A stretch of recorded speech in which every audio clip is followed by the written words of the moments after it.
Mira and Harper Audio present The Stepsisters by Susan Mallery, performed by Tanya Eby.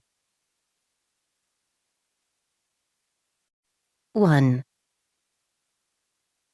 Mom, I think I'm going to throw up. Daisy Bossarge felt the fear that was universal in the parenting world when Chrissa uttered those 8 little words. Even more concerning was the fact that her son was already home with stomach flu. She'd known better than to let her daughter go to school this morning, she thought ruefully, but Chrissa had begged, and Daisy had been late for work, and it had just seemed easier to say yes, a decision that was getting ready to bite her in the butt as she drove as fast as she could, given the traffic on the road. 10 more minutes, she said, glancing at her 8-year-old in the back seat. We'll be there in 10 minutes. I don't feel good. I know, sweetie. I'm going to get you home. At least cajoling her daughter was better than trying to avoid looking at the ominous check engine light that had popped on right before Daisy had arrived at the school to pick up her daughter. Yet another problem she didn't have time to deal with. Priorities, she told herself. Get Chrissa home and in bed, look in on Ben, then make an appointment to take her Mercedes to the dealership. After that, she would... Mommy, I'm going to throw up now. Daisy held in a moan. She carefully checked her mirrors before pulling to the side of the road. Just a second, she murmured, knowing at this point there weren't any words in the world that would keep the inevitable from happening. Seconds later, her day took yet another unfair turn as her daughter threw up all over herself, the back seat, and the carpet. The smell and the sound of Chrissa bursting into tears hit her at the same time. She put on her flashers and raced around to the passenger side, where she helped her daughter out onto the sidewalk. Cars drove by so close, Daisy felt the whoosh of air as they passed. She kept hold of her daughter as she circled to the trunk, where she kept her emergency tote filled with paper towels, wipes, and a shirt for each of her kids. She cleaned off her daughter's face, then reached for the hem of her t-shirt. Let me get this off you, she said. I have a fresh one right here. But Chrissa stopped her, tugging the shirt back in place. No, she shrieked, looking around frantically. I'm outside. Someone will see. Someone who? Chrissa was 8, and the car was between them and the traffic, with Daisy blocking their view. Can you change in the front seat? She asked, trying to sound reasonable, instead of close to losing it. No. Tears spilled down her daughter's flushed cheeks. Mommy, no. The headache that had started a little before noon clicked up a level or two, with a steady pressure building right between her eyes. She ignored the pain and put her hand on her daughter's forehead, feeling the heat there. Before she could figure out what to do, Chrissa threw up again, this time down the front of Daisy's scrubs and on her shoes. Chrissa's tears increased, and at that moment, Daisy really wanted to join in. She'd had a bad day at work. Both her kids were sick, she was never getting the vomit smell out of her car, and just because there wasn't already enough crap in her life, her husband had moved out 2 days ago. To give them both space to think, as he'd phrased it. In a text. Jerk, she thought, feeling the familiar fury tinged with a hint of panic. Although the real word was closer to asshole than jerk. How could he have done that to... One step at a time, she told herself.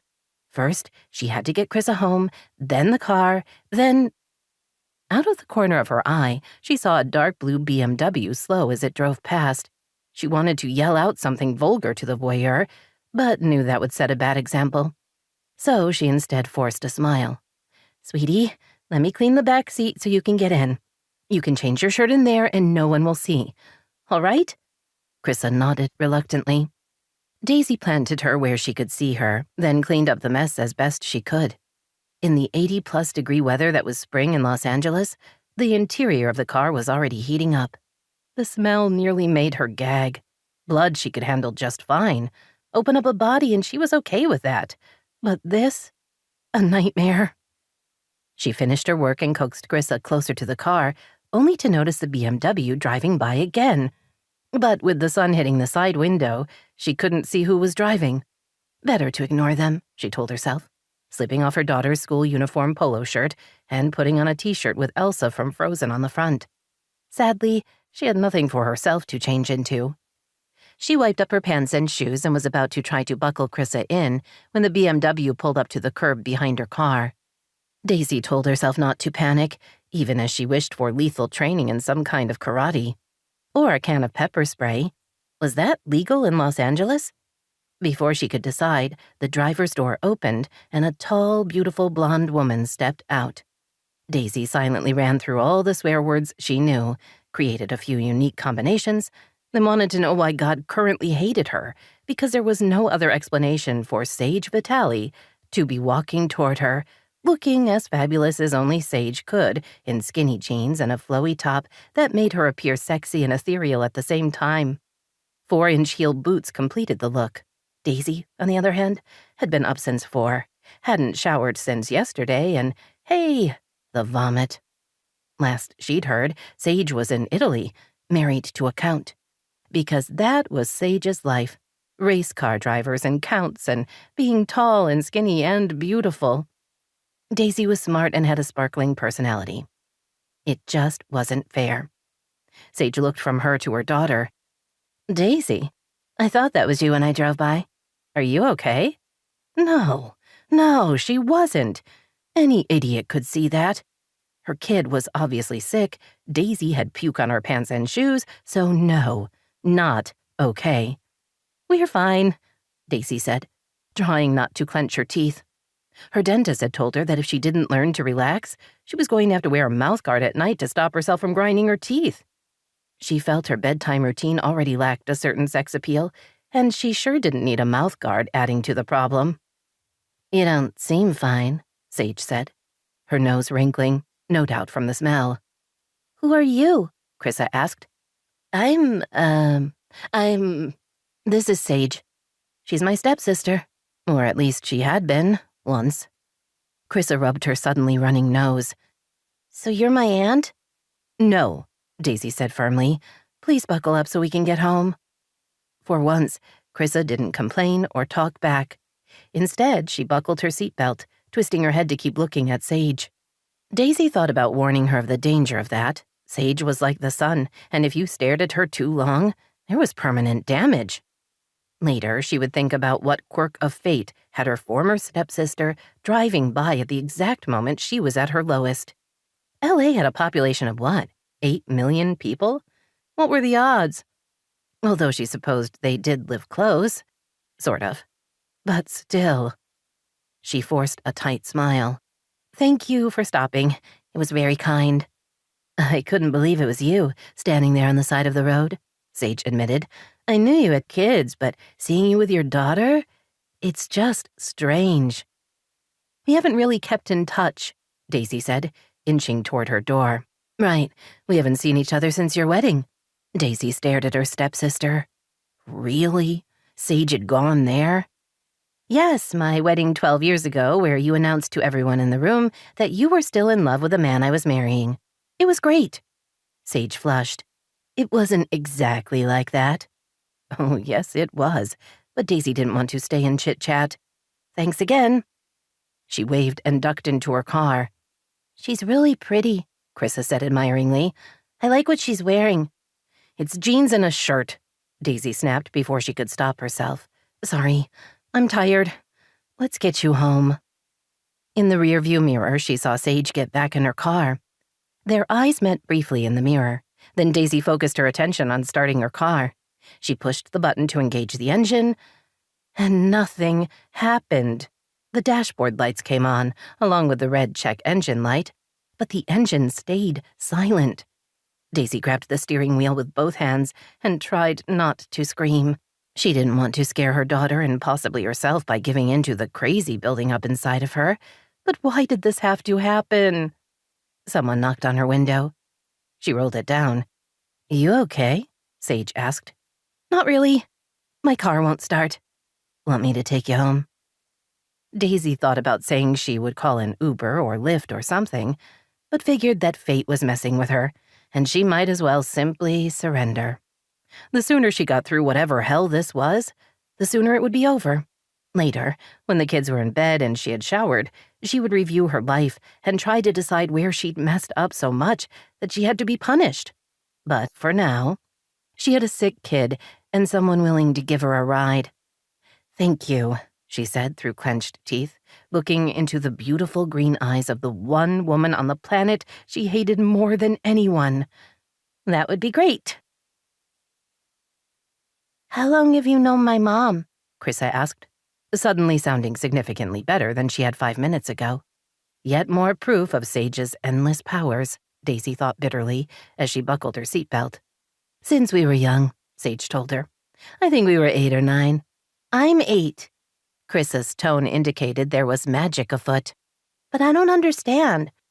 You were stepsisters, so Grandpa was married to Sage's mother," Daisy explained, "for about 6 years.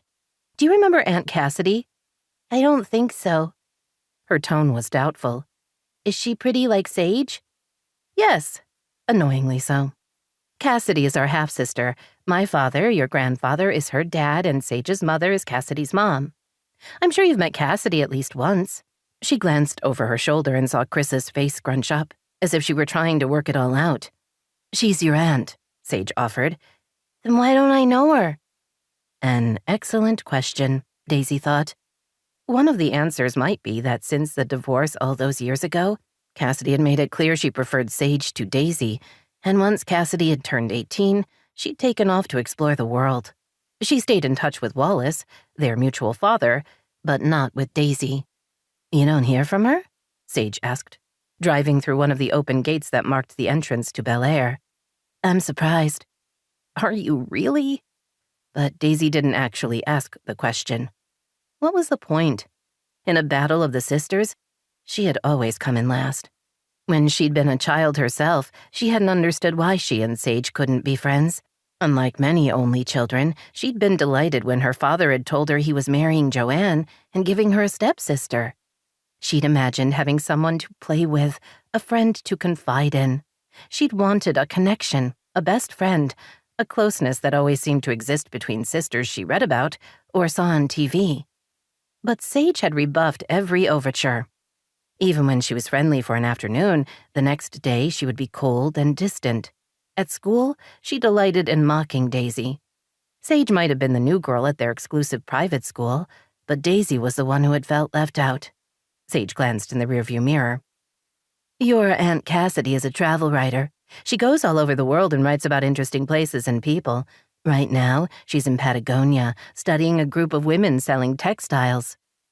Chris's eyes widened. "She sounds cool."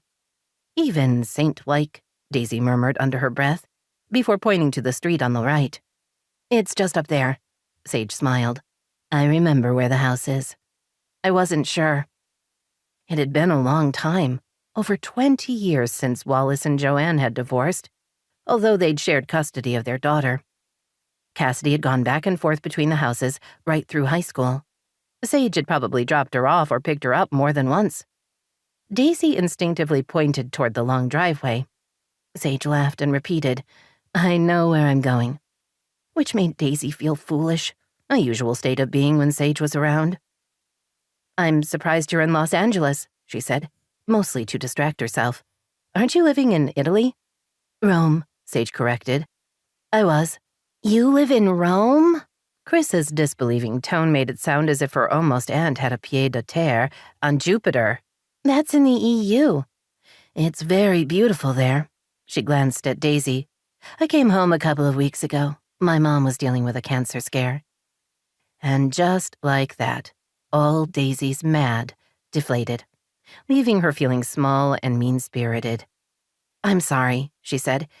"If you'd like a recommendation for an oncologist, I can get you some names." Something flickered across Sage's perfect face. "Thank you, but it turned out just to be a scare. She's fine now." She reached the end of the long driveway and stared up at the big house. It looks the same. The inside was different, Daisy thought. They'd updated the kitchen and family room. The master bedroom and bath had also been redone, a remodel completed when Wallace had moved out, allowing Daisy and Jordan to live in the big house. Not that she was going to discuss any of that with Sage. "The neighborhood hasn't changed much," Daisy said as the car came to a stop. "There have been a few teardowns, but mostly we like to keep things as they are around here." She unfastened her seatbelt and drew in a breath. "Thank you for stopping." "You didn't have to." Sage frowned. Of course I stopped. I wasn't going to just leave you there on the side of the road. Information Daisy found surprising. Until 30 minutes ago, she would have absolutely assumed Sage would drive by without a second thought. She helped Chrissa out of the car. Thank you again. Sage waved and pulled away from the house, while Daisy helped her daughter up the stairs leading to the double front doors. Once out of the rarefied sage-infused air, Chrissa seemed to fall back into whatever flu had claimed her. She sagged against Daisy and wrapped her arms around her belly. I still don't feel good. I know, sweetie. Let's get you to bed.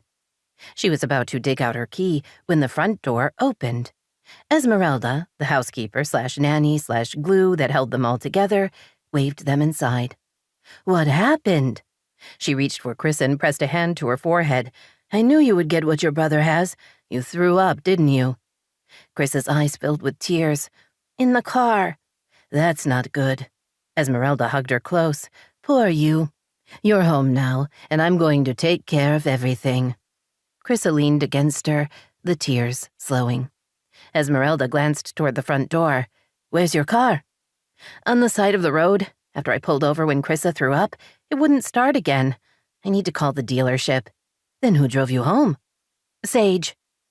Esmeralda had started working for the family long after the divorce, but even so, her brown eyes narrowed and her mouth thinned. The stepsister? Her tone indicated she had as much love for Sage as for cockroaches. She stopped to help out. Under the circumstances, I was grateful. Confused, but grateful. Mommy, That was as much as Chrissa managed ahead of another wave of vomit.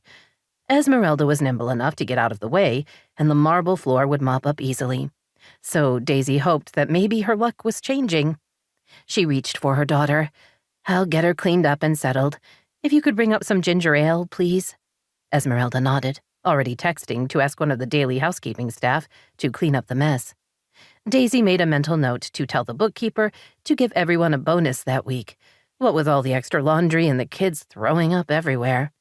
Daisy had barely taken 2 steps when Sheba and Lucky came racing down the stairs. They made a beeline for Chrissa, sniffing frantically. Lucky gave her a worried look before glancing at Daisy, as if seeking confirmation that something wasn't right. She'll be fine, Daisy assured the yellow lab, just like Ben. By the time Daisy had cleaned up her daughter and gotten her into a nightgown, Esmeralda was waiting in Chris's bedroom, the covers on the bed pulled back and a mug on the nightstand. Daisy fluffed the pillows behind Chrissa.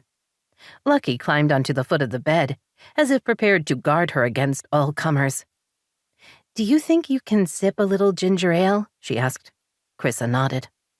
As she took a few shallow drinks, Daisy studied her daughter's flushed face. The bug seemed to last about 48 hours. Hopefully, she would start to feel better in the next day or so. Chrissa handed back the mug and slipped down onto the pillows. I'm tired. I bet you are. Daisy gently smoothed her hair off her forehead. The color, a deep dark brown, came from both her parents, but her hazel eyes had been inherited from her father, as had the shape of her face and her mouth. She had Daisy's sturdy build, something she would resent later in life. At least Chrissa was able to talk and say what was wrong. Daisy remembered the terror of the first time her oldest had gotten sick. Ben had spiked a fever at 4 months, sending her into a tailspin of fear and panic. Telling herself to suck it up and be strong hadn't made a difference. Jordan had handled the situation like a pro. He'd confirmed what to do with the pediatrician, then had given Ben Tylenol and a sponge bath. Within a couple of hours, his fever had dropped, and he was sleeping comfortably. But I'm a nurse, she'd said, feeling inept and useless. I should have handled it. You're a new mom. It's normal to panic. When it happens again, you'll be fine. He'd been right. Ben's next fever hadn't thrown her at all. But that first time had been a nightmare, one she wouldn't have survived without her husband at her side. They'd had it all together once. Where exactly had it gone wrong? She turned to her housekeeper. If she can keep the ginger ale down, give her the children's Tylenol in 20 minutes. It will help with the fever. She smiled at Chrissa. Esmeralda already put out the baby monitor. Just call if you need something and we'll come running. Chrissa managed a faint smile. No running in the house. It's the rules. You're right. Try to sleep, baby girl. I love you. I love you too, Mommy. Daisy and Esmeralda stepped into the hallway. I'll stay close, Esmeralda promised. 20 minutes and Tylenol. Thank you. I'm going to check on Ben. Her son's room was across the hall. Like Chris's room, it was large, with big windows and high ceilings. The ensuite bathroom was larger than most master baths, one of the realities of living in a 15,000-square-foot house. There weren't all that many extra rooms, but the rooms they did have were huge. Ben was still in bed, but sitting up and reading on his tablet, Sheba already back in her place in the middle of his bed.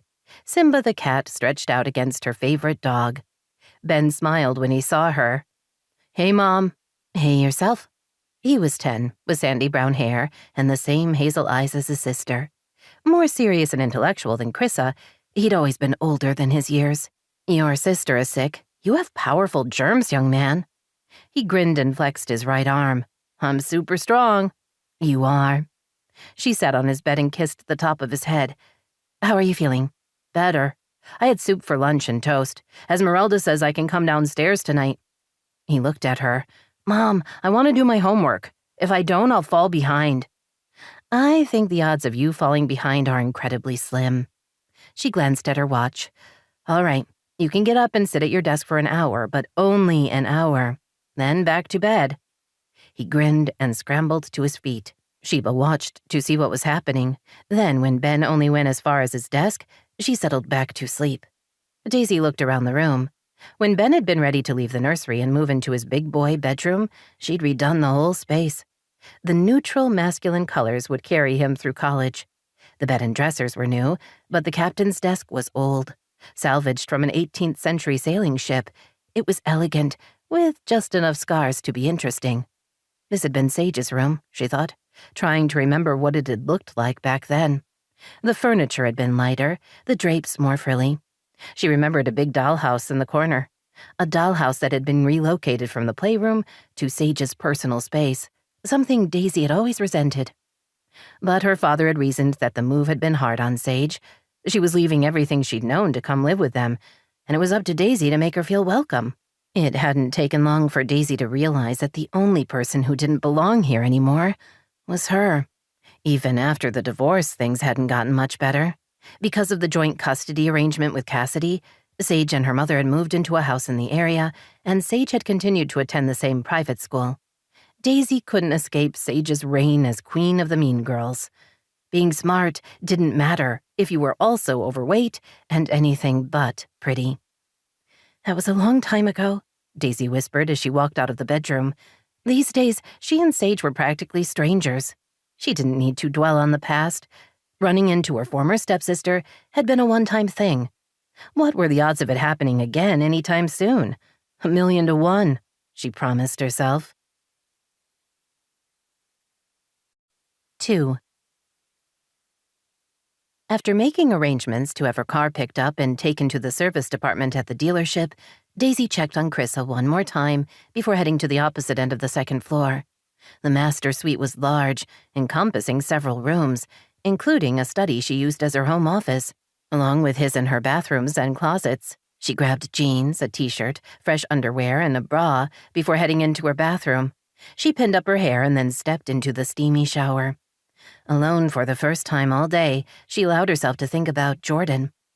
At some point, she was going to have to let him know that now Chrissa was sick. He was, after all, their father. Bitterness welled up inside of her. Yes, he was their father, and he was also the man who had walked out on his wife and kids 2 days ago, with no warning. She'd finished her shift, gone to her locker, and had found a text from him saying that he was going to be moving out for a few days. Just like that. No conversation, no explanation, just him gone. She'd been stunned, hurt, outraged, and scared. Fortunately, outrage had won, allowing her to hold it all together. Because while he'd been in a hotel somewhere, she was left with everything else, including letting their kids know their father was gone. She'd told him it was unfair to scare them with what was happening. He'd agreed, and they'd decided to tell Ben and Chrissa that he was away at a conference. But that excuse would only last for so long, she thought, as she stepped out of the shower and grabbed a towel. At some point, she and Jordan were going to have to talk about what was happening in their marriage. Easier said than done, considering she didn't know herself. Oh, sure, they fought from time to time, and for the past few weeks, he'd seemed quiet. And lately, they'd both been busy and hadn't had much time for each other. But that was normal. Life got in the way. Then they worked on fixing the problem. Only Jordan didn't seem interested in fixing so much as going for the dramatic gesture. As she dressed, she tried to figure out what he was thinking. Resentment kept clouding her judgment, making her want to grab him by his shirt front and shake some sense into him. Given that she wasn't especially strong and that he was a good 8 inches taller, the odds of that happening seemed unlikely. She slipped on flats, then grabbed her phone. She should let the school know she was keeping... I'm moving into an extended stay hotel later today, so it's easier for me to have the kids over while we figure out what's going on with us. She stared at the text. Fury overtook outrage. No, you didn't. She hit the call button and waited, knowing there was a better than even chance he wouldn't pick up. The phone rang and rang. She wasn't sure if he was avoiding her or with a patient. She was about to hang up when he answered. You got my text, Jordan said by way of greeting. Yes, I did. Really? Is this how you wanted to tell me what was happening? By text? You couldn't face me in person or call? Let me answer the damned question. What's going on with us is you left. You just walked out with no warning, leaving me to pick up the pieces. Has it occurred to you that your inability to communicate might be part of the reason we're having problems in the first place? Why do you always get like this? The unfair statement nearly left her speechless. You moved into a hotel. You didn't talk to me. You texted me. When I tried calling, you wouldn't pick up. I still don't know why you left. It was supposed to be for a few days. Now you tell me again by text that you're checking into a long-term stay hotel. Not that we've talked about anything. You're just gone. And you want to know why I get like this? I can't talk to you when you're unreasonable. Anger built up inside of her, accompanied by a big dose of fear. Because somehow that was always what happened. No matter how things started, he found a way to shut her down. If she shrieked back at him, which she wanted to do, she was proving his point. What was the right response? Krissa is sick, she said instead. She's throwing up and she has a fever. Ben's better, but obviously he passed what he had along to her. Is it unreasonable to ask you to check on your kid? Your sarcasm doesn't help. Neither does you blaming me for everything and then walking away. If you want to have a conversation about what we're going to tell our children about you moving out, then I suggest we get that on the calendar. I'll be there after work. Great. She opened her mouth to say more, but he'd already disconnected the call. Much like the moneyed streets of Bel Air, the private school Sage Vitale had attended from 3rd through 12th grade was surprisingly unchanged. The wood paneling still gleamed. The students still wore black pants and white polo shirts as their uniforms. The computers appeared sleeker, but otherwise, she could have easily thought she had stepped back in time. Even Mrs. Litton wasn't that different. Her short, sensible haircut had a bit of gray in it, and reading glasses perched on the edge of her nose were a change, but otherwise, the stern head of the languages department looked as she had 20 years ago. You're late, Mrs. Litton said, as Sage walked into her office and took a seat, by nearly half an hour. I shouldn't have to remind you that our students are expected to be prompt, and those around them are expected to set an example, especially our tutors. As a teenager, Sage would have slumped in her seat, allowing her posture and her eye roll to demonstrate how little she cared what Mrs. Litton thought of her. Older and, hopefully, wiser Sage knew that attitude would get her nowhere. I am late, she said, offering her best smile, the one that nearly always worked on difficult clients. I stopped to help someone with car trouble. Mrs. Litton's thin mouth pressed into a flat line. Really, Sage? Is that the best you can do? You were always so inventive with your excuses. My favorite was the time you claimed to have stopped to rescue baby ducks from a bobcat prowling the streets of Bel Air. I was helping Daisy, Sage said. It was early to play such a powerful card, but Mrs. Litton had left her no choice. Krissa threw open the car and Daisy had to pull over. I saw them and stopped to help. Then her car wouldn't start, so I drove them home. That's why I'm late. She offered a forgiving smile. You're welcome to check with her if you'd like. Apparently Ben got the flu first and now poor Chrissa has it. Mrs. Litton's eyebrows rose. Well, if you were helping Daisy, then of course it's all right. I didn't know you two were still close. They weren't. Not back when their parents had first married, not after the divorce, and certainly not now. If Sage went the rest of her life and never saw her former stepsister again, she could die a happy person. We're family, Sage said simply, comfortable with the lie. All right, then let's get to it. Mrs. Litton opened a folder on her desk before saying in Italian, I understand you lived in Italy for nearly 3 years. Are you conversational? Sage answered in the same language. Yes, and I have a basic understanding of grammar. My French is better. I lived in France nearly 15 years. I'm fluent in both languages. Mrs. Litton switched to French. Your first husband was French? Yes. The third had been Italian. She didn't talk about the second one. The department head ran her through a series of grammar drills, had her read from a book of French poetry, along with an Italian fashion magazine. When they were done, the older woman leaned back in her chair. You have a decent enough understanding of both languages, she said, her tone faintly grudging. The pay is $25 an hour with a 30-minute minimum. We'll get you set up on the school's app and students can book you when you're available. Her gaze dropped to the Prada handbag Sage had set in the chair next to her own. Are you sure you want to do this, Sage? Aren't there other things you would rather do with your time? I've been giving English lessons in France and Italy since I moved to Europe. I think it will be fun to switch things around. You're not going to get rich doing this. Sage kept her smile in place as she said, Yes, I know. But sometimes the joy of giving back is more than enough payment. Mrs. Litton made a sound that was suspiciously like a snort. Very well. I'll walk you over to the front office, where we'll get you set up on the app. You should see bookings right away. Sage followed the other woman down the long hallway. She was sure her willingness to tutor rich kids in French and Italian didn't make sense to anyone but her, and sometimes she wasn't sure about it either, yet here she was. The idea, born on the long flight from Italy to Los Angeles, had surprised her, not only with its arrival, but with her own willingness to actually do the work to make it happen. She knew the reason was that tutoring was very close to teaching, and lately she'd been thinking that maybe it was time to see if she could do that. Maybe being the operative word. Finding a rich husband while she still had her looks probably made a lot more sense. But every now and then a girl had to do something crazy, right? So she would tutor a few kids, conjugate a few verbs. If it got too tedious or she met someone interesting, then she could dump the whole thing. No one, least of all Mrs. Litton, would be shocked if it turned out she had no follow-through. By 7 o'clock, Daisy thought she might have all the crises in her life a little more under control. Chrissa hadn't thrown up since the afternoon, and Ben was definitely on the mend. She leaned against the kitchen counter and debated whether to eat dinner or simply have a glass of wine and call it a night. The sensible choice was to eat something, and she was mostly a sensible person. But she also had to face Jordan sometime in the next hour or so, and right now she was feeling ill-equipped. When is Mr. Jordan coming by? Esmeralda asked, wiping an already clean counter for the 6th time. He didn't say. Daisy had already told the other woman about the phone call.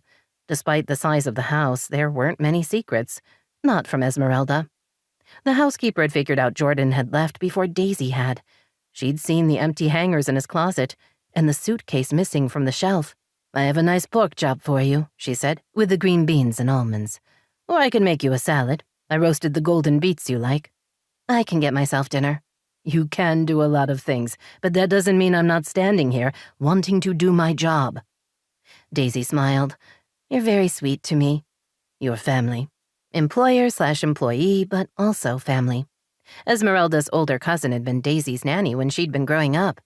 Daisy had hired Esmeralda shortly before her wedding to Jordan. Esmeralda managed the house and helped with the kids. Daisy would be lost without her. Jordan's moving into a long-term stay hotel, she said. Esmeralda's concerned expression didn't change. For how long? I have no idea. He's on his way over so we can figure that out along with what to say to the kids.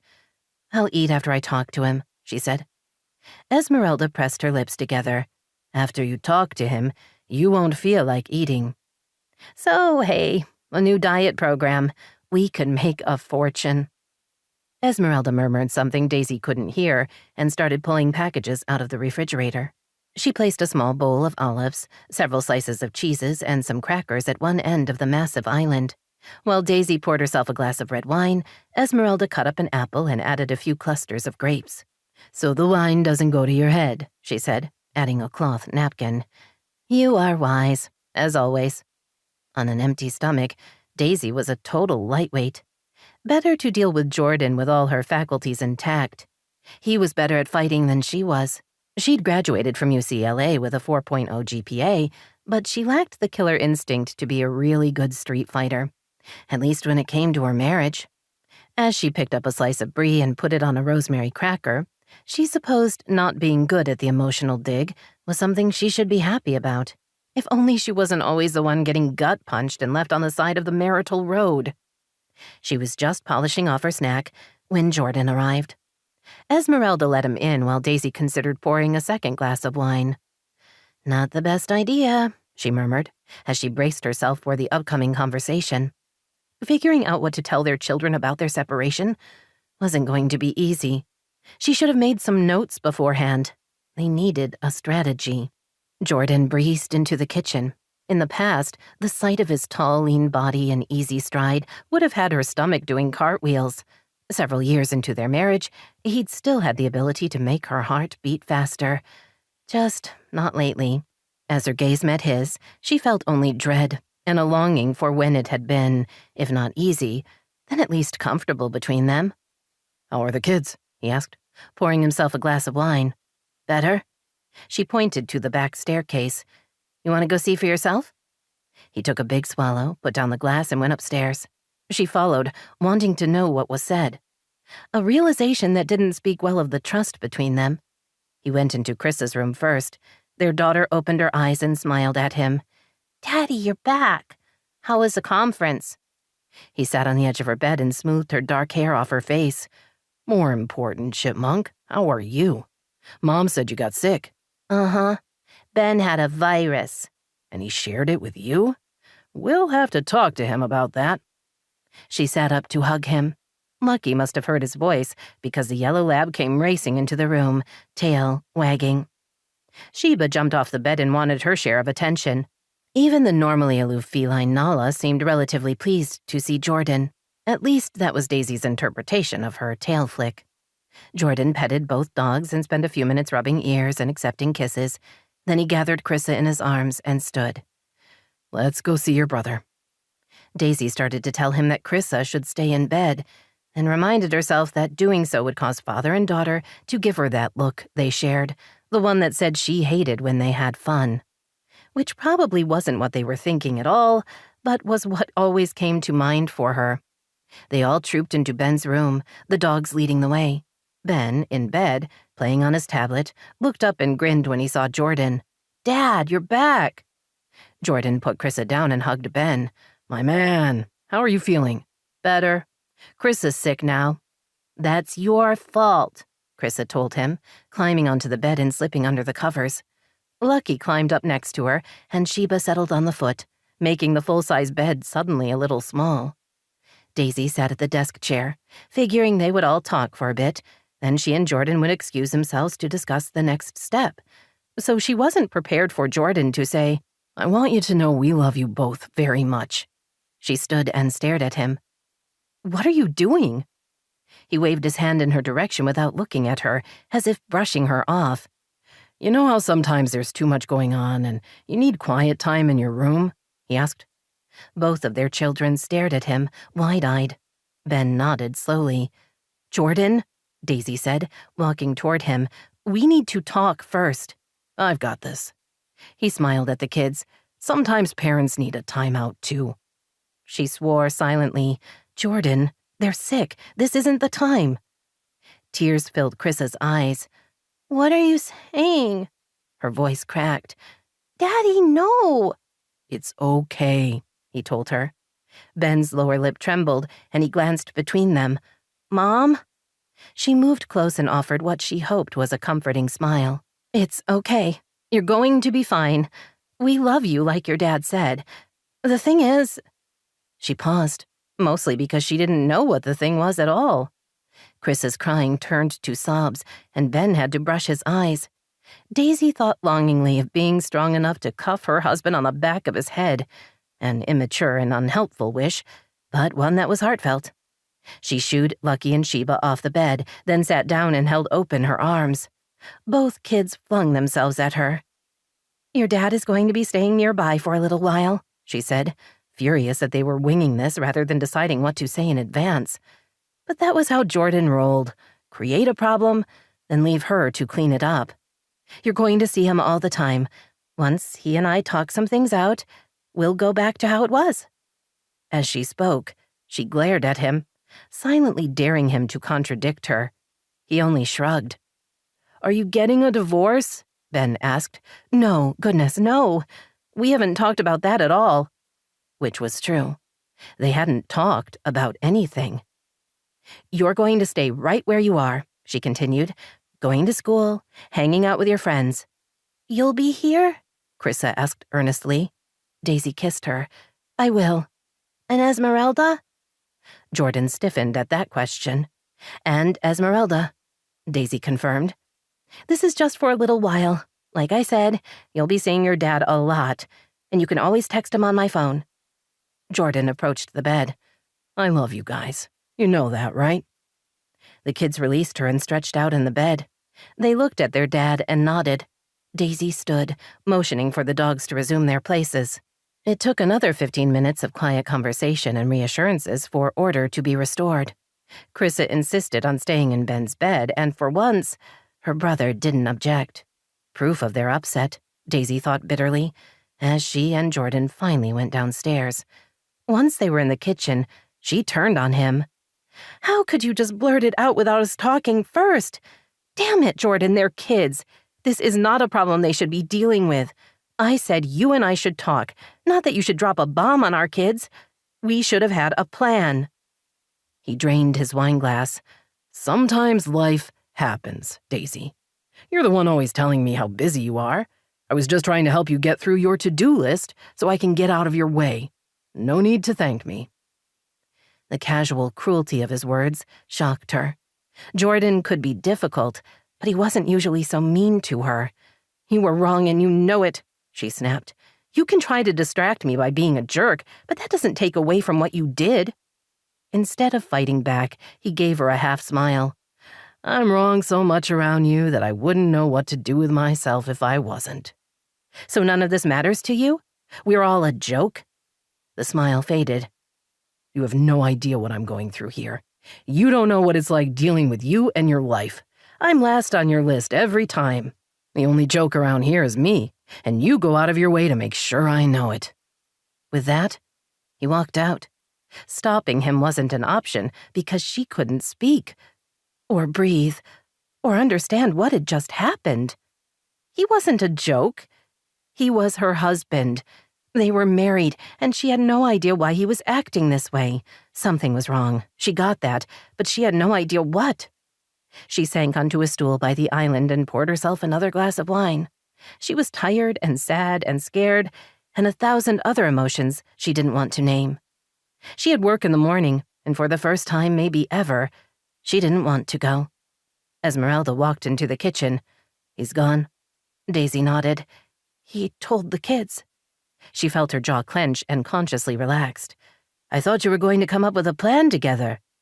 "Jordan isn't a fan of my plans." Esmeralda stepped close and put a reassuring hand on Daisy's shoulder. "You're strong enough to handle this." "I don't feel very strong right now." "That doesn't matter. The truth is, you'll get through this because you have to. Your children need you." Daisy knew at the very least she had to fake holding it together. The alternative was to start screaming, and that wouldn't end well. "Why do you always know the right thing to say?" "I'm blessed with wisdom." Her humor faded. "Daisy, I worry about you." "I'm fine." A lie, but what choice did she have? She was the one they all depended on. As her housekeeper had pointed out, holding the family together had always been her job. She forced a smile. "I mean it. You're right. We'll get through this." "Good. Can I get you something to eat?" Food was the last thing on Daisy's mind, but she knew she needed to pretend normal for as long as she could. Yes, please. Let's go with the pork chop. That sounds delicious. 3. Sage did her best to ignore the dull ache in the small of her back as she drove home from work. Standing on her feet all day was no big deal, but doing it in 4-inch heels was more of a challenge. 10 years ago, she hadn't given it a second thought, but she was closer to 40 now than 30. An incredibly depressing thought, so one she told herself to ignore. She glanced around as she waited at the light, noting that while it was still chilly March in the rest of the country, in balmy Los Angeles it was 75 and sunny. She'd missed this, she admitted. Paris was exciting, but could be so dreary in the winter. And Italy, while stunning, wasn't home. At least not since her husband had asked for a divorce. She was back, a total failure in every aspect of her life, but at least she was back where the sky was a perfect blue, and being emotionally shallow was expected, rather than frowned upon. She drove into the neighborhood she and her mother had moved to all those years ago, after Joanne and Wallace had divorced. The solidly middle-class homes were only a few miles from the refined enclave that was Bel Air, but they were light years away in class and comfort. Bel Air adjacent, she and her friends had always joked. The house had been part of Joanne's settlement. Wallace had come into the marriage with family money that Joanne hadn't been able to touch, but he'd been a successful internist, and his salary and part ownership in the medical practice had been fair game. Joanne had used every tool at her disposal to get not only the house, but as much alimony as she could guilt him into paying. Joanne had resented the divorce and the fact that Wallace had continued to provide for Sage, despite the fact that she wasn't his daughter. He'd covered her ongoing tuition at the private school she'd attended during the marriage and had put aside some money for college. That money had funded Sage's move to Europe the summer she turned 19. Sage pulled into the driveway and parked next to her mother's Lexus. They might be scrambling to pay their property tax bill, but they drove nice cars. An LA thing, she thought, as she collected her handbag and the heels she'd kicked off as soon as she'd gotten in the car. Having money was always better, but even if you didn't, it was important to look as if you did. Around here, appearances mattered more than anything. Sage got out and locked her car before heading for the front door. For a second, she paused to study the one-story ranch-style house with its big front window and small front porch. So different from Daisy's mansion, she thought. Joanne's entire house could fit in the kitchen and family room of Daisy's house with a few square feet to spare. Here, there were only 3 bedrooms and 2 bathrooms. The backyard was a decent size for the area. It was a normal, everyday kind of house. Nothing to be ashamed of, yet she had been. After the divorce, she'd been horrified at the thought of moving and had never brought friends home after school. How could she? They'd all seen Daisy's house. Funny how time and distance changed things, she thought, as she walked inside. These days, she was grateful to have somewhere to stay. Sure, she had to pay her mother $1,000 a month for the privilege of her room, but it was worth it, at least for now. "It's me," she called, closing the front door behind her. The rarely used living room led into an average-sized kitchen, with the family room to the left of that. The master bedroom and bathroom were off to the right, and the 2 spare bedrooms and guest bath were on the other side. "In here," her mother answered. Sage found her mother in the family room, reading a magazine. Joanne glanced up and smiled at her. "How was your day?" "Good. I spent the morning doing inventory." The annual accounting of stock had required her to start her day at 8, allowing her to leave at 4. Of course, she'd spent the first 3 hours without the chance of earning commission, so that sucked. She was about to go back to her room to change when she recognized the red silk blouse her mother had on. "Interesting top," Sage said dryly. "Did you go through my things?" "I just wanted to have a look-see. This one is especially nice. Is it silk?" "Yes. It was nearly 400 euros. "I do love quality," her mother smiled. "I know you don't mind. We're practically the same size." Joanne was in her late 50s, but could pass for 10 years younger. She worked hard to keep in shape, but she was nearly 2 sizes bigger than Sage, and the way the blouse pulled at the buttons and stretched at the shoulders illustrated that. Not that Sage would mention it. Instead, she would be grateful that there was no way her mother could squeeze into her pants, and most of her dresses wouldn't fit. Her shoes were also safe, what with Joanne's feet being a size and a half smaller. Her handbags were in danger, but Sage had only brought a few home with her. Joanne didn't know about the half-dozen locked in the trunk of her car, or the 20 or so that were carefully stored with a trusted friend in Rome. As far as her mother was concerned, Sage only had the one Prada that she used. In the next few weeks, Sage was going to have to figure out a way to get the bags from Italy so she could start selling them for cash, but not until she had a safe place to store them. No way she could leave them in the house, not with her mother around. "If you're going to keep it, I'm taking $300 off this month's rent," Sage told her. "That's not fair. I needed a pick-me-up." Joanne sighed. "Anderson and I aren't seeing each other anymore." Sage rubbed the small of her back. "Anderson is the current boyfriend?" Joanne pouted. "Not anymore. He said he didn't see any reason for us to take things to the next level. He was happy with how they were." "So sex, but not marriage." "Men are such pigs." Joanne tossed the magazine onto the coffee table. "He's nearly 70. Frankly, he's not going to do better than me. But I guess he has to figure that out for himself." Translation: Joanne had been dating Anderson because he was rich and old. A delicious combination for her mother, who strongly believed in marrying for money. She'd never gotten the big settlement she'd dreamed of, but she'd done well enough. Never give your heart. That was Joanne's motto.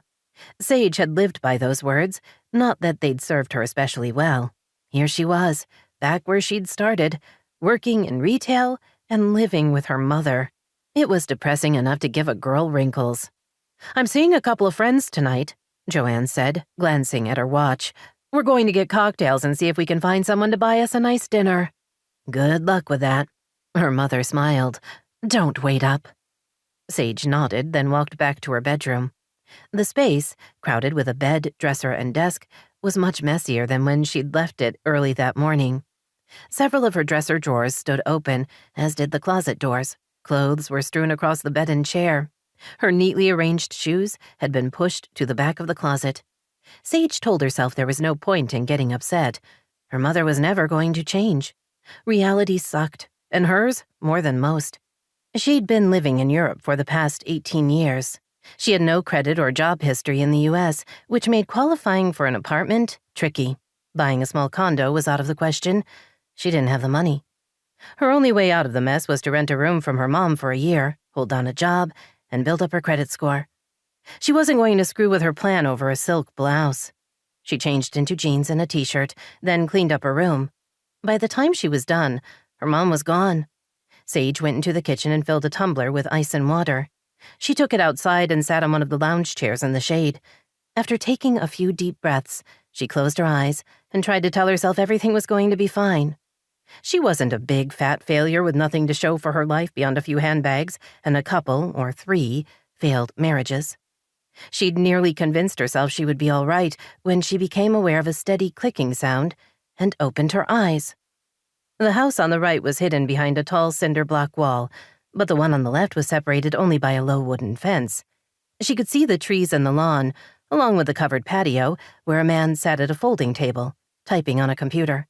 Sage grimaced, feeling violated by the presence of the neighbor. Why did he have to work outside when all she wanted was a little time alone? At least he hadn't spoken to her. She closed her eyes again and tried to relax. She knew the house next door. Her friend Adam had lived there back when they'd both been in school. She had no idea what had happened to him.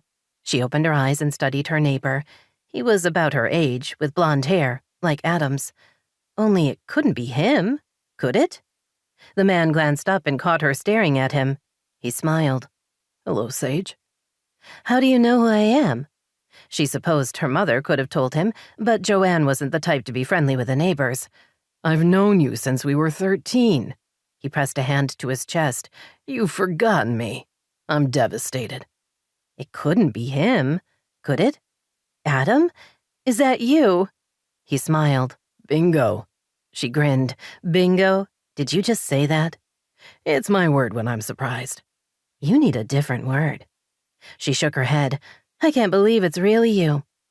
She took in the broad shoulders and chiseled face. "You look different." "And you're exactly the same." She sipped her water. "If only. So you still live at home?" That was sad. Hadn't he ever wanted a life? Adam smiled at her. No, I bought the house from my mom after my dad died and she moved to Vegas. Of the two of us, you're the only one still living at home. She had no idea how he meant to deliver the words, but they landed like a slap. She offered him a tight smile as she grabbed her glass and stood. And here you are, back in the neighborhood, she said, as lightly as she could. It was really great to see you, Adam. Sage, wait, he said, coming to his feet. I didn't mean it like that. Please. She waved as she walked to the sliding glass door and stepped inside. Once she'd locked the door behind her, she hurried to her room and sank onto the bed. She wasn't a failure. She wasn't. Nor did she care what someone as ordinary and stupid as Adam thought of her. She didn't care about anyone. She never had. It was safer that way. And being safe was the most important thing of all. By Saturday, Ben and Chrissa had both recovered from the stomach flu.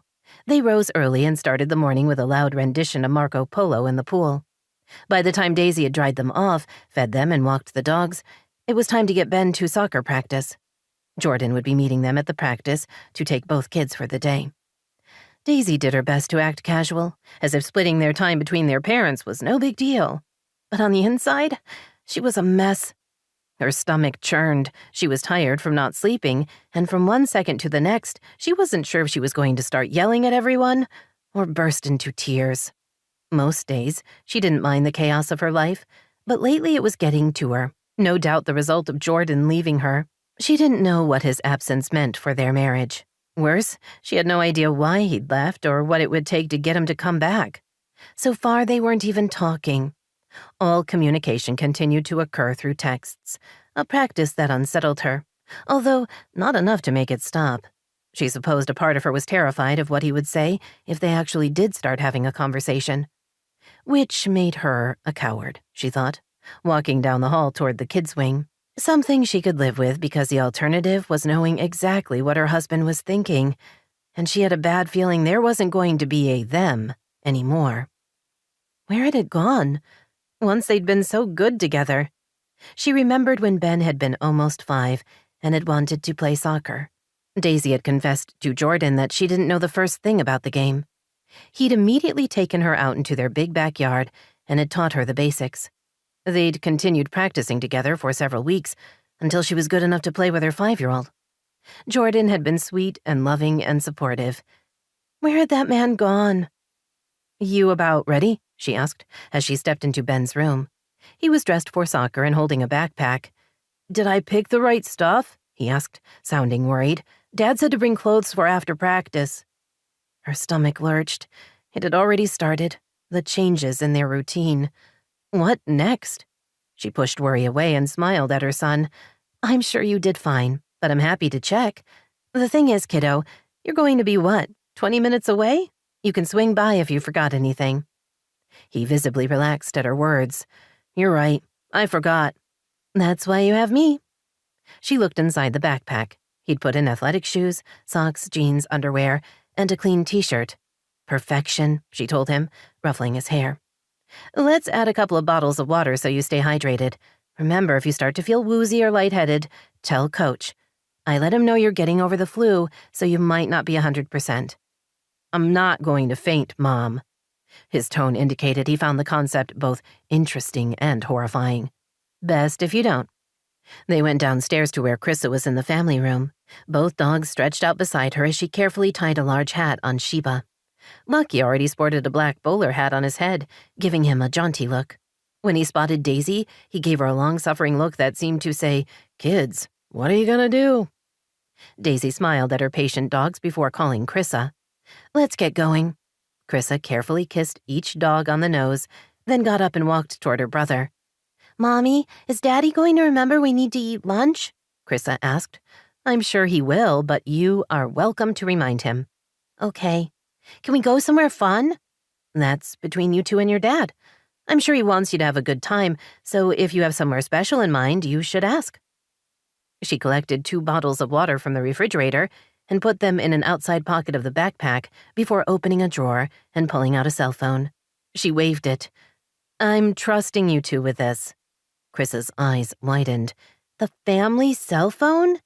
Her tone was reverent. Being given the sacred family cell phone was a big deal. Daisy had resisted the pressure to let her kids have their own phones. She and Jordan had agreed that 12 was plenty old enough to get a phone, and their children weren't going to be allowed to have their own social media accounts until they were 14. This being Los Angeles, they were driven everywhere. Their school had a security system that rivaled any top-secret military installation, and when they were home, it was a good time to decompress. Cell phones seemed irrelevant.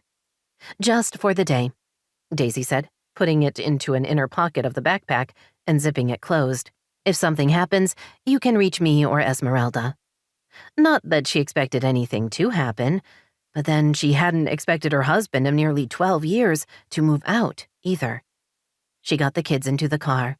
The dealership had fixed some electrical problem, and now her car was driving just fine.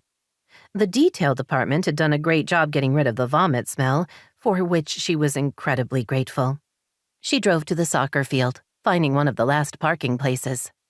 After giving her a hug goodbye, Ben raced over to join his team, while Daisy got Chrissa settled on the bleachers, the backpack at her feet.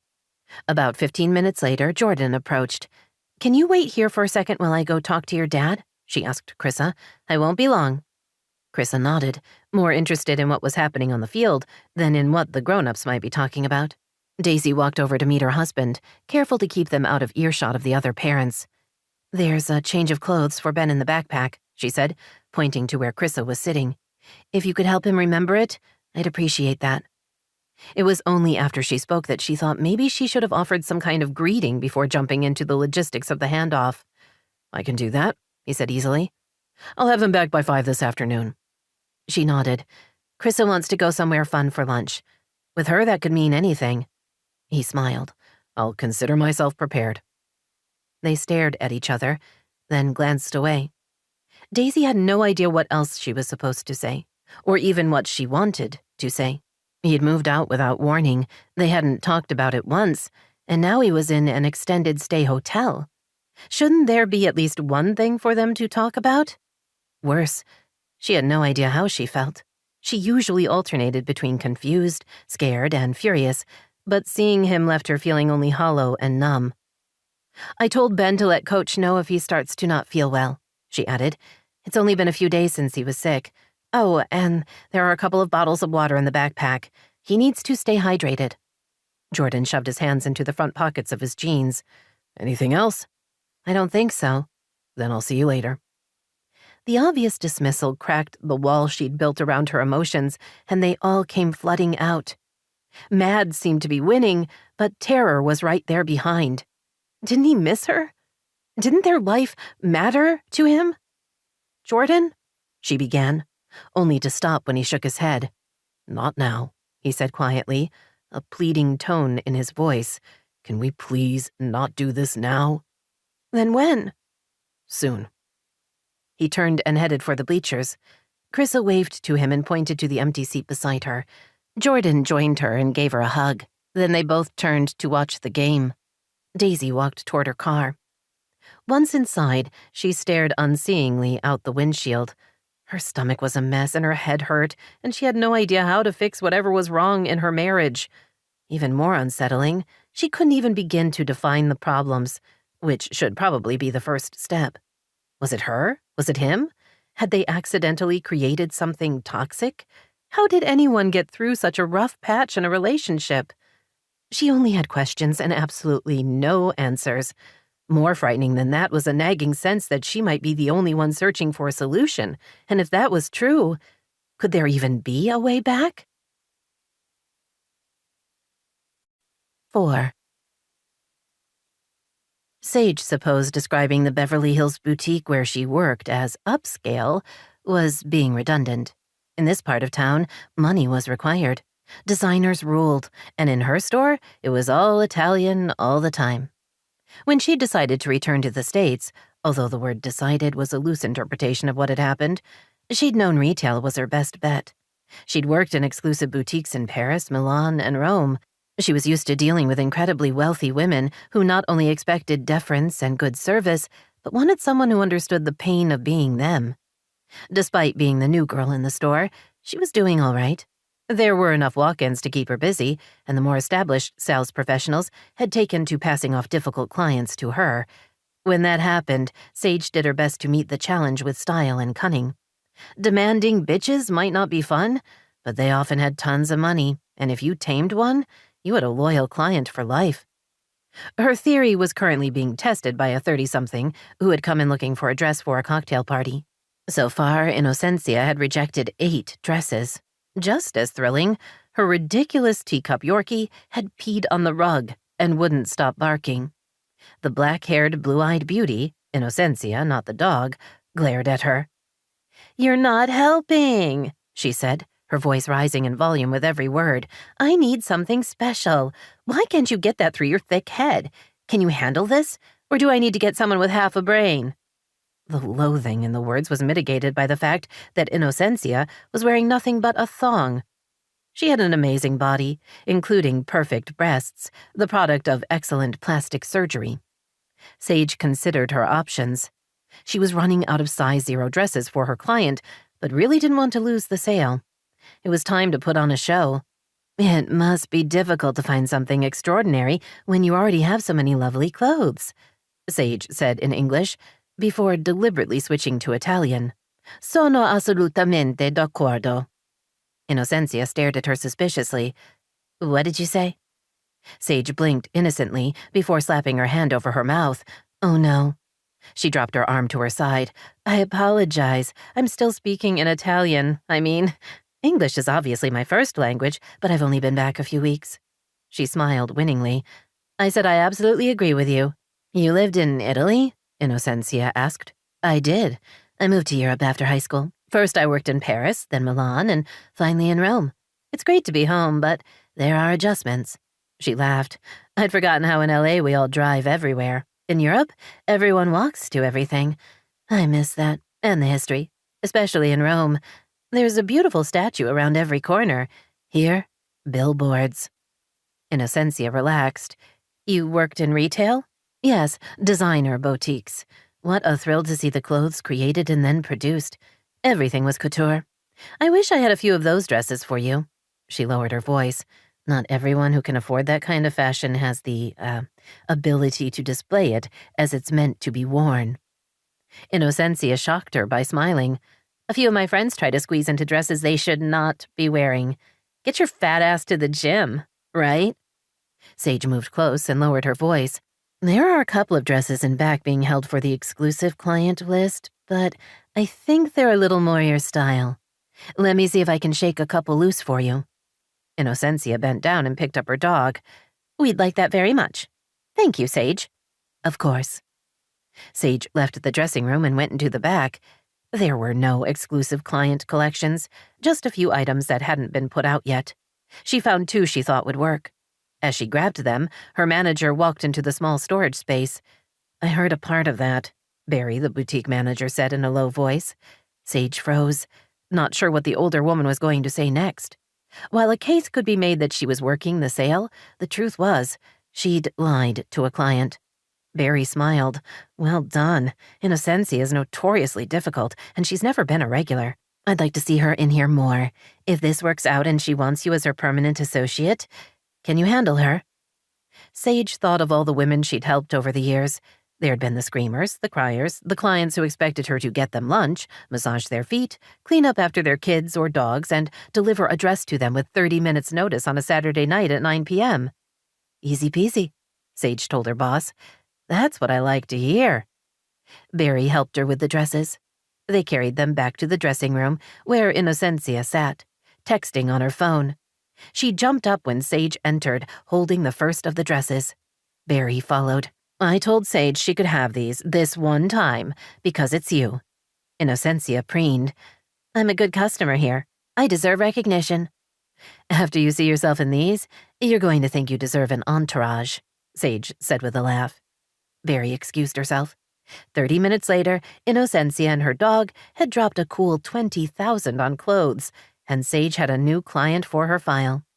All it had taken was a little time and giving up her cell number so Innocencia could let her know when she wanted to come back in. Sage rang up the sales and helped Innocencia to her car. She returned to the dressing room to put away the dozen or so dresses that had been rejected, then used the small carpet cleaner to take care of the dog pee. Innocencia was a difficult client, but she spent a lot on clothes, so that made her worth it. Sage told herself that she had a great opportunity here. She needed to pay attention and not mess up, as per usual, and all would be well. She was about to retreat to the break room for a few minutes when Barry waved her over. "This was delivered to you," she said, holding up a white gift box topped with a bright purple bow. Sage frowned at it. "Interesting. An admirer?" Barry asked, her voice teasing. "I wish, but no. I've barely had time to unpack, let alone meet someone." She lifted the box lid and found a bottle of tequila, several limes, and a note. "I was rude. Drinks tonight, so I can apologize in person? Adam." He'd included his number. "You do have an admirer," Barry said. "I'm not sure I'd call him that. He's my next-door neighbor. Proximity can be both good and bad." "True enough." She took the box to the break room and studied the note. She appreciated that he'd made an effort and that he'd recognized that he'd upset her, even if her gut told her he hadn't meant his comment to sound so harsh. When they were kids, Adam had been her friend. She wasn't sure what had changed, and she wasn't sure it mattered. In truth, she was lonely. She didn't have any friends. She'd run home because she'd been out of options, and her prospects weren't the greatest. Having someone reach out felt pretty good. She texted him. "Thanks for the tequila. I'm off work at 7. 3 dots immediately appeared on her screen. "I'll warm up the blender. Thanks for giving me a second chance." She was smiling when she put away her phone. Daisy walked into the locker room, stretching her neck and trying to release the kinks in her back.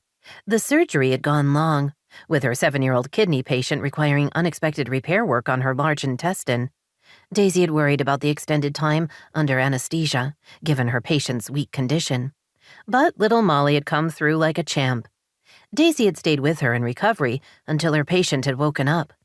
Once she'd confirmed Molly was breathing comfortably and not in too much pain, she'd left her in the capable hands of the recovery room team. She opened her locker, pulled out her cell phone, and saw she'd missed a call from her father.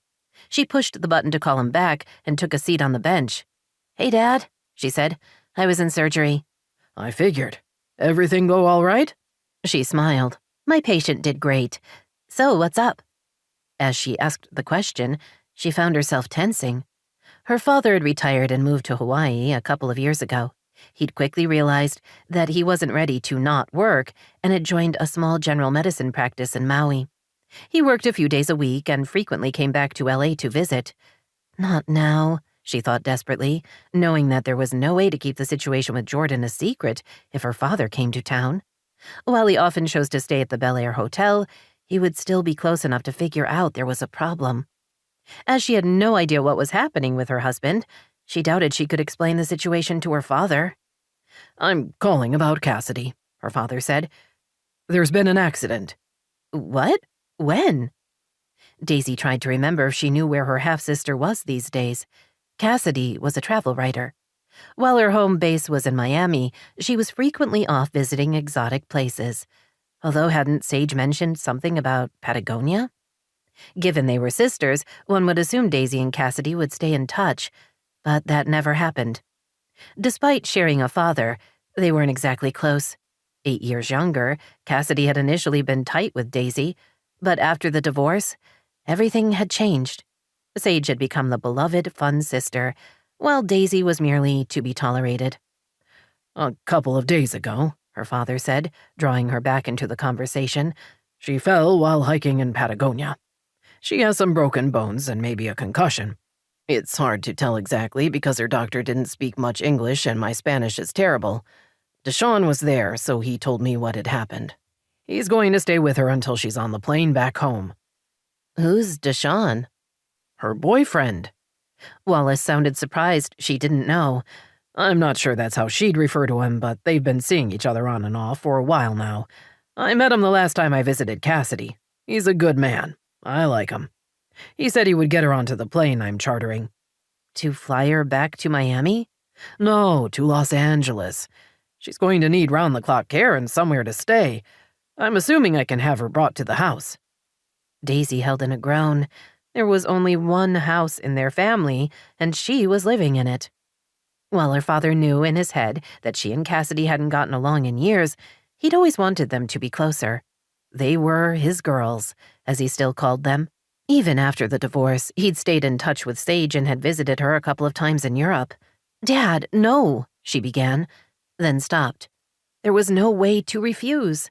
The house was big enough, and Cassidy was family. Wallace wanted to take care of his daughter. End of story. Dozens of thoughts flashed through her head.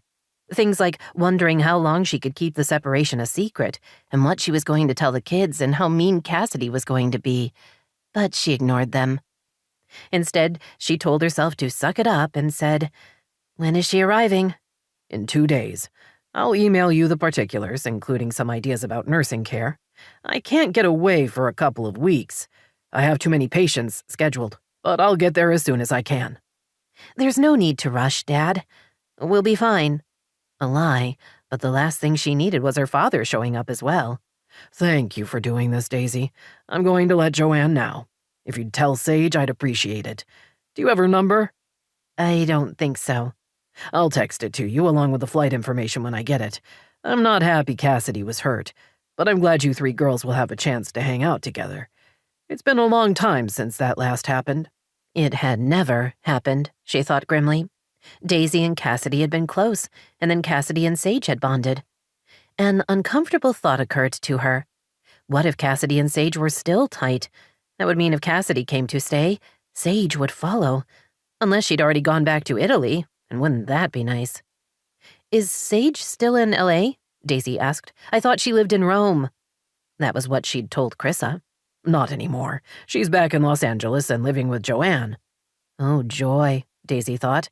"I'll let Esmeralda know," she said, keeping her voice light. "I think the upstairs guest room would be best. There are big windows and lots of space." "I agree, that's a good choice. They're emailing me a copy of her records. I'll forward them to you as soon as I get them. Once you look them over, you'll have a better idea of what she'll need. Esmeralda can get it all in place." "No problem, Dad. We'll figure it out." They spoke for a few more minutes before hanging up. Daisy stared at the blank screen, wishing there had been a way to say no, but she'd been unable to. "Damn it, Dad!" She stood and shoved her phone into her handbag as she dealt with the fact that she'd just been played. There had been no reason for her father to ask her to tell Sage about Cassidy's accident. According to him, Sage was living with her mother, and he had said he was calling Joanne. No doubt Joanne would tell her daughter about the accident, but he'd made Daisy promise to get in touch with Sage. She heard the beep that alerted her to a text message. Probably her father forwarding Sage's contact information. And because she'd said she would, now she would have to call, because not keeping her word wasn't an option. She was 36 years old, and her father was still messing with her life. One day she was going to have to deal with that, although, in truth, the more pressing issue was the fact that her half-sister was about to move in. Daisy would be forced to deal with her injuries, nurses in and out of the house, while living with someone who disliked her, and trying to hide the fact that her husband had moved out. The same husband who had once been engaged to her former stepsister. And that same stepsister had loudly promised to love Jordan forever, right in the middle of his wedding to Daisy. "Later there will be wine," Daisy promised herself, "and possibly chocolate." Because some days, that was all that stood between her and madness. Sage arrived home to an empty house. Grateful she wasn't going to have to deal with her mother, she went to her room and quickly changed into jeans and a t-shirt. While she was willing to admit to a little anticipation about her evening with Adam, she didn't want him to know that. And she'd learned the best way to tell a man an evening with him was no big deal was to dress as if it didn't matter at all. She went into the bathroom to brush her hair before pulling it back into a simple ponytail and tried not to notice the hint of wrinkles at the corners of her eyes. She knew she still looked good, but for how long? 5 years? She really needed to start saving up to get some preventative work done. Something she would add to her money to-do list, along with an apartment and possibly putting aside a few dollars for a savings account. "Not going to think about that right now," she whispered, before returning to her room and collecting the bottle of tequila and the limes. She walked over to Adam's house and knocked. He opened the door and smiled at her. "I have the blender ready to go," he said, stepping back to allow her inside. She held up the tequila and the limes. Good, because we wouldn't want these to go to waste. He led the way into the kitchen. She had a brief impression of newish appliances and a lot of leather furniture in the open-concept family room. Adam was taller than he had been in high school and broader through the shoulders. He looked like he worked out. She sat at one of the stools at the kitchen island as he measured tequila into a blender and added lime juice, simple syrup, orange liqueur, and ice. While the blender worked its magic, he collected glasses from the freezer. Less than a minute later, she had an icy margarita in her hand. Adam poured one for himself and sat next to her. He touched his glass to hers. Two old friends. One corner of his mouth turned up. By that, I mean friends who knew each other a while back. I'm not saying you're old. Good, because then I'd be forced to hit you really hard, and as you wouldn't hit me back, you'd be stuck. You telling me I'm not allowed to hit a girl? She grinned. I'm saying it's not your style. She wasn't sure why she assumed that, but she did. You're right, he said with a heavy sigh. It's a thing. Do you want to be able to hit women? No. He sounded shocked. Why would you ask that? And you prove my point. She took a sip of the drink. Nice. How did you know where I worked? I asked your mom. I'm surprised she told you. I threatened to cut off her intranet if she didn't. Can you do that? Only if I unscrewed the connection at the cable box, which is kept locked, so not easily. But I figured she would believe me. And she did. Sage swung her chair to face him. Now you know where I work. What do you do? I put companies on the cloud. She thought about her phone and how it backed up when she plugged it in to charge. That's like off-site storage, right? Sort of. Do you want a detailed explanation? Not really. He chuckled. Good to know. Companies hire me to get them on the cloud. I'm an independent contractor, which is why I work from home. Do you like what you do? She asked. Yes. Does it pay well? One eyebrow rose. Looking for a loan? He winced. That came out wrong. She eyed him. Yes, it did. I'm making adult conversation. It's nice to have work you like that also pays well. You're right, and yes, it pays well. He got up and pulled a bowl of guacamole out of the refrigerator, then emptied tortilla chips into a bowl. I have chicken taquitos I got from a little place I know, if you're interested. Her stomach growled. Somehow she'd missed lunch. I love a taquito. He put several on a cookie sheet and set it in the oven, then started a kitchen timer in the shape of a tomato. Want to go outside? He asked. She nodded and picked up her drink, along with a bowl of chips. He brought the guacamole, his drink, and the timer. His patio was much larger than her mom's, with Mexican pavers and a big covered area. Along with the desk where he worked, there were a couple of lounge chairs, a round table, and 4 chairs. She took a seat. Adam settled across from her. She turned her head and looked across the low fence. Why do houses always look different when you see them from someone else's perspective? It's just a trick of the light. She smiled, then squinted slightly at the rear view of her mom's house. Is that my bedroom? It is. She faced him. You can see into my bedroom? I can, and while I'm more mature now, I will admit that as a teenager, seeing into your bedroom was always the highlight of my night. She thought about how many hours she'd spent there, doing homework, talking to her friends, changing her clothes. She swung her head between him and the window. You were spying on me. And desperately hoping you'd take off your clothes. Did I? Sometimes. He leaned back in his chair. Those were the days. You were my favorite masturbation fantasy. He held up his drink. I was 16 at the time, so I say that with knowledge that my behavior was wrong and sexist and I would never do it now. Masturbate or stare through my window? His mouth twitched, as if he were trying not to smile. Stare through your window. An honest man, she thought, knowing how rare they could be. So you've seen me naked. Something flashed through his eyes. Not in a long time, but yes. I'm not sure how I feel about that. Flattered? He asked, hopefully. You're very beautiful. The next naked woman I saw was much less impressive. Of course, she was interested in having sex with me, so she could have looked like a tree stump and I would have been delighted. Are you more discerning now? I am. And you still remain the standard against which all my lovers are judged. She winced. Don't do that. No adult woman should be compared with her 16-year-old self. The timer dinged, and Adam went to get the taquitos. Sage wondered what quirk of biology and sociology created a society where women were valued for their beauty and men were valued for strength and power. She supposed it had something to do with procreation. But while it might have worked 10,000 years ago, it was less appealing now. Adam returned carrying a plate stacked high with the crispy snacks. He smiled as he set it between them. Why are you working in retail? Because I don't have the training to be a jet pilot, she said, reaching for a taquito. She thought about mentioning her tutoring, but that wasn't impressive either. Seriously, why? You're rich. You don't need to work. She licked her fingers as she stared at him. I'm not rich. Where did you get that idea? I have a small settlement from my ex-husband, and that's it. I'm paying my mom rent, and I enjoy eating, which means I need to be a working girl. She frowned. Not in a hooker sense. I just assumed you'd married money, he said, then raised a hand. Not in the hooker sense. Just in the beautiful women tend to gravitate toward wealthy men sense.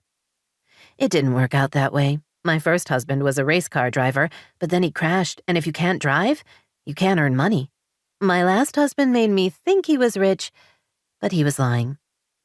And hadn't that been a bitter discovery, she thought, telling herself she'd moved on from the disappointment. She reached for another taquito. You have a sweet ride for a working girl, he said, grabbing a taquito and dipping it in the guacamole. She smiled at the mention of her BMW 3 Series. She is pretty, isn't she?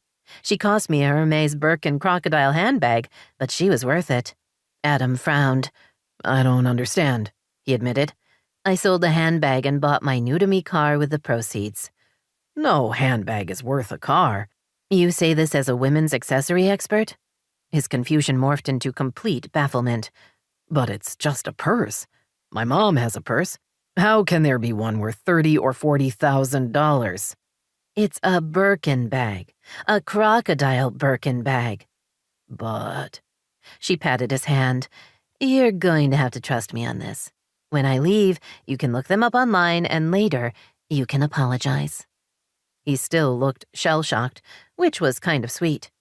She liked that the world of high fashion and ridiculous prices was foreign to him. No doubt he would assume that one of her husbands had given her the bag, which was fine with her. She saw no need to tell him how she'd earned it. She might enjoy his company, but she didn't know him well enough to trust him with a secret like that. You live a life I can't imagine, he admitted. I did, but not anymore. Now I'm just a regular person. How does that feel? No way she was going to get into that pit of failure. She gave him a bright smile. I'm ready to be back in the States. I'm not excited about starting over, but this time I'm determined to make better decisions.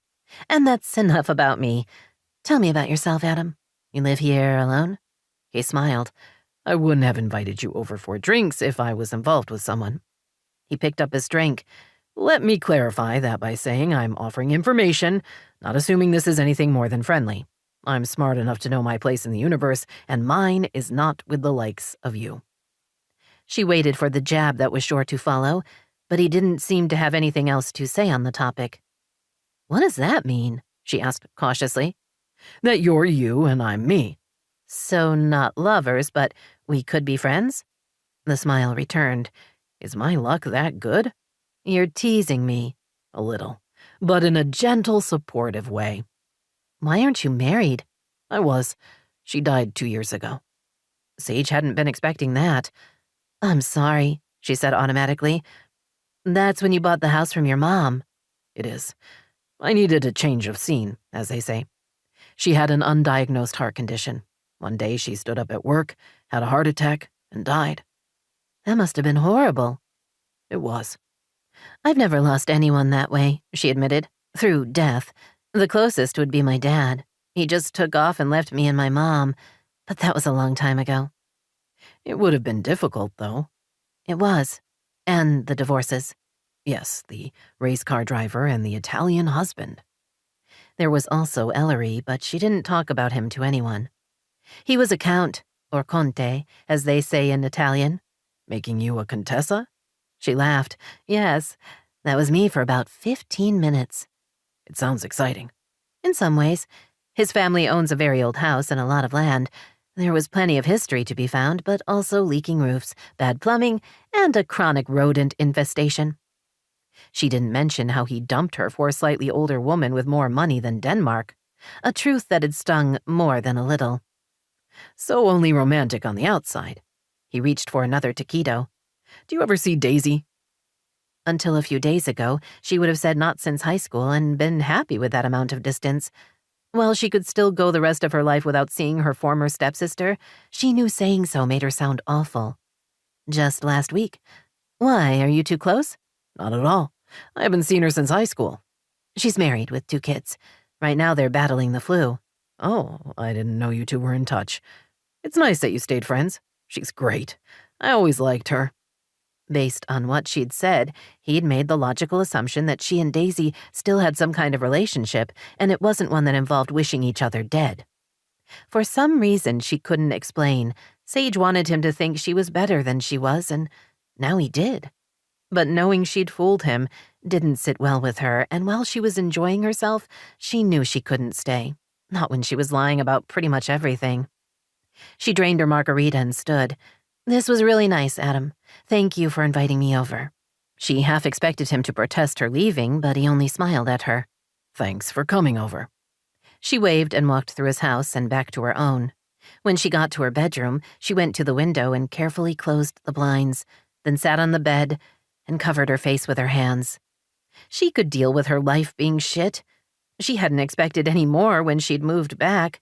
What she hadn't counted on was the fact that she couldn't see a way out, which would have been something she could manage if only she'd been able to pretend that she wasn't the problem. Because her being the problem implied the only thing standing between her and happiness was herself. And how on earth was she supposed to fix that? 5. Daisy waited until the kids were upstairs playing after dinner to sit down with Esmeralda. I'm going to need your help, she began.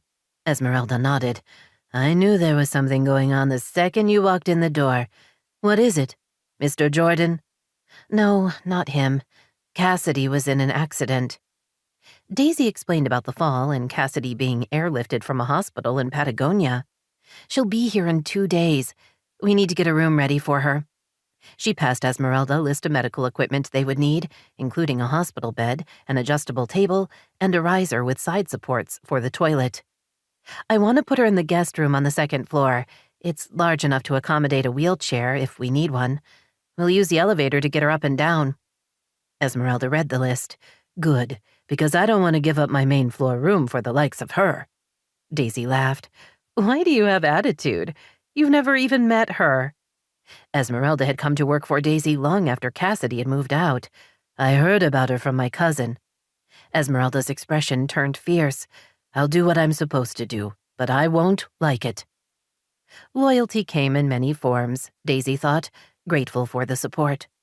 Esmeralda's much older cousin had been Daisy's, and later Cassidy's, nanny. She had witnessed Cassidy at her best and her worst. While Daisy wanted to think Cassidy had changed, she had her doubts, which would make the long convalescence seem endless. I'm sure everything will go smoothly, she lied, knowing her cheerful tone wouldn't fool Esmeralda. The housekeeper raised her eyebrows. Really? Sometimes it helps to assume the best. Good luck with that. Esmeralda waved the list. I'll get started on this right away. We'll get the existing furniture taken out and what she needs brought in. I'll need to know if she has any dietary requirements so I can do the grocery shopping. I'll get the information to you. She'll have round-the-clock nursing for the first few days. Not a problem. Esmeralda smiled at her. I'm unflappable. And I'll keep my opinion of her to myself. Give her a chance. You might like her. Unlikely, but I'll wait and see. Daisy thanked her before going up to the 2nd floor playroom. Ben and Chrissa were at the small game table in the corner, a board game between them. They looked up as she came in. We're playing the game of life, Chrissa said, and I'm winning. Ben made a face that had Daisy thinking Chrissa might not be winning all on her own. She had the absolute best kids in the world, something she would have to remember over the next few weeks. Maybe it would help her deal with the reality of having Cassidy move in. Daisy sat down in one of the chairs and smiled. So I have some news, she began. Is Daddy moving back? Krissa asked anxiously. I miss him so much. Ben watched her, his expression more cautious than hopeful, and didn't speak. Daisy felt a jab of guilt as she said, This isn't about your dad. Your Aunt Cassidy is going to be staying with us for a little while. Won't that be great? Who's Aunt Cassidy? Ben asked. She's my half-sister. Sage talked about her the other day, Krissa told him. Sage's mom's stepsister. Ben frowned. You have a stepsister? Daisy nodded. Cassidy and Sage's mother was married to your grandfather for a while. Cassidy is their daughter. That's confusing, Ben told her, then added, But I think I met her once, a long time ago, maybe with Grandpa. I think I remember that, Daisy said. Cassidy was in an accident. She fell off the side of a mountain. Ben's eyes widened. For real? That's so cool. I mean, I hope she's all right. Daisy smiled at him. She's going to be, but right now she's hurt and she needs help. She'll be staying in the guest room while she gets better. At first, she's going to have a nurse to help her. Is she going to look scary? Krissa asked, hunching in her chair. She'll be bruised and in a couple of casts. For a while, she's going to be on painkillers, so she might talk a little funny. Will she look like a monster? Ben asked hopefully. I'll take a look at her when she gets here, Daisy told them both, and let you know so you're prepared. Your grandfather is very excited to have her staying with us. He's going to come visit in a few weeks. Krissa walked over to Daisy, then slid onto her lap. I don't want to be scared of her. I know, sweetie. I'll be right here when you meet her.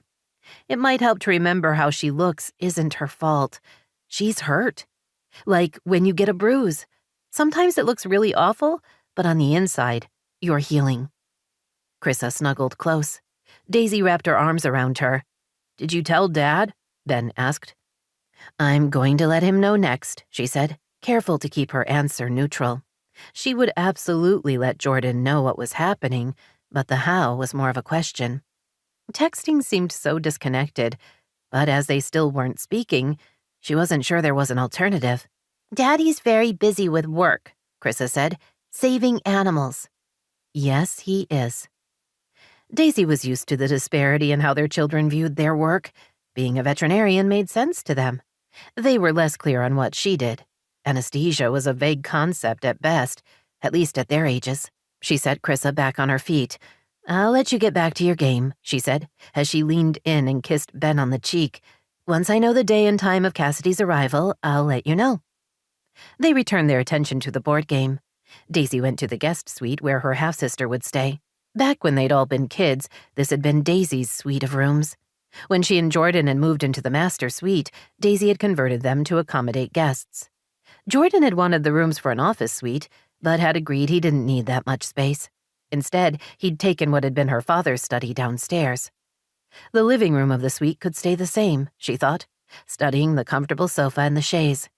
When Cassidy was more mobile, she might appreciate being able to get out of bed, but still stay in her own quarters. The large bedroom was at the back corner of the house, with windows on 2 walls. Even with a king-size bed and large nightstands and a dresser, there was still plenty of room for any other equipment Cassidy might need. She checked out the bathroom. There was a tub and a separate walk-in shower. The long vanity had double sinks, and a cabinet provided extra storage. Her sister should be happy here, or at least as happy as she could be, stuck in Daisy's house. Daisy ignored the sense of dread that took up residence in her stomach. She and Cassidy were both adults now. There was no reason to think her sister would be anything but reasonable. Okay, there were lots of reasons, but she was going to ignore them. She left the guest suite and made her way to her home office. It was a bit of a walk from one end of the house to the other. She remembered how shocked she'd been the first time she'd seen where Sage and Joanne had gone to live after the divorce. Now Daisy knew it was a perfectly nice home in a quiet neighborhood, but all those years ago, she'd been surprised by how small it was. The whole of it was about the size of her and Sage's bedrooms and playroom back here. All of her friends had lived in houses much like her own. This one had been in her family since the 1950s. It had been built by her maternal grandfather and passed on to his daughter and then to her. She hadn't known the rest of the world wasn't so blessed, and the discovery had unsettled her for days. And speaking of Sage, she thought, sitting behind her ornately carved Victorian desk, She was going to have to let her know about the accident. Her father would be sure to follow up on his request. She sent a quick text to Jordan, telling him about Cassidy's injuries and that she would be moving in. When he didn't respond in 5 minutes, she debated whether to text or call Sage. She knew which option she preferred, but suspected her father would point out that the spirit of his request required that she let Sage know personally. Holding in a sigh, she pushed the call button and waited. "Hello? Sage, it's Daisy." There was a long pause, followed by a surprised-sounding, "Did you mean to call me?" "I did. I wasn't sure if you'd spoken to your mother yet or not. I haven't seen her since I got home from work." "Work? As in a job? Why would Sage have a job? Wasn't she well off from settlements from her divorces?" Daisy shook off the questions and got to the point. "My father wanted me to let you know that Cassidy's been in an accident." She explained about the fall and Wallace airlifting Cassidy to Los Angeles. "She's going to be staying here until she's feeling better. I'm sure she'll want to see you and your mom." A truth Daisy had been avoiding, but ignoring it wouldn't make it go away. "Unless you're going back to Italy soon," she added, trying not to sound too hopeful. "I'm staying here," Sage said. Darn and double darn. Her father had been right. She'll be excited to hear that. "I'm surprised I didn't hear from her after the accident. Dad said she's in pretty bad shape, so I'm not sure she could have called." Daisy told herself to stop talking. Why was she defending Cassidy of all people? "He said Deshawn was with her." "Deshawn? The boyfriend?" "Cassidy doesn't have a boyfriend. She doesn't do boyfriends." Daisy frowned. "He was with her in Patagonia. That's all I know." If Cassidy was traveling with a guy, shouldn't Sage know? Weren't they as close as they had been? When Sage had helped her and Chrissa the day her daughter had gotten sick, Daisy had been under the impression they were. Was that wrong? Daisy told herself it wasn't her business, and having the information wouldn't change anything. Relationships were complicated. She knew that firsthand. Her non-speaking one with Jordan was plenty of proof. "Okay, well, I'll text you with the flight info." "Thanks, bye." Sage hung up, leaving Daisy staring at her phone and wishing just once she could have the last word. Daisy traded shifts so she could be home when Cassidy arrived. It was the right thing to do, even if she would rather have been wrangling snakes on some snake ranch. Okay, maybe not snakes, but some unpleasant animal/creature. Anything that would keep her away from home for a couple of weeks. Not exactly the mature response, she admitted, as she paced by the front door, waiting for the private ambulance to pull up. But an honest one. "She'll have nurses," Esmeralda reassured her. "You won't have to deal with her." "She's my sister. There's no escaping her." Daisy shook her head. "I didn't mean that. She's family, and I'm glad we're able to take care of her when she's been injured." While she admitted privately that glad was a little strong, she was pleased she'd been able to make the statement without a lightning bolt reducing her to a pile of dust.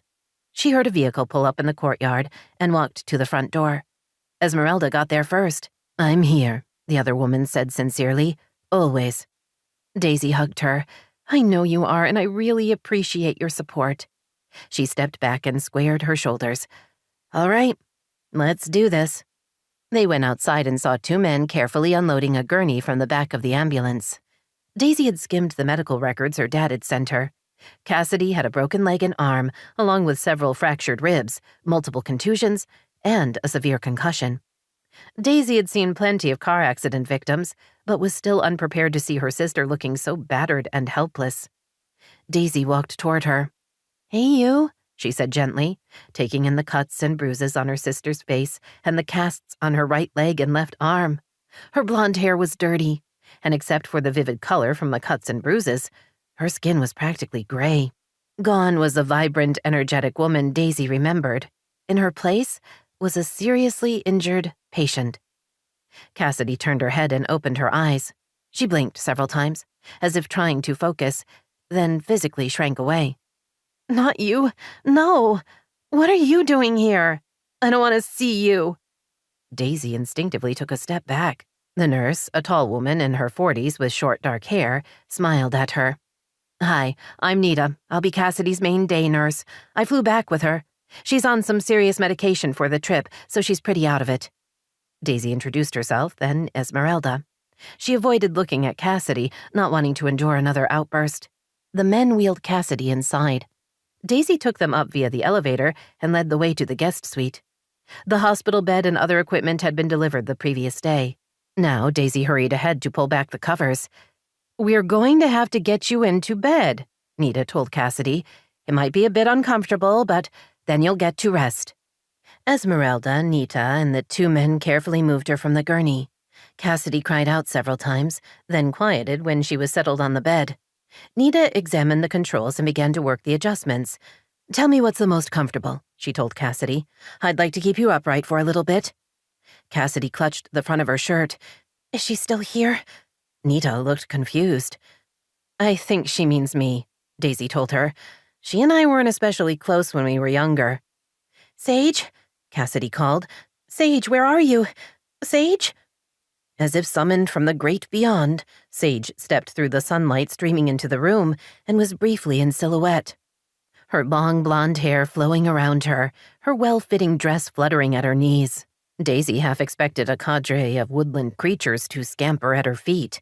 "I'm here," Sage said, hurrying to her sister's side. When Sage was close enough to actually see her, she came to a stop and covered her mouth with her hand. Her shock and distress were visible. Unable to help herself, Daisy moved closer. "She's actually in better shape than I expected," Daisy said quickly.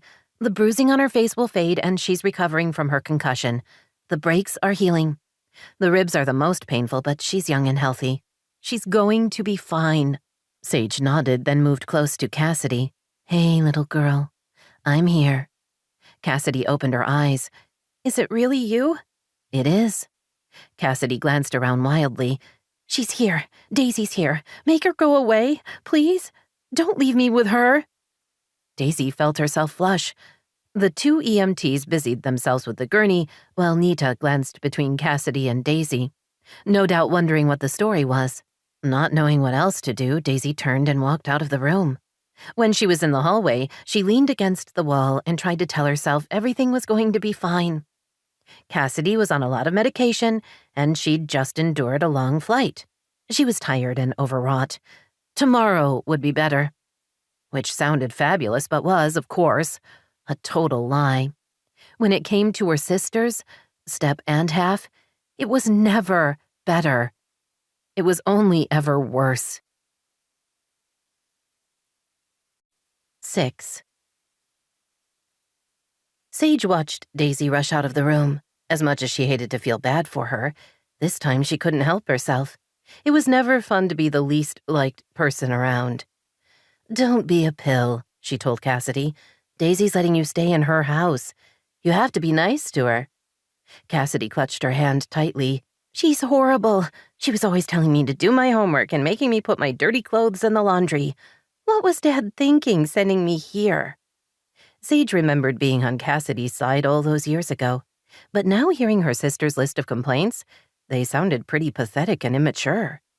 "I'm so glad you're here," Cassidy continued, sounding desperate. "I didn't want to come here, but I didn't have anywhere else to go. I thought maybe Dad would fly me to Hawaii, but he said he doesn't have the room, and he's busy with work." Tears filled her blue eyes. "I know Mom wouldn't want me around." "Of course she'd want you," Sage lied. "But you know how small the house is. The only place your hospital bed would fit is on the patio. That would be really uncomfortable when the sprinklers came on." That got her a slight smile, but Cassidy continued to cling to her hand. "It's just awful. She's awful. I hate her." "You don't hate her. Cass, you've been out of the house for 10 years. We've all changed. Give Daisy a chance." "Since when did you take her side? You always hated her too." Sage didn't want to admit to that. She tugged free of Cassidy's grip and pulled a desk chair close to the bed. The nurse wasn't in the room, but Sage assumed she was giving them privacy while staying close. "What happened?" she asked, taking her sister's good hand again. "You really fell off a mountain?" Cassidy closed her eyes. "I didn't mean to. I was backing up and suddenly there wasn't any ground under my feet." "Backing up from what?" "I don't want to talk about it." Which meant the "it" was bad or possibly embarrassing. "I didn't know you were in L.A., Cassidy said earnestly, "but I'm so glad you're here." I moved back a few weeks ago when Mom had her cancer scare. She wanted company, and I'd just found out I was getting a divorce, so it seemed like a good time to come back. Cassidy turned her head toward Sage, then winced at the movement. What do you mean, back? I'm staying in the States. I'm done with Europe, and it appears to be done with me. She deliberately kept her tone light. Are you okay? Sage smiled. Better than you, kid. I think everyone is. Sage heard the sound of rapid footsteps, then Chrissa and a boy a few years older appeared at the open door to the bedroom. Ben, Sage thought, Daisy's oldest. Chrissa seemed more cautious than curious, but Ben was obviously eager to come in. Ready for visitors? Sage asked, then quickly added, It's Daisy's kids. You've met them, right? Maybe once. With Dad. Sage waved them in. They both circled around the bed and stood by her. Chrissa kept her gaze on Sage while Ben stared at Cassidy, his eyes wide. Did you really fall off a mountain? He asked. I did. It wasn't a smart thing to do. She raised her broken arm a few inches. Things hurt. I'm Ben, he said. I think you're my aunt. I am. And I'm Cassidy. Sage leaned close to Chrissa. It's okay. She's not too scary looking. Chrissa glanced at her, then away. Hi. Hi back. Chrissa looked at her again. What's wrong with you? Cassidy gave her a faint smile. That's a really long list. She means your injuries, Sage told her. Oh, that. Broken arm and leg, fractured ribs. I had a concussion, but that's getting better. A lot of really big bruises. Do you have brain damage? Ben asked, sounding intrigued by the prospect. It's hard to tell. Sage sighed. That's your aunt being funny. There's no brain damage. You don't know that, Cassidy said. You're guessing. The nurse walked in, bringing a tall pole with an IV bag with her. Hello, children, she said cheerfully. I'm Nita. I'm going to be Cassidy's day nurse. There will be a different nurse at night, and we'll trade off with another pair after a few days. Is she going to die? Chrissa asked. Ben nudged her. No, she's getting better. Are you sure? Cassidy asked dryly. Nita ignored the question. She'll be in a wheelchair in another week or so. But right now, I need to give Cassidy some pain medicine so she can sleep. Maybe you could come back later, when she's had a little rest. Yes, ma'am, Ben said, taking Chrissa by the hand and leading her out of the room. Cassidy watched them go. I like her kids. Is that wrong of me? Not at all. Cass, I'm serious. Let the past go. We're adults now. It's time to start over. Do you really believe that? Are you saying you like Daisy? That you're friends? Sage pulled free and leaned over to kiss her forehead. No, but there's no need to be bitchy, okay? You're leaving? Don't go. You can't leave me here alone. Sage eyed the IV. In about 20 minutes, you're going to be asleep. I'll come back later. You promise? Yes. Now get some rest. If you really loved me, you'd take me home with you. Sage ignored that. She waved and walked out into the hallway. Ben and Chrissa were standing there. Ben looked at her. You knew my mom when she was a little girl, didn't you? Yes. Daisy was 7 and I was 8 when our parents got married. We used to be stepsisters. But you're not now. No, our parents got a divorce.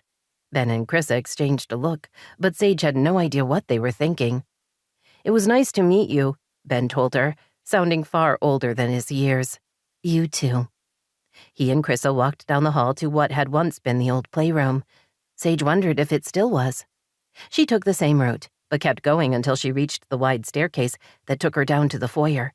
She wondered if she should say goodbye to Daisy. Not that she had any idea where she was, or what else they would have to say to each other. Plus, what if Daisy was with Jordan? That would be a whole new level of awkward. She let herself out the front door, then walked to her car. As she drove down the long driveway, she thought about how so much about Daisy's house was still the same. Sage had lived there nearly 5 years and had never felt it was her home. She'd always been the awkward guest, not quite family and not a stranger, existing in a half-life world. After the divorce, she and her mom had moved to the house Joanne was in today. Yes, it was smaller and somewhat depressing by comparison, but at least there Sage had known her place. The downside had been that Wallace continued to pay for her education, sending her to the same private school she'd attended during the marriage. Unable to escape her now former stepsister, Sage had gone out of her way to make Daisy's life as miserable as possible. Daisy had been quiet, shy, studious, and slightly overweight. Any one of those characteristics could have been overcome with a little effort, but combined, they were deadly, especially when there was a popular mean girl in residence. Sage had been Daisy's opposite. She'd been outgoing, social, fun, and beautiful. She'd made friends easily and had always been one of the most popular girls. While none of her relationships had been particularly close, she'd made up for intimacy by substituting volume. Anytime things got a little dull, there was always Daisy to pick on. And she had, relentlessly. Not a memory to make Sage particularly proud of herself. Things had gotten better in high school, she thought, pausing at a red light. She'd fallen for Jordan and he'd occupied most of her waking hours. Hanging out with him had been way more fun than tormenting Daisy. Sage supposed she'd loved him, as much as she'd been able to love anyone. But her love hadn't been enough for him. No, she told herself, that wasn't fair. He'd been right.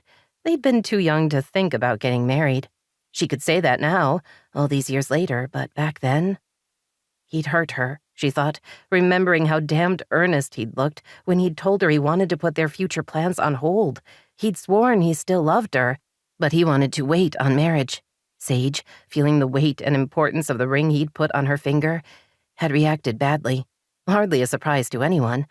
Yes, her mother had egged her on, telling her if Jordan really loved her, he would want to marry her as soon as possible.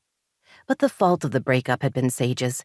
She'd screamed that she would never forgive him, and 2 days later had, in a fit of drama, left the ring and a goodbye note on the front seat of his car. She'd taken a pre-dawn flight to Paris and had vowed to never look back. Heartbroken, she'd been determined to make her way in Europe. She'd promised herself there everything would be more glamorous, more interesting. She would let rich Frenchmen seduce her. She would marry into money, have a country chateau, and a city pied-à-terre. Knowing Jordan would regret losing her. At least, that had been the plan. Funny how her life had gone so wrong. Looking back, she could see where she'd made bad decisions at pretty much every opportunity. Unlike Daisy, who had seemed to get it right all the time. Sage drove toward her more modest neighborhood and smiled. At least her genuine wish that Daisy and Jordan were happy together spoke well of her as a person. If she wasn't all bad, then maybe there was hope for her after all. Despite the distance between Daisy's small home office and the guest quarters, she was acutely aware of Cassidy's presence in the house. She might not be able to see her or hear her, but she knew she was there, which made it difficult to concentrate. She worked her way through the monthly bills, then picked up her phone and studied the dark screen. She missed Jordan. Sometimes her emotions leaned more toward wanting to bash in his head with a heavy object, but today she just plain missed him. They were married, this was his home, and he should be here. Only he wasn't. And if they didn't start talking, that was never going to change. She still didn't know why he'd left or what his grievances were, a frustrating truth she couldn't ignore. She was trapped between indecision and fear, worry and loneliness. She put the phone down, then picked it up again and texted him. "We need to figure out what's going on. Not talking doesn't solve any of our problems. To be honest, I'm not sure what our problems are." She wanted to say more but decided that was enough of an opening. Seconds later, 3 dots appeared. "I agree." His quick response told her he was at his desk, rather than with a patient. She reached for her phone again, this time intent on calling, then drew back. What if she called and he didn't pick up? While she didn't want to believe that would happen, she wasn't sure, and the not knowing made her sad. Shouldn't she expect her own husband to take her calls? The dots appeared again. "Counseling?" She stared at the single word, not sure if he was asking or suggesting, then deciding it didn't much matter. "I think that's a good start." "Why don't you pick one you like and set up an appointment? You know my schedule. Tell me when and where, and I'll be there."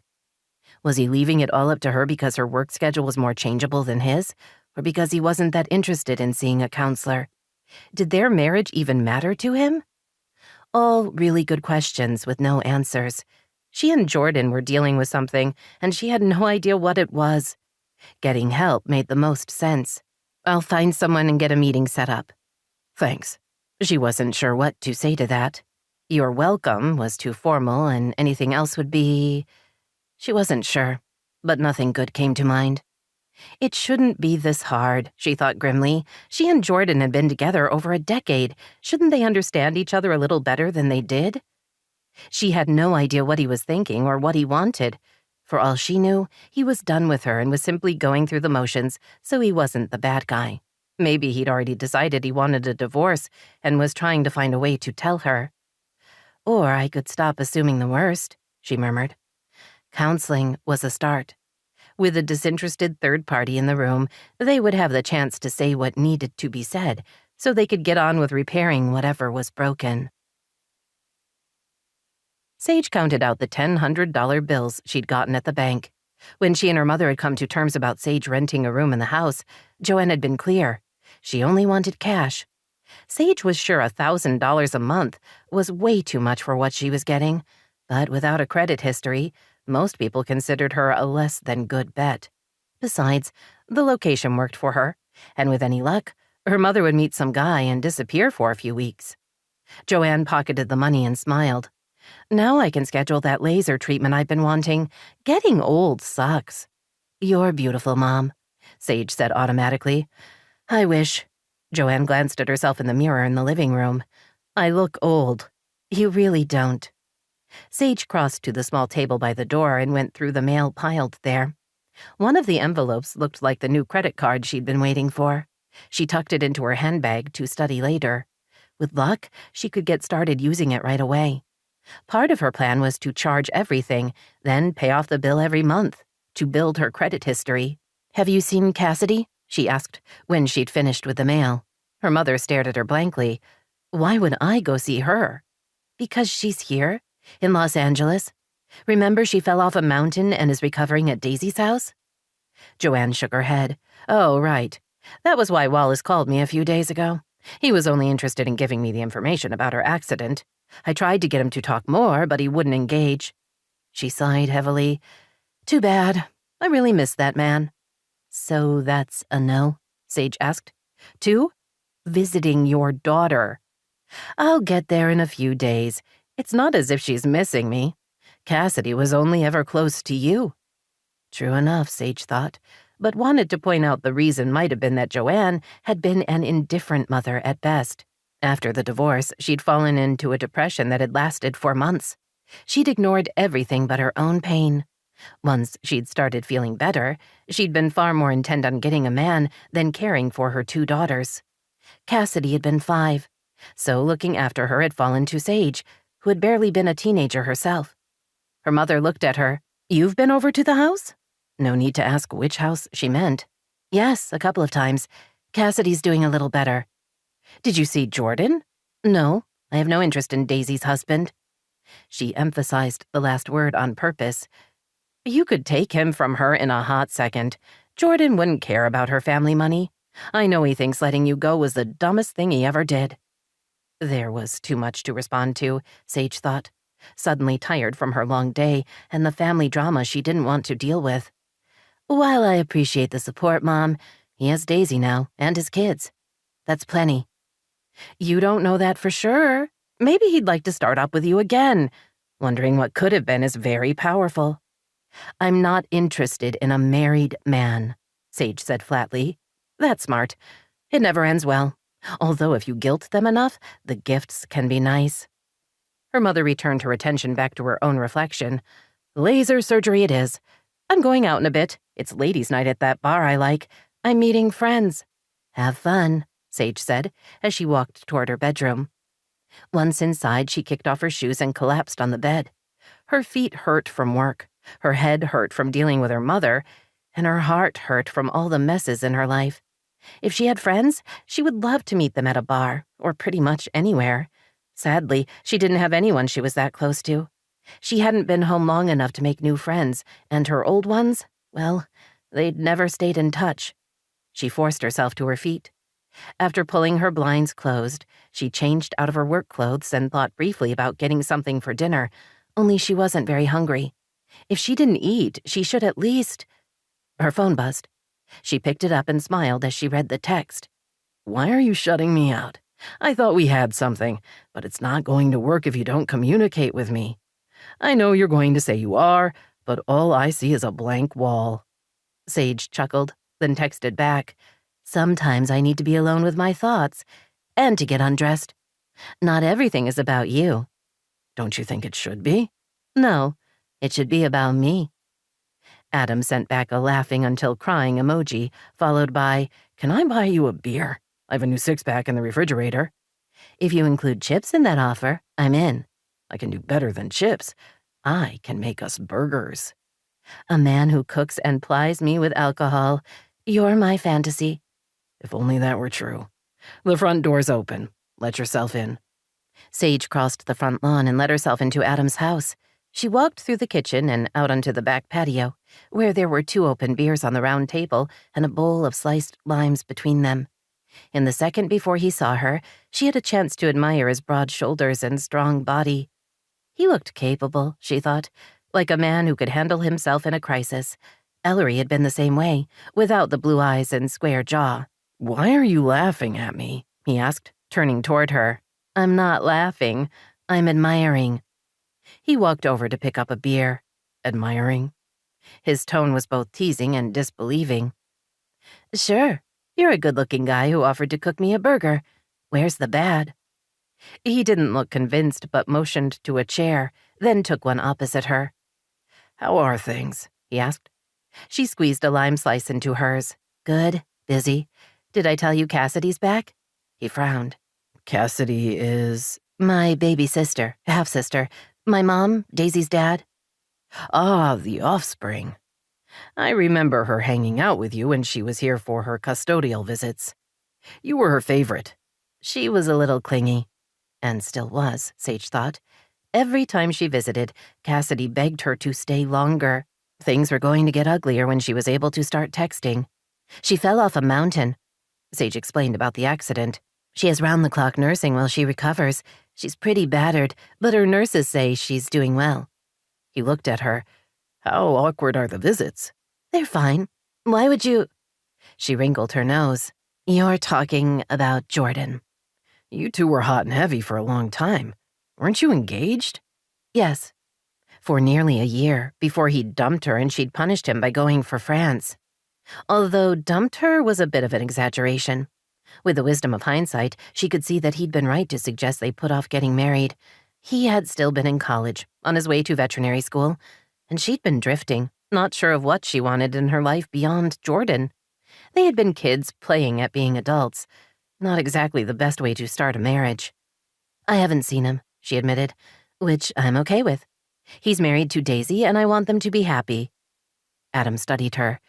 You sound like you mean that. "Of course I do. Daisy and I were never close, but I wouldn't wish her ill. She might have, back in high school, but she liked to think she was a better person now. I genuinely don't have time to deal with any more drama in my life." Then I will regale you with humorous stories. "Such as?" I looked up Birkin bags. She smiled. "Did you faint?" Yes. Luckily, I didn't hit my head when I collapsed. Do you know what they cost? They're a handbag. A damn handbag. "I think it's way more than a," she made air quotes, "damn handbag if it was worth a car." Point taken.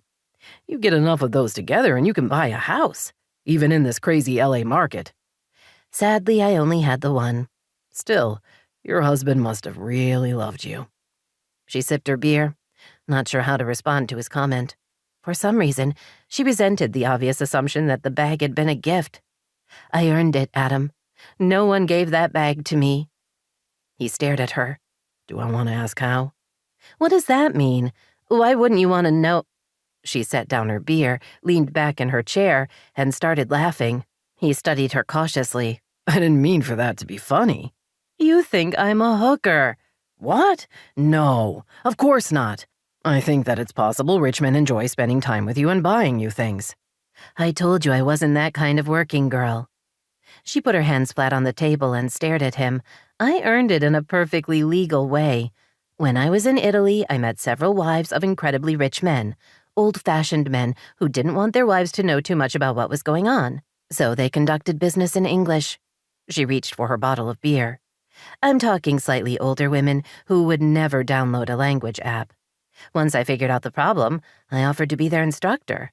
On the surface, we were just friends, spending the afternoon together, having a little girl talk. In truth, I was giving them intensive classes in English. Their husbands made sure they didn't have access to a lot of cash, but they encouraged shopping. Lots of shopping. He swore under his breath. They paid you in handbags. Unusual currency, but one that works for me. I know a few reputable places to resell the bags. They're my nest egg for the future. They're in excellent condition, and I have all the documentation. Once I figure out where I can store them, I'll have them shipped over to me. They're not with you now? Only a handful of them are. I can't keep them in the house. Adam raised his eyebrows. Because you're concerned your mom would take them? Yes, and she would sell them without doing the research, so she would get a ridiculously low price. This way is safer. You're a constant surprise. She didn't ask if he meant that in a good way or a bad way. I'm doing my best to figure it all out, she told him. I feel bad about those women in Italy. One of the consequences of marrying money. She smiled. I'm talking serious money, like a different planet level. You're saying they got what they wanted? I'm saying when you marry money, you earn every penny.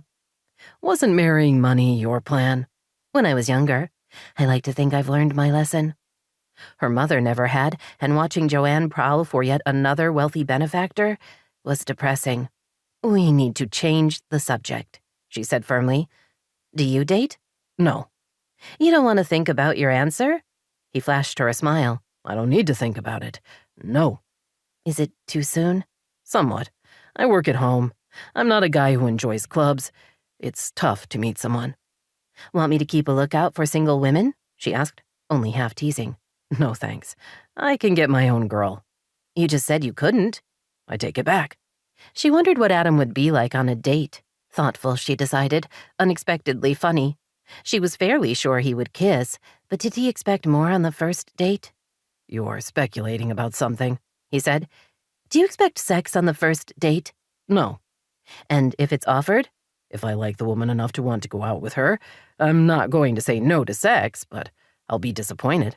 In her performance? Isn't that judgy? No, in the fact that we got there so fast. It doesn't bode well for the relationship. I don't want to be with someone who thinks she has to use sex to keep me interested, or someone who's only in it for sex. Did you just say bode? No one uses that word. I do. It's a good word. You're so weird. She kept her voice light and teasing because she didn't want him to know his words had hit her hard in her tender underbelly. How many times had she used sex to get and keep a man? Maybe the easier question was, how many times had she not? Remember back in high school there would be the word of the day? He asked with a grin. We were expected to use it in sentences throughout the day. We all complained it was a totally lame idea. Yet how many of those words got into our personal lexicon? Lexicon being one of the words? She asked. I assume so. I avoided the words of the day. You were a rebel. She smiled. And you were... She frowned, remembering that while they'd hung out in 9th and 10th grade, by their final 2 years of high school, she and Adam hadn't been friends anymore.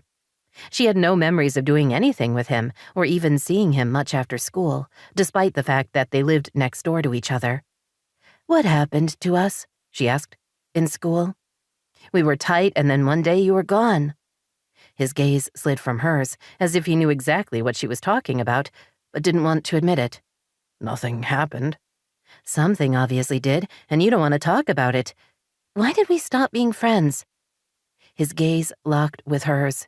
She read indecision there, along with something she couldn't name. Something that made her stomach tighten, even as she said, I want the truth. Don't worry about hurting my feelings. Because for some reason, she really did want to know what had gone wrong between them. He set down his beer and shrugged. You got mean. 7. After Daisy got the kids into bed, she debated retreating to her own room for a little mindless TV. She could stream a new series or check out whatever the Food Network was offering. But instead of walking purposefully, she hesitated. She really should check on Cassidy. Not that she wanted to. Spending time with her sister wasn't exactly pleasant, and it wasn't as if she needed to be checked on. There was literally round-the-clock nursing care, and her physician father was a phone call away. Cassidy was fine. Daisy should get on with her evening. Maybe she could finally figure out how to make a souffle that didn't fall, or she could spend a little time trying to figure out what was going on with her marriage and her husband, both of which seemed to be missing from her life. But she'd been raised to do the right thing. So, despite the voice in her head screaming at her to run, she turned toward the guest suite. With a little luck, Cassidy would be asleep, and she could slip out without waking her. But Daisy's luck had apparently run out. Not only was Cassidy awake, she was sitting up in bed, her hands over her face, as she cried into several tissues. Daisy stood in the doorway to the bedroom, not sure what to do. Her instinct was to run far and fast. Her compassion told her to find out what was wrong, and the rest of her just wanted a big glass of wine and a brownie. "What's wrong?" she asked, doing her best to keep her voice low and comforting. "Are you late on your pain meds?" Cassidy lowered her hands and stared at Daisy. "What?" she asked, wiping her blotchy face. "Are you in pain? Should I get the nurse?" "No." Cassidy sniffed again. "I told her to take a break. She's downstairs, I guess." The tears returned. "Nothing hurts more than usual. It's my life that's screwed up. I mess up everything I touch, and I'm a failure." Daisy reluctantly walked into the room and took the bedside chair. "That's the drugs talking. You're not a failure. You're a travel writer with a great life. You get to see the world. You live in Miami. What's not to like?" Cassidy pulled more tissues out of the box and blew her nose. "No one cares about me. I could die tomorrow and no one would miss me." Daisy did her best not to roll her eyes. "That's a little dramatic, don't you think? People care. You have family." She wanted to say that she cared, but she couldn't quite spit out the lie. She and Cassidy hadn't been close in decades. Come to think of it, Daisy didn't much like Sage either, which probably meant she was a horrible person. "I don't know your kids," Cassidy wailed. "I should know them." It took Daisy a second to catch up to the conversation. "You don't know them because you don't spend time with them, and you live across the country.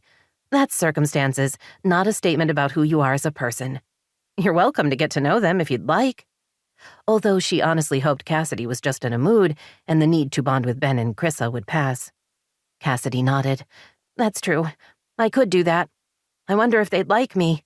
Do they know I never liked you? Did you tell them?"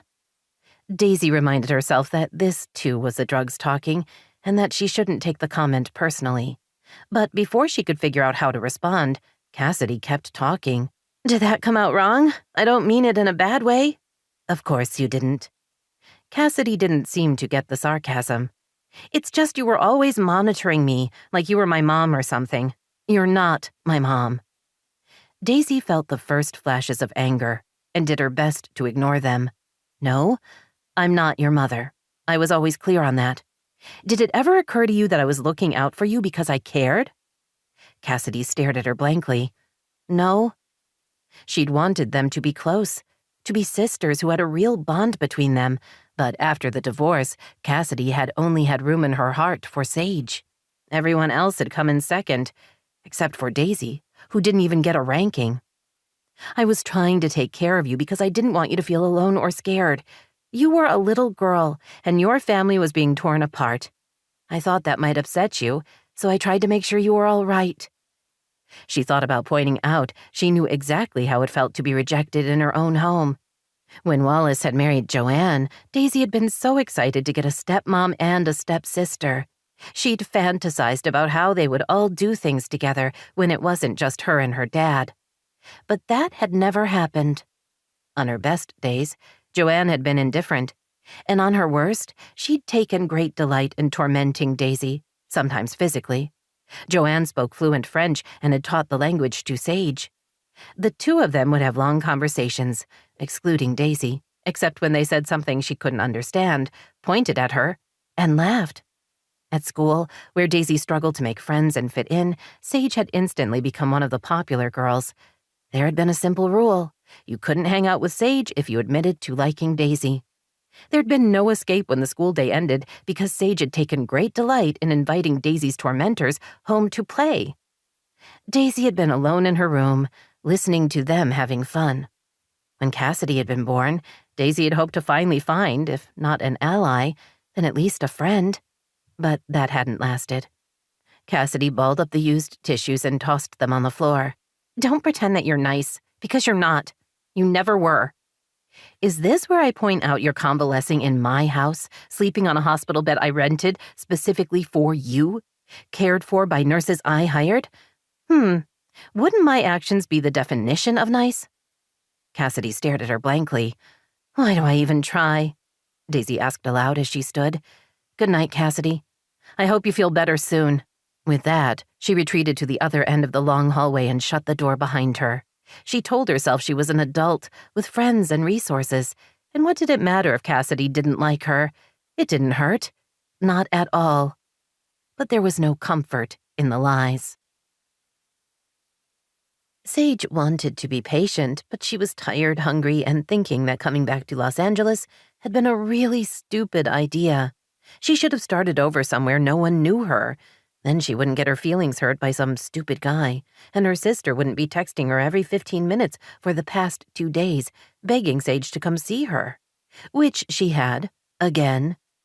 You have got to stop, she said, letting her irritation show in her voice. I mean it, Cassidy. This is ridiculous.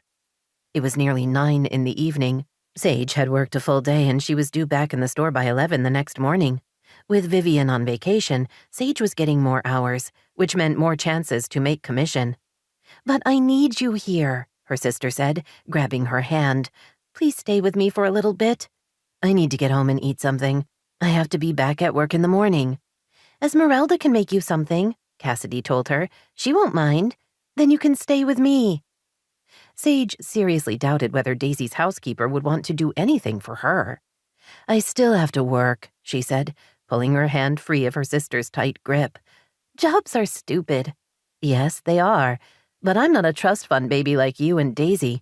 I have to work to pay my bills. Sage, you have to stay. Pretty please? With her blue eyes wide and pleading and the note of wine in her voice, she looked and sounded as though she was 8 instead of 28. Sage held in a sigh. You're making me insane. I know. Isn't it great? Cassidy reached for the walkie-talkie on the high table by her hospital bed. What do you want to eat? Nothing.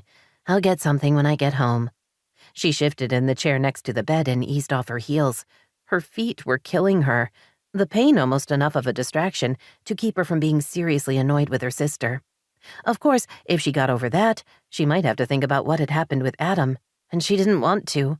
Not only had his assertions stung, she really disliked that she was still thinking about it.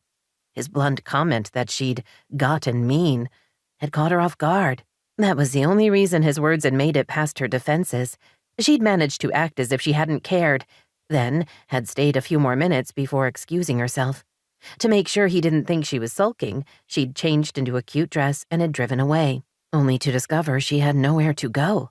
Hitting a bar by herself was beyond grim, so she'd walked around Beverly Center for an hour before returning home and hiding out in her room, all the while trying to figure out what his words had meant, beyond the obvious. Not that she cared what he thought. He was just some guy she used to know. It wasn't as if they were actually friends or dating. She needed to get over it and move on. Sage, Cassidy glared at her, pay attention to me. Sage stared at her sister. When did you get to be a brat? I'm not. I'm so bored. Things don't hurt as much, so my nurses are weaning me off the painkillers. That means I'm not sleeping all the time. There's nothing to do. You have a television. Watch something. Read a book. Learn a new language. I'm not your personal plaything. Entertain me. You're the fun one. I'm not feeling fun right now. She started to stand. Cassidy grabbed her hand again. Wait. I need to tell you something. Deshawn proposed. Sage sat back down. Who's Deshawn? The guy I've been seeing. Kind of seeing. It's been an on and off thing for a while now. I didn't know you were seeing anyone. Not that she and Cassidy talked all that much, but they texted on occasion, and she was pretty sure she would remember her sister mentioning keeping a guy around for any length of time. Cassidy didn't do relationships, not ones that lasted past a weekend. She was pretty enough to get anyone she wanted. But she had no interest in keeping the man of the moment around past the time it took for her to have a couple of orgasms. Is it serious? She asked. Cassidy tilted her head. He proposed. So you said. That only means it's serious for him. You're the one I'm asking about. Cassidy waved her unbroken arm. No, maybe. I don't know. I like him, but lately he's been pushing me to, commit. I can't do that. I've told him, but he won't listen. She wrinkled her nose. He's sweet and all, smart, funny, really good-looking, with muscles to die for, but I couldn't marry him. You could. You simply choose not to. Cassidy's lower lip trembled. That's kind of a mean thing to say. There was that word again, Sage thought in annoyance. She was about to snap at her sister, only to think that maybe she hadn't been exactly supportive. Despite the healing bruises and the fact that she had more energy, Cassidy was still recovering from a serious accident. Maybe a little more patience was called for. How long have you been off and on seeing him? She asked. A couple of years. Cassidy pressed her lips together. Maybe 3. Years? You've been seeing a guy for 3 years, and I'm just now hearing about it? It's not a thing. It is to him. Sage softened her tone. Cassidy, if he's all that you say, why not give him a chance? A real chance. Because it will all go to shit? You know it will. No marriage is successful. I mean on TV and stuff, but not in life. Name one person you know who's happily married. Sage rolled her eyes. Seriously? How about Daisy and Jordan? They've been together, 10 years, 11, 12? Cassidy's mouth widened into a smile. You don't know. Of course you don't. It's not like she would have told you. She lowered her voice. He's moved out. They're separated. Ben and Chrissa come see me every day after school, and they told me. It's been a few weeks now. He's moved into a hotel. I don't think it's an apartment. She wiggled her eyebrows. You should so go after him. It would serve her right. Cassidy, stop it, Sage said, mostly to buy time. Daisy and Jordan separated? She wasn't happy about the news. In truth, it should be meaningless to her, except for some generic regret that any marriage had failed. Only she felt more than that. For reasons she couldn't explain, her stomach felt a little queasy, and she had the strangest desire to bolt from the room. Well, I hate her. It's not my fault. You have no reason to hate her. She's taken you in, even though you're difficult and disrespectful. I don't care if she likes me. Dad is the one who wants me to stay, and she'll always do what he says. Why do you hate Daisy so much? When we were kids, she cared about you. I just do. Besides, you and Mom were always awful to her. This isn't on me. Sage wondered if that was true. She and her mother had been pretty awful, yet another piece of her past she would like to do over. Had Cassidy learned to disrespect Daisy from them? We were wrong, Sage told her. I'm sorry about Daisy and Jordan. I hope they work things out. She smiled. Then I could give you an example of a successful marriage. But until then, we don't know a single one, which means I can never marry Deshawn. Not that he would want me now. I look awful. You look fine. And do you really think he cares about a few bruises? No, Cassidy sighed. He loves me. That's why I fell off the mountain. He was proposing and I was backing away, and suddenly there wasn't any ground and I was falling. At least you have a good story to tell. She rose. Stop texting me. I have to work and I need my sleep. If you don't stop, I'll turn off my phone. Cassidy flashed her a confident smile. You'd never do that to me. You can't. You love me. Less and less each day, kid. Sage kissed her cheek. I'll see you in a couple of days. Come back later. We'll watch movies and talk all night. No. Sage, please. Goodbye, Cassidy. Sage spoke as firmly as she could. If Cassidy continued to bug her, she was going to have to make good on her promise and turn off her phone.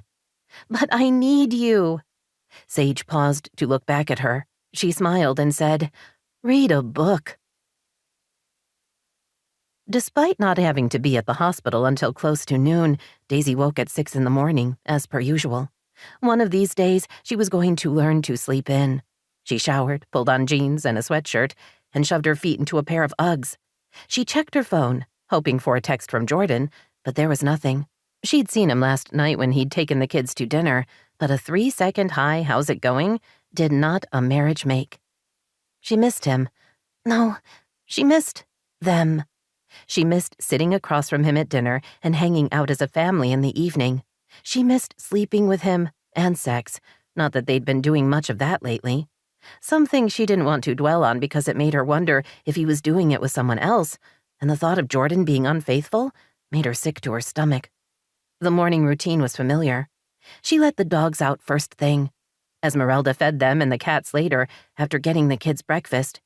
Theirs was a well-oiled machine, and Daisy knew she was lucky to have so much help.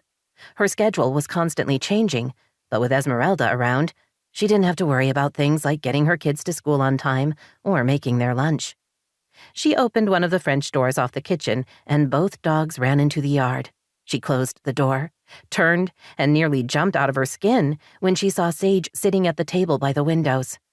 Daisy pressed a hand to her chest in a futile attempt to slow her heartbeat. She glared at her former stepsister.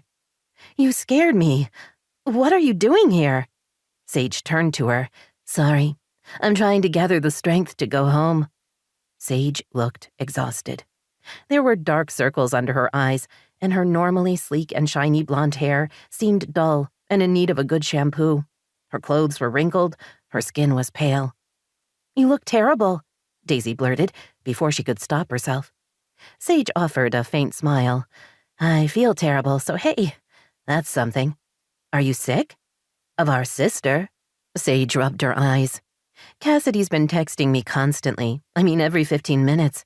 She wants me to come over and keep her company. If I don't answer her, she calls and calls. I'm not getting any sleep. I'm dead on my feet at work, and if this doesn't stop, I'm going to kill her and throw her body in the river." She paused and looked at Daisy. "Do we have a river anywhere close?" "Not really." Figures. Daisy wasn't sure what to do or say. Having Sage in her kitchen was surreal. Having her look so broken made the situation even more strange. "Do you want some coffee?" she asked, going for the safest question. "That would be great. Thanks. I would have made some myself, but you have seriously complicated equipment in here." Daisy smiled. "Just the espresso machine. There's a regular coffee maker in the butler's pantry." "How silly of me not to check that." Sage stretched out her arms on the table and rested her head on them. "Ignore me. I'll drink my coffee, then leave." Daisy started the coffee, then went to the refrigerator and pulled out a couple of small glass jars of imported yogurt. She put 2 slices of bread into the toaster before choosing a ripe avocado and a tomato from the baskets on the counter. 5 minutes later, she placed the yogurt in a plate with avocado toast topped with sliced tomato in front of Sage, along with a cup of coffee and a small pitcher of cream. She took her usual seat at the end of the table. Sage looked at the food and coffee, then at her. "I'm incredibly grateful. Thank you." She sipped the coffee and sighed. "Exactly what I needed. Now, about killing Cassidy?" Daisy grinned at her. "You don't want to do that. You'd feel guilty." "Not in the moment. She has got to stop bugging me. She's bored, and she's never been good at self-soothing." Sage picked up the toast. "I'm pretty sure she knows how to masturbate." Daisy laughed. "I meant self-soothing in the sense of entertaining herself when you're not around. You've always been everything to her." Sage eyed her suspiciously. "Was that you being critical?" "Just stating facts." Sage took a couple of bites of the toast. "You're right. When she was with my mom and me, we pretty much let her get away with anything. It was easier. I'm sure you had plenty of rules for her." Sage held up a hand. "I meant that as a fact, as you called it. I wasn't being bitchy." "There were expectations," Daisy admitted. "I was trying to do the right thing, but all I did was make her hate me." "She doesn't hate you," Sage said. Daisy picked up her yogurt without speaking. Sage sighed. "Okay, yes, she hates you, and I honestly don't know why." While the information wasn't news, Daisy had to admit it stung a little. She'd really done her best with Cassidy, trying to be supportive and affectionate, but once Wallace and Joanne divorced, her little sister hadn't been interested in having anything to do with her. "I wonder if my mom said anything," Sage muttered, reaching for her coffee. "It would be just like her to warn Cassidy to never trust you." "Why would she do that? I was 13 when our parents got a divorce. I wasn't a threat to anyone." "My mom didn't want the divorce. She loved Wallace, and God knows she adored living here." Sage finished her coffee and got up to get more. She was angry and resentful. She couldn't accept responsibility for what happened, so she blamed you. I wonder if she told Cassidy you were the reason her parents were splitting up. The unfairness of that cut Daisy to the bone. But I wasn't the reason, and Cassidy was only 5. That would be a horrible thing to say to a child. Sage returned carrying the pot. She poured coffee for each of them. You say that like rational thought plays a part in all this. It doesn't. My mom only cares about herself. But, Sage waved the pot, Daisy, let it go. You can't change the past, and you can't change my mother. Daisy sipped her coffee, trying to make sense of it all. She wanted to accuse Sage of lying, but her gut told her otherwise. She knew Joanne had never liked her and had gone out of her way to make her feel unwelcome in her own home, but would the other woman really act so cruelly? As soon as she asked the question, she knew the answer. Kind of leaves a bad taste in your mouth, huh? Sage asked as she resumed her seat. Yes. I hate that my avocado toast is ruined. You'll have avocado toast tomorrow while I'll be dealing with our sister. Unless you've killed her. Sage smiled. There is that happy thought. They continued to drink their coffee. Daisy glanced at Sage. You mentioned you have a job, she said cautiously. So you're back here permanently? I thought you were, married. Not anymore. Sage's voice had an edge. We're divorced. You can get them really quick in the Dominican Republic. Plus, there's the bonus of a tropical vacation. We'd just wrapped that up when my mom told me she might have cancer. She was fairly hysterical, so I came back here to help. When it turned out to be only a scare, I had to make some choices about my life. For reasons that are less and less clear, I decided to stay here. Oh, Daisy didn't know what to say. I'm glad your mom is okay. If you mean that, you're being nicer than she deserves. I wouldn't want her to have cancer. Sage chuckled. How about a rash? Daisy grinned. I would be okay with a rash. Her smile faded. Don't take this wrong, but it's very strange having you and Cassidy back in the house. Imagine how it feels from my end. Once again, I have my nose pressed up against the window, looking at all you have and what will never be mine. Daisy felt her eyes widen. Is that what you think this is? No, and I shouldn't have said that. I blame the exhaustion. She waved her hand. You've done well, Daisy. You have great kids and your family. Dogs, cats. It's all good. I'm not trying to rub your nose in anything. I know that. It's not your style. But you still hate me. Sage looked at her. I never hated you. And now, I don't know you. Frustration bubbled up inside Daisy. Her parents' money had nothing to do with her. The house had been left to her in a trust, and she had a trust fund from both her parents. She'd been blessed, and she got that, but where she lived and how much she had in the bank wasn't who she was. Sage surprised her by saying, I really am sorry for blurting that out. It's just things are complicated right now. I'm trying to figure out my future, and it's not easy. Can I help? One corner of Sage's mouth turned up. I think that would be awkward for both of us. Daisy knew that was true, but she was glad she'd made the offer. Where do you work? In a boutique. Very Italian, very expensive. You speak Italian, so that should be a big plus. Sage finished her coffee. Yes, and I have the right amount of meanness to be successful. Daisy frowned. Meanness? Why would you say that? No reason? Never mind. I'm in a mood. She smiled. A lack of self-soothing, I suppose. You and me both, Daisy said, then wished she hadn't, because it would lead to obvious questions that she didn't want to answer. Sage looked away. Yes, well, Cassidy mentioned Jordan had moved out. One of the kids told her. I'm sorry about that. I hope you work it out. It would be nice to know at least one person with a successful marriage. Daisy felt her face heat, not sure what to say. The combination of humiliation and shame made her feel exposed in every sense of the word. Sage rose. Thanks for breakfast. Don't take this wrong, but with any luck, we won't run into each other again this early, anytime soon. Daisy nodded because she still couldn't speak. Her throat was tight and her eyes burned. Of all the people who had to find out about Jordan leaving her, why did it have to be her sisters? 2 people that she could never, ever trust to have her back. 8. Sage pulled into her driveway and admitted to herself she couldn't keep going much longer. Between the nights with Cassidy and the long hours at work, not to mention tutoring, she was in serious trouble. If she didn't get some sleep soon, she was going to start having hallucinations. She had a couple days off. Her plan was to sleep as much as she could, turning off her phone so Cassidy couldn't reach her. Then she would regroup and figure out what to do about her sister. As she got out of her car, Adam came up the driveway. Despite how their last encounter had left her feeling battered, she acknowledged that he looked good. He had an ease about him, as if he was just confident enough to know he could handle anything. She'd been confident once, and missed it. These days, she felt like she was constantly finding her way. She locked her car and watched him. When he was a few feet from her, he stopped and shoved his hands into his jeans pockets. His dark blue gaze met hers. I'm sorry, he said. Despite how things have gone between us, I'm usually pretty good with women. But when I'm around you, I'm that damned awkward 17-year-old again. All arms and legs with no self-control and the conversational skills of plant fiber. I can't figure out why. Is it the fact that you're so beautiful? Or am I in the early stages of dementia? Which is not meant as an excuse. I'm sorry I hurt your feelings.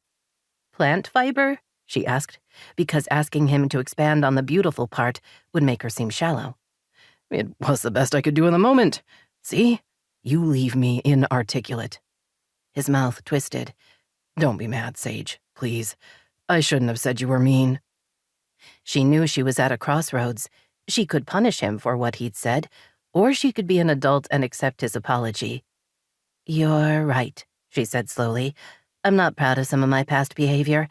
I wasn't careful with other people's feelings. Her voice turned wry. I've learned my lesson. I accept your apology and offer one of my own. I'm sorry for whatever I did in high school to hurt or offend you. I'm sorry we couldn't stay friends. That was on me. You never actually did anything to me, but I was afraid you would, and that I wouldn't be able to handle it. Getting space was about self-preservation. Because if she'd known she had power over him, she would have used it and turned him into dust. He lightly touched her arm. Have dinner with me? I owe you a burger. She was surprised to feel a faint tingle where his fingers had brushed against her skin. Was she attracted to Adam? He wasn't her type at all. She preferred men who were all flash and no substance. Adam was a genuine person. Would she know what to do with one of those?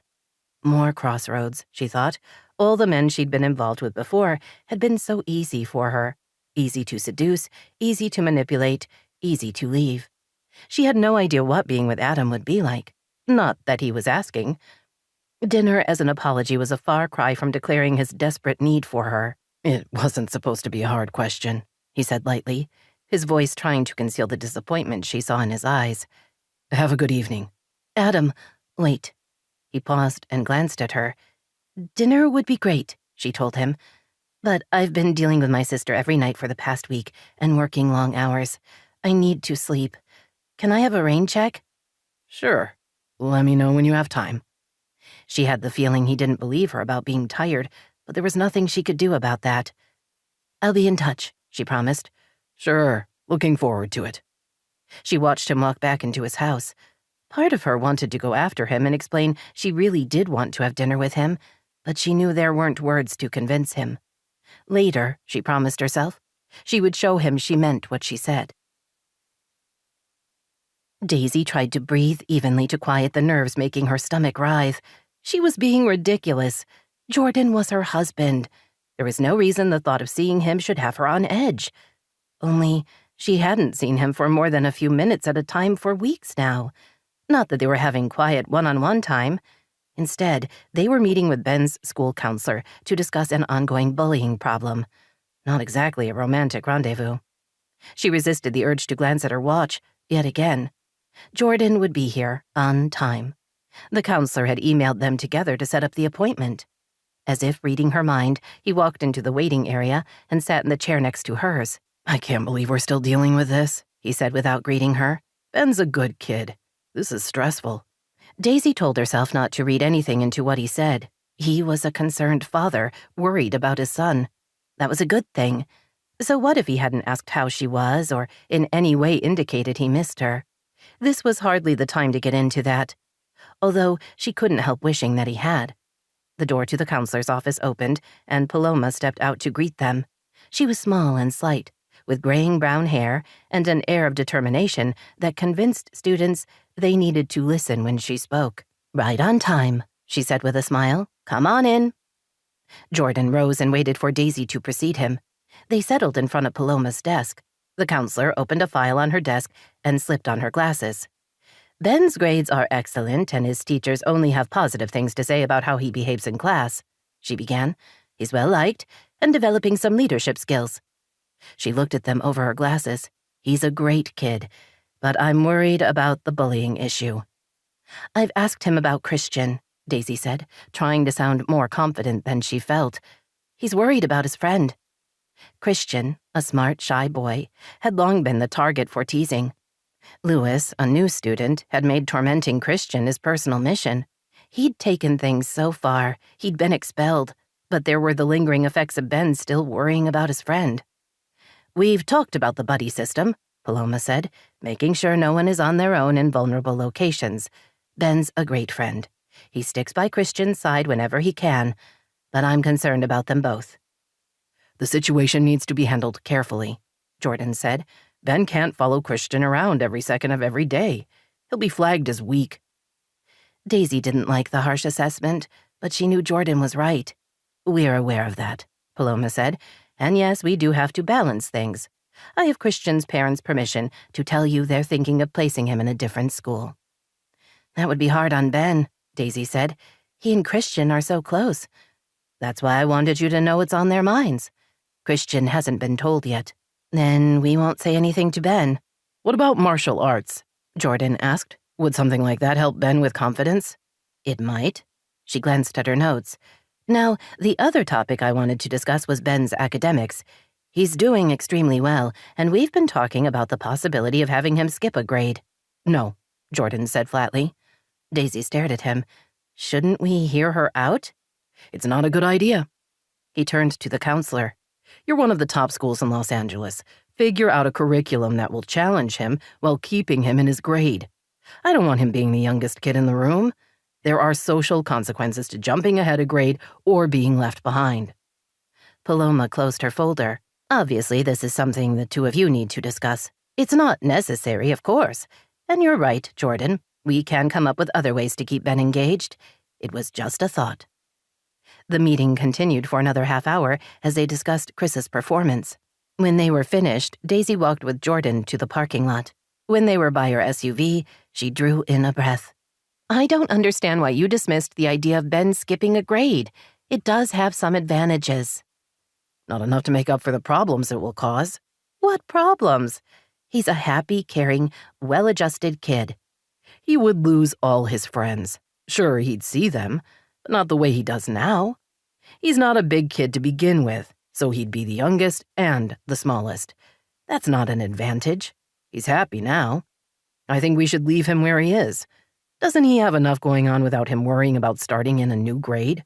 "I agree it would be stressful, but I don't understand why we can't at least discuss it." His mouth tightened. "I know what I'm talking about, Daisy." "And I don't?" "You have no experience with this. Sage was held back a year when her mom married your dad.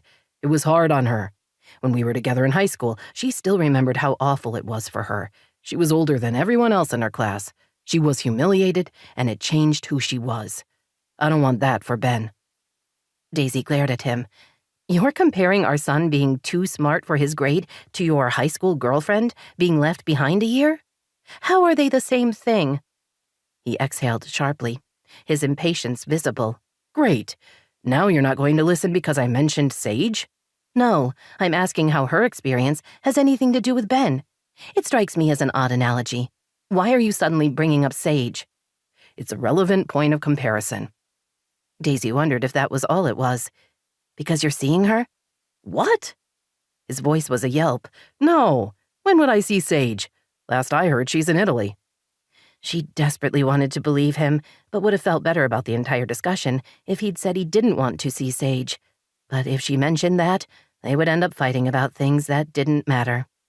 "Daisy, I really don't want Ben to deal with the stress of skipping a grade. That's all I'm saying.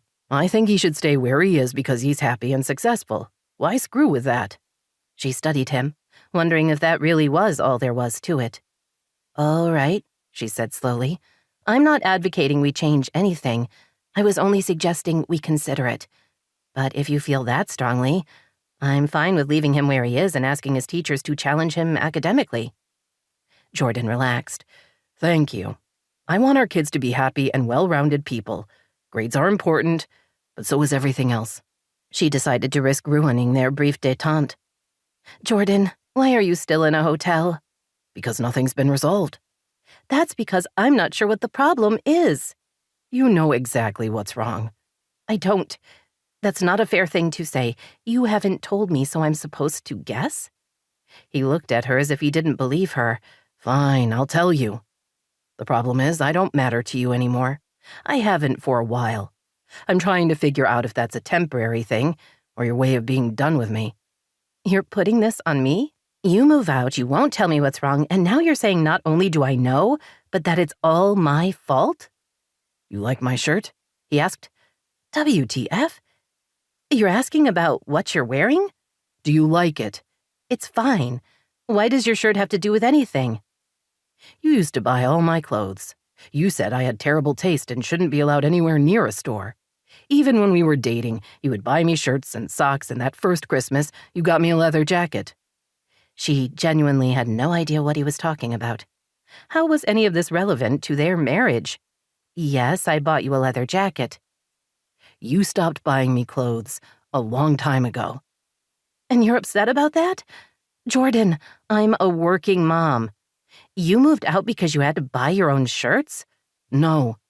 I moved out because you stopped caring enough to buy me shirts. He glanced at his watch. I gotta get to the clinic. I have a full schedule. He walked to his car without looking back. She got in her SUV and watched him drive away, not sure how to process what had just happened. She hadn't bought him shirts? That was his complaint? Couldn't she just be busy? Did it have to have more meaning than that? Jordan had many flaws, but being irrational wasn't one of them, so there was something else going on. Something he wasn't telling her. Something that was a whole lot bigger than shirts. There was no way he thought she didn't care. They were married. She loved him and he knew that. But having a conversation by herself wasn't going to solve their problems. Men. She started her car, then realized she didn't know where to go or what to do. She'd traded days to have time to attend the meeting about Ben, giving her rare time off with no one waiting for her return. Her plan had been to spend the rest of the afternoon being productive or possibly self-indulgent. But the thought of cleaning out a few closets or even reading wasn't appealing any longer. She felt restless and unsettled as she drove home. She parked in the garage and went inside. Esmeralda was out running errands, so except for Cassidy and her nurses, she was alone. Maybe the best way to clear her head was to take the dogs out for a long walk. She could... Hi. Daisy spun around and saw Cassidy sitting in a wheelchair in the hallway. You're up, Daisy said, hoping she looked surprised rather than horrified. Congratulations. Progress. Cassidy looked better than she had in days. The bruises on her face had faded to faint shadows. Her wavy long hair was pulled back in a neat braid, and she wore clothes rather than a nightgown. The wheelchair had a support for her broken leg, which stuck out in front of her, but her broken arm had a smaller cast that allowed her to be more mobile. I'm so happy to be out of the bedroom, Cassidy told her. The walls were closing in. She touched the small joystick on the arm of the wheelchair and moved forward a couple of feet. Watch out. I'm going to be a menace. Oh, joy. Daisy kept her sarcasm to herself and started for the kitchen. Cassidy followed, no doubt out of boredom rather than interest or a desire for them to hang out. Daisy held in a sigh. I was going to make an espresso, she said, hoping she sounded cheerful. Would you like one? Yes, please. Daisy busied herself with the coffees. While the first one brewed, she moved a chair away from the table so Cassidy could get closer. Once the coffees were finished, she carried them over to the table and collected cookies from the ceramic container on the long counter. They sat in silence, sipping their coffee and eating cookies. Daisy tried to relax and enjoy the moment. It's quiet, Cassidy said. I'd forgotten that part of living here. My place in Miami is great, but I'm right off the pool and I can hear people out there all the time. Not that I'm home much. I've never been to Miami. Is it nice? Cassidy reached for another cookie. I like it. It's hot and humid in the summer, but it's always pretty, and the people are fun. The beaches are beautiful. She paused, looked at Daisy, then away. What had been a relatively comfortable silence turned awkward. Daisy searched for something to say, and came up with nothing. Ridiculous, she thought. Cassidy was her sister. They had to have something in common. Despite that, the only topic that came to mind was to ask about Joanne. Had she lied to make Daisy the villain of the divorce? Was she the reason the sisters didn't get along? But Daisy knew better than to start down that path. Esmeralda told me you have a job, Cassidy said into the silence. Is that true? Yes, I'm a nurse anesthesiologist. I knew you'd gone to college to study that, but I didn't think you'd still be working. I am. I love what I do. Huh. Didn't Dad want you to be a doctor? Daisy smiled. Yes, there were many fights about my career choice. He wanted me to go to medical school. While he wasn't excited about me studying anesthesiology, he felt if I had to go into that, I should do it as a doctor. But you didn't. No. Daisy thought about mentioning that she'd done a lot of research and knew that by going into the nursing arm of the profession, she would have more contact with patients, the part of the job she most enjoyed. But she doubted Cassidy was interested in the politics of medicine. He expected a lot of you, Cassidy said, picking up her coffee cup. No one expected much of me. Why would you say that? He loves you. I know. He's a good dad. But he never thought I was going to do anything important. Mom always pointed out I didn't have to work with the trust fund and all. You have way more money than me, so why did you bother to go to college? I need to work because it's important to me, Daisy said, surprised by the question. Some days it's hard, but it's always rewarding. I help people. I ease their suffering and keep them safe during surgery. It's a responsibility I take seriously. I think it's important to have work you can be passionate about. Cassidy stared at her. I'm passionate about what I do, but it's not like your job. No one cares if I write a travel article. That's not true. Your work educates people. More important, it transports them to a place they'll probably never go. Last year, you had that piece on those women in Kenya, the ones who were starting a food co-op. They'd all lost their husbands, and they were starting a new kind of family, one that would bring money into their village. You made me feel like I was there. That's a gift. Cassidy fidgeted in her chair. I didn't know you read my work. Of course I read it. I like seeing the world through your eyes. Sometimes it's hard to see it that way when I'm in the middle of it. That's probably true for everyone. Workdays can be consuming. It's only later that we can look back and get perspective. Cassidy looked away. She was obviously uncomfortable, and Daisy had no idea why. She was about to ask if Cassidy was in pain when her sister pulled out her cell phone. I'm seeing someone, she announced, touching the screen several times, then turning it so Daisy could see the picture she'd put up. The man staring back at her was gorgeous, with dark eyes and skin, and long braids. His shoulders were impossibly broad. His half-smile made her want to smile back. He's impressive, Daisy said. His name is Deshawn. He owns a townhouse complex where I live. That's how we met. There was a tone of defiance in her voice, which made zero sense to Daisy. He's in love with me, her sister added. Are you in love with him? That's not the point. Cassidy pocketed the phone. He's black. I noticed that from the picture. Are you feeling all right? You're not making any sense. Cassidy's gaze sharpened. But he's black. What does that have to do with anything? Daisy asked before a terrible truth occurred to her. She half rose from her chair before sitting back down. You think I'd care about that? You think it matters? Tears filled Cassidy's eyes. Doesn't it? Don't you want to tell me I can't see him anymore? This time Daisy did stand. She took several steps back before answering. I get that you and I aren't close, but I'm angry and hurt you would think so little of me. If Deshawn makes you happy, then that's what's important.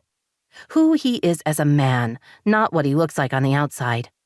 I've never done or said anything to make you think I care about things like that. You're wrong about me, Cassidy. You couldn't be more wrong. With that, she stormed out of the kitchen and hurried up to her bedroom. She closed the door and leaned against it, waiting until the tightness in her chest faded. But she knew the shock and embarrassment that came with her sister's awful assumptions would take a whole lot longer to go away. 9. Sage made her way down the wide staircase. Cassidy had texted her at 2 in the morning, crying about bad dreams and begging Sage to come over. For reasons she couldn't explain, Sage had agreed and now was paying the price for her generosity. She wanted coffee and then sleep. Unfortunately, the latter wasn't happening. She was due for work at 11.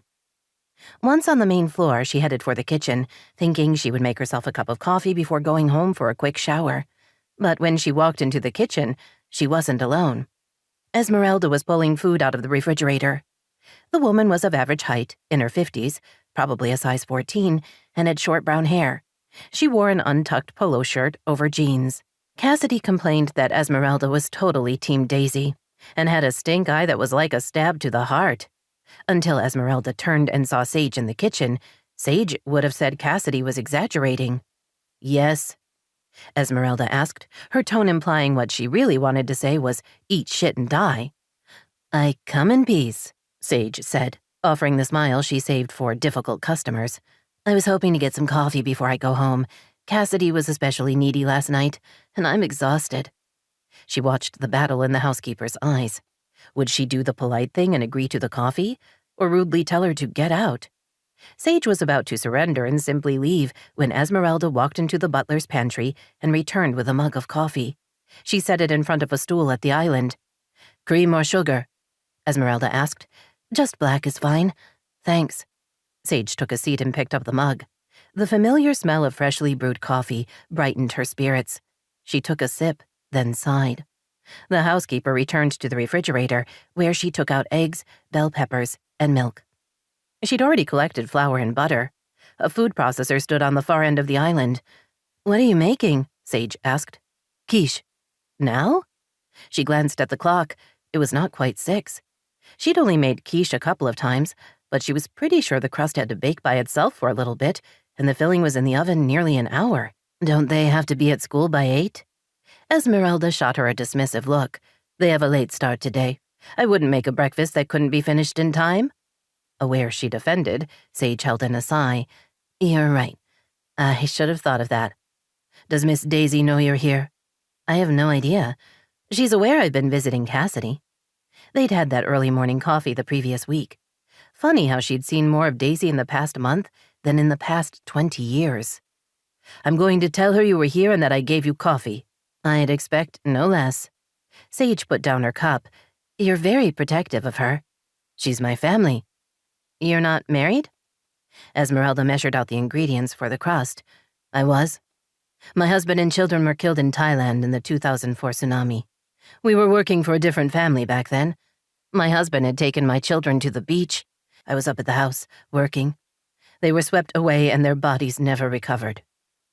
The stark and unexpected words stunned Sage. She instantly felt sick to her stomach. "I'm so sorry." Esmeralda flipped out the food processor and ran it until she had created the dough. She turned off the machine. "I was devastated. When I got back to the States, Daisy insisted I come live here so I could be close to my cousin. She's much older than me, but is still my only family. For 6 months I stayed in my room. Daisy checked on me so many times.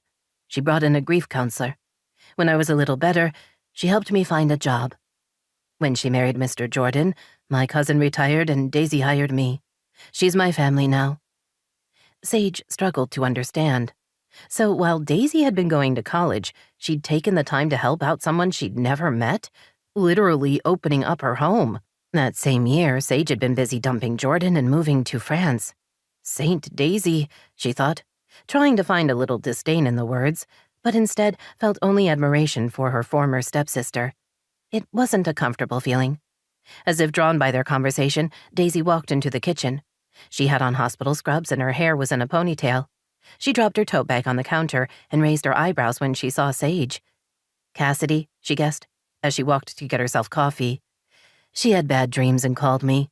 Daisy returned, her expression neutral. "I hope she's all right now." "She's asleep. That's how I escaped."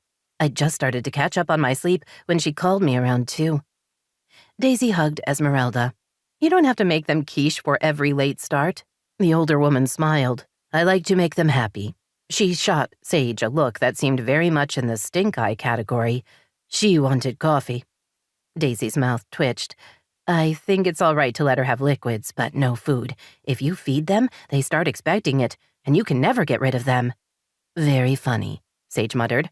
I try to be, but I'm not naturally humorous. I wish I was. So the quiche won't be ready for about an hour and a half. I'm happy to make you avocado toast again.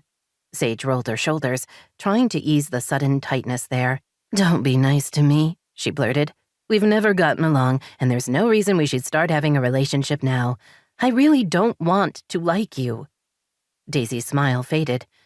You never have, so that shouldn't be a problem. Sage opened her mouth, then closed it. Daisy was right. Sage had never liked her. But why? They were about the same age. They'd lived in the same house. They'd both been dealing with the strangeness of their parents marrying. Why weren't we friends? Sage asked. You really don't know? Daisy's tone was incredulous. You and your mother made friendship impossible. I reached out to you over and over again, and you rebuffed me. At school, you went out of your way to make my life hell. I don't know why. As far as I can tell, I never did anything to make you so vindictive. It's in the past, and I'm fine with that. And while Cassidy is here, you're more than welcome in the house. But don't worry. I'm not expecting us to be friends. Sage felt herself starting to shake. She put down the mug she was holding before she dropped it. That was harsh, she said quietly, not sure why the words stung as much as they did. She knew Daisy was right about all of it. Sage had done her best to repress the memories, but Daisy's words had brought them back in color and 3D. Was it? Daisy drained her coffee. I have to go. I have surgery in an hour and I can't be late. With that, she picked up her tote bag and walked out. Sage waited until the door to the garage closed. Then she got up as well. Thank you for the coffee, she told Esmeralda. The housekeeper didn't bother looking up from the peppers she was chopping. Sage waited for a second, then hurried toward the front door. Just like everything else in her life, her timing sucked. Daisy was just backing out of the garage as Sage went down the front steps. For a single second, their eyes met. Daisy turned away first, leaving Sage feeling smaller and more alone than she ever had. Daisy's patient was an 18-month-old who had taken a tumble down the stairs. Much like Cassidy, he had contusions and broken bones, along with a possible concussion. The femur break was the worst of them and had required a second surgery. 2 hours of meticulous work by the orthopedic surgeon later, the little boy was in recovery. Daisy stayed with him until he was breathing well on his own, with his pain under control. The second she left recovery and allowed herself to think of other things, 1,000 emotions intruded. She still hadn't made sense of what Jordan had told her, but his words had kept her up more than one night. Or maybe it was a combination of what he'd said and the fact that Cassidy had practically called her racist. Now she got to add a little Sage guilt into the mix, which didn't sit well at all. She had to wonder if she'd been too hard on Sage, no matter that her stepsister had started the let's not be friends conversation. Daisy had allowed herself to get sucked into it, and she could tell she'd hurt Sage's feelings. Daisy had many flaws, but she didn't think hurting people was one of them, even if the hurt came from telling the truth. She walked into the locker room. 2 months ago, she hadn't seen her former stepsister in over a decade. Suddenly, Sage was everywhere, and no matter how Daisy wanted to say seeing her didn't matter, it did.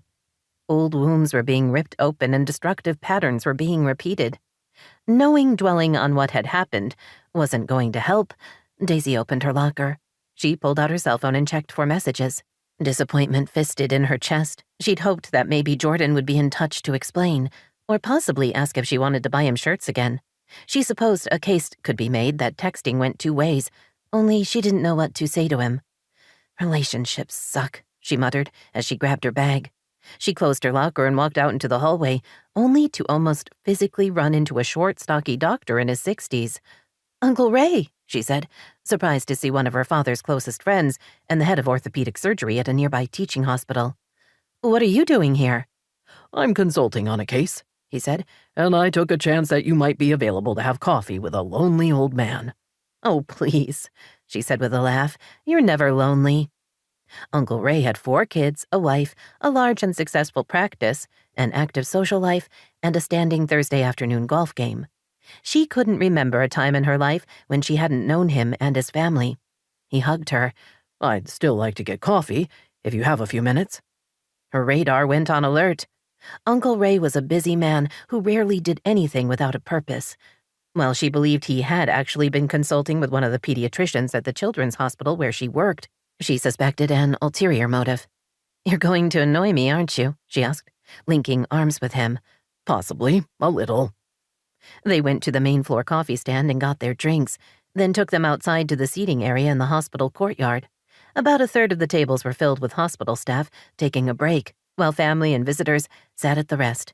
They found a small table in the shade. How are things? She asked. Good.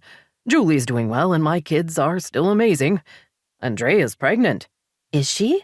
That's wonderful. This makes 4 kids? Uncle Ray beamed. Yes, she always wanted a big family and I love being a grandfather. How are Ben and Chrissa? Doing well. Ben's excelling academically. The school wanted to talk about having him skip a grade, but we're thinking it would be better to keep him where he is. Uncle Ray nodded. If they can challenge him without the move, it's probably for the best. That kind of upheaval can be hard on students. Daisy held in a sigh. Yes, that was Jordan's point. Honestly, the more she thought about it, the more she thought he was right, which meant her annoyance at the suggestion in the first place made no sense.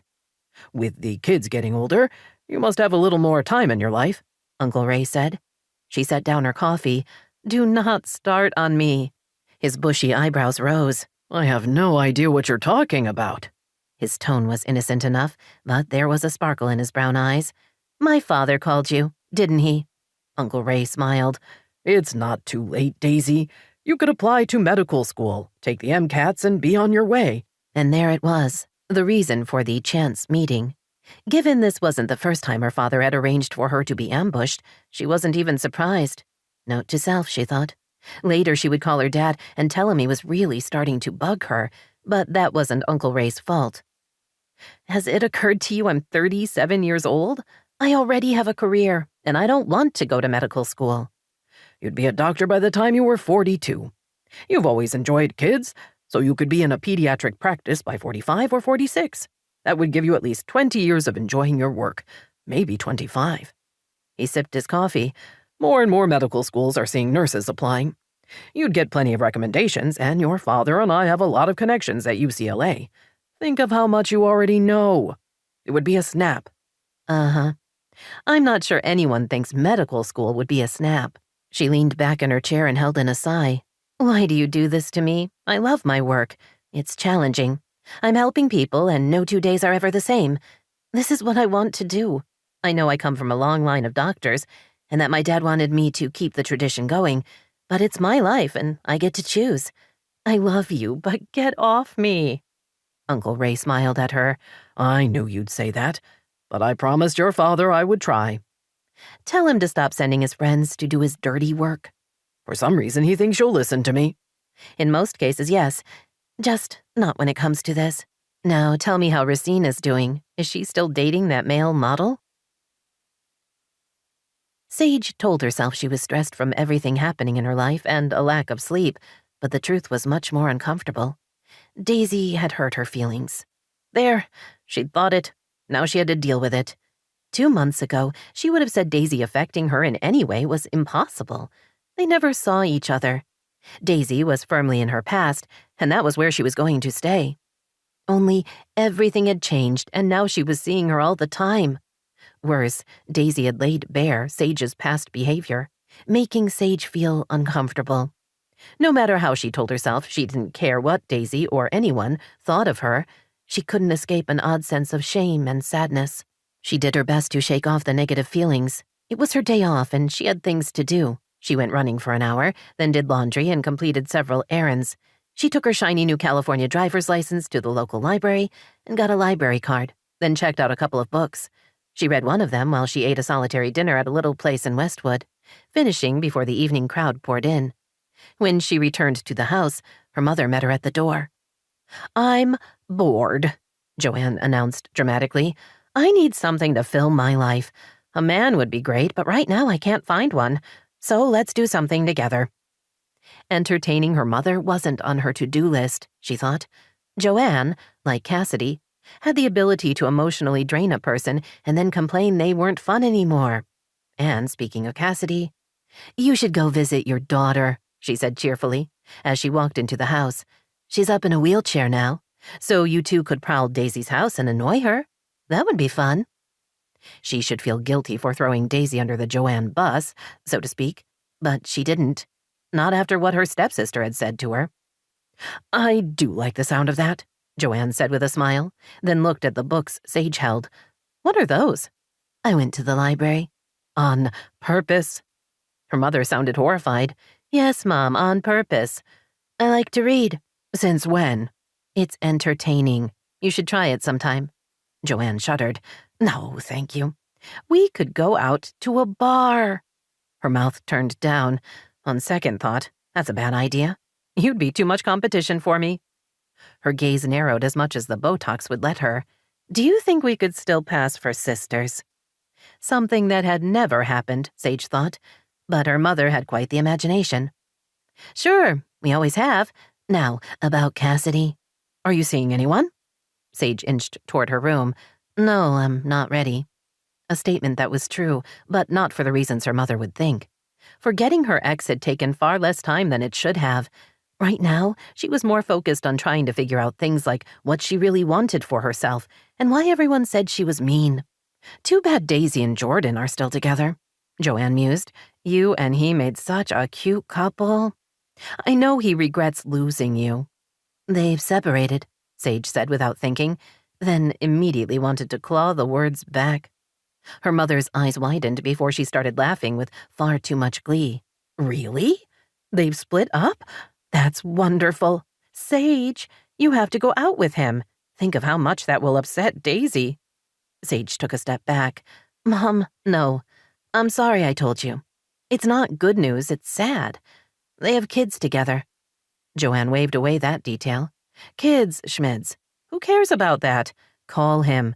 Do you have his number? I wonder how we could get it. Oh, wait. He's a vet. Just put on something cute and go to his office. He won't be able to resist you. Sage felt bile rising in her throat. No, please stop. Jordan and I haven't been together in 18 years, Mom. He's married, and I have no interest in him. Or hurting Daisy. That last statement shocked her, along with her mother. You can't possibly like her, Joanne said, putting her hands on her hips. She was wretched, sneaking around the house, doing everything so perfectly. Ugh. Wallace adored her, and I couldn't, for the life of me, figure out why. Maybe because she's his daughter. Whatever. Her mother turned away. You're not being the least bit helpful. I'm going out. There must be a man somewhere in this city who wants to buy me a drink. Sage escaped to her room, hoping against hope her mother stayed out late. When she heard the front door close and her mother's car start up, she exhaled softly and felt herself relax. Alone at last. But 10 minutes later, she had to admit that she was restless and wanted something to do. She glanced next door, hoping Adam was home, but his house was dark. She read for an hour and still felt on edge. She was nearly desperate enough to go see Cassidy, only that might mean running into Daisy, and Sage didn't feel up to a confrontation. She checked Adam's house again, and this time there were lights on. She went out back, thinking she would see what he was up to before texting him. From her mother's back patio, she could look directly into his kitchen and family room. She expected to see him cooking a late dinner or something, but instead, Adam had his arms wrapped around a dark-haired woman, and they were kissing. Seriously kissing. Sage felt her mouth drop open. Adam was seeing someone? But he told her he wasn't. Not that it mattered. He wasn't anything to her, but still, he lied, and she didn't understand that. Adam had always told the truth. But the proof was right there in front of her. As she watched, the woman shrugged out of her blouse and reached for the buttons on his shirt. He took care of them for her, then pulled her close again. His fingers fumbled with her bra. Sage quickly retreated to her room. The blinds were already closed, so she didn't have to worry about him seeing in. Not that he would be looking.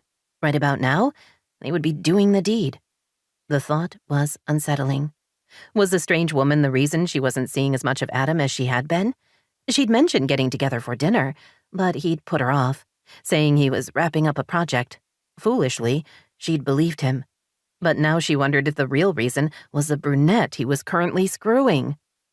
A sense of loss settled in her stomach, along with annoyance and a weird feeling of betrayal. First Daisy and now Adam. Why was everyone making her feel like crap? She curled up on her bed, closed her eyes tight, and willed herself to be somewhere else. But when she opened her eyes a few minutes later, nothing had changed, least of all her. 10. Daisy always assumed that using a cookie mix would cut down on the mess in her kitchen, but it never seemed to make a difference. Setting up her two children at opposite ends of the large island and helping them bake cookies was fun, but not tidy. A fine coating of flour and sugar covered the countertop in the front of their aprons. Sheba and Lucky lay on their oversized beds, watching eagerly for any happy accidents. Show tunes blared from the speakers in the ceiling, and plenty of conversation and laughter added to the pleasure of the afternoon. "Is the oven ready?" Ben asked, using the bottom of a juice glass to carefully press down on the 3 balls of dough to form the head of a teddy bear. When the cookies had baked, they would use chocolate chips for the eyes and the nose. "It is," Daisy told him, walking over to check on Chrissa. Her daughter had chosen to make earth cookies, a simple variation of a sugar cookie. Half the dough was dyed blue and half green. Individual cookies were made with a bit of each. As they baked and flattened, the 2 colors created what looked like land and water. "I'm doing good, Mom," Chrissa said with a smile. Daisy touched her nose. "How did you get dough on your face?" Her daughter grinned. "I'm magic." "You are." Daisy enjoyed kitchen time with her kids. The shared activity was fun, and she'd learned that when they were focused on something they enjoyed, they often talked about things that didn't come up in regular conversation. It was a lesson she'd learned from her father, who had insisted they make Sunday breakfast together a couple of times a month, a tradition he'd continued after he'd married Joanne. While Sage had been invited to participate, she'd claimed she preferred to sleep late. Cassidy had joined in until she was 7. About then, she'd declared she wasn't interested in Sunday brunch. That was when things had started going badly with Cassidy in every other way.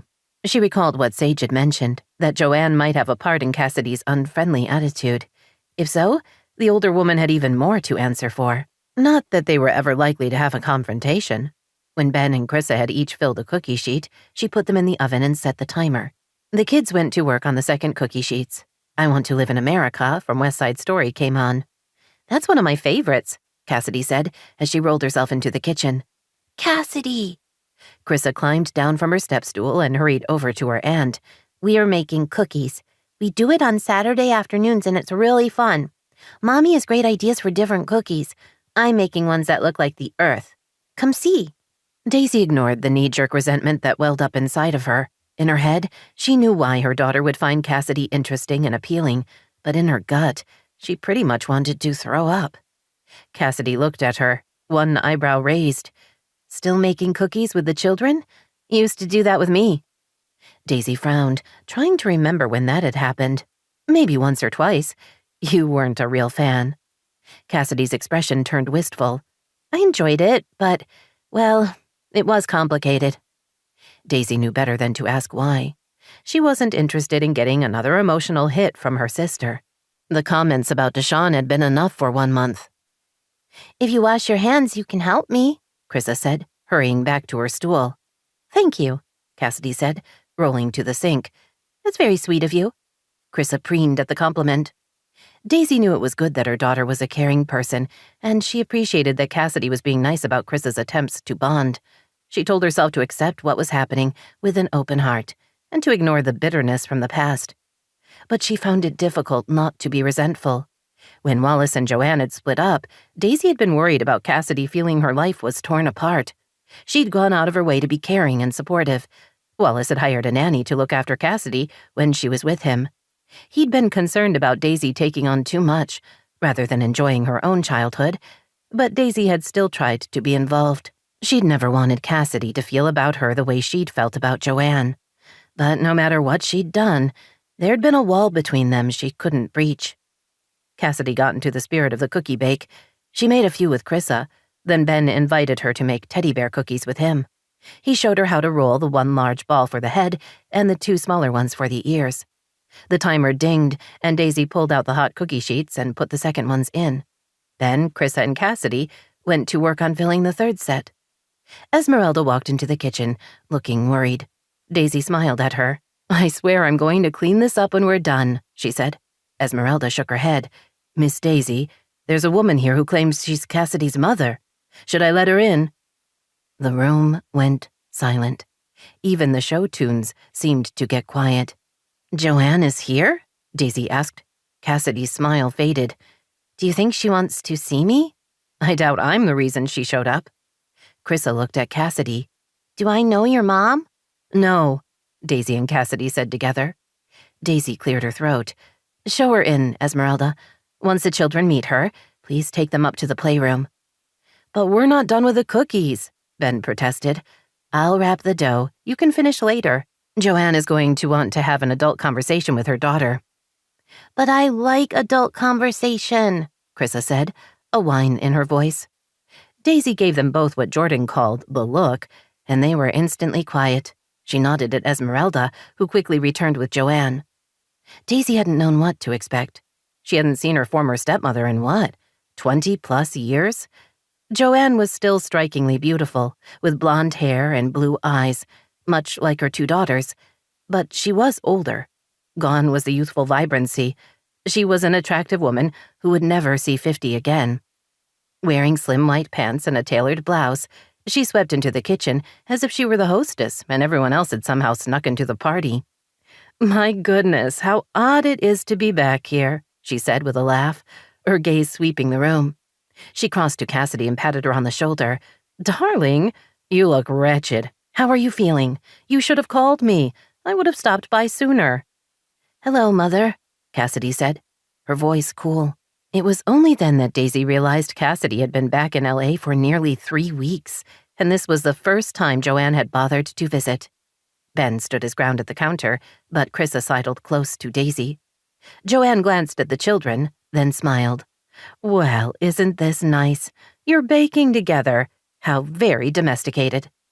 Daisy forced herself to relax. "Hello, Joanne. Nice to see you. These are my children, Ben and Chrissa." Joanne glanced at them, swept her gaze up and down Daisy before returning her attention to the kitchen itself. "I see you've updated the place.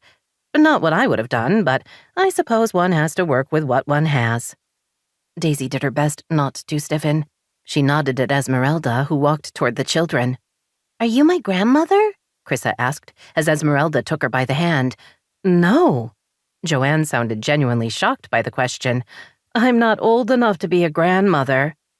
Ben's expression morphed from curious to doubtful. "But if Sage is your daughter and she and Mom are the same age?" he began, obviously doing the math. "They're not the same age," Joanne snapped. "She's right," Cassidy said with a smirk. "Sage is a year older." That earned her a look that was nearly a death ray. Cassidy immediately shrank back in her chair. For a second, Daisy almost felt sorry for her, then reminded herself Cassidy didn't need her pity. Esmeralda ushered the children out of the room. Daisy offered Joanne a tight smile. "Well, it was great to see you. I'm sure you and Cassidy have lots to talk about." She looked at her sister. "Did you want to take her up to your suite, or—" "Oh, this is fine," Joanne said, taking a seat at the island. "We can catch up as well." She shook her head slightly. "I would have thought you'd be dressing better, Daisy." Daisy told herself not to take the bait. "How have you been?" "I'm not the interesting one." Joanne's gaze was speculative. "Let's talk about you instead." Daisy had the thought that her former stepmother wasn't here to see Cassidy at all. Not possible, she told herself. The timer dinged. Daisy pulled the cookies out of the oven, then glanced at her sister. "Cassidy, tell your mom about your trip to Patagonia," Daisy said quickly. Cassidy opened her mouth, then closed it. Joanne dismissed her with a wave. "Daisy, so how are you really?" The emphasis on the last word was confusing, but she knew enough to sense danger. "Joanne, you and I aren't friends, so I'm not sure what's going on here." "Why would you say that?" "We were family." Joanne gave a false laugh. We loved each other. No, we didn't. You weren't the least bit interested in me. You went out of your way to make sure I knew you didn't want me around. I've never understood why. I was just a little girl. I was so excited about having a stepmother. Daisy hadn't meant to say any of that, but she was telling the truth. Joanne raised her eyebrows. That is an interesting perspective. You were just a child, my dear. You can't possibly remember enough to offer an informed opinion. I loved your father, and I enjoyed being your stepmother. We were a team. No, we weren't. You and Sage were a team, and I was the odd person out. Joanne smiled. Not at all. She looked around the kitchen. I did love this house and being married to your father. She glanced at Cassidy. And you were the happy result. Yay me. Joanne ran her hands along the quartz countertop and sighed. Such a beautiful house. Her gaze returned to Daisy. You inherited it from your mother? Daisy nodded cautiously. How fortunate for you. I'm sure Jordan had mixed feelings about moving. Her mouth curved in a cruel smile. And how is darling Jordan? I haven't seen him in years. Daisy's whole body tensed. Inside her head, she heard warning sirens and sensed that Joanne knew that Jordan had moved out. She looked at Cassidy, whose expression of guilt told her where the information had come from. No doubt Ben or Chrissa had mentioned their dad had moved out. Cassidy told Sage, and Sage told her mother. Even after all these years, she couldn't trust any of them. He's fine, Daisy said, knowing there was no way to protect herself from what was coming. She squared her shoulders and told herself she was an adult who was capable of handling whatever Joanne threw at her. Still pretending you were his first choice? Joanne asked with false concern. Poor Daisy. How hard it must be for you to know he always regretted letting Sage go. I can see time hasn't mellowed you in the least, Daisy said, feeling her control snap. You were mean to me when I was a little girl, which makes you a monster, but going after me after all these years makes you pathetic. She looked at Cassidy, who sat wide-eyed in her chair. I'm sorry, but your mother is no longer welcome here. If you want to see her, we'll figure something out, but it won't be in my house. She swung her gaze back to Joanne. Get out. Now. Joanne rose slowly. I don't remember you being dramatic, but we all grow and change. She smiled at Cassidy. I hope you're feeling better. Joanne walked toward the front door. Daisy followed to make sure she left. She was grateful to see Esmeralda, ready to offer backup or throw Joanne out herself. But Cassidy's mother left without saying anything else. Daisy carefully locked the door behind her and sucked in a breath. Her heart was racing and her hands were sweaty. That woman is a nightmare, she said. If she shows up again, don't let her in. Gladly. Daisy returned to the kitchen and was surprised to find Cassidy hunched over in her chair, crying as if her heart were shattered. The harsh sobs, the shaking shoulders all indicated that Cassidy was near the breaking point. Daisy paused, not sure how to comfort her. Under normal circumstances, a hug was called for, but she doubted her sister wanted anything to do with her, which left Daisy in the awkward position of hovering and trying not to ask, Are you all right? She went into the half-bath in the hall and grabbed the box of tissues, then offered them to Cassidy. Her sister pulled out several and cried into them. Daisy retreated to the other side of the island and began moving cookies to the cooling racks. After a few minutes, Cassidy blew her nose and looked up at her. Is she gone? Daisy nodded, not sure if Cassidy would think that was good news or bad. Her sister's eyes filled with more tears. I don't have anyone, Cassidy said, her voice trembling as she spoke. She doesn't care about me. She never has. I was just a way to stay in touch with my dad. And while he takes care of me, we all know he loves you best.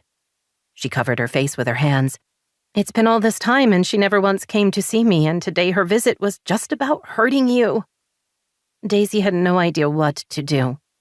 After a few seconds, she decided to risk rejection and crossed to Cassidy's wheelchair. She pulled the kitchen chair close and sat down, then tentatively patted Cassidy's shoulder. I'm sorry, Daisy murmured, knowing the words were useless. Cassidy raised her head and sniffed. Her eyes were red, her face blotchy. She used to say I had to choose.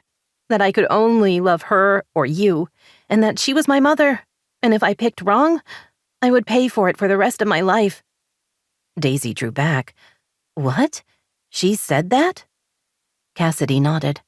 "After the divorce, when we moved into that house, she said you were the reason for the divorce and that I'd better be careful around you, that you could make my dad not love me. Sage was all I had." Daisy wanted to say that wasn't true, but she had no reason not to believe Cassidy. Even more important, she knew Joanne was more than capable of being that mean and vindictive. "I'm sorry," she repeated, wishing she had something more comforting to say. "I'd never do that. Even if I would, Dad loves you because you're his daughter. That will never change. Sometimes I believe that. It's just I really didn't belong anywhere." She twisted the tissues in her hands. "She doesn't care, and Dad was busy with his life. Sage was gone. I don't have a lot of close friends, and I'm scared to love a guy." Cassidy cleared her throat. "I'm sorry about what I said about Deshaun. I know you don't care that he's black." "You implied I was a racist." Cassidy ducked her head. "I know. I'm sorry. I was wrong." She looked at Daisy. "Thinking you're awful makes it easier for me." Tears rolled down her cheeks. "If you're not someone terrible, then I picked wrong. If you're not mean, then we could have been sisters, and I would have had someone, somewhere, who cared about me." The sobs returned. She cried into her hands, the sound of her pain hitting Daisy right in the heart. How had everything gotten so complicated? She didn't want to think Cassidy had been suffering all this time, and she wasn't comfortable feeling sorry for her or wanting to like her. She had no idea if Cassidy could be trusted.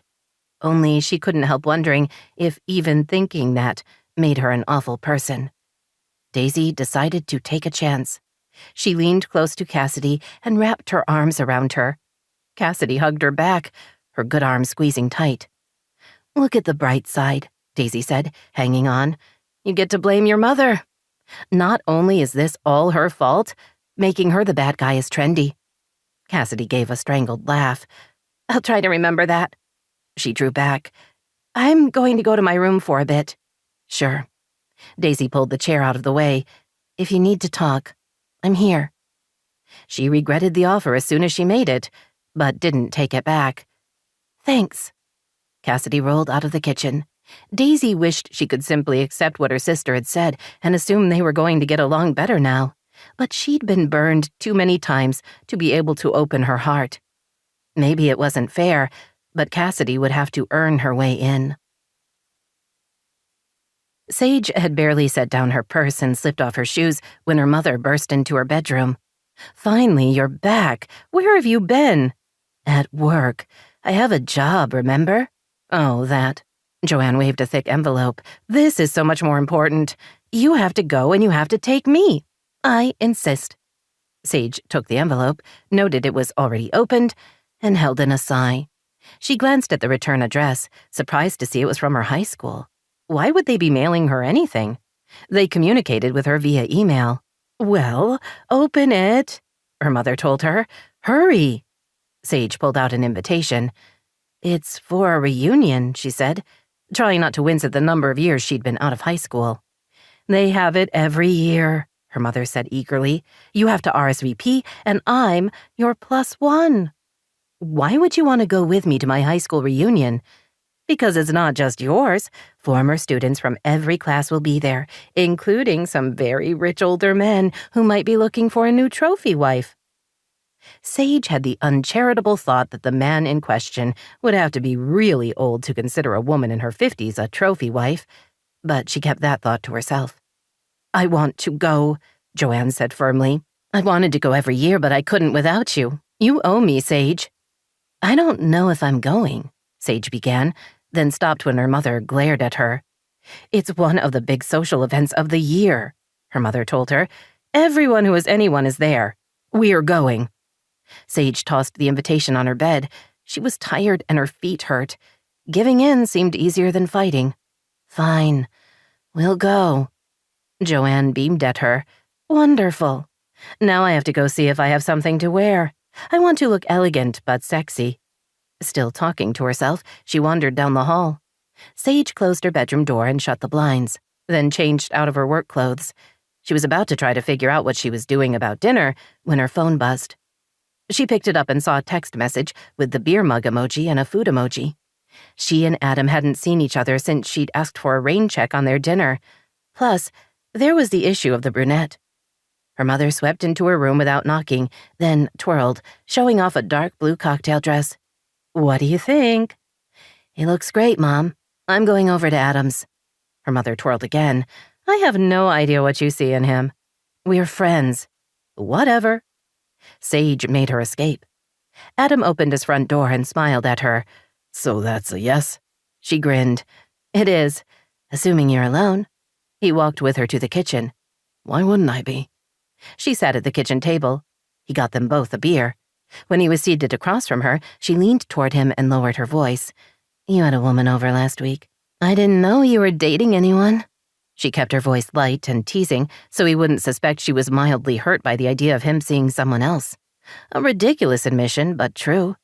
"It's not that," he said, looking mildly uncomfortable. "It wasn't a date. Okay, it was, but not—" He glanced away, then back at her. "I met her on Tinder. It was a one-night thing." "You hooked up with some random woman?" "Why do you sound surprised?" "I just am. You don't seem the type to just get laid." He leaned back in his chair and smiled. "Sage, all guys want to get laid. The difference is whether we want it to matter or if we're just getting off." "And the brunette was about getting off?" "Yes." "Isn't it better when it matters?" "Of course." "Then why aren't you dating someone?" Emotions flickered in his eyes, but disappeared before she could figure out what he was thinking. "I'm not ready," he said at last. "Because you lost your wife?" "Mostly." She wanted to point out that had happened 2 years before, but doubted he needed reminding of the passage of time. "I know you miss her, but in a way, I envy you," she admitted. "To have loved someone that much is meaningful. I never have." "Should I point out the obvious?" "That I've been married?" She sipped her beer. "I didn't marry for love." "Have you ever been in love?" She wondered about telling the truth, then decided there was no point in lying. "No." "Surprised?" "A little. And sad. Love can be great. You should try it sometime." "Maybe." Envying him was one thing, but risking her heart was another. She didn't think she would ever be comfortable giving someone that much power over her. She liked the theory of love, but not the reality of it. She smiled at him. "Change of topic, please. Are you going to the reunion?"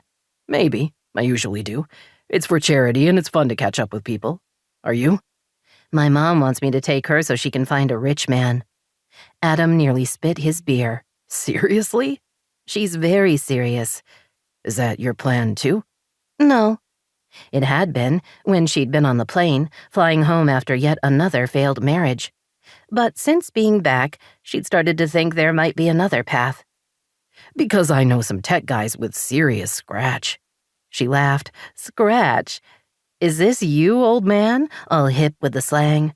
"Hey, we're the same age." Sage sighed. "Alas, no. I'm a year older." "For real? Wow, that changes everything." He raised his beer. "For what it's worth, you look good." "Thank you. Now, are you feeding me or was that just cheap talk?" "I know better than to lie to my elders, so I'll feed you." He glanced at the clock on the wall. "If we hurry, we can get to the restaurant in time to get the senior special." "I'm going to have to kill you now, aren't I?" He chuckled. "I'll stop. For now. So do you have any dietary restrictions? Should I worry about your teeth?" "Just for that, you're taking me somewhere expensive and we are ordering wine." "Oh, I had no doubts about that, Sage." They left their half-finished beers on the table and walked out to his car. As she fastened her seatbelt, she had the thought that it had been a very long time since anyone had teased her just to be funny, rather than to wound. Her mother might dismiss Adam as not worth her time, but Sage knew she was wrong. Adam was turning into a rare find. 11. Daisy spent Saturday running errands. She had a haircut at 1, then hurried home to see her kids and get them started on making more cookies.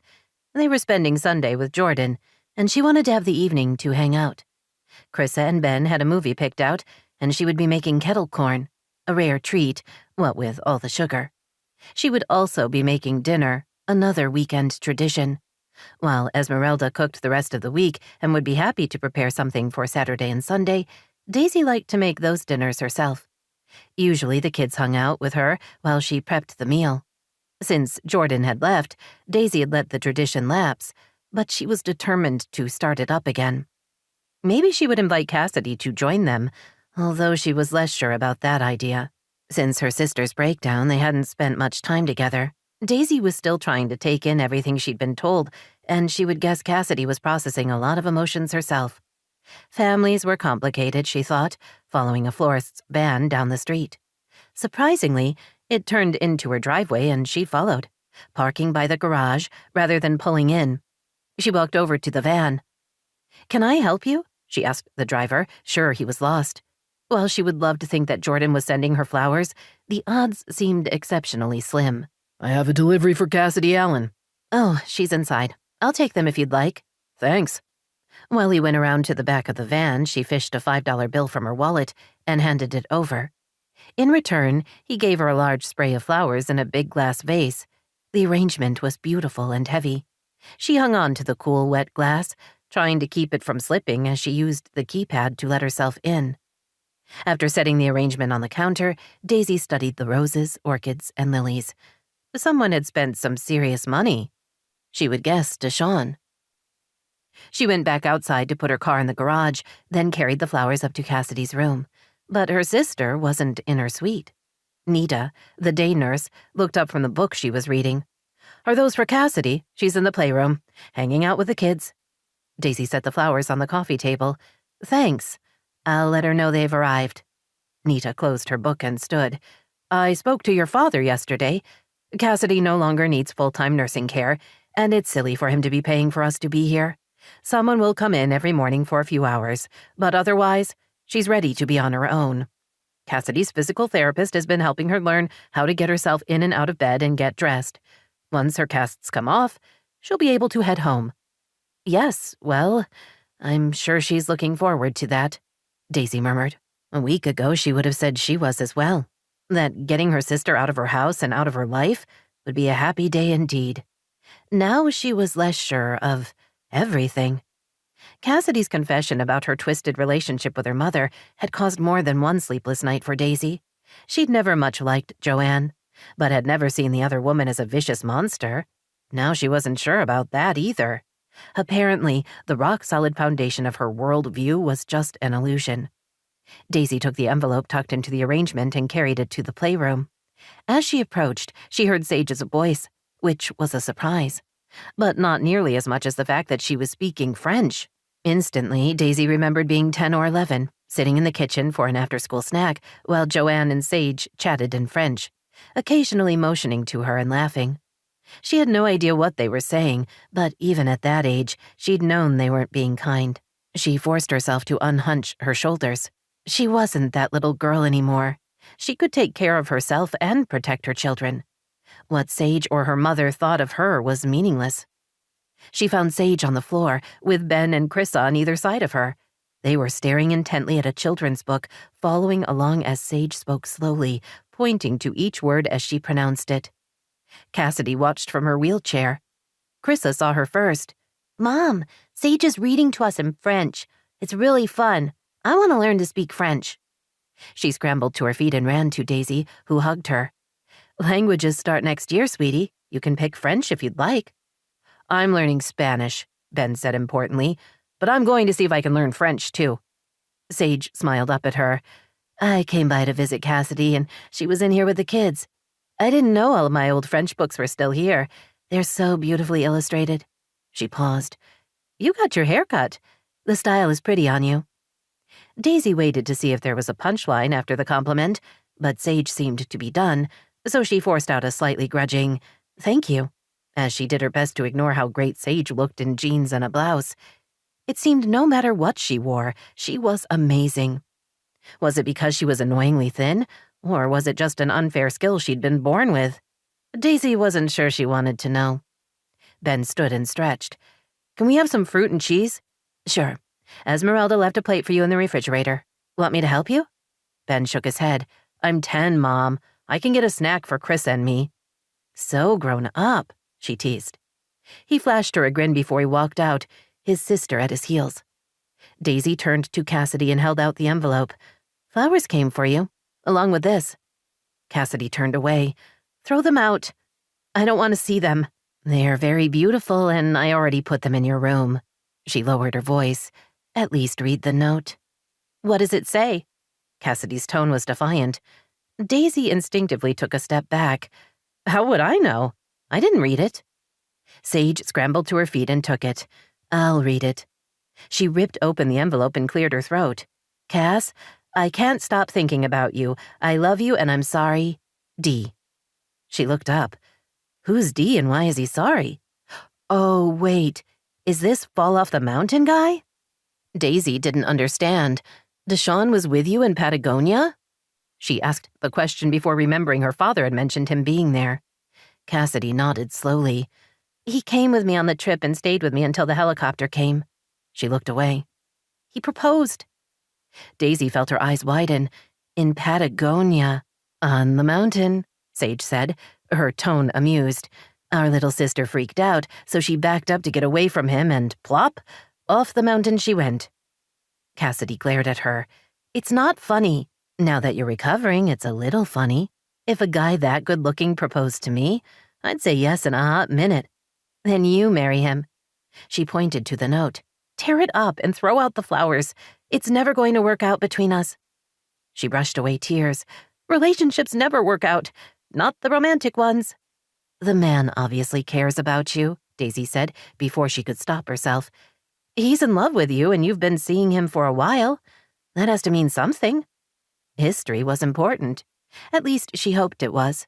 Right now, history was all she and Jordan seemed to have together. Whatever, Cassidy muttered. You're so bossy. Fine. I'll keep the flowers, but I won't like it. Pointing out he's in love with you hardly qualifies as bossy. She's right, Sage said cheerfully. It was just information. Possibly redundant, but I think her heart was in the right place. Daisy eyed her. Is this you being funny? If you have to ask, probably not. Although that was my goal. Daisy felt a subtle shift in the energy in the room. For the first time in possibly ever, she and her sisters were having a somewhat normal conversation without spiraling into accusations and loathing. I do miss him, Cassidy admitted. A little. But it would never work, and it's better that I ended things. Oh, Daisy threw Mom out of the house the other day. Did she tell you? And just like that, the moment passed, Daisy thought, trying not to feel disappointed. But instead of jumping on her, Sage only looked mildly curious. No, she didn't say anything. What happened? Cassidy wiped her face and grabbed the note from Sage. She was her usual bitchy self, and Daisy stood up to her. Oh, and she knows about Jordan moving out, which means you told her. Come on, Sage. You told Mom? Sage winced. Crap, I didn't mean to. She looked at Daisy. I swear, I didn't do it on purpose. It just kind of came out. Like at the wedding? Daisy asked sharply. Where you announced you would love him forever? Sage held up both hands. That was bad. I admit it. It's not my fault the music stopped and the room went silent just at that moment. But I was drunk, so there's that. I'm sorry. Really. I swear. Daisy looked at her skeptically. She wasn't sure anything Sage was saying fell in the truth column. What do you want from me? Sage asked. I said I was wrong and I've apologized. I don't have anything else. Was I upset you were marrying Jordan? Kind of. I guess it never occurred to me he would ever get married. Which, when I think about it, is crazy, right? I mean, I married someone else. Only right when you were getting engaged, he was in that bad car accident. This is the race car driver? Cassidy asked. Sage nodded. They said he wasn't going to walk again, and it was really tough on us. Then we split up, and I was feeling really bad about myself, and then I was at your wedding, and you looked so beautiful. And during your first dance, Jordan got a hard-on, so I knew he really loved you. It was just too much. As was this conversation, Daisy thought, feeling her righteous indignation fading into confusion. What? She asked. How could you remember if Jordan had an erection? I was traumatized. That kind of thing sticks with you. I got drunk and I'm sorry I ruined your wedding. Daisy smiled. You didn't ruin my wedding. You don't have that much power. Snap, Cassidy exclaimed. Go, Daisy. Daisy looked at her. Hey, I'm still not trusting you, so don't push things. Cassidy only grinned at her. Sage raised her eyebrows. So you two are friends now? Still up in the air, Daisy said, but we've worked out a few things. She thought about how a little bit of information could change her perspective. I know you didn't blurt it out on purpose. It was unfortunate timing. It was. I'm sorry about what I said before, about us never being friends. It sounded way meaner than I intended. I get why you said it, Sage shrugged. Well, we're on our apology tour. I'm sorry I was so horrible to you back when we were kids. I can't possibly list all the things I did, so this is to serve as a general apology for all of them. She paused. I'm not being flip. I genuinely regret how I behaved. They looked at each other, then away. Tension filled the room, but not the usual kind. Daisy sensed they were in one of those moments when a single action could change the course of their lives, which sounded dramatic but felt true. Daisy sucked in a breath. Okay, so I'm going to go start dinner. I'm making carnitas in the pressure cooker, and they take a lot of prep work. I'll help, Sage said. Daisy stared at her. Why? Because I want to, and you're too nice to throw me out after I offered to help with dinner. But it's cooking. I'm clear on the concept. You two are weird, Cassidy said, pushing the joystick on her wheelchair and rolling out of the room. Daisy didn't understand what was happening with Sage, but felt compelled to ask, Did you want to stay for dinner as well? Sure, that would be nice. Now you're just trying to freak me out. Sage smiled. That is very much a possibility. I guess you'll just have to wait and find out if it's true or not. Sage made good on her word. She helped with dinner, then stayed to enjoy it. Once Daisy had started prepping for dinner, everyone had migrated to the kitchen, even the dogs and cats. It was loud, and despite the size of the room, everyone kept getting in the way of everyone else. But it was still fun. Ben showed Sage how he fed the pets with only minor supervision. Sheba and Lucky were exceptionally well behaved, waiting patiently for their meals to be placed down on mats in the pantry before devouring every morsel in seconds. The cats ate in the laundry room. Their dinner, some raw concoction that smelled like liver and blood, had to be measured and then placed onto flat dishes. You have to be careful, Ben told Sage. It's uncooked meat, so there are germs that could make us sick. They left the cats, then returned to the kitchen, where Ben reported on who had been fed what. Dinner was just as chaotic as the prep. The 5 of them sat at the table in the kitchen, the 2 dogs stretched out under the table, and the cats each claiming an empty chair. Conversation flowed easily, allowing Sage to simply enjoy herself. She and Daisy seemed to have called a truce, and she was going to enjoy that while it lasted. After dinner, the kids went upstairs to watch a movie, while Daisy poured Cassidy and Sage more wine. Sage was pretty sure they were on their 2nd bottle, which might mean she was Ubering home. How can you not remember Mrs. Pickle? Daisy asked with a laugh. I loved math, but I swear she went out of her way to make it as boring as possible.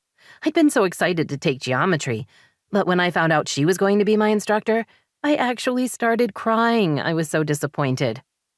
I'm 8 years younger than you, Cassidy pointed out.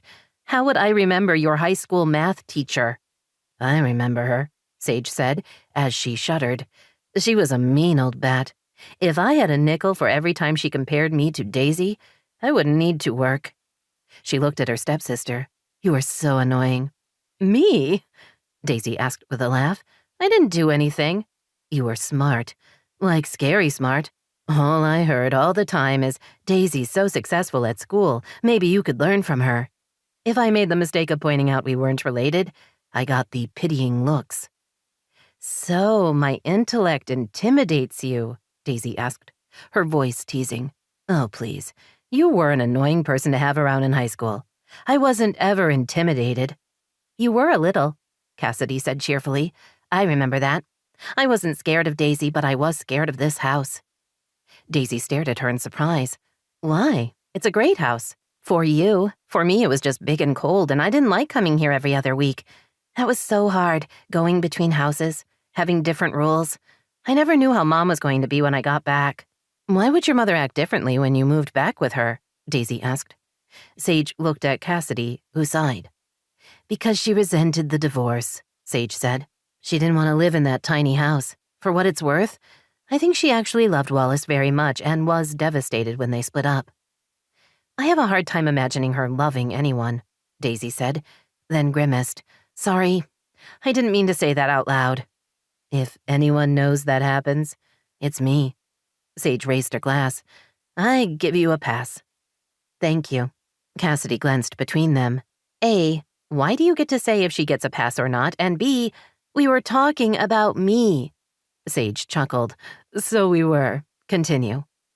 You guys got to go on with your lives and everything was always the same, but it wasn't like that for me. I was so little when they split up, and I didn't know what was happening, and then Mom said it was Daisy's fault, so that scared me. Sage saw the anger in Daisy's eyes. I was 13, Daisy said, her jaw clenched. Do you really think I could have caused a divorce? I get that now, but I was 5 back then. I didn't know anything. She picked up her wine. Dad tried, though. He always wanted to know how I was doing, and he stayed in touch the weeks I wasn't with him. Mom never did. Sometimes I swear she forgot I was her daughter. She always acted shocked and put out when I showed up every other week. Sage wanted to say that wasn't true, but she had a feeling it was. Joanne wasn't exactly maternal. You were there for me, though, Cassidy said, pointing at Sage. I tried to be. Cassidy turned to Daisy. I slept with her when I was there, every night, and she never got mad. You stopped when you were ready. I think I was 9. She had been, Sage thought, ready to have a life of her own. Cassidy leaned toward Daisy. I think Mom resented you because Wallace loved you first. I'm his daughter, and he didn't meet her until I was 6. Of course he loved me first. That's logic. She's not big on logic. My theory is Dad married her to give you a mother, and that's not a good reason to get married to anyone, but especially not to her. Mom wants to be adored. Sage was surprised by Cassidy's insights. When did you figure all this out? I take a lot of long flights. That gives me plenty of time to think. You've put it to good use. You're right about Mom. She needs to be the most special person in the room. I doubt Wallace knew that. She was very beautiful, Daisy offered, her tone slightly grudging. He would have noticed that. I just hope you're wrong and that he married her because he loved her, and not for me. As Cassidy said, it's a bad reason to get married. There are worse ones, Sage pointed out, like marrying for money. Daisy smiled. Who does that? Cassidy winked at Sage. You'd be surprised. Joanne's looking for a rich husband as we speak, Sage admitted. She wants to be my +1 at the reunion with the idea she'll meet someone there. She looked at Daisy. I assume you got your invitation. You're going, right? I don't know. Maybe. Probably not. She leaned back in her chair and sighed. Not by myself, and I don't know if Jordan will want to go. We always have. Besides, it's always a pain finding something to wear, and I never feel I'm dressed right, no matter how hard I try. Come by the store and I'll help you find something. Sage made the offer without thinking, then was surprised to find she meant it. Daisy appeared equally startled, while Cassidy simply drank more wine. Do you carry my size? Daisy asked. Or is anything bigger than a 4 or a 6 just too gross to consider? Sage raised her eyebrows. Did you mean that as bitchy as it came out? No. Sorry. It's fine. I was just checking. We carry a lot of sizes, and I can think of at least 3 dresses that would look great on you. Make an appointment with me and I'll find you something nice. I will. Thank you. Although, and no offense meant, I'm not excited about attending a party with your mother. If it makes you feel any better, I'm not either. 12. Jordan arrived a few minutes early to take the kids out to dinner. Daisy let him in, then stepped out of the way as Lucky and Sheba came running, their big feet skittering on the hardwood floors. He greeted them both, then smiled at Daisy. I hope these 2 are behaving themselves. They are, but they miss you. Next time I drop off the kids, I'll stay a little while and throw the ball for them. They'd like that. She studied him. He looked as he always had, handsome, with broad shoulders and a strong face. He was the kind of man women noticed and speculated about. Daisy'd had a crush on him all through high school, but he'd only had eyes for Sage. Ben is finishing up some homework and Chris is doing her reading. They'll be down in 10 minutes, she said, then wondered if she should offer him a drink or take him to the formal living room or what. She felt awkward and unsure of herself, unclear if they were going to stay on friendly footing. Jordan solved the problem by heading for the kitchen. She and the dogs trailed after him. Jordan sat at the island and smiled at her. "How are you doing?" he asked. She took a seat a couple of bar stools down. "I'm good. Busy." "Me too. We have a spay and neuter event coming up. We're working with one of the shelters." Several of the local animal clinics offered low-cost spay and neuter days for families on a limited income. Volunteers helped keep things moving. Daisy had helped a few times, but wasn't sure she should offer now. "The annual reunion is in a couple of weeks," she said, keeping her tone neutral. "Did you want to go?" His gaze locked with hers. "Did you?" Why couldn't he just answer the question? Why did he want her to put her feelings out there before he did the same? She suspected it was just a style thing on his part, yet it always left her with a sense of being exposed. Worse, a part of her kept waiting for him to use her feelings against her, which was a very real fear, but probably not fair to him. "I'm not sure, considering how things are between us," she said slowly. He leaned toward her. "We always have a good time." He reached out and captured one of her hands. "Daisy, I miss you. I miss us." Tension she hadn't known was there, eased. "I miss us too." "I'm glad we have an appointment with a therapist. We need to figure this out, and we're not getting anywhere on our own." She had no idea what this was. From her perspective, Jordan had simply moved out with no warning. Except for his odd complaint that she never bought him shirts anymore. She didn't know what he wanted, or even what had made him so unhappy in the first place. As for them not getting anywhere on their own, they were barely speaking, so the odds of anything changing seemed slim. But she didn't want to get into that right now, so instead murmured, "The timing of his vacation sucks." "Yeah, 3 weeks. Who goes away for 3 weeks?" "Exactly." The most highly recommended therapist she'd found had explained he was going to be on vacation and then would be catching up with his existing patients. Daisy had been willing to wait, but that had put off their first appointment several weeks. Still, it was scheduled, and that was a good first step. "Daisy, Jordan began, but was interrupted when both kids ran into the kitchen. "Dad, where are we going to dinner?" Ben asked. "I want to go somewhere fun." Ben sighed. "Not pizza. We always have pizza." Jordan released her hands and reached for his children. They surged close and hung on to him. Daisy watched the kids with their dad, each of them telling him what was happening in their lives. Most of the time, she thought they were doing fine with the separation, but every now and then she was reminded that this was hard on them, too. He straightened. "There's a new sushi place on Melrose I thought we'd go to." Ben and Chrissa stared at him with identical expressions of dismay. "We're having raw fish for dinner?" Ben asked, sounding horrified.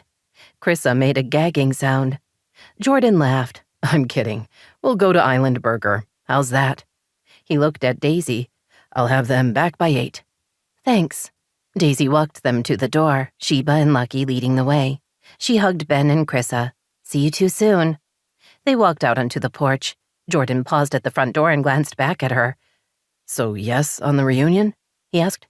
She smiled. "I'd like that." "Me too. See you in a bit." He closed the door behind him. Lucky whined low in his throat. Daisy petted him. "I'm with you, big guy. None of this makes sense to me either." And while she appreciated that they would be doing something together, she couldn't help wondering why they weren't talking more. Or at all. Soon, she promised herself, they would be in therapy, and maybe then they could get things figured out. Because right now, they were living a non-marriage, which was bad enough.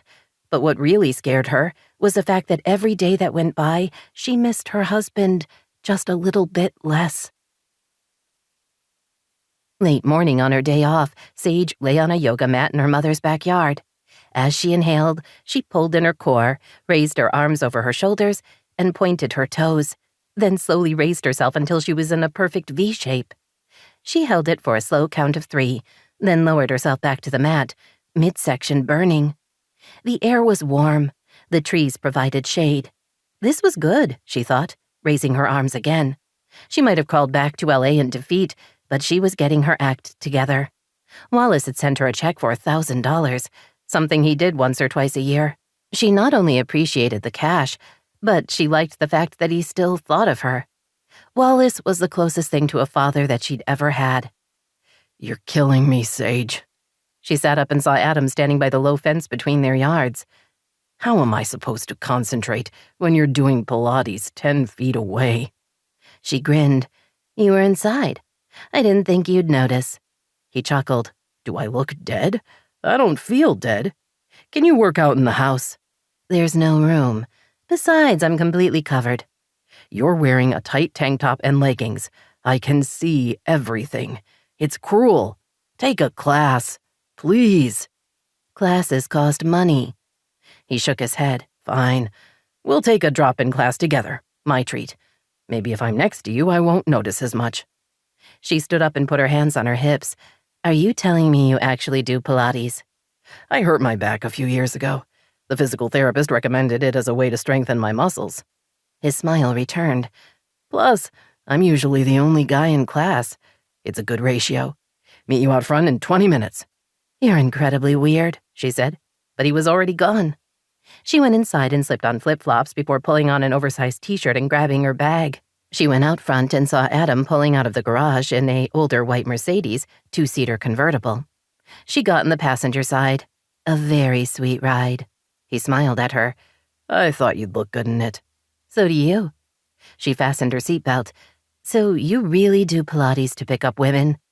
"Mostly for my back. It's been nearly 4 years and it hasn't bothered me at all." He winked at her. "The women are just a bonus."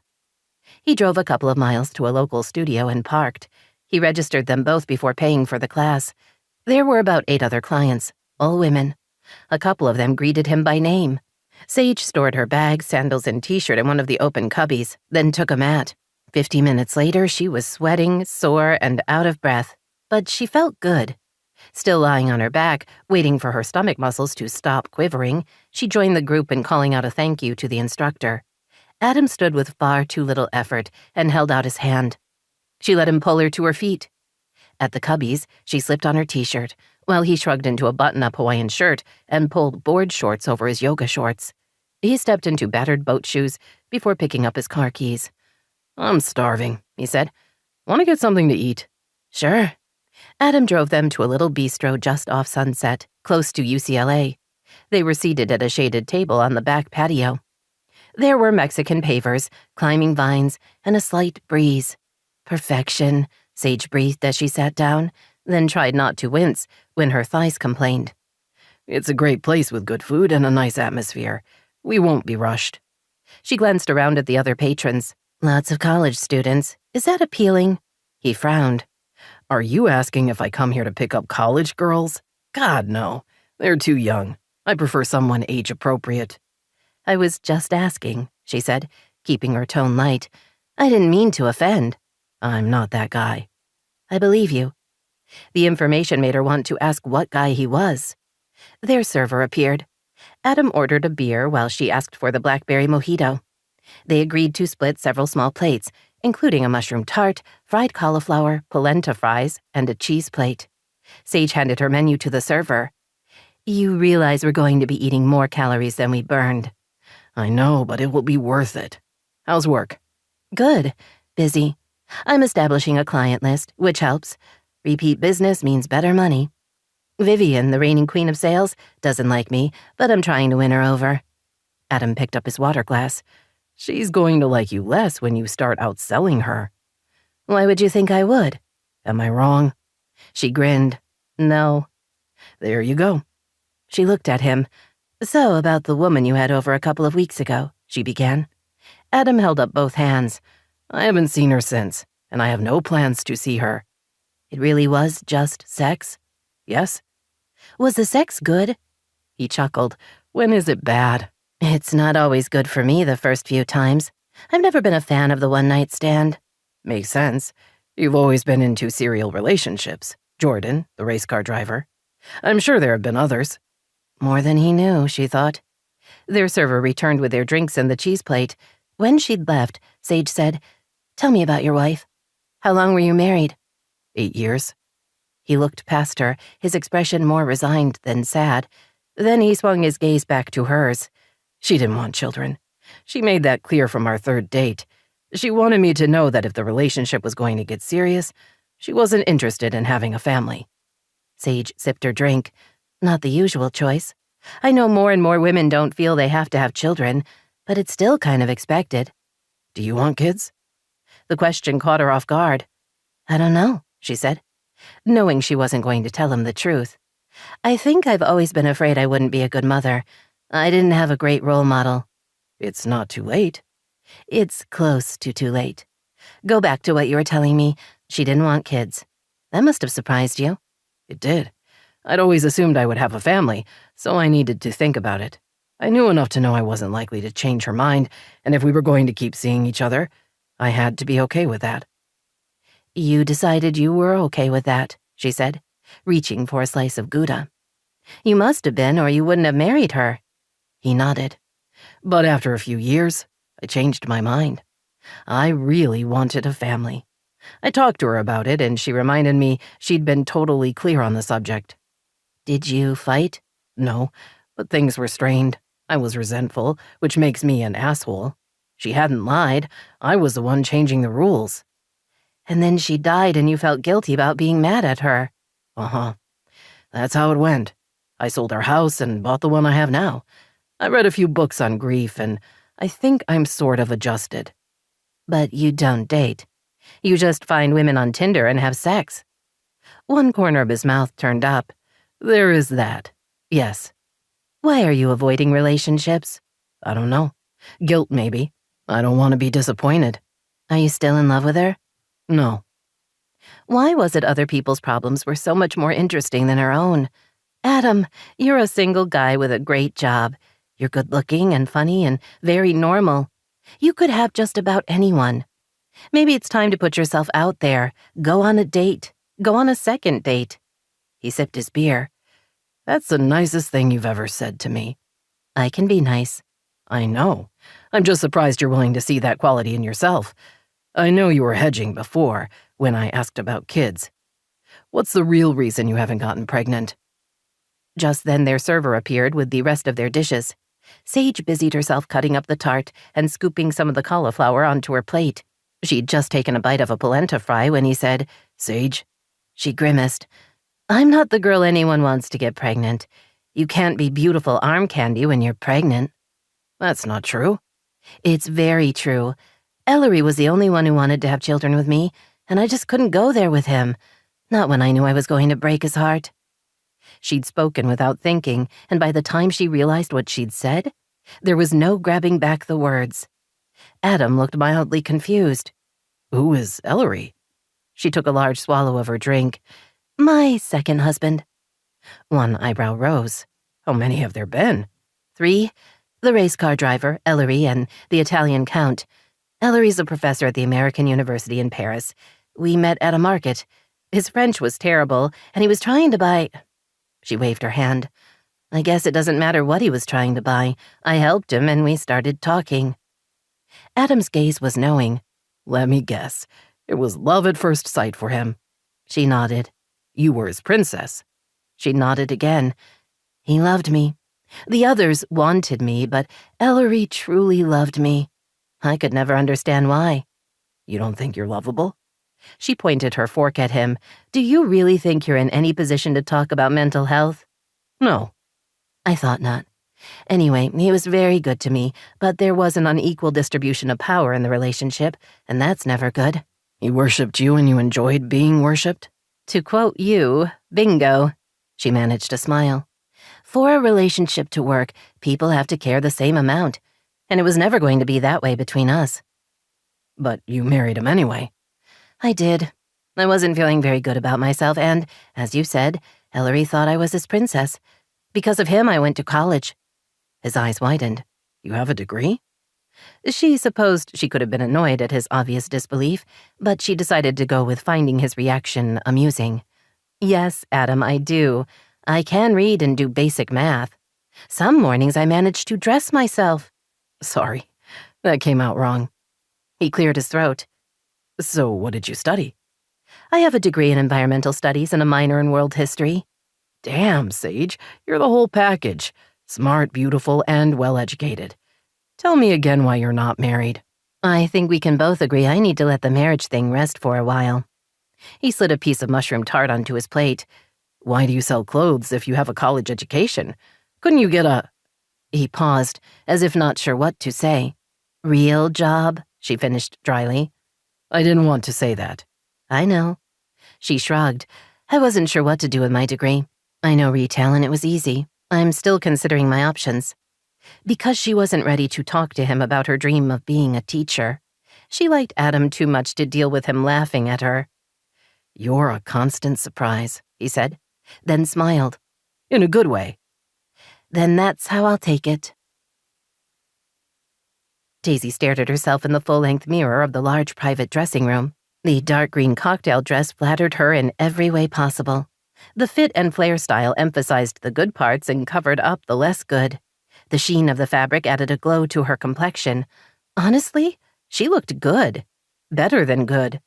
With makeup and her hair done, she would be able to hold her own at the reunion. Knock, knock, Sage said from the hallway. I want to see. Daisy opened the door. I love it. Sage studied her critically, then motioned for her to turn around. She tugged on the shoulders, then checked the waist before nodding slowly. I thought this would be the one. The color is great on you, and the plunging neckline is going to get a lot of attention. You have boobs. You should show them off. You say that like you don't have boobs. Mine are tiny little flat things, not impressive at all. She met Daisy's gaze in the mirror. The other two dresses were okay. This one is dazzling. You have to buy it. Daisy admired the swaying skirt as she moved back and forth. I do. It's ridiculously expensive, but I don't care. It's pretty and it makes me happy. You don't care because you're rich. The comment was delivered in a teasing voice that made Daisy think maybe Sage wasn't being mean. In fact, her former stepsister had been nothing but warm and helpful during the shopping process. Daisy had been reluctant to meet Sage at her Beverly Hills boutique, but the reunion was rapidly approaching, and Daisy literally didn't have anything to wear. She sensed the evening might be a turning point with Jordan and wanted to look really good for him. Who better to help with that than the most beautiful woman she knew? She'd decided to ignore the weirdness of Sage helping her achieve that goal, what with their complicated Jordan history, and had made an appointment. Now, as she looked at her reflection, she knew she'd made the right choice. I'll take it, she said firmly. You should. Sage's gaze dropped to Daisy's bare feet. What about shoes? You're going to want some great high-heeled sandals. She smiled, and a bit of attitude. Shoes I have. I'm less sure about the attitude. Then you're going to have to fake it. Confidence is huge, even if you're only pretending. The way a person walks into a room can affect the rest of their day.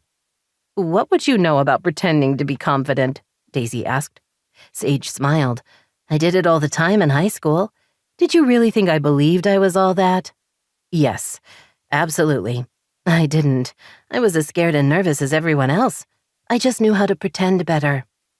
I can't begin to believe that, Daisy admitted. You were the one who knew what to wear, how to talk. You even intimidated our instructors. None of that was real. You were all fooled. A concept that was difficult to grasp. Sage, not the most confident person in the room? Impossible. I would try to channel you when I wanted to be brave, Daisy admitted. All the times I fought with my dad, I pretended to be you. Sage's eyes widened. What are you talking about? You never fought with your dad.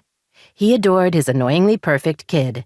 Every adult I knew liked you way better than they liked me, other than my mom. Wherever I went, all I heard was how great you were. She shuddered. You were my worst nightmare. Daisy told herself not to react negatively to the outburst.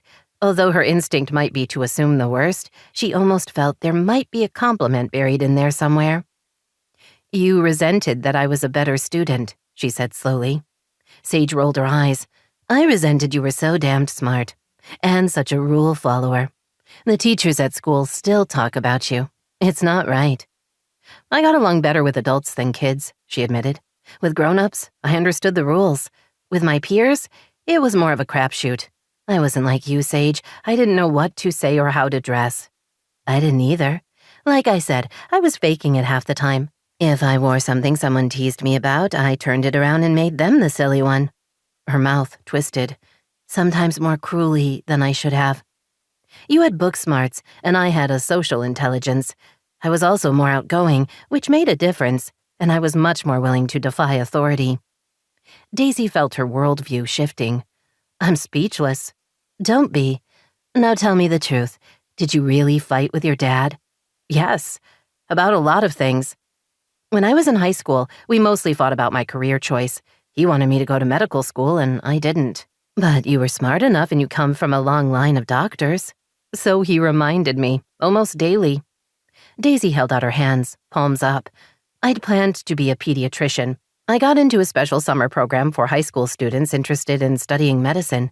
We rotated through various parts of the hospital. During our surgery rotation, I became fascinated by the anesthesiologist. I thought what she was doing was incredible and so interesting. I did a lot of research and quickly found out that nurse anesthesiologists do a lot more work with patients than doctor anesthesiologists. That's what I wanted. So, no medical school for me. You defied your father? Yes, and he wasn't happy about it. I'm impressed.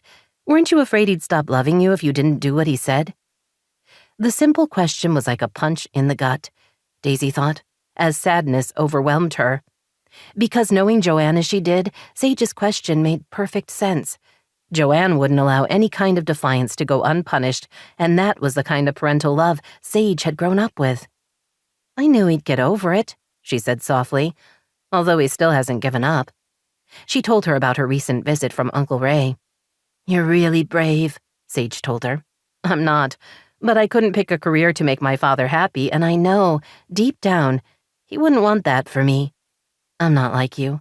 I didn't take off for Europe by myself when I was 19. Sage waved away the comment.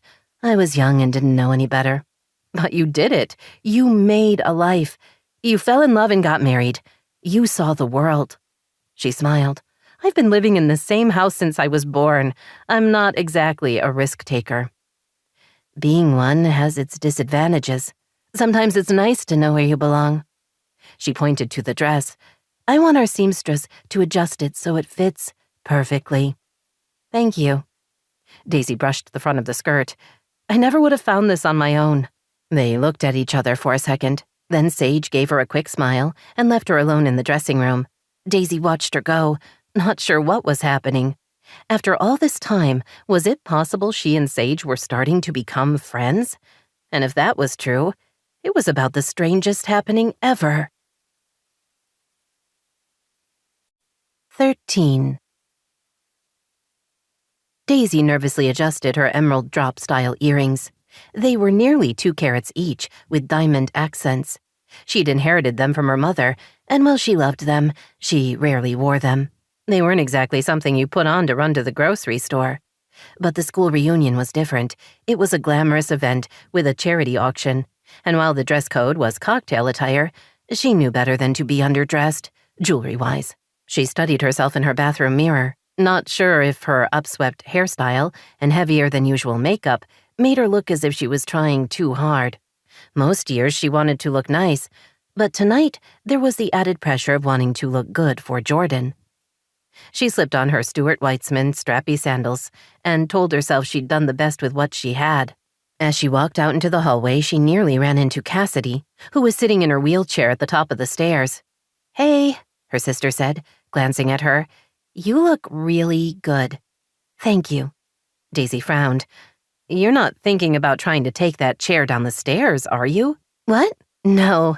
Cassidy rolled back a few feet. I was lost in thought and wasn't paying attention to where I was. A half-smile tugged at her mouth. No need to worry about my mental state. Good, because you're getting better every day. Your bruises are gone and you'll be in a walking cast soon. Can't wait for that. Daisy expected Cassidy to wheel away, but instead she stayed where she was, as if she had something on her mind. Daisy waited patiently. You're still in touch with your friends from high school? Cassidy asked. Sure. Aren't you? Cassidy looked away. Not really. It's hard to keep up with people when you travel so much. I can't get back for engagements or weddings. Daisy knew her sister traveled a fair amount, but didn't understand why she couldn't take a flight from Miami to LA for a wedding. Not that she would mention that. Her détente with Cassidy was still new and fragile. "Did you want to come tonight?" she asked. "Maybe some of your friends will be there and you can reconnect." Cassidy shook her head. "Not like this. No one wants to see me broken." "You're not broken.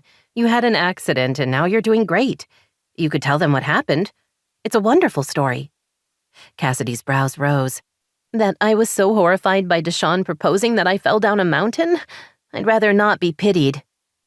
"I was thinking more about how you were writing about the women in the small villages empowering themselves by selling their beautiful textiles online, and how the internet has made it possible for women like that to finally have a steady income without being dependent on a man." Cassidy's mouth dropped open, then closed. "Oh. Yes, oh. You don't have to mention Deshawn at all. You could have just tripped and fallen. It's not graceful, but it's close to the truth." Because Daisy knew all about trying to dodge those who wished her ill. "I don't want to go in a wheelchair," Cassidy said, then smiled. "Besides, Chrissa and Ben have already picked out the movies we're watching tonight after we have Uber Eats deliver the biggest pizza ever." "You don't have to watch the kids," she began, but Cassidy held up her free hand. "Don't go there. I like hanging out with them. They're a lot of fun." Her expression turned wistful. "Funny how I never thought I even liked kids, but it turns out I do." "They like you too." Daisy hesitated, thinking there was something more she was supposed to say, even though she had no idea what it was. Cassidy pointed to the stairs. "Go on. Jordan will be here soon. You don't want to keep him waiting." Daisy took a step forward, then paused. "You've never asked why he left." "I didn't think you wanted to talk about it." She shrugged. "It's not like I'm good at relationships, so I'm not going to judge." "The truth is, I don't actually know why," Daisy said, surprising herself and possibly Cassidy with the admission. "We've both been busy, but that's nothing new. One day he just left. He said I should already know why. About the time you took your tumble, he moved into a long-term stay hotel.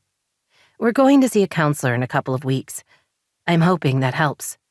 Daisy had no idea why she was sharing all this.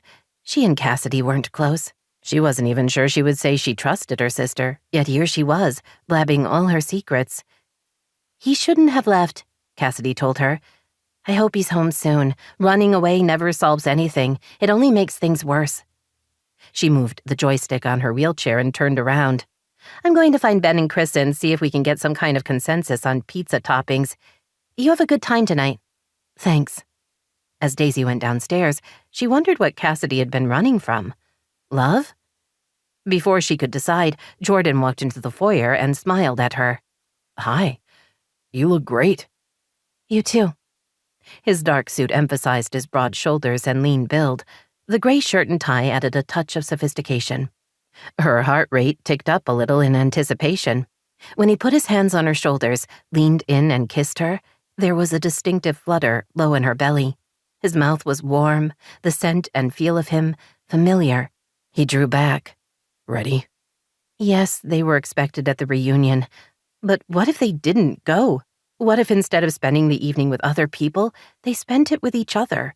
They could go upstairs and lock the bedroom door, then make love the way they used to, slowly, with intention, as if being together was all that mattered. He grabbed her hand. "I've got my eye on a couple of auction items. A few will close early, so I want to make sure we're there in time to bid." "I'm ready," she said quietly, telling herself it wasn't his fault he couldn't read her mind. If she wanted to know what he thought about her idea, then it was up to her to share it with him. But she couldn't. Just the thought of being that vulnerable made her sick to her stomach. She didn't want to see rejection or scorn in his eyes, and while she had no reason to believe he would feel either, she simply wasn't prepared to offer an alternative evening.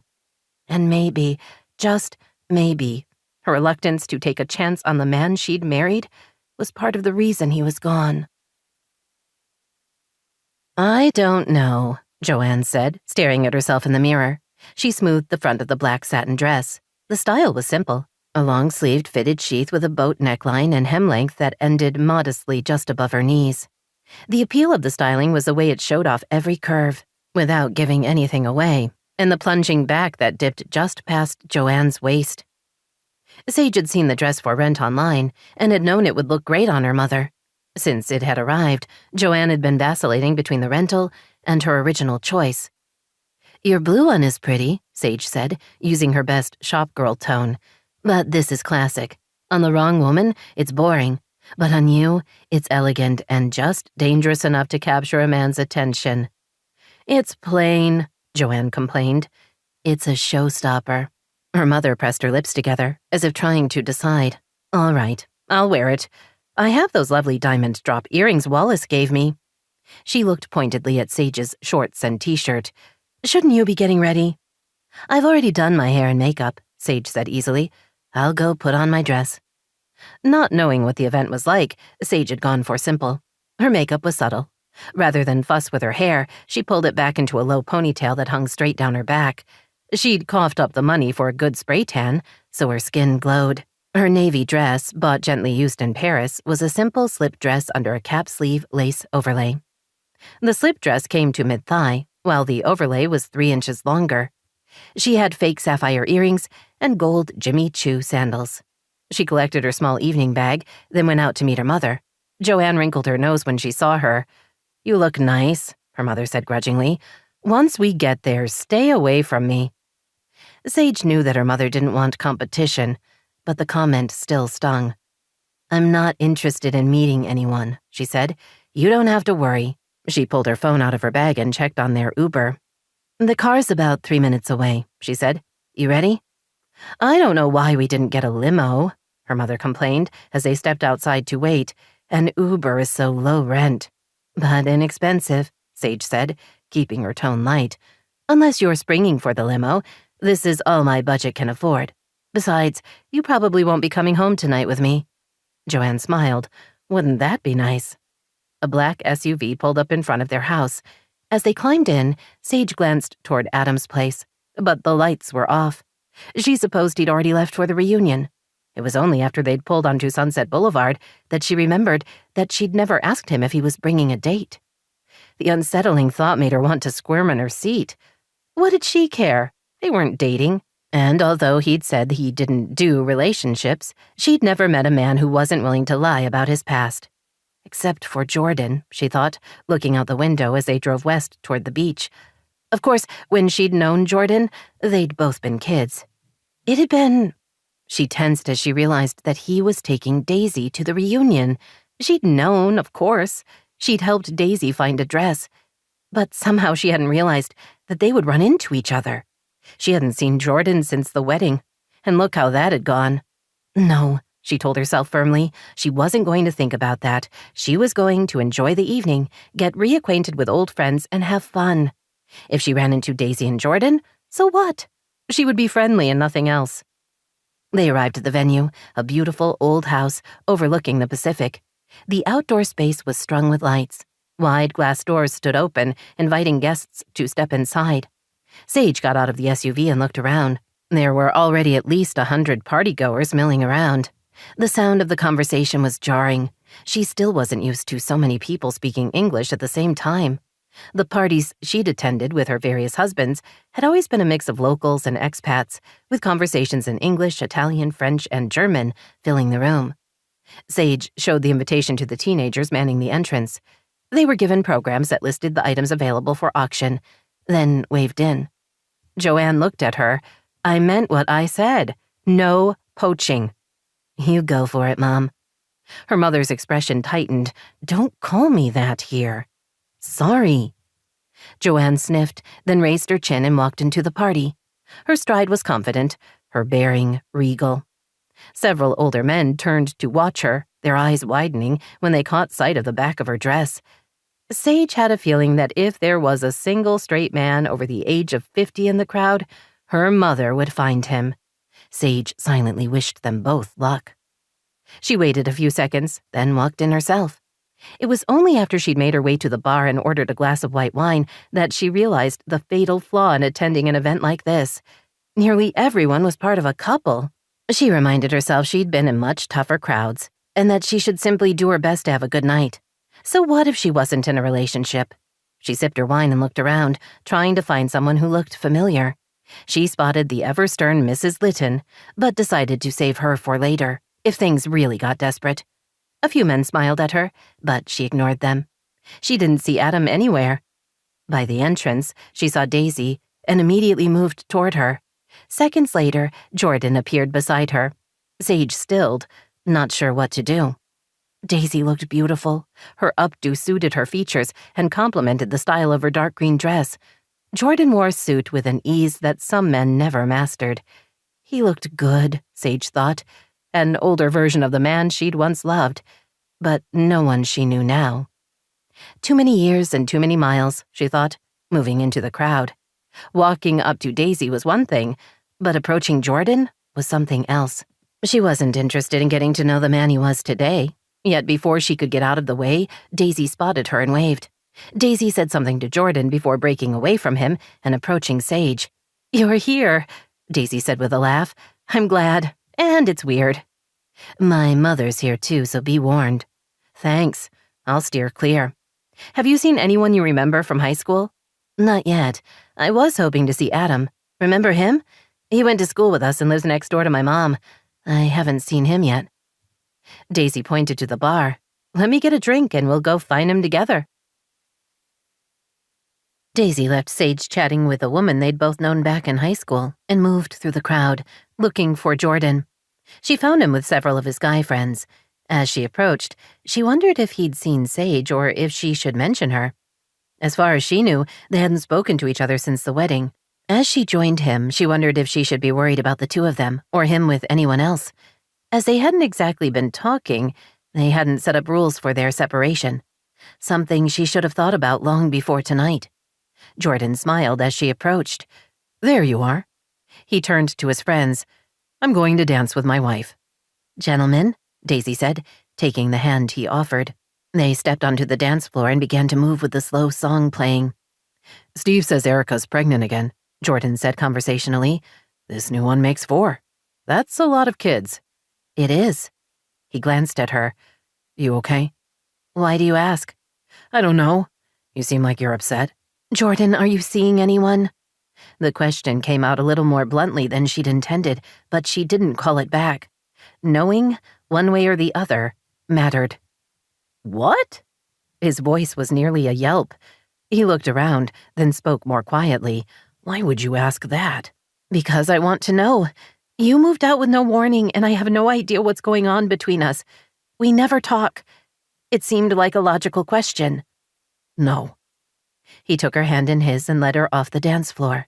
They wove through the crowd until they were outside. He looked around and headed for a small table in the corner of the huge patio overlooking the ocean. Under normal circumstances, Daisy would have admired the view, just not right now. Jordan sat across from her, leaning close. "I'm not seeing anyone. I wouldn't do that." "Then why did you leave? You said before that you think you don't matter anymore to me, but that's not true. And I know it's not about me buying you shirts. So what's going on?" He glanced at her, then away. "The shirts are a symptom. It's like date night." "We don't have date night." His gaze returned to hers. "I know. We used to. When we were first talking about getting pregnant, we agreed that we would always take care of our marriage. That the kids had to be important, but we were supposed to matter to each other too. We established date night. About a year ago, you started cooking a big family dinner on Saturday night and date night got lost." Daisy wanted to protest that wasn't true, but maybe it was. She remembered that they'd gone out together, maybe not every Saturday, but a few a month. "I thought you liked our family dinners," she said. "I never get to cook when I'm working, and it seemed fun to all hang out together." "I like our dinners. That's not the problem. The problem is you stopped wanting to have date night, like you stopped buying me clothes, and you stopped giving me cards for no reason. You've checked out on us. That's why I left." His words stung. "That's not true. Jordan, you're my husband, and I love you. I'm busy. You're busy." Part of her wanted to apologize for the things she wasn't doing, and part of her wanted to tell him he was being unreasonable. "It's not like you do little things for me, either. I don't get any cards or flowers. You used to put gas in my car, and you don't do that anymore." "I wondered if you'd notice." She stared at him. "You stopped doing that on purpose?" "I didn't think it mattered to you one way or the other." She wasn't sure if that meant he was trying to get her attention or he was being petty, nor did she know which was worse. He sighed. I'm tired of coming in last, Daisy. Everyone else gets your attention. The kids, the pets, Esmeralda. Everyone but me. You didn't even notice I moved out of our bedroom. You didn't move out. You got sick and wanted to be in the guest room for a few nights. I lied. How was I supposed to know that? You're upset because I didn't know you were lying? I'm upset because you let me stay there night after night without asking me to come back. But you said you were sick. She genuinely didn't understand. It was as if he was making up rules as he went, and she was in trouble for not being able to follow along. How can I know what you want if you don't tell me? She asked. I feel like everything with you is a moving target. You're not interested in me anymore. I love you, she said intently. I've always loved you. Sometimes life gets in the way of me saying that, but my feelings haven't changed. Have yours? No. His gaze locked with hers. I love you too, and I want this to work. Then why was he living in a hotel? Why was this the first real conversation they'd had in weeks? Why did she feel like she didn't know him anymore? Confusion blended with annoyance and a touch of fear, while a burst of laughter reminded her they were in public at a fancy event, and this wasn't the time. We are incredibly bad at this, she said lightly. He smiled. Agreed, but I'm not giving up. Good to know. Me either. So we'll keep things as they are until we meet with a therapist? Right. We have a plan. She wasn't sure it was a good one, but at least they'd talked and they were still interested in making things work. He stood and held out his hand. She allowed herself to be pulled to her feet. They returned to the dance floor. His arms came around her and they moved close together. Daisy told herself they would get through this. In therapy, they would get some skills and find a place where they were both happy. Relationships were all about compromise, right? Sage, darling, is that really you? Sage saw a tall redhead heading her way. In the second it took her to put the face and voice together, her until this second good mood vanished, and her defensive mechanism kicked in. Lana, Sage said, offering a smile much happier than she felt. They gave each other an A-frame hug and air kisses. I can't believe you're here, Lana said, waving a highball glass. You look amazing. You look amazing, Sage told her. Not a day over 19. Lana preened. Good genes, she said with a laugh. Or excellent plastic surgery, Sage thought, taking in the faintly too tight line of her jaw. Lana's brown eyes were a bit wider than normal, and her nose was slimmer. Sage would guess there had also been a bit of a nip and tuck on her body. Aren't you supposed to be in Monaco? Lana asked. Married to someone royal? I was in Italy, but that relationship was over a while ago. After living in Europe for years, I was ready to try LA again. Lana's gaze turned speculative. Are you back to claim Jordan as your own? He and Daisy are still together. Lana waved toward the dance floor. Young and in love. It's a bit treacly for my taste, but you did always have a fondness for him, didn't you? Her expression shifted to predatory. Didn't you declare undying love for him at their wedding? She laughed. We talked about that for weeks. Poor Sage, losing her man to Daisy of all people. Minutes too late, Sage remembered that her friendship with Lana had been superficial and based on their shared enjoyment of tormenting the less powerful. She didn't know what to say about Jordan. Any protest would be dismissed and possibly give Lana ammunition for another attack. With Daisy and Jordan both here, the situation could escalate into something unpleasant for everyone. She searched frantically for some distraction, briefly wondered if she should mention the plastic surgery, wished she could faint on command, then nearly fainted for real when Adam walked up and put his arm around her waist. There you are, he said easily. I've been looking for you. He turned to Lana. Oh, hi. I didn't see you standing there. Sage is back in town. Isn't it great? Peachy. Lana studied them the way a cat studies an injured mouse. You know each other? She lives next door, he said with a grin. I'll just say it. I'm one lucky guy. Lana's eyebrows shot up, as much as they could, what with the Botox. You're dating? Sage put her hand on his shoulder. We are. Isn't it funny that we found each other after all this time? Adam gave her an impressively smoldering look. It only took me 20 years to get the girl. Sage laughed. No, maybe 20 years for you, but only 12 or 13 for me. Good point. He leaned in and lightly kissed her. I'm starving. Let's go check out the buffet. Then I want to bid on the tickets to the Rams season opener. Sage looked at Lana and sighed. What is it about men and football? I'm sure I don't know. Lana glanced between them. I wouldn't have guessed it, but I suppose you make a cute couple. Have a good one. With that, she walked away. Sage stayed close to Adam until her heart rate returned to normal. Then she faced him. You saved me. Seriously. She was going on and on about Jordan, whom I haven't even spoken to, nor do I want to, but I didn't know what to say to distract her. I'm not kidding. You were perfect. Thank you. You're welcome. I saw her moving in and knew she was trouble. He gave her a self-deprecating smile. Every now and then it's important to rescue a damsel in distress. He nodded at something over her shoulder. Daisy and Jordan are right there. An odd non sequitur, she thought, refusing to turn around. You didn't hear me before? I'm not interested in Jordan. That was over years ago. Did you come with a date? He laughed. I told you, I don't date. Then, do you want to hang out with me tonight? Something flickered in his eyes, but she couldn't tell what he was thinking. I would, he admitted. Good. She linked her arm with his. I believe you promised me a trip to the buffet, followed by the thrill of watching you spend money on football tickets. I did. Then let's get started. 14. Sage and Adam spent the rest of the evening together.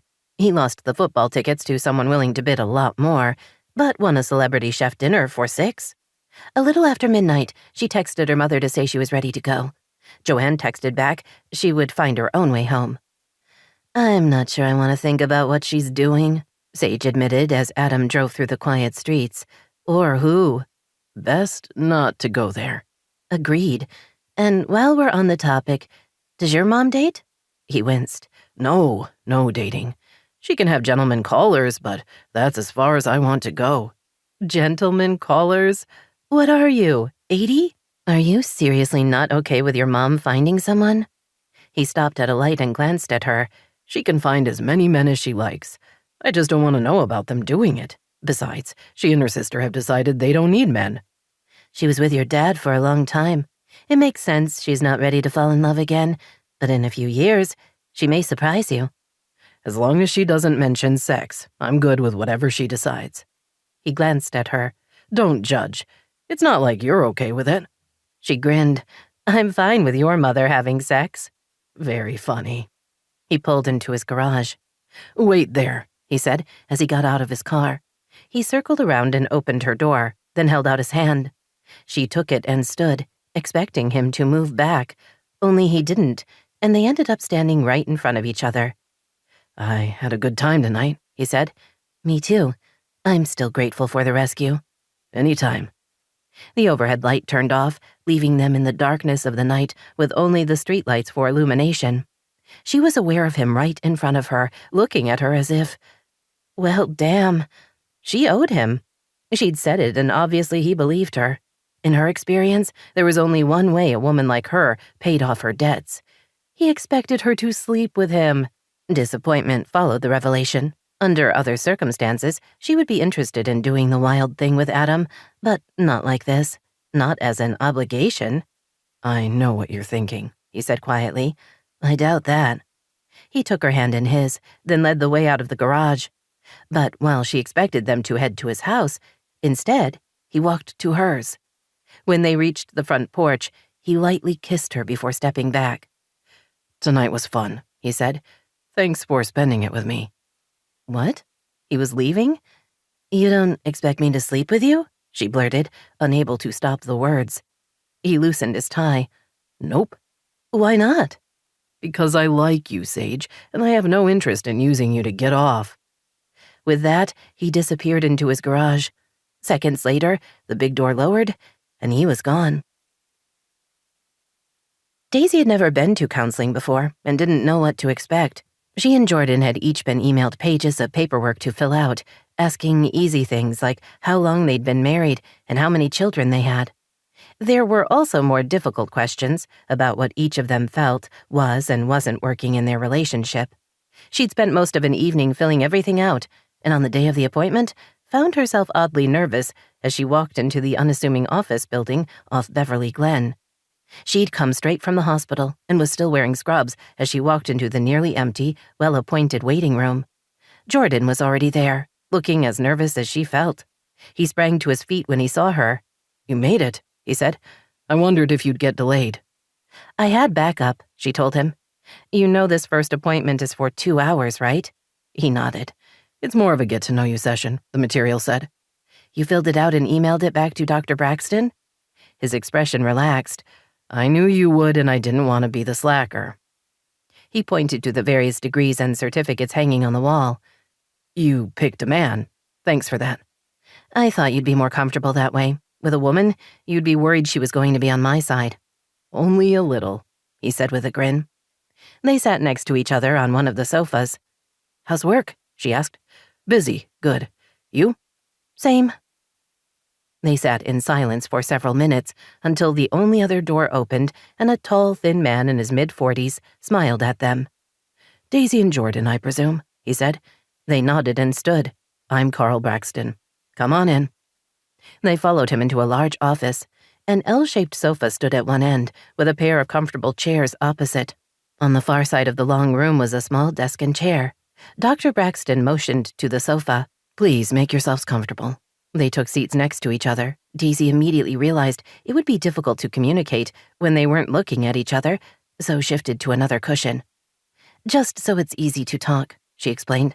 "Sure," Jordan said, sounding nervous. Dr. Braxton took a seat in one of the chairs. "I've already reviewed your paperwork. Today is a 2-hour session where I get to know you a little bit, and we confirm what you want to work on in these sessions." "Our marriage?" Daisy said cautiously. "Yes, that will be the main focus." Dr. Braxton glanced between her and Jordan. "You've moved out?" "Yes, I'm at a hotel." "Do you like being there?" Jordan looked startled. "Not especially. It's not fun living in a hotel room." Dr. Braxton turned to Daisy. "How do you feel about Jordan moving out?" "Uncomfortable? Sad? Angry?" "Why angry?" Jordan asked. "For a lot of reasons." She moved forward on her cushion. "You didn't tell me you were leaving. You just left. Nearly a week later, you told me you were moving into an extended stay hotel. By text. Not even a phone call. I hate it when you tell me something important in a text. It's not fair to me and it's rude." "But everything was fine at the reunion. We had a good time. Now you're saying you're mad? Which is it?" "What are you talking about?" "Yes, we had a very nice time together. I enjoyed the reunion a lot, and I chose not to fight with you that night, but that doesn't mean what you did was okay. I understand we have things we have to work out, but from my perspective, that means exactly that. Working them out, talking about them, not just running away and talking to each other via text." His mouth twisted.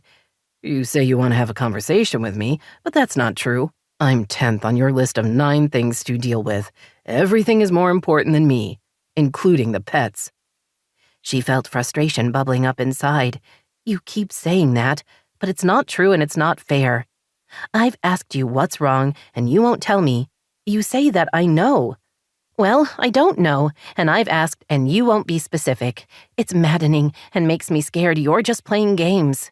You complain I'm not doing enough for you, that I don't give you cards or buy you clothes. Fine. I'll accept I let those things go. Not on purpose, not with an ulterior motive. It just happened. And you know why? There are 1,000 things to do every day. We're really lucky. We have full-time live-in help, but I still have 2 children and a career and responsibilities around the house. And yes, the pets do require attention. Pets that you brought home, one by one, without ever asking me." Jordan glared at her. "We have children, Daisy. Kids need to grow up with pets." "It's not the law, Jordan, and asking me if I wanted another dog or cat would have been nice. But you didn't. You showed up with them while I was at work, so by the time I got home, the kids had bonded, and if I refused to keep them, I was the shitty parent, and you were the sweet dad just trying to be nice. It's not fair to me or us." "You're being ridiculous." Words designed to fuel the unexpected rage bubbling inside of her. You're not listening, she said, her voice rising. I work as many hours as you do, but when I get home, I still have my other job waiting for me. You waltz in the door and ask what's for dinner. What about doing the little things for me? Oh, wait, you've never done that. You complain that I'm not giving you cards or buying you shirts, yet you've never taken care of me that way. You also don't do anything around the house. God forbid you should change a light bulb or buy dog food. It's not my damned house. It never has been, it never will be. It's your house, Daisy. Why should I worry about it at all? The words, almost a shout, hit her like a blow. She felt the air rush out of her body. For at least 2 heartbeats, she couldn't catch her breath. Her gut reaction was outrage, but that was quickly overwhelmed by an icy cold certainty that Jordan had just blurted out a truth that was going to change everything. Daisy, I'm sorry, he said quickly, his voice anxious. I didn't mean that. You did. You don't think of the house as your home. Your mother left it to you. It's yours and it always will be. I'm fine with that. I didn't mean it. I'm sorry. It's our home, she whispered. We live there. We've made love there and raised our children there. I thought the house was a part of who we are. Now you're telling me it's not. He covered his face with his hands and swore. I didn't mean it like that. Sometimes it's hard knowing you don't need me. He raised his head to look at her. That makes me feel unnecessary. How can you say that? It's just a house, Jordan. It's a place. I thought you were okay with it. You said you were excited about moving in. I was, but you won't let me be a part of it. What does that mean? You want to keep it your house. When we did the big remodel, you never asked me what I wanted. You consulted the designer and your father, but not me. You told me you weren't interested. When I asked you about the changes, you said to do whatever I wanted. I tried to talk to you about a few things, a big game room in the attic, a workshop for me in the garage, but you dismissed those ideas, so I stopped trying. She didn't understand. We already have a media room, and the kids have a big playroom. Why start construction in the attic? As for the workshop, I said it was fine and to talk to my dad about the plans. He looked away. Yeah, it was fine, and I should talk to your dad. Do you get how emasculating that is? No, I don't. When you said you weren't interested, I asked him to help me because it was too big a project to do on my own. I told you that was what I was going to do. Again, you said you were fine. So you're telling me you weren't fine and that you resented my father helping when you wouldn't. The unfairness of that settled in her stomach like a stone. What was I supposed to do? Dr. Braxton looked at Jordan. What aren't you telling her, Jordan? Jordan shifted uncomfortably. I wanted something of my own, a space that was mine, not yours, not your father's, just mine. A piece of me in that big house. But you said no to the attic, and I had to go through Daddy to get something in the garage. In the end, it wasn't worth it to try. She stared at him, trying to hear the words through her anger and bitterness. Maybe his view of the house wasn't so much a betrayal, but a cry to be a part of things. Having space of his own made sense. Everyone needed that. But she wasn't sure she was willing to see his side of things. Not yet, not when he'd hurt her so much and refused to communicate with her. I thought you liked the house, she said softly, suddenly fighting tears. Sometimes it's not what I thought. The house is exactly what it's always been. So what isn't what you thought? Me or us? His gaze locked with hers. I don't know. 2 hours later, Daisy felt as if the energy vampire had sucked out her life force. She'd never been more exhausted in her life. Her head hurt, her body ached, and forming coherent sentences and speaking them seemed impossible.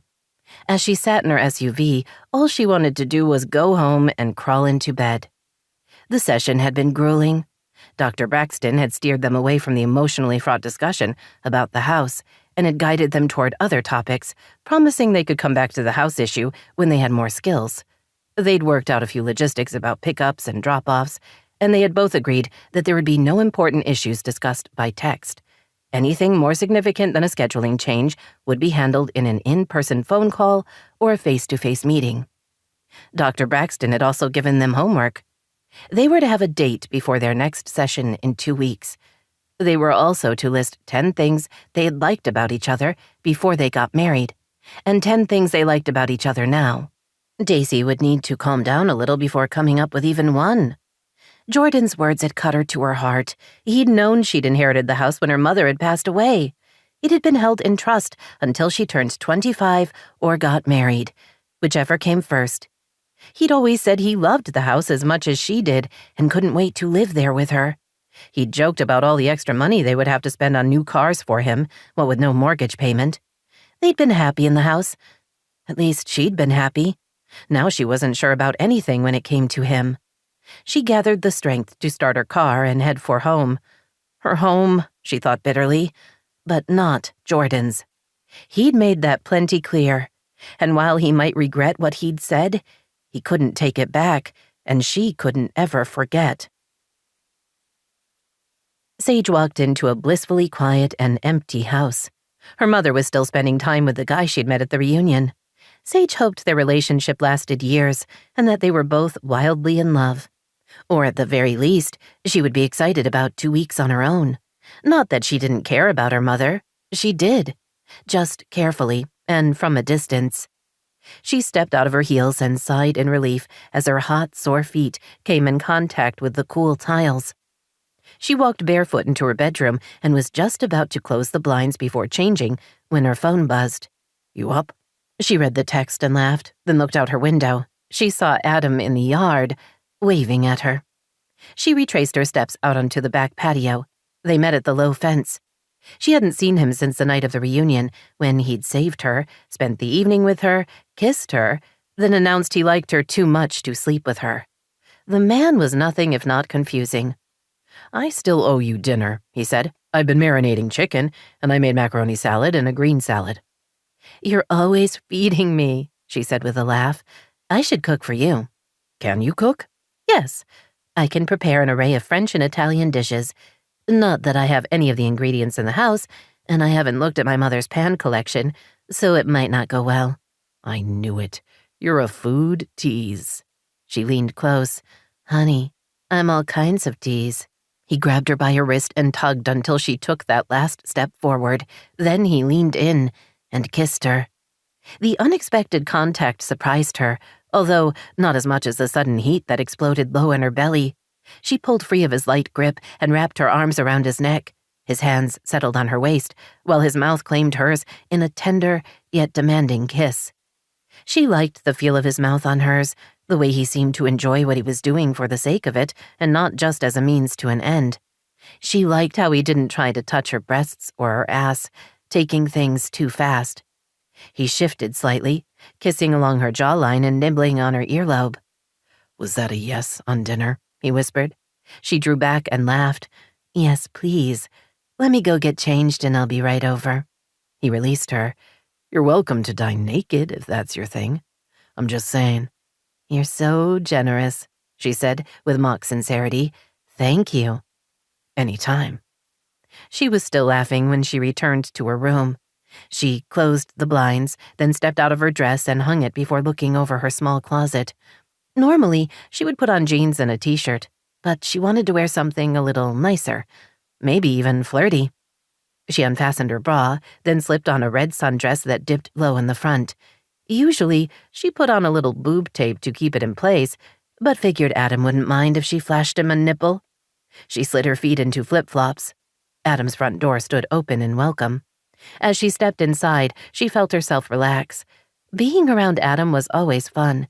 He was interesting and nice. No, she thought, calling out that she was here. Not nice.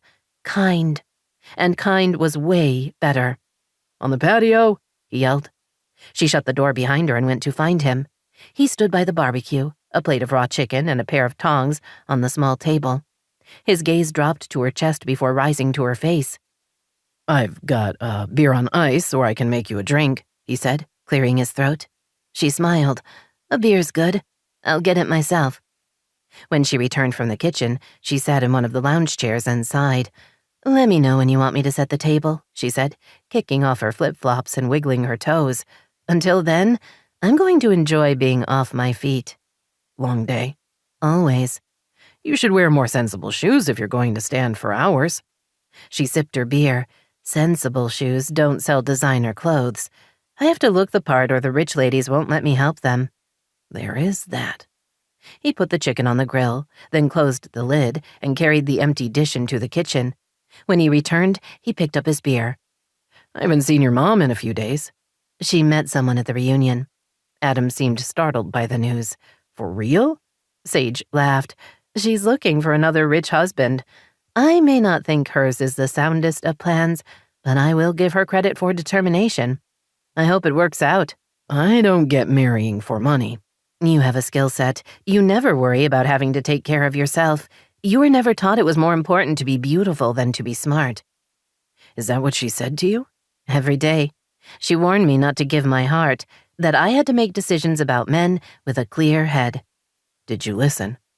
Sometimes. He raised the lid on the barbecue and carefully turned the pieces of chicken, then lowered the lid. Is that still the plan? He asked, watching her as he spoke. A girl's gotta do what a girl's gotta do.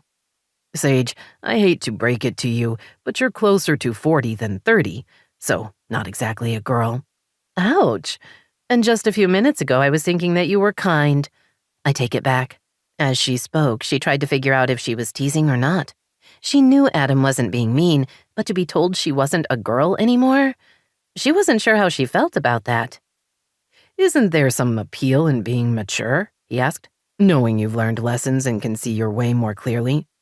There are a lot of assumptions in that statement. You don't think you've learned lessons? You can't think you're the same person you were at 18. No, I'm not her. Do you regret that? She considered the question. Yes, but not for the reasons you think. I don't miss being that beautiful, but I do wish I'd expected a little more of myself. I wish I hadn't made so many mistakes. We all wish that. She sat up and swung around to set her feet on the patio. Saying I'm a girl allows me to think nothing is that significant, that the time for being serious will come later. Being a woman is a whole different level of the game, and I'm not sure I want to play there just yet. She hadn't planned on being so honest, but realized saying the truth was kind of freeing. Adam smiled at her. Has it occurred to you that it's too late? That you've already been doing the woman thing for a while now? The woman thing? She asked, her voice teasing. What does that mean? I don't know. I'm out of my league. You have to help me. She stood and crossed to him.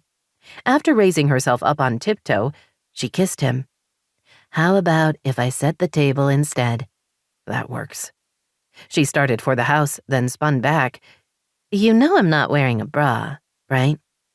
She was impressed that he kept his gaze locked firmly on her face. Yes, I noticed. Good. After dinner, they returned to the lounge chairs. Adam pulled them close together and poured them each a brandy. Sage stretched out on one chair. He sat on the end of the other and pulled her feet onto his lap. Have I ever mentioned I give a great foot massage? He asked. You did not. So you're about to be amazed. He put her left foot on his thigh and pressed his thumbs into the pad of skin right below her big toe. Involuntarily, she groaned. He chuckled. You were right. I'm amazed, she whispered, leaning back and closing her eyes. He rubbed hard, going in deep, finding all the places that ached from her ridiculous shoes. Do I want to know how you learned to do this? She asked. I took a couple of classes as a birthday present for someone. She opened her eyes. Your wife? Yes. You must have been a heck of a husband. I tried. You should start dating again, she told him. You're not the Tinder type. I do okay. But aren't you the one who told me the sex was better when you cared about the person? I am. But relationships are tough. Are you afraid? He smiled. Are you? Yes, definitely. I failed at marriage 3 times. I'm not sure I loved any of them. I'm back home, living with my mother, trying to figure out my future. Me get in a relationship? She laughed. I don't think so. You have a lot to offer.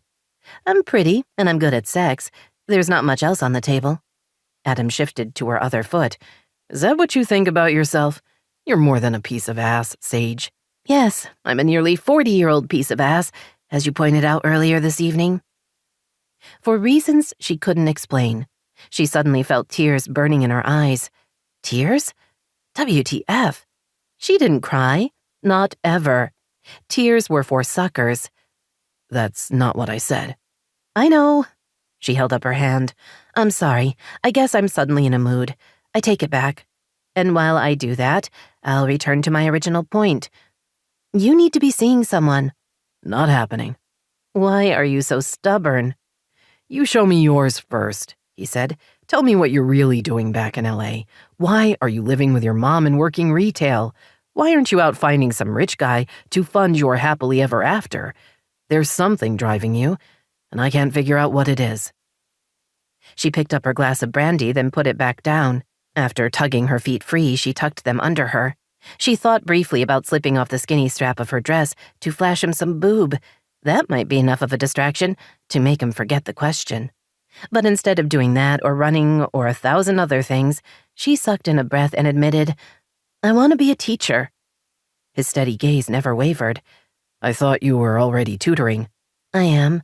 I mean a real teacher with credentials in a classroom and students leaving me apples. Do kids still do that? She smiled. A metaphorical apple. You'd be a great teacher, he told her. I can totally see it. You have a 4-year degree, so what's holding you back? Fear? Logistics. I need to find a certificate program or I can try to get into the LA Unified School District's internship program. I haven't decided which way to go. But before all of that, I need to reestablish my residency and my credit, and that takes time. She picked up her glass again. I appreciate you not laughing. I wouldn't do that. You're pretty amazing, Sage. You can do anything you want. You have no idea how much I wish that were true. Have a little faith. She smiled because that was what he expected, but she knew that faith was never enough. Most dreams took hard work, an instinct for timing and luck. So far in her life, she'd managed to avoid having all three at once, whether through circumstances or an unconscious need to self-sabotage. This time would be different, she promised herself. This time, she was going to do better. 15. Daisy wanted to believe that everything was going to be fine. She wouldn't show she was upset.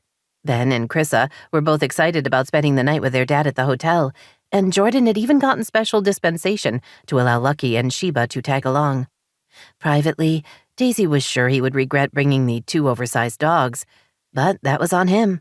The bigger problem was not only that both kids would be gone for the night, something that hadn't happened even once, but the lack of conversation between her and Jordan. Since their first therapy session, there hadn't been much more than logistical texts and one quick call when Chris had wanted to tell her dad she got an A on her history project. Perhaps foolishly, Daisy had hoped for more. She'd thought they might try to speak more, to start to work through their issues, maybe talk about how long he'd been resentful of the house situation. They still had their date to go on, something neither of them had raised yet. A silly part of her wanted him to mention it first. Ridiculous, but true. But he hadn't. And now she was annoyed about that and worried about the kids being gone. Maybe they could talk for a few seconds when he arrived to pick up the kids, she thought, adding canned and dry dog food to the tote she'd prepared for Lucky and Sheba. Daddy's here, Chrissa shrieked from upstairs. He's here. She raced downstairs at a speed that made Daisy's stomach lurch. Calm down, she told her daughter. You've stayed at a hotel before. Not like this. Chrissa danced to the front door, then threw it open. Dad, we're ready, she yelled, loud enough to make Sheba wince, and ran outside. Daisy clipped leashes onto collars, then called for Ben. Her son came downstairs at a more normal pace, his backpack slung over his shoulder. She smiled at him. Excited about tonight? I guess. I was going to watch that show on PBS. Daisy did her best not to laugh. I'm recording it for you. Have fun. You need to spend time with your dad. Ben hugged her. Chrissa appeared, hanging on to Jordan. Hi, Daisy said cheerfully, ready to be invaded by the horde. Hey. His smile seemed half-hearted, and his tone was decidedly lacking in enthusiasm. She frowned. Everything all right? What? Sure, I'm fine. We're going to stop for takeout. It'll be fun. He hugged Ben and picked up the small suitcase she'd packed for the kids. I'll have them back by noon tomorrow. So much for the private conversation, she thought, ignoring her disappointment. Great. Are you sure about the dogs?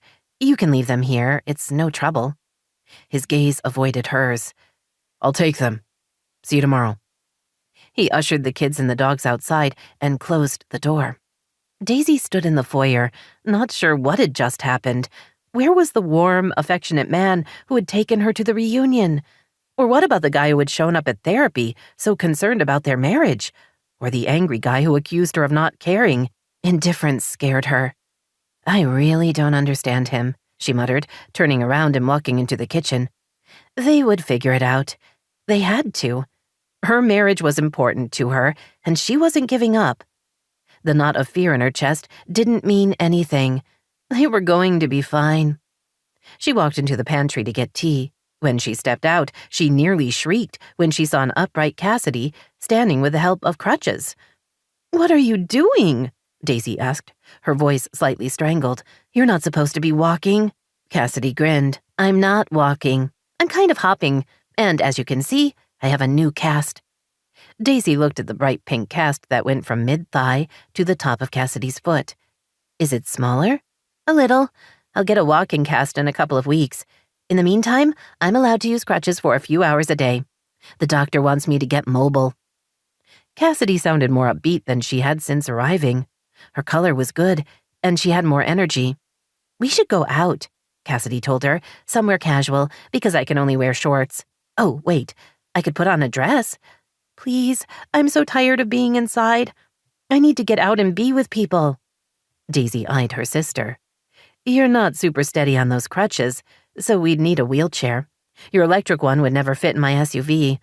I wonder if we could rent a van with a ramp." She glanced at her watch. It was nearly 6 on a Saturday night.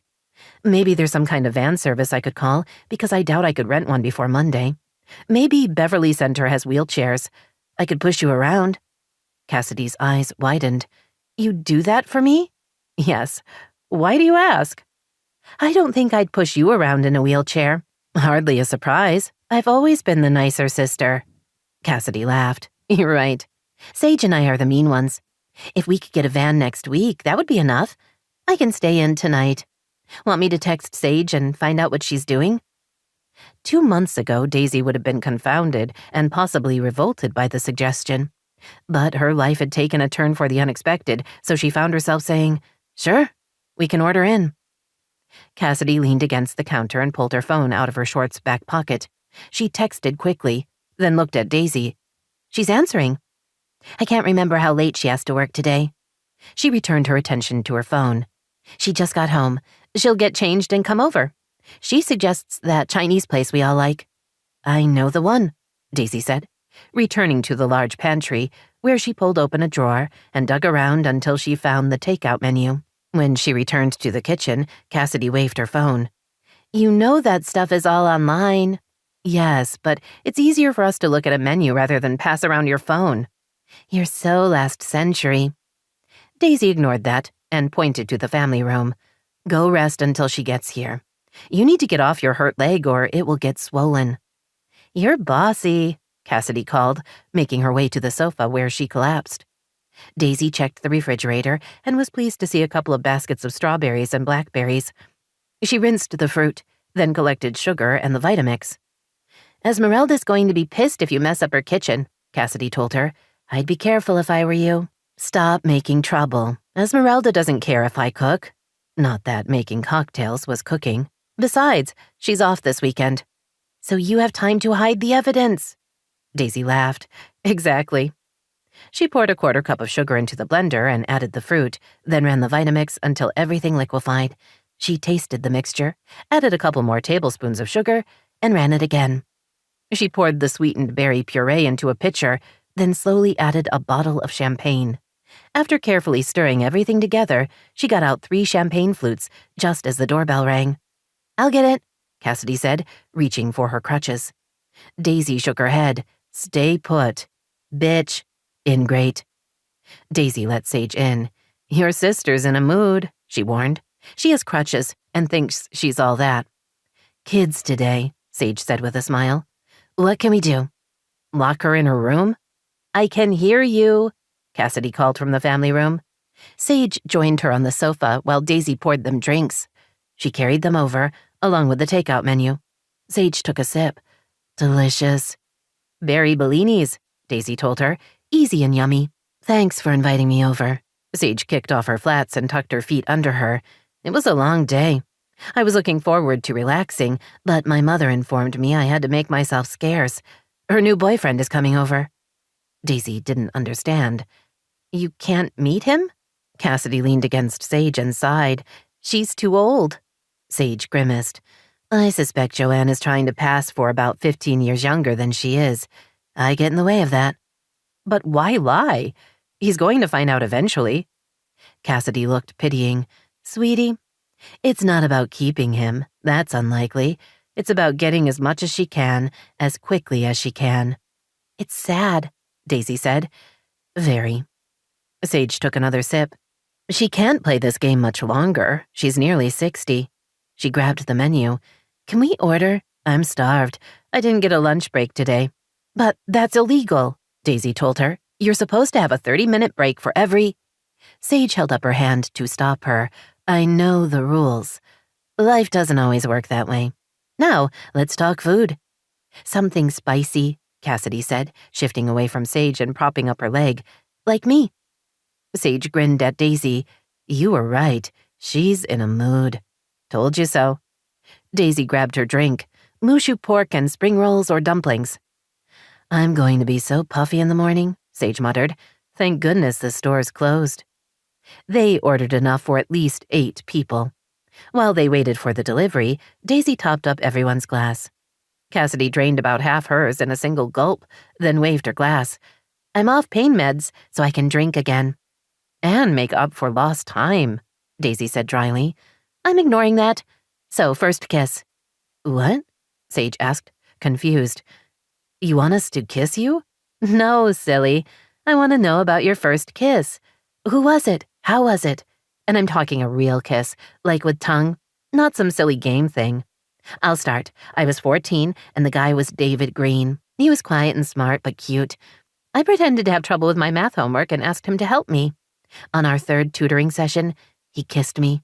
Really kissed me.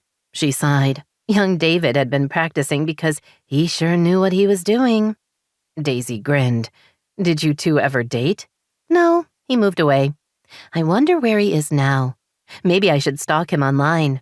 Or not, Daisy told her. My first kiss was also a guy from school, she said. I was 15. We were at a party and we went for a walk. It was nice. Jimmy Barlow, Sage said. You dated him like 3 months. How can you remember that? I just do. Yes, we dated. Young love.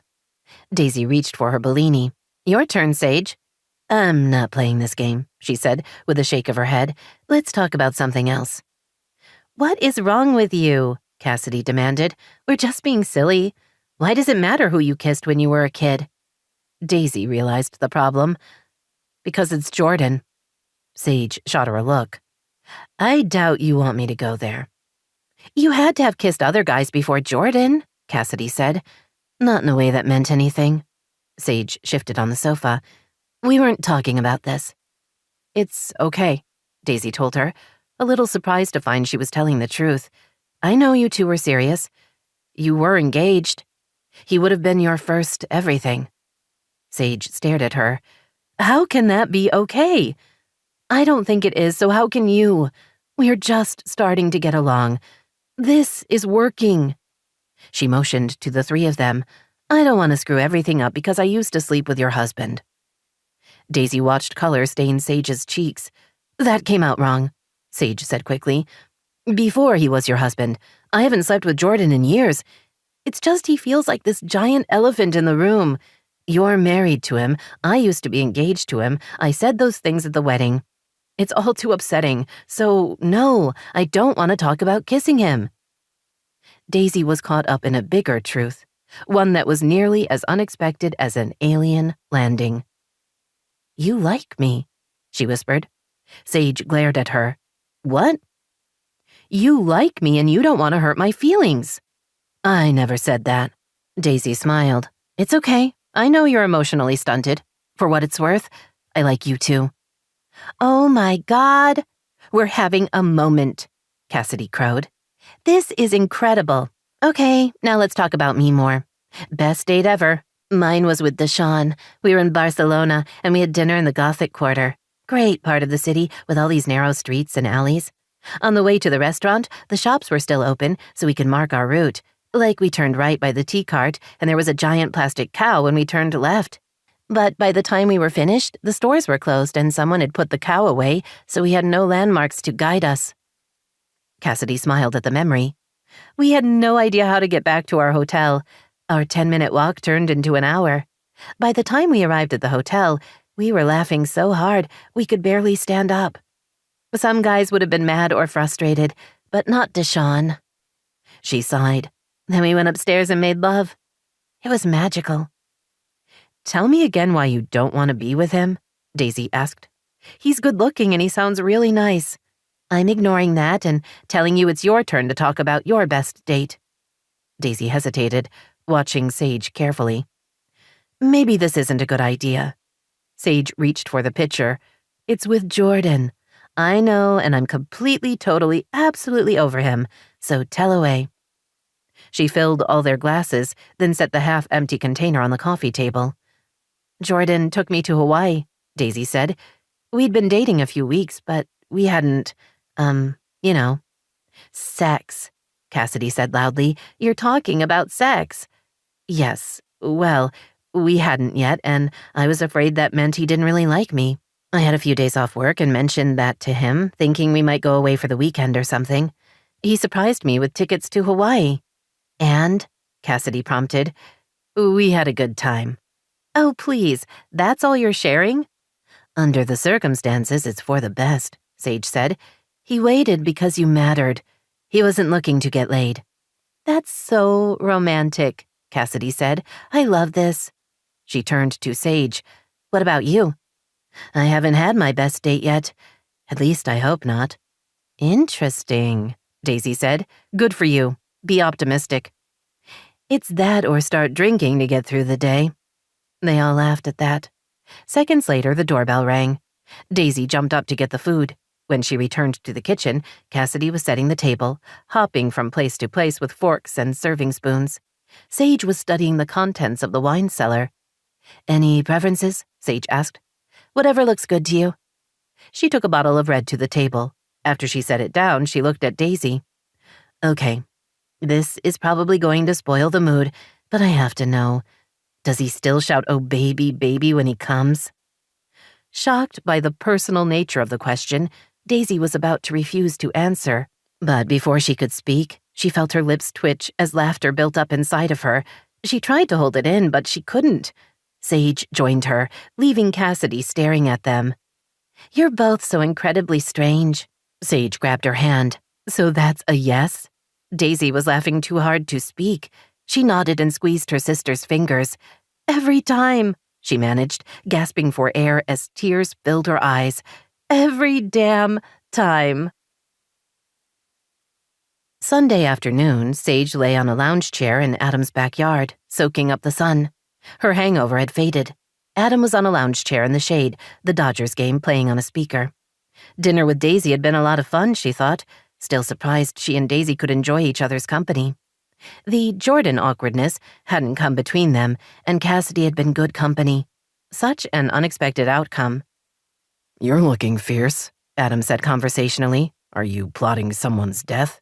Nothing like that. She dragged her chair into the shade next to his and sat back down. I like Daisy. He looked momentarily confused. Okay, he said slowly. And? There's no and. I like her. I guess I even respect her. Huh. I like Daisy. She turned the concept over in her mind and found that it was really true. She liked her former stepsister. I always thought I hated her, but I don't anymore. She looked at Adam. I think we're friends. Don't sound so surprised. I'm stunned. We've never gotten along. Part of that was my mom, but still. I like her. I feel good about that. Like I can believe in other things. Unicorns? He asked, his voice teasing. Maybe. His smile faded. Sage, if you're serious about this, be careful. Don't mess it up the way you did with the professor. Her good mood faded. What are you talking about? You had a good thing going with Ellery, and you couldn't stand it. I don't know why. Maybe you don't think you deserve to be happy, or you couldn't deal with him loving you and you not loving him back. Either way, you cheated on him to end things, and from what you've told me, he was a great guy.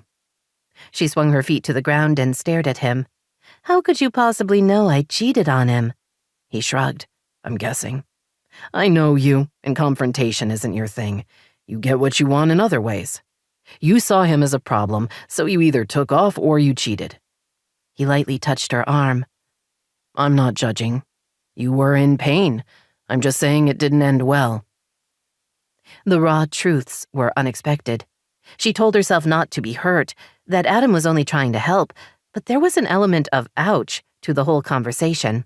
Ellery wasn't right for me. The situation with Daisy is totally different. I know you're finding your way, and I'm sure you're enjoying having Daisy as a friend. I'm just saying watch yourself. You tend to mess up the things that matter most. His blunt assessment cut through her defenses and right into her soft underbelly. She gave him a tight smile as she stood. I didn't realize you saw me as that flawed. How can you stand to be around me? Sage, wait, I'm sorry. I wasn't trying to upset you. Too bad. You did such a good job of it. He reached for her, but she pulled away. I need to go. He stepped in front of her. Wait, he said softly, his dark eyes filled with concern. I apologize. Everything I was trying to say came out badly. You're no more flawed than anyone else, and it was wrong of me to make you think otherwise. I'm sorry. He touched her chin to keep her looking at him. Please don't leave. You hurt me. I seem to do that a lot. I'm sorry. His mouth twisted. Please don't go. I'll be more careful. I want to believe you. Then do. I care about you. I care enough to tell you the truth. That should count for something. He had a point, but not one she especially liked. You care about me? She asked, mostly as a distraction. You know I do. He gave her a self-deprecating smile. I just wish I knew how you felt about me. What? How can you ask that? We're friends. Of course I like you. I wasn't sure. I thought it was possible I was just a convenience. The verbal smack was back. Even knowing he wasn't trying to hurt her didn't take away the sting. Because I'm shallow? She asked bitterly. Because you're that girl and my luck's never been that good. I'm not that girl anymore. You are to me. They stared at each other for a long time. She believed he hadn't been mean on purpose and that he genuinely felt regret. In his dumb way, he'd been trying to help with Daisy. Okay, she told him, sitting back down. We should probably start over. He sat facing her. Thank you. You're welcome. She cleared her throat. I really like Daisy. He smiled. I'm glad you're becoming friends. You can hang out and do girl stuff together. What do you consider girl stuff? I don't know. Waxing? She laughed. We don't sit around and wax together. I've never waxed. I only know what I've seen on TV.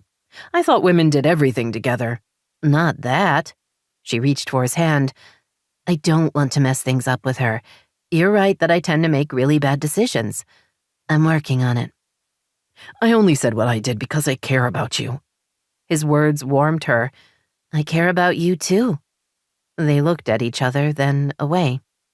Want to care about me at a movie and then at dinner? He asked, sounding hopeful. She grinned at him. Yes, I would. 16.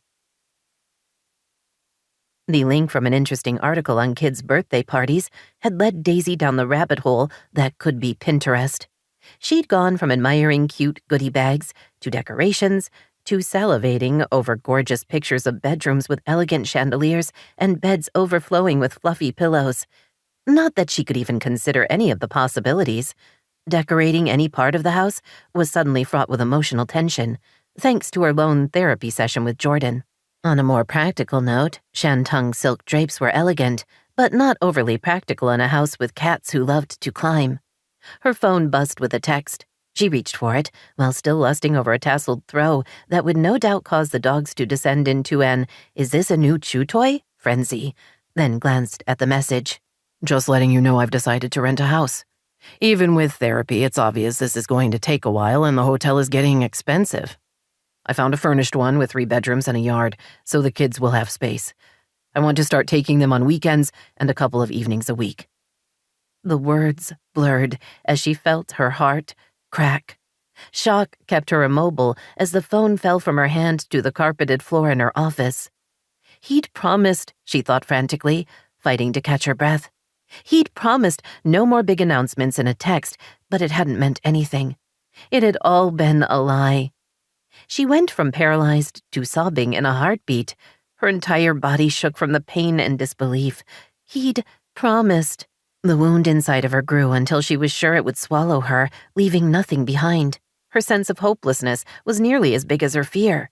If she couldn't trust him to keep the tiniest of promises, if he would do this to her, what had become of their marriage?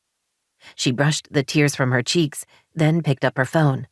It was late afternoon in Hawaii, so her father might still be at work, but she needed him. She pushed the button to call, then waited. He picked up on the first ring.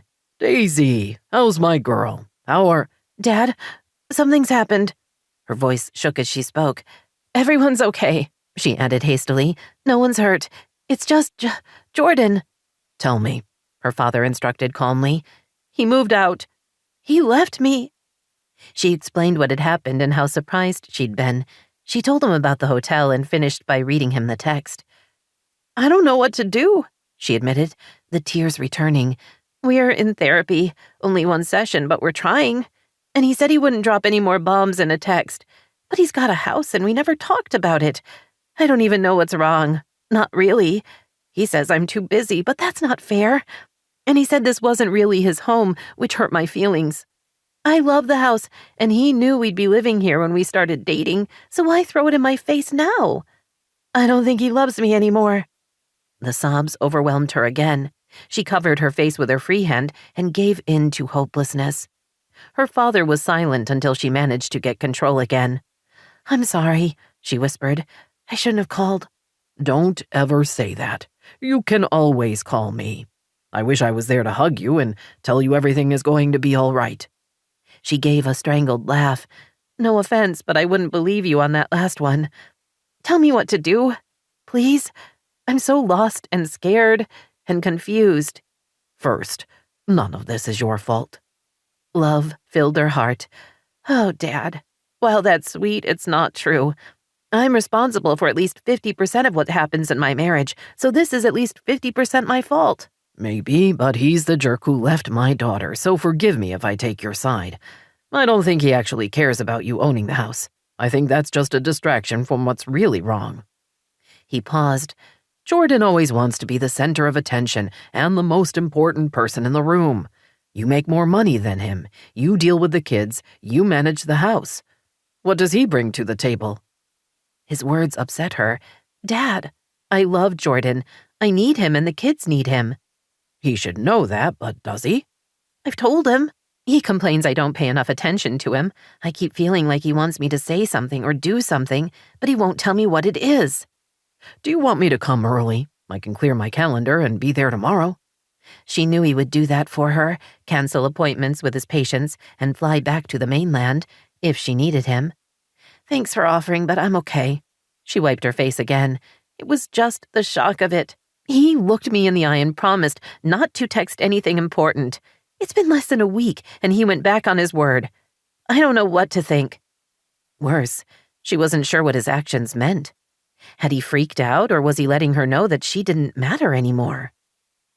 "I'm worried about you, baby girl." "Don't be." She tried to inject certainty into her voice. "I'll be all right.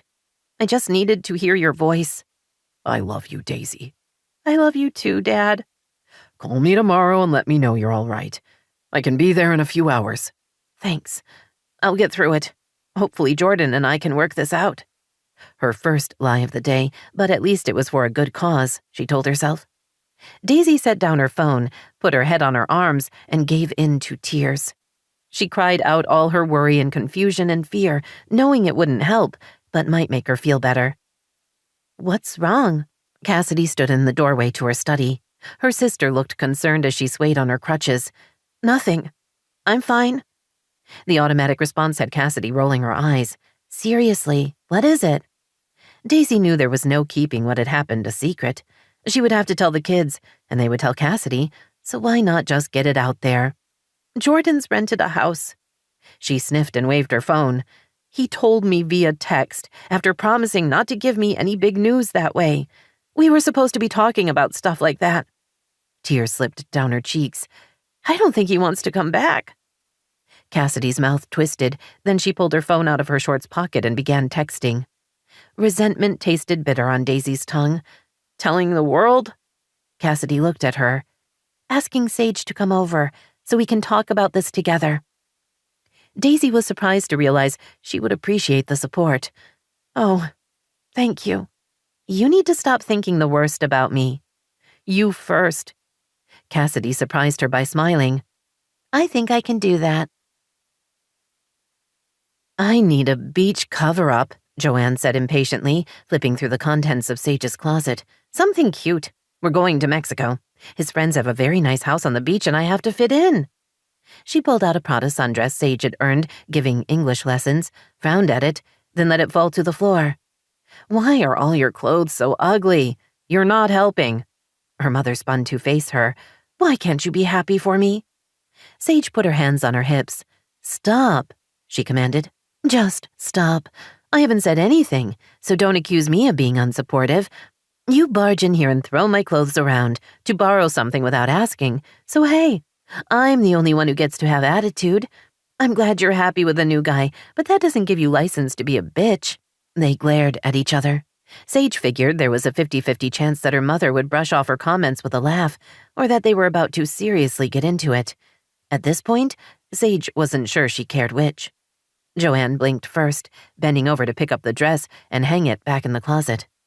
I'm just excited, her mother admitted. I want things to go well with Peter. Me too. For more reasons than her mother thought. Sage crossed to her dresser and pulled out 2 cover-ups that were cute, but large enough to fit her mom. Try these, she said. They're flattering and they pack like a dream. Joanne hugged Sage. Thank you, darling. You're the best. Now I'll be gone for 2 weeks. You'll have to take care of the house and whatever bills come in. Oh, joy. Sure, Mom. She heard her phone buzz, but waited until Joanne returned to her own room before checking it. Daisy's in meltdown mode, Jordan's being an ass. Please come and help. What did he do now? Sage muttered, reaching for her handbag. She walked into her mother's room. I'm going out. Are you sleeping here tonight? Peter's sending a car in an hour. Joanne smiled. So I won't be here when you get back. Have a wonderful time then. I'll see you in 2 weeks. She paused awkwardly, not sure if she should go hug her mom or not. Joanne decided that for her by retreating to her closet. Sage texted Cassidy that she was on her way. 20 minutes later, she knocked on Daisy's front door. Esmeralda let her in, looking worried. Miss Daisy's in her study, she said, pointing. She's very upset. Where are the kids? Cassidy's with them. She won't tell me what happened. She just keeps saying Mr. Jordan isn't coming back. Sage felt her stomach twist a little. Let's not assume the worst just yet. They're in counseling, and that's a good sign. Maybe this is just a rough patch. Sage hurried to the master suite. She'd only been in here a handful of times, even when she'd lived in the house. Once she entered the open double doors, she had an impression of pale gray walls and light carpeting. Ahead was the bedroom. To the left and right were his and her bathrooms, and right by the door was Daisy's study. Her stepsister sat on the plush sofa, a photo album on her lap, a glass with clear liquid and ice in her hands. The open bottles of vodka and tonic told her what was in the glass. Hey, Sage said brightly. How are you doing? Daisy raised her head and stared at her as if she couldn't quite place her. Her eyes were red and her face was blotchy. Sage, you came? I'm right here. Are you drunk? I hope so. But Cassidy texted me like half an hour ago. How did you have time? Daisy waved her glass. I haven't eaten dinner yet. She paused as if thinking. I'm pretty sure I didn't eat lunch either. She pressed her index finger against her lips. Shh, don't tell. I won't. Sage took a glass from the shelf and ice from the built-in under-the-counter ice machine, then poured herself a drink and sat next to Daisy. Start from the beginning. Tears filled Daisy's eyes. He lied. She explained about the promise and the text. Sage listened carefully, telling herself that wanting to kick Jordan in the balls wouldn't help anyone, although it might make her feel better. "Why is he being such a dick?" Sage asked. "I don't know. I thought we were getting better. He said he hates the house." "What? This house? Why? It's beautiful." "It's not his." "Great, so he's being a guy, too." Daisy turned her attention to the album on her lap. "He's so handsome." She ran her finger along a photograph of Jordan in a baseball cap, grinning at the camera. "I had a crush on him in high school, but he had you, and who could compete with that?" "It was years ago," Sage told her. "I know, but he was so everything. I kept wishing you two would break up and he would fall for me." She looked at Sage, her eyes wide. "Then you broke up. Did I do that?" "No. He broke up with me and then I went to Europe." More tears spilled onto her cheeks. "I would never do anything to hurt you, Sage. You're my sister. I just loved Jordan. I'm sorry." Sage put her arm around her. "Don't be sorry. You didn't do anything wrong." She flipped to the next page in the album. "You two make a cute couple." Daisy fell for the distraction. "We were. We met at a party. You'd been gone a couple of years, I think. I didn't know anyone. I can't remember why I went. I'm not really a party person, you know? I guess I'm not very fun." "You're plenty fun." "Not like you. Is it wonderful being beautiful?" "It has its moments." "I always worried I wasn't pretty enough for Jordan. There's a study that says the key to a successful marriage is for the wife to be thinner and prettier. I'm not prettier than Jordan, and I'm not skinny either. I'm just ugly and fat." Her voice broke on the words. Sage took the drink from her and pulled her close. "Don't say that. You're way prettier than him and thinner. Jordan's lucky to have you." "I'm sorry he's being a shithead." "Me too. You were smart. You loved him first, before he learned how to break my heart." "He never loved me." "That's not true. He loves you very much. He's just going through some stuff, and it's messing with his head." At least she hoped that was all it was. Daisy finished her drink in one long swallow, then poured another, heavy on the vodka. She drank half of that before looking at Sage. "Thanks for coming over. That's really nice of you. It's better now, you and me. Being friends, I mean."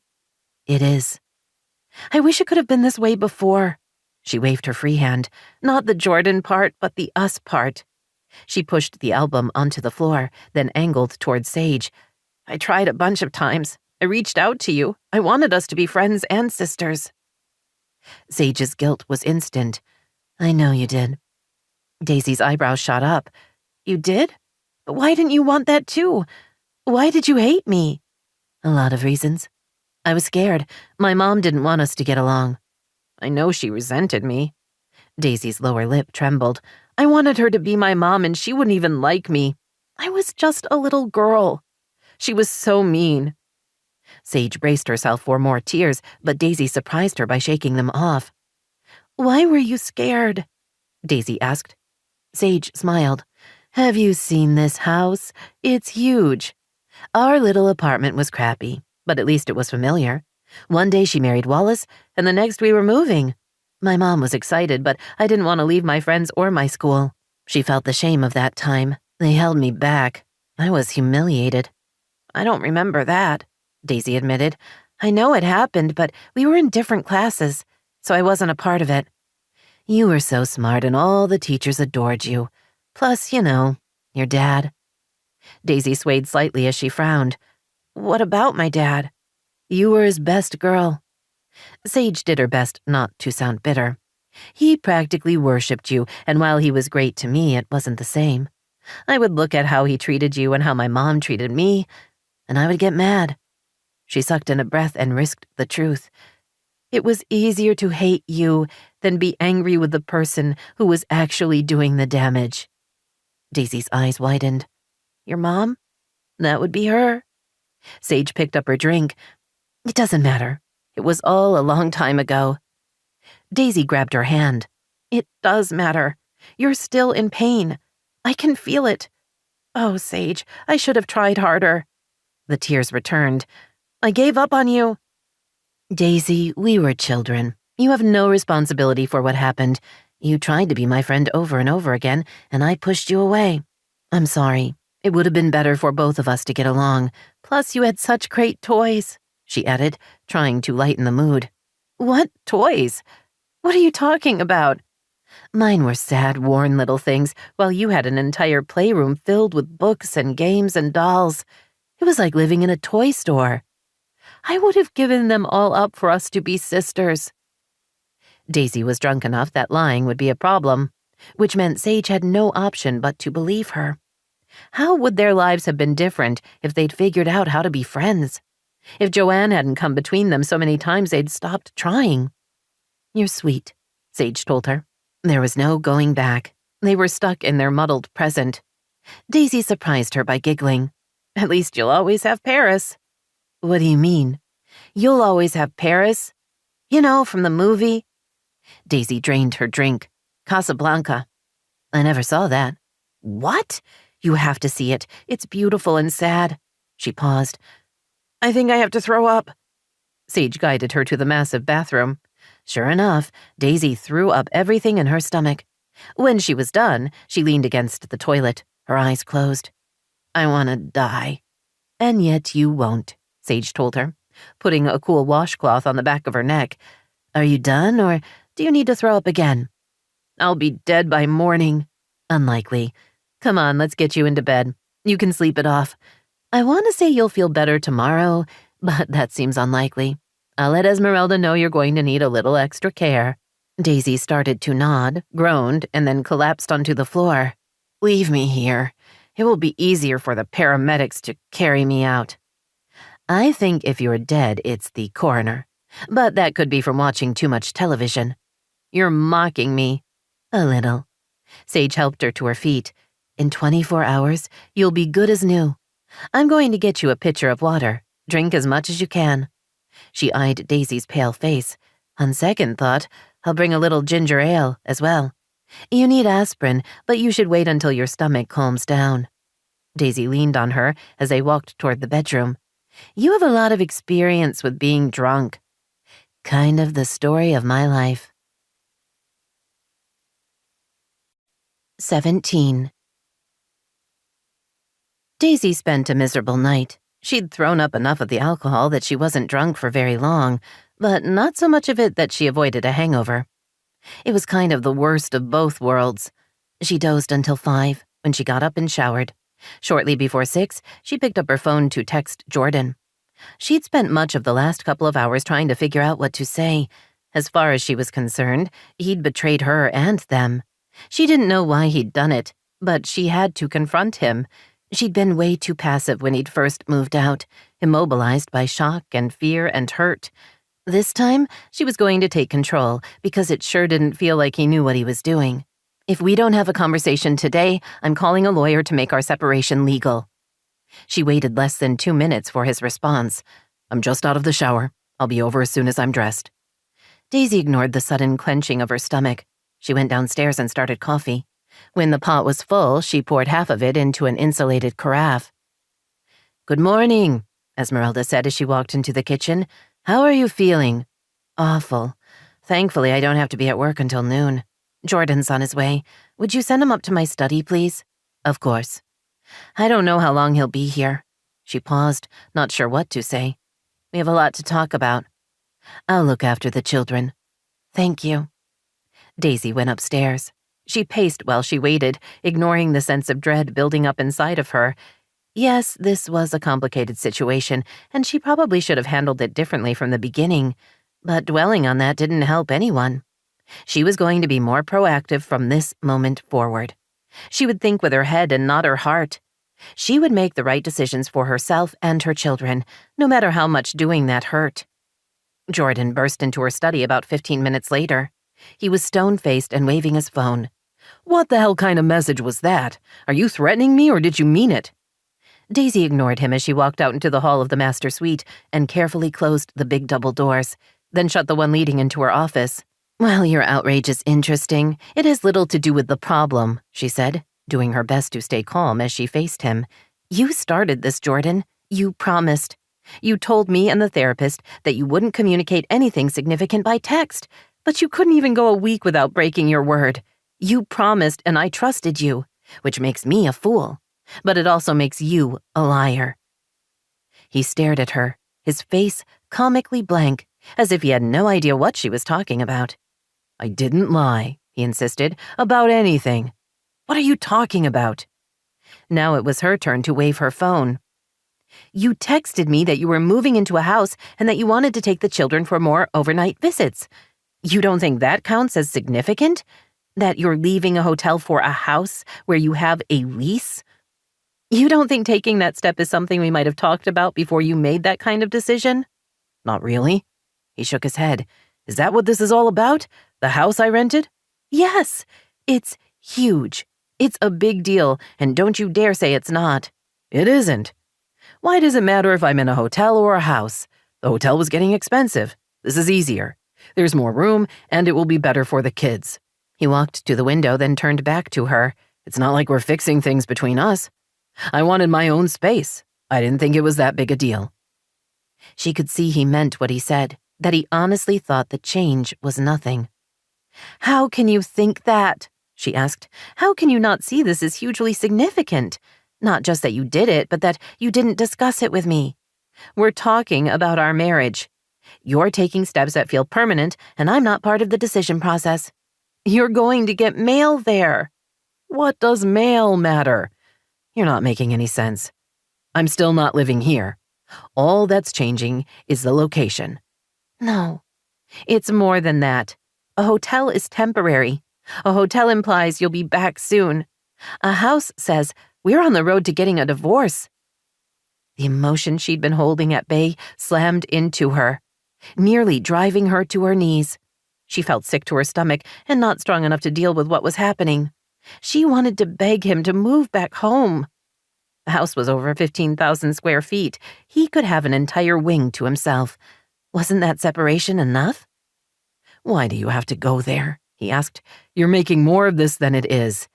You're making it less. They stared at each other. His obvious impatience reminded her to be strong. She had to be.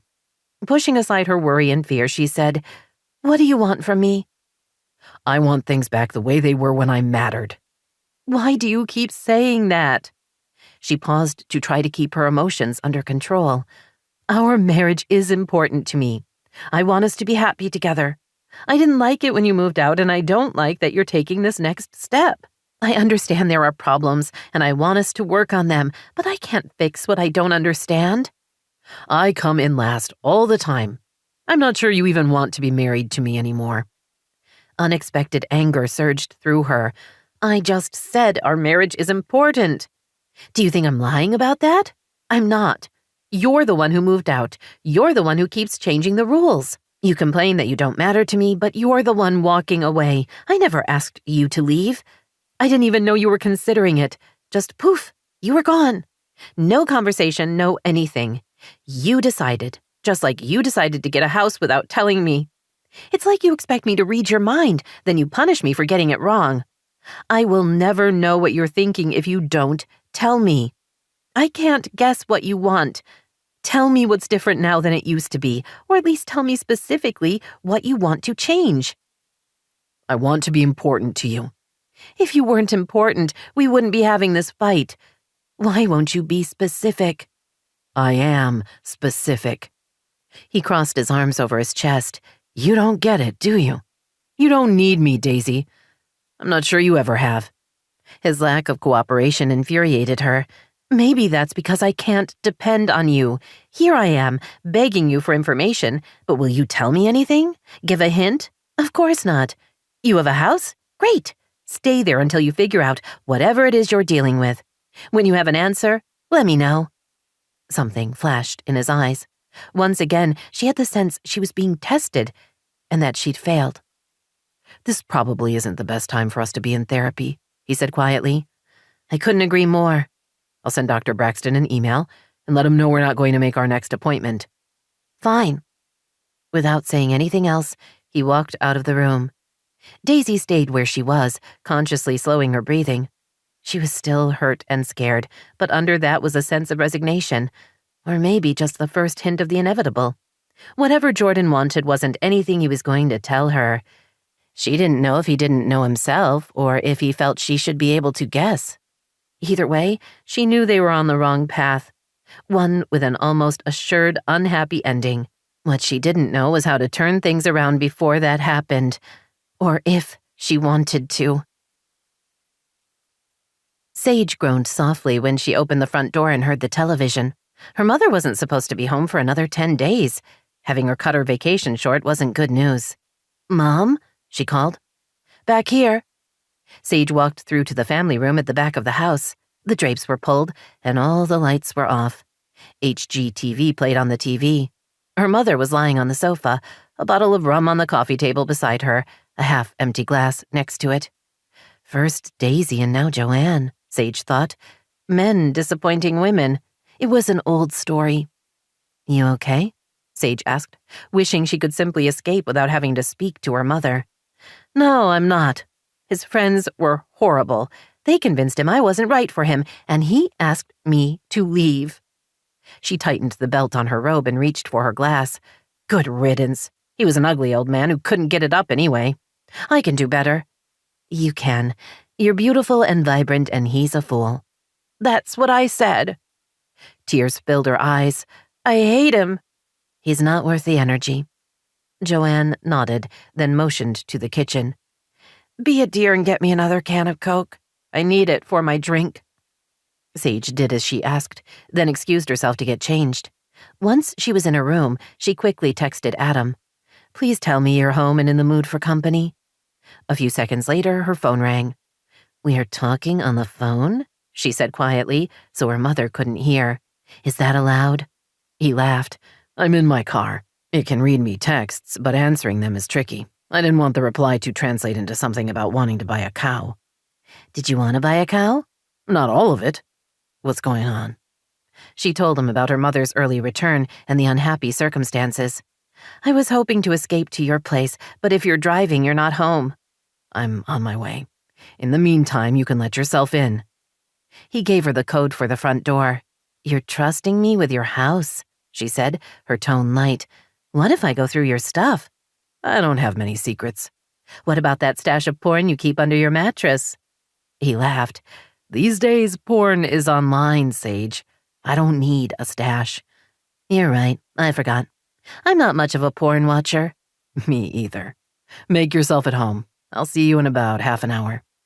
Sage was still smiling when she hung up. She changed her clothes, then checked on her mother. Joanne had fallen asleep. Sage wrote a note, then quietly left. She let herself into Adam's house. While she was tempted to go exploring, she instead sat on the living room floor and stretched out her back and hip flexors, then did a few yoga moves until she heard his car pull into the garage. "Honey, I'm home," he called. She started laughing. "In the living room." She scrambled to her feet just as he stepped into the hallway. Unlike everyday Adam, who wore jeans and polo shirts, this version of him was in a dark suit with a white shirt and blue tie.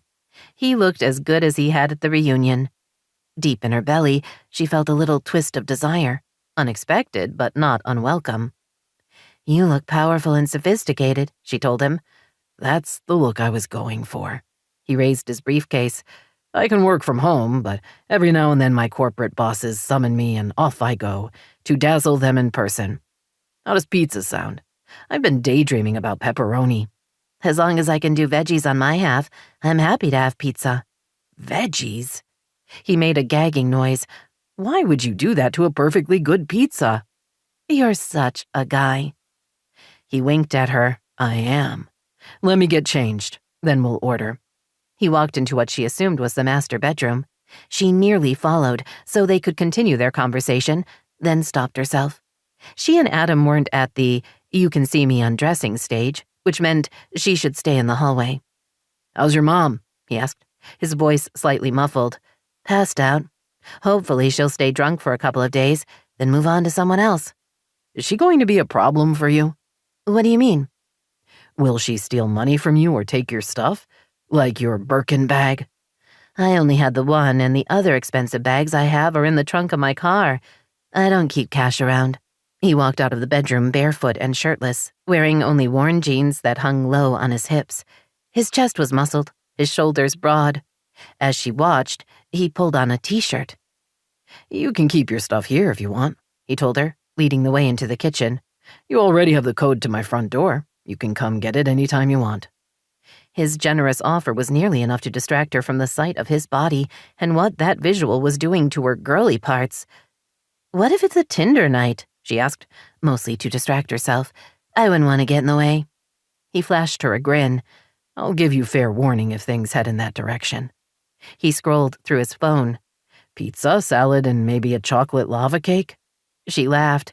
"Why bother with the salad?" Because then I can pretend my meal is healthy. "Sounds good." He placed the order, then got out 2 beers from the refrigerator. They settled on the big sectional in the family room. I'm sorry about your mom, he said. "Me too, although I'm not surprised. They got involved really fast. That doesn't usually end well." She took a sip of the beer. "It's so strange. Last night I was dealing with Daisy getting drunk over crap Jordan's pulling, and tonight my mom is dealing with something similar. What is it with your gender?" Don't blame me. I haven't screwed up. "I know. I was asking generically." She thought about how upset Daisy had been. Jordan moved from a hotel to a house and told her in a text. She was devastated. Adam looked shocked. That was a boneheaded thing to do. Is he trying to split them up? "I don't know. I hope not. They've got kids and she works really hard. With her money, she doesn't need a job, but she has one and it's a big deal. Plus, she's got Cassidy living there. It's a lot, and for Jordan to do what he did? I don't get it." Adam surprised her by smiling. "What?" she demanded. You're being a good friend. "I know. It's weird, right? I mean, all my life I've hated her, and now I don't. I like her. She's smart and funny and a terrific mother. I admire how she is with her children. She's so patient and caring. I wish things had been different when we were kids. Daisy's the kind of friend who has your back." She paused for a second. "I've been thinking about what you said before, about me not screwing up the relationship. You were right about that. I do it a lot, mess up the good stuff in my life. It's as if I want to destroy it before someone else can, as if that gives me control." She looked at him, and I did not plan to go down that psychological path. It's okay. I'm a modern man and I can handle it. Not like those guys you knew in Europe. She grinned. "Actually, men in Europe can deal with emotions much better than men in America. No offense." None taken. Are you happy being back? "Yes, it's the right decision, although dealing with my mom isn't especially fun.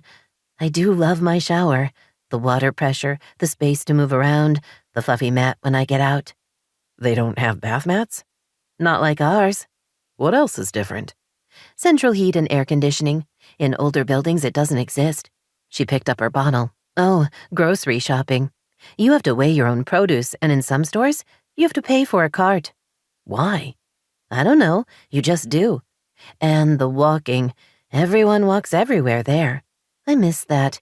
Here, everyone drives." Gotta love L.A. "I do. Have you seen the movie Casablanca?" Sure, it's a classic. Great script, strong acting. You're not a fan? "I've never seen it."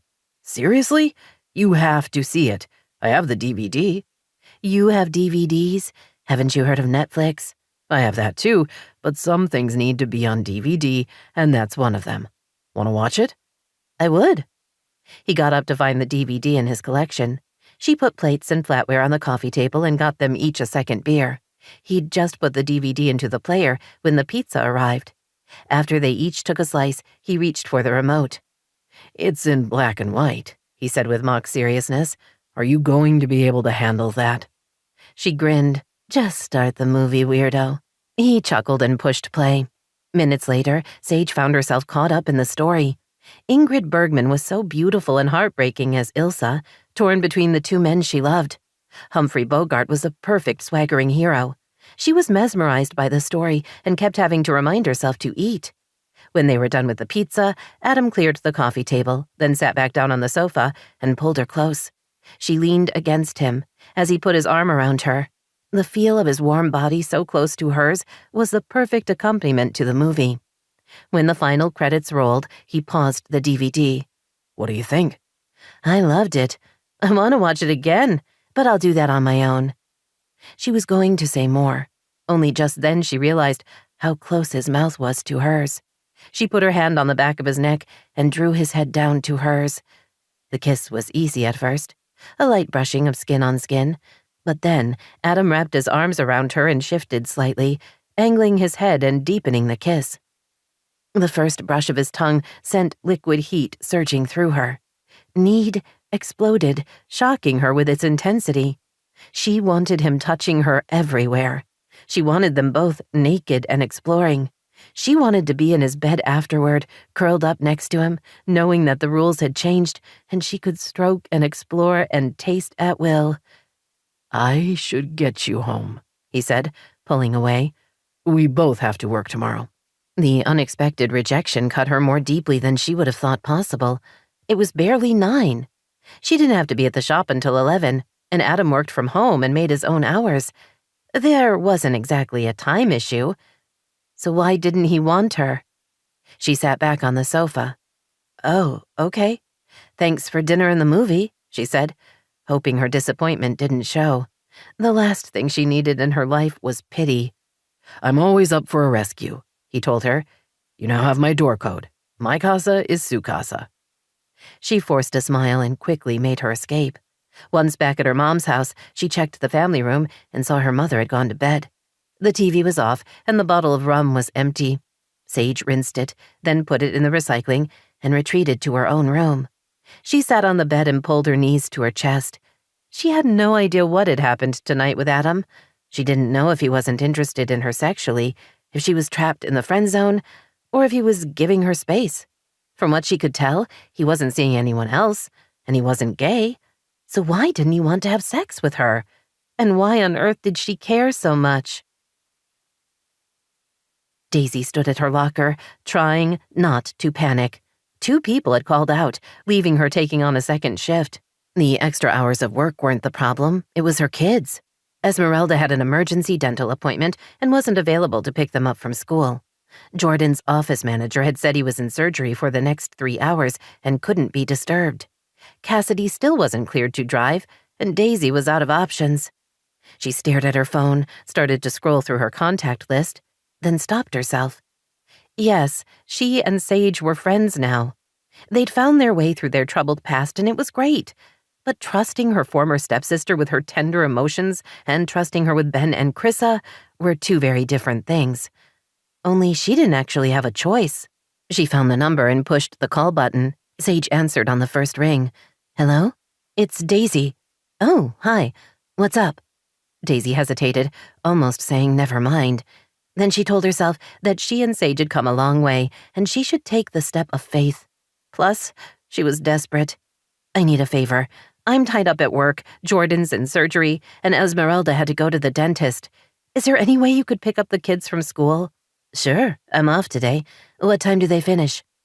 Relief eased her tension. 3. Then I'll be there. Great. I'll call the school so they can tell the kids to look for your car. Daisy pressed her hand to her chest. Thank you so much. I really appreciate it. Not a problem. What time will you be home? Close to 11, but Esmeralda should be home around 5. She'll take care of things from there. Happy to help. You've saved me. Sage chuckled. That seems to be our new pattern. I'm kind of digging it. Of course you are. Daisy smiled. Seriously, thank you. Anytime. After they hung up, Daisy stored her phone in her locker, then went back to work. As she walked through the hospital, she thought about how strange it was for her to turn to Sage and have her stepsister be willing to help. Now she just had to hope that nothing went wrong. 18. Sage felt beyond out of place, waiting in the pickup line at school. While it was certainly an ordinary activity for parents everywhere, it wasn't one she'd ever participated in before. She waved at Ben and Chrissa, who ran over and climbed into the back seat. You came, Chrissa sounded delighted. They said you would because Mom has to work and Esmeralda needs to go to the dentist. Her tooth's been hurting her for a while now, Ben added. It's important to take care of teeth. In the olden days, not having teeth was a death sentence. Sage made sure they put on their seatbelts, then pulled out onto the main road. I'd heard that. How was your day? Good. I finished my book for reading, Chrissa told her. Ben rolled his eyes. I finish all my books. Chrissa stuck out her tongue. So, Sage said quickly, capturing their attention as they looked at her in the rearview mirror while she waited at a light. Do we have homework? I did mine already, Ben said. It was pretty easy. I don't have any. I finished my book. He looked at his sister. You already said that. I wanted more attention. Sage held in a smile. I'm glad neither of you have homework because I thought we could spend the afternoon doing something fun. Like what? Ben asked, sounding suspicious. We can't play online. Mom limits our game time. Not a computer game, a craft. The kids exchanged a look. Sage smiled, then returned her attention to the road. What kind of craft? Chrissa asked. I thought we could make tie-dye t-shirts. You can make them at home? Chrissa asked, sounding impressed. Is it hard? Not really. Cassidy and I used to make them all the time when we were your age. We'll need some supplies, though. I thought we'd go to the craft store and get what we need, then make shirts. You can do one for yourself or your mom or dad. Can I do one for Lucky? Chrissa asked eagerly. If they have dog shirts, sure. Sage knew the visit to the craft store would mean a hit on her credit card, but she was pretty sure Daisy would offer to cover the costs, and depending on how much it turned out to be, Sage just might let her. I want to make a shirt, Ben said, surprising her. Tie-dye is cool. Good. Then that's what we're going to do. An hour later, they arrived home. The three of them transported the buckets, bottles, and shirts inside. We'll set up in the laundry room, Sage said. There'll be plenty of room in there. The kids carried everything in, then went upstairs to change into casual clothes. Sage found Cassidy in her suite, watching some daytime talk show. Is this what you've been reduced to? Sage asked, picking up the clicker and turning off the TV. Hey, I was into that. Sage smiled at her. Really? What was it about? Cassidy sighed. Someone did something to somebody else. That's what I thought. Your life is sad and small. I'm trapped because of my injuries. Don't judge me. There's nothing else I can do with a broken leg and arm. You could be writing a book. Cassidy blinked at her. Excuse me? A what? A book. Essays, nonfiction, a sexy romance. You're a writer, so why aren't you writing? I have a broken arm. The cast wraps around my hand. I can't type. Sage channeled a little inner maternal power and said, You've never heard of voice recognition software? You don't have to type it. You can speak it. But that's for later. I'm going to teach the kids how to make tie-dye shirts. Does Daisy know you've invaded her house and are taking over? She's working a double shift. And Esmeralda's at the dentist. I'm in charge, so brace yourself. Cassidy slid to the edge of the sofa and pushed herself to her feet. She swayed for a second, then reached for her crutches. Nobody tells me anything. How come I'm the last to know? You're too busy sulking. You should think about changing that. You're in a mood. I am, and I like it. They all met downstairs. The laundry room was as big as Sage remembered, certainly larger than any apartment she'd ever rented. There were miles of counter space and 2 separate sinks, along with an industrial-sized washer and dryer. Sage had the kids cover the counters with clean newspaper, while Cassidy was charged with taking the tags off the stack of white t-shirts. You got shirts for the dogs? Cassidy asked, holding one up. Do they know? Lucky loves to dress up, Chrissa informed her. Hats are his favorite. He's one good-natured dog, Cassidy muttered. Sage had everyone put on protective gloves, then showed them how to measure the right amount of dye into the jars before adding water and shaking it until the dye dissolved. The different colors were poured into buckets, followed by a mixture of water and soda ash. They wet the t-shirts in the sink and laid them out on the counter. Sage explained how to fold the shirts, or twist them, to get different patterns. She and Cassidy helped them gather the fabric and secure it with rubber bands in the right places. Then they started putting the shirts into buckets of dye. By 5 o'clock, all the shirts had been dyed, rinsed, and were hanging to dry. The kids each had 2 for themselves, as did Lucky and Sheba. Sage had made a shirt for herself, for her mother, and for Adam. Cassidy had made an extra large one, but wouldn't say who it was for. Chrissa and Ben had worked on one for their dad and Esmeralda, and had each made one for Daisy. Sage went in the kitchen to see about dinner. There hadn't been any word from Esmeralda, but Sage knew an emergency dental appointment could run late. She'd just put her hand on the refrigerator when she realized what she was doing. She was watching Daisy's children. She was responsible for them, the pets, Cassidy, and the house. Okay, Cassidy could almost take care of herself, but the rest of it was on Sage. Well, that thought shouldn't have been a surprise. It was. Mostly because Daisy had trusted her. She'd been in need, and she'd been comfortable enough, or possibly desperate enough, to call her stepsister. Sage knew they'd become friends, but this was different. This was more than liking someone. Daisy's kids were her life, and she'd given them to Sage. Sure, just for a few hours, but still. A warmth started in her chest and migrated to the rest of her body. She felt good, empowered even. Then Ben asked what was for dinner, and the emotional spell she'd been in broke, releasing her back into the moment. She found the ingredients for a chicken taco salad in the refrigerator, along with fresh guacamole and a bag of tortilla chips. Cassidy helped the kids set the table, entertaining them with stories of her travels, including the time her backpack and all her supplies had been washed away by a flash flood, leaving her with nothing but the clothes she was wearing and, ironically, a formal ball gown.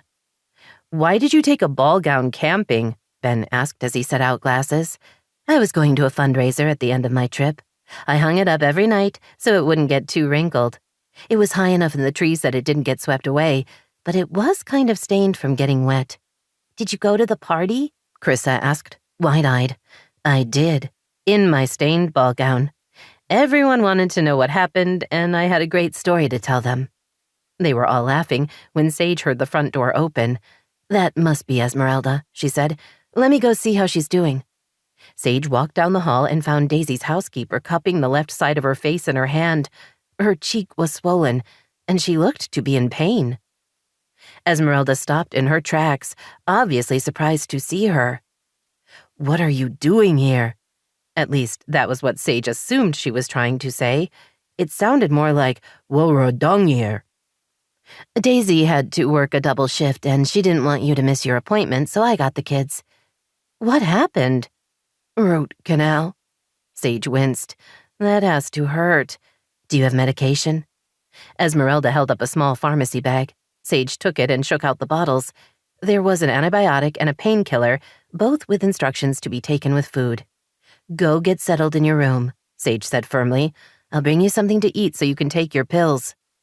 Esmeralda shook her head, then winced.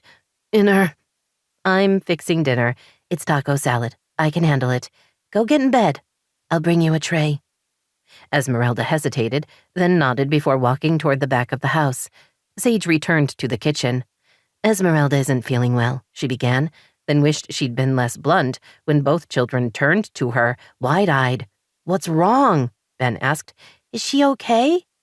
Sage silently swore, even as she smiled. "I said that wrong. She had a root canal and her mouth hurts. She's fine, but she needs to be quiet.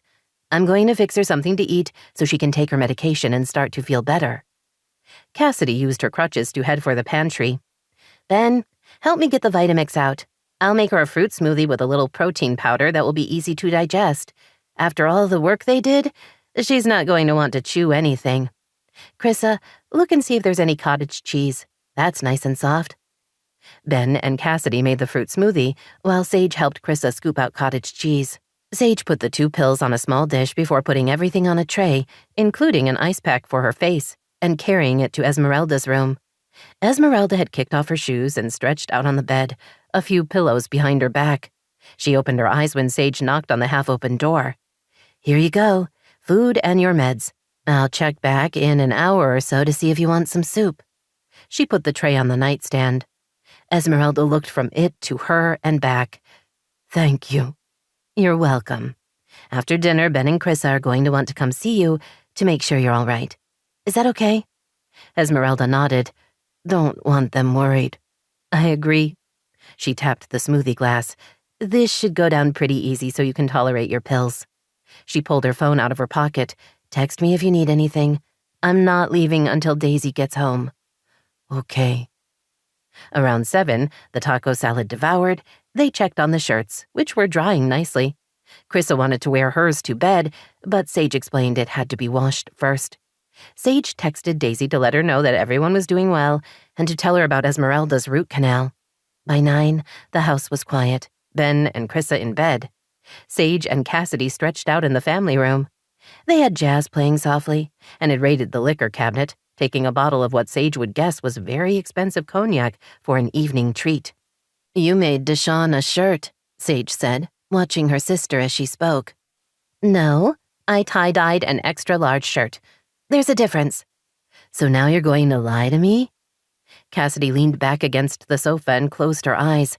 "I didn't make it specifically for Deshawn, but if I ever see him again, I might give it to him."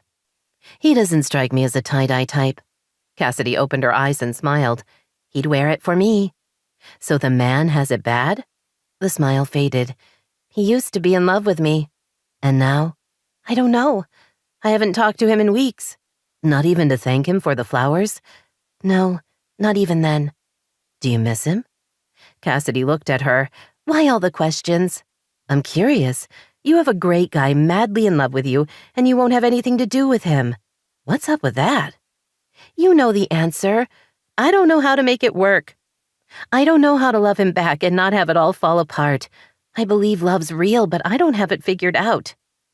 "Maybe it's hard because when it works, it's amazing." "You speak from experience?" Sage thought about her long line of failed relationships. "No, not even close. I speak from a place of wishful thinking." "Do you want to fall in love again?" The real question was, did she want to fall in love for the first time? But why go there? "I don't know. Maybe. With the right guy." "And if he doesn't exist?" "Then no.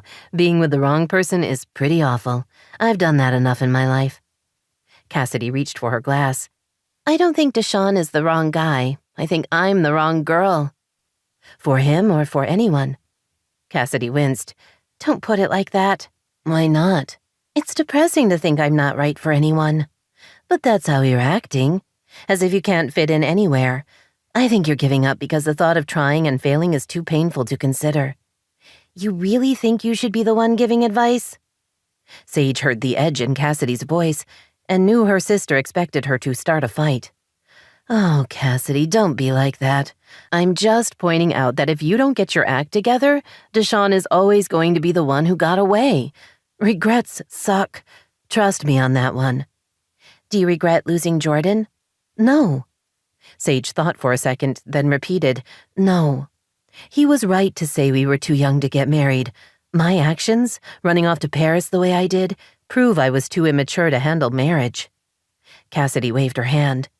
"This could have all been yours. How could you not regret that?" Sage smiled. "The house is Daisy's, so this couldn't have been mine." "I meant the family stuff, the kids, the dogs." Sage considered the issue of regret. "Not for me," she said slowly. "Not with him. We've both moved on." "But at the wedding?" "I was drunk and depressed. I wasn't missing Jordan. My regrets are more about who I could have been and the fact that at every fork in the road, I went the wrong way." "Me too," Cassidy said glumly. Sage raised her glass. "We are a pair." "We are, but of what?" They both laughed. Sage smiled at her. "I don't say this often enough, or maybe at all, but I do love you." Cassidy's eyes widened, then filled with tears. "Do you mean that?" "Yes. You're my sister, and I will always love you." "I love you too, even though we both suck at relationships." Daisy pulled into the garage a little before midnight. She was tired to the bone, but not sleepy. For her entire second shift, she'd been a wreck, worrying about what was happening at home. She knew she hadn't had a choice, that Sage had been her only option. But what had she been thinking, leaving her kids with her? She could only hope that Esmeralda had gotten home early and had been able to take charge again. If not, God only knew what kind of disaster she was walking into. She hurried into the house and saw that there were a handful of lights left on. Despite her dental surgery, Esmeralda was still taking care of things, Daisy thought, grateful she had her housekeeper to depend on. She was always, "You're back." The voice came from the family room, causing Daisy to jump as she spun toward the sound. She saw Sage sitting up and stretching. "What are you doing here?" Daisy demanded, her tone more harsh than she'd meant. Watching over the fam? What time is it? Midnight. You did have a long day. Sage blinked a few times, then glanced at her. You look terrible. Thanks. I feel terrible. What are you still doing here? I wanted to stay until you got home. The kids went to bed at 9 with no problem. Esmeralda's pretty out of it. She drank a smoothie and ate some soup. She kept down both her painkiller and her antibiotic. Sage rose and crossed to the kitchen island, stretching as she walked. Ben made a chart for her so she'll know when to take her meds. All she has to do is follow the times and then X out the boxes once she's taken the pills. Sage smiled. That kid is a whiz on a computer. Daisy tried to take it all in. Sage's presence, the need to monitor Esmeralda's medication. She'd only been gone for a few hours, and it felt as if everything had changed. I didn't know it was that serious. I think the procedure hit her pretty hard. She should be up and around tomorrow, but she's not going to be eating a steak anytime soon. What else? The kids ate their dinner and we watched a movie. Then I read to them in French, mostly because I know it annoys you. Daisy managed to smile. Gee, thanks. Anytime. They brushed their teeth and went to bed on time. Oh, we made shirts. Sage started down the long back hallway. Daisy followed, not sure what she meant by we made shirts, only to come to a stop when she entered the laundry room.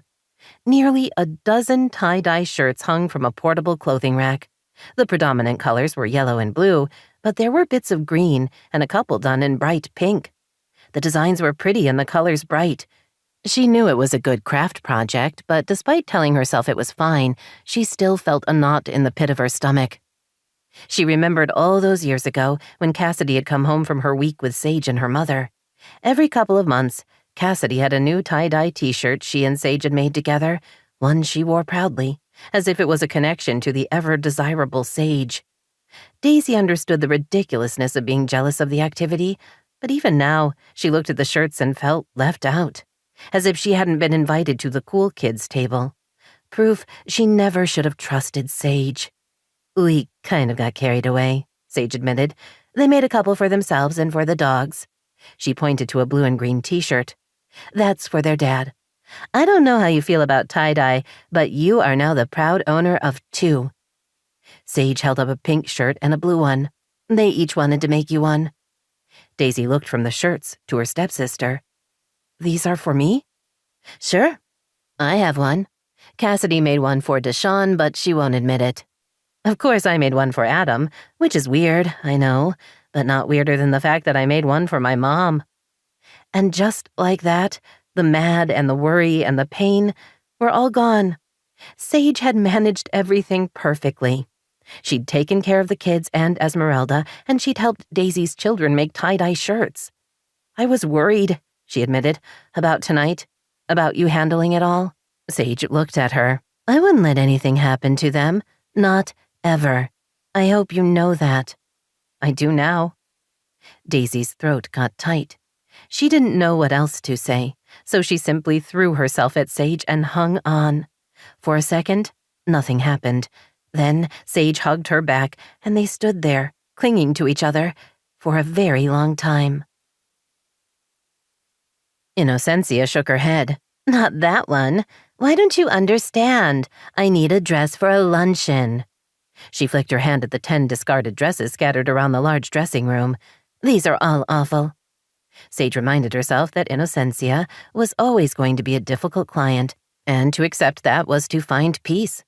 As she reached down to pick up a couple of dresses from the floor, Innocencia's little dog lunged at her, teeth bared.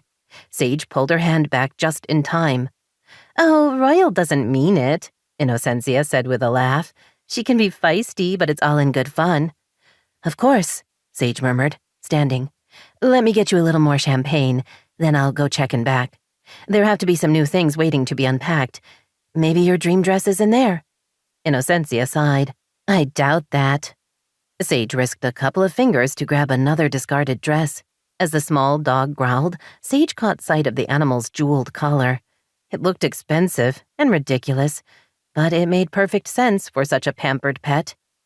Be right back, Sage murmured, backing out of the dressing room. She hurried to the break room and got her phone out of her locker.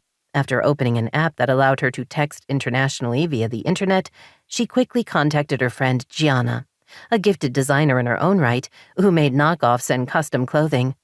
Typing quickly in Italian, she said, "Help! A client is making my life hell. She needs a great dress for a luncheon and hates everything I have. She has a small dog, maybe 6 pounds, Yorkie mix. If she picks a dress, can you make a matching outfit for her dog? And can you rush it?" Seconds later, 3 dots appeared on her screen. While she waited for Gianna's reply, Sage searched through new arrivals, settling on a couple including a white bateau neck Oscar de la Renta midi dress. The butterfly print was fresh and would allow Innocencia to wear all sorts of colored gems. She texted a picture to her friend. "This is the dress I'm selling her." "Save me from women like that," Gianna texted. "Yes, I can make a dress and a matching little hat. It is nothing. 3 days and then overnight shipping. I'll need the dog's measurements."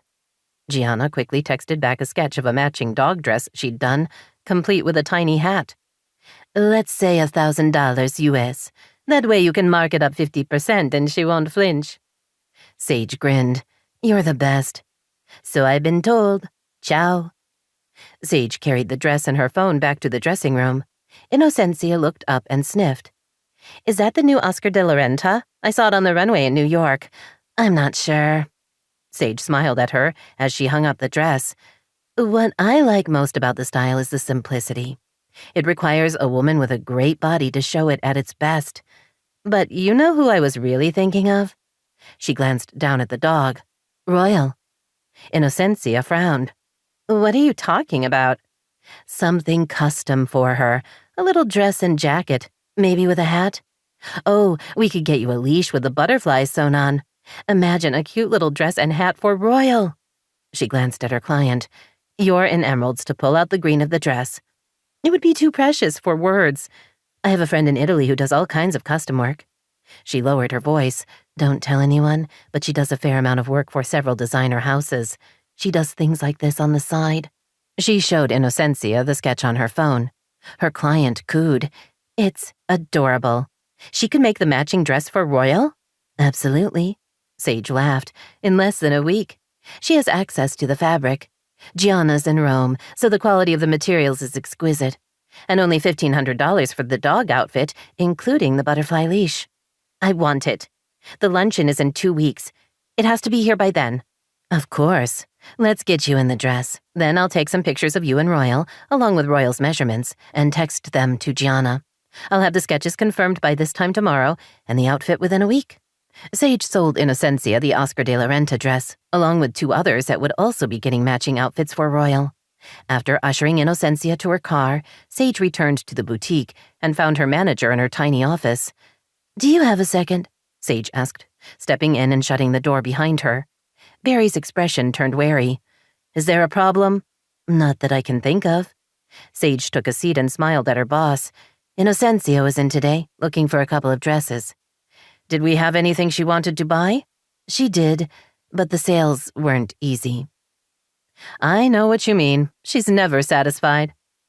"I might have found a way to keep her happy." Sage explained about the custom dog dresses and showed Barry the picture and drawing Gianna had texted. "She'll make up the first outfit and get it to us in a week. The others will be here in about 2 weeks." Sage paused. "Gianna's cost is $1,000 an outfit." Barry winced. "That much?" "She's using the same fabric as the couture houses, and her work is fast and custom. I sold the outfits to Innocencia for $1,500 each." Barry leaned back in her chair and smiled. "That's a great markup." "I want 50% of it." "What? That's outrageous." "Why? It's my client, my designer, and my idea. For the store, it's pure profit. Why not share?" Barry studied her. "Can we offer this service to other clients?" "I'll talk to my friend about that, but if we do, I want my cut." "If someone else sells the outfit, you'd only get 1/3 of the profit. The other sales associates would need their percentage as well." Sage thought about all the rich customers with little dogs and tried not to get too excited about the potential. "I want it in writing. Please draw up a sales agreement. I get 50% of my own sales and 1/3 of everyone else's." Barry smiled. "Done. We'll also need an agreement with your friend." "I'll get in touch with her right away." 19. The first thing Daisy noticed was a gorgeous floral arrangement sticking out of the kitchen trash. She rescued the display and studied the roses, orchids, and lilies, pulling out the broken stems and shifting the remaining flowers to fill in the empty spaces.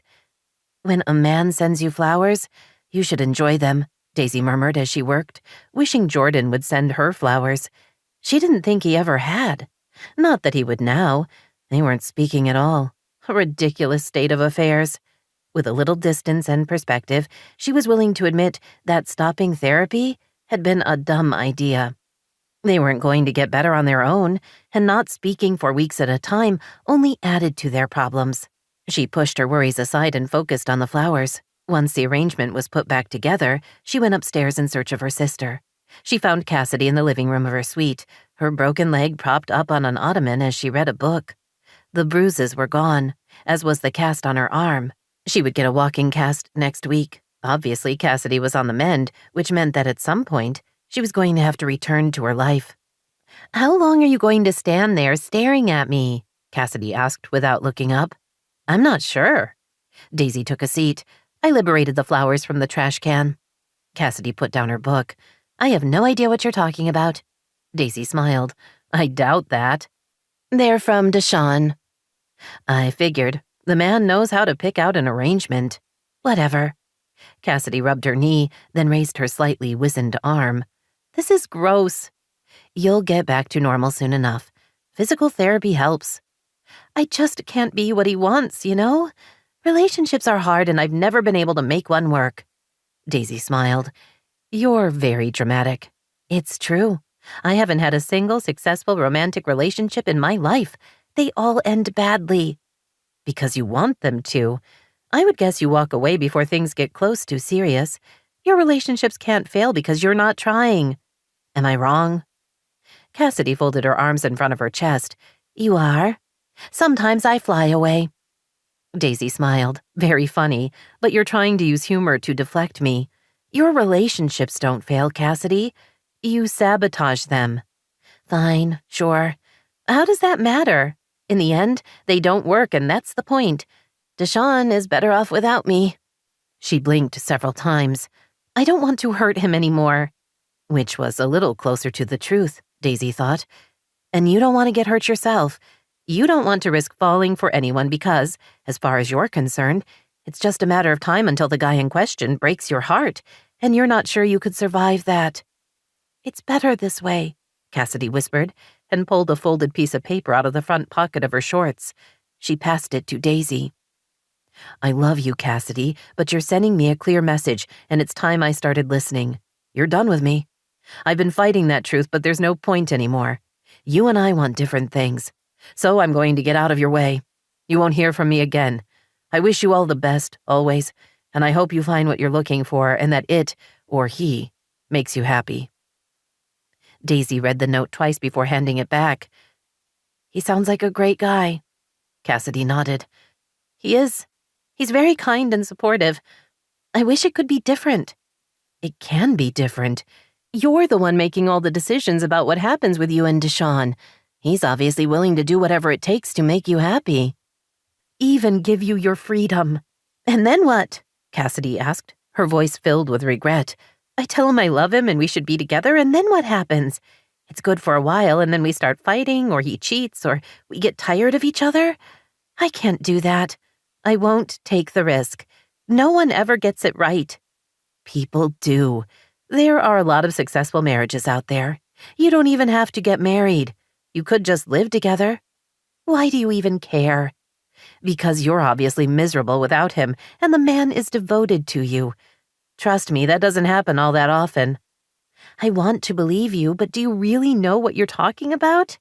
No offense, but you and Jordan aren't exactly happy." Daisy knew she couldn't argue with that. "We're in a rough patch." She paused and held up her hand. "Okay, fine. It might be a little more than that. But we'll figure it out." Cassidy didn't look convinced. "Sage has been divorced 3 times. 3? I thought it was 2. Oh, whoops. I'm not supposed to talk about Ellery." Daisy reminded herself not to be distracted. Sage is a special case. Her reasons for marrying aren't traditional. Cassidy smiled. You mean she's never married for love? I guess she hasn't, but her relationship still didn't work. And look at my parents. Dad only married Mom to give you a mother, so that was doomed. I think they had me to save the marriage, but that's way too much pressure to put on a little kid. I don't know why Dad decided to finally divorce her, but he did. She paused, as if thinking. I guess the biggest problem was Joanne loved him and he didn't love her back. Daisy had planned to dispute Cassidy's assumption that the only reason she'd been conceived was to repair a broken relationship, but found herself saying instead, "You really think Joanne loved Dad? I know we've talked about it, but I find it hard to believe." I know she did. The divorce devastated her. I don't think she's ever gotten over him. Not really. She measures every man against him, and he's a great guy, so no one makes the grade. I thought she married him for the money. I'm sure that's how it started, but at some point, she fell hard. After we moved out, she would cry herself to sleep. Cassidy shuddered. It scared me so much I would go sleep with Sage. Daisy didn't want to feel compassion for her former stepmother. Joanne had been cruel to her from the start and had... A memory surfaced, one she hadn't thought of in a long time. Anger and fear fought for dominance as she remembered the sharp pain of being hit over and over, and the loathing in Joanne's eyes as she kept raising her arm to strike her. No, she told herself, that wasn't the reason for the divorce. It couldn't be. I'm sorry it was hard on her, she said stiffly, pushing aside the past. Right now, Cassidy had to be her priority. She would deal with the rest of it later. Me too. You got to live here with your loving father, and I got shuttled back and forth, like an unwanted hot potato. Daisy leaned forward and grabbed Cassidy's hand. We all wanted you around. My dad tried to be the custodial parent, but Joanne wouldn't let him. I'm sure she felt the same. Daisy wasn't completely sure, but she wasn't going to admit that. Whatever Joanne had felt at the time, Cassidy was the one who mattered now. I wanted you to live here too, which was true, at least until Cassidy had turned on her. You did? Yes, of course. You're my sister. Cassidy turned away. And then I blew it by turning into a raving bitch. I'm sorry. It wasn't your fault. You were a kid and being told a lot of different things. If anyone was to blame, it was Joanne. Cassidy squeezed her fingers. Thank you for saying that. You're really nice to me and I don't deserve it. Everyone deserves to be loved. We should put that on a pillow. Or a t-shirt. They smiled at each other. Daisy drew back. All right, while you're feeling warm and fuzzy, I'm going to bring your flowers up so you can look at them and think about Deshaun. Way to ruin my mood. You care about him more than you want to admit. Yes, there are risks in being in a relationship, but imagine how you'll feel if in a couple of years you realize you made a hideous mistake, only to find out he's fallen in love with someone else. She stood. Regrets suck, which is also something we should put on a pillow. You're so bossy. Yes, and I'm nearly always right. Don't have regrets, Cassidy. He won't wait forever. Sage stood in her bedroom doorway and stared at the clothes thrown everywhere, the half-open drawers, and the desk chair lying on its side. Under normal circumstances, she would assume there'd been a robbery, but the rest of the house seemed untouched. She walked down the hall to her mother's bedroom. She knocked once, pushed open the door, and then nearly gagged at the smell of liquor, rotting food, and body odor. Her mother lay on the unmade bed. Takeout containers were stacked on the dresser, and several vodka and rum bottles were in the small trash can by the nightstand. Her mother's hair was greasy, her robe was stained, and she looked a decade older. Sage stepped over discarded clothes and shoes and grabbed the TV remote. When she'd muted the sound, she looked at her mother. What were you looking for? She asked, her tone abrupt. Her mother didn't bother pretending confusion or denying she'd trashed Sage's room. I don't know. Clothes, money, drugs. Sage thought about the extra money she'd received from the boutique for her dog fashion sales. Thank God for direct deposit. I don't keep cash around, and I've never been into drugs. People change. Her mother's voice was listless, as if she didn't actually care what they were discussing. Sage put down the remote. Mom, this isn't healthy. You've got to start taking care of yourself. Why? Nothing matters anymore. I don't get it. You didn't know Peter long enough to care much about him, so why is this hitting you so hard?" Her mother's mouth trembled as tears filled her eyes. "What if I never get another man again? What if I'm too old? What will happen to me? I'll be homeless and living out of a shopping cart, and I'll be ugly." She began to cry, little sobs escaping even as she pressed her hand to her mouth. "You're not going to be homeless because you own this house, and you can't possibly be ugly.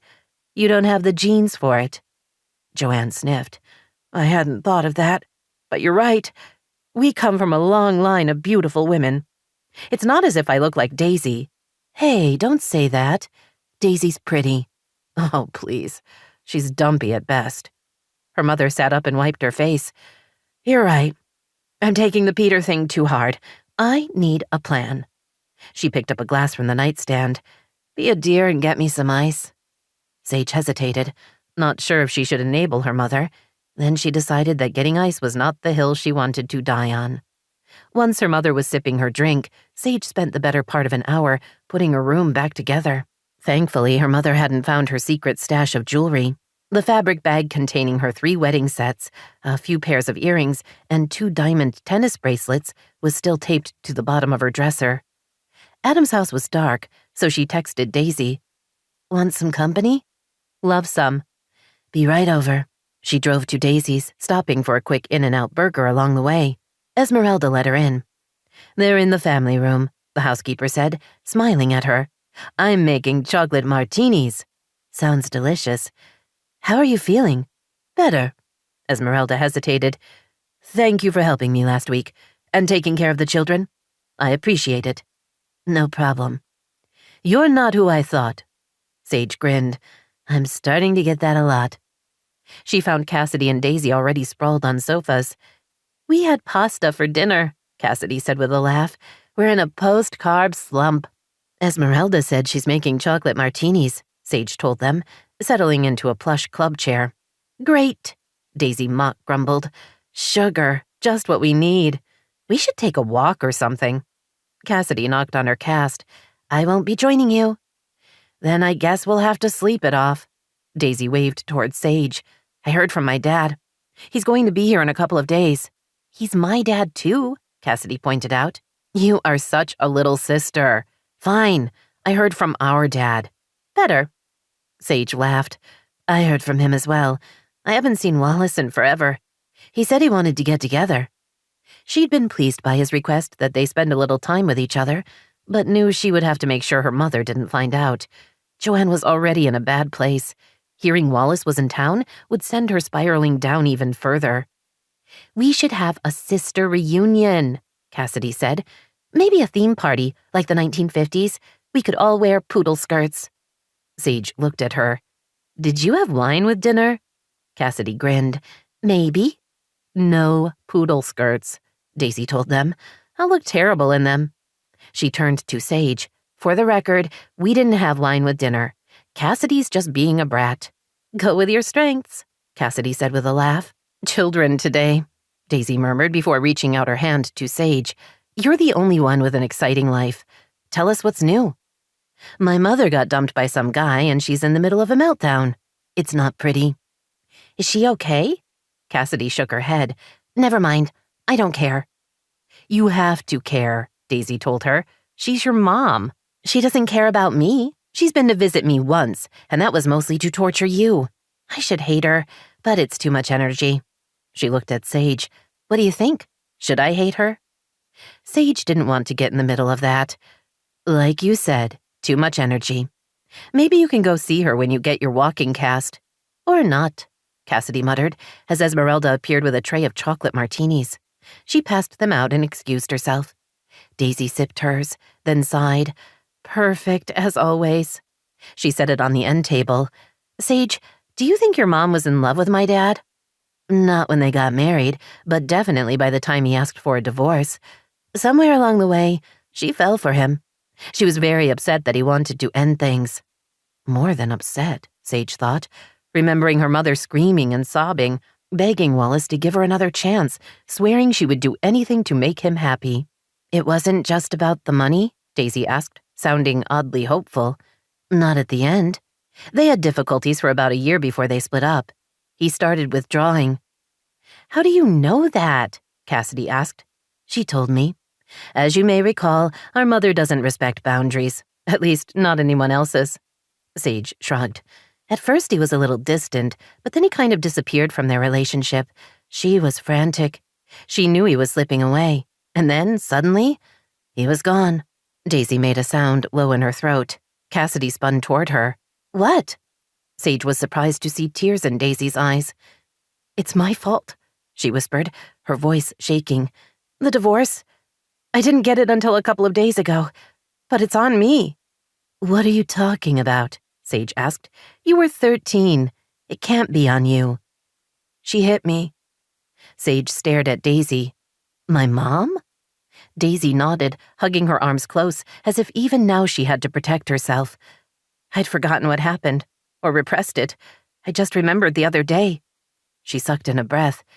"It was a couple of weeks before they split up. Joanne and I were arguing in the kitchen, and she was so mad at me. She was making a salad, and she hit me with a wooden spoon." Daisy swallowed. "I was immobilized by shock or something, because at first I didn't do anything. She kept hitting me. It hurt so much. Finally, I ran and hid in my room, but I couldn't stop crying. My dad found me and saw the welts. He got really quiet." Cassidy looked between them. "Holy shit," she said, horror filling her voice. "Are you okay?" "Now?" Daisy managed a smile. "I've recovered." Sage didn't know what to say.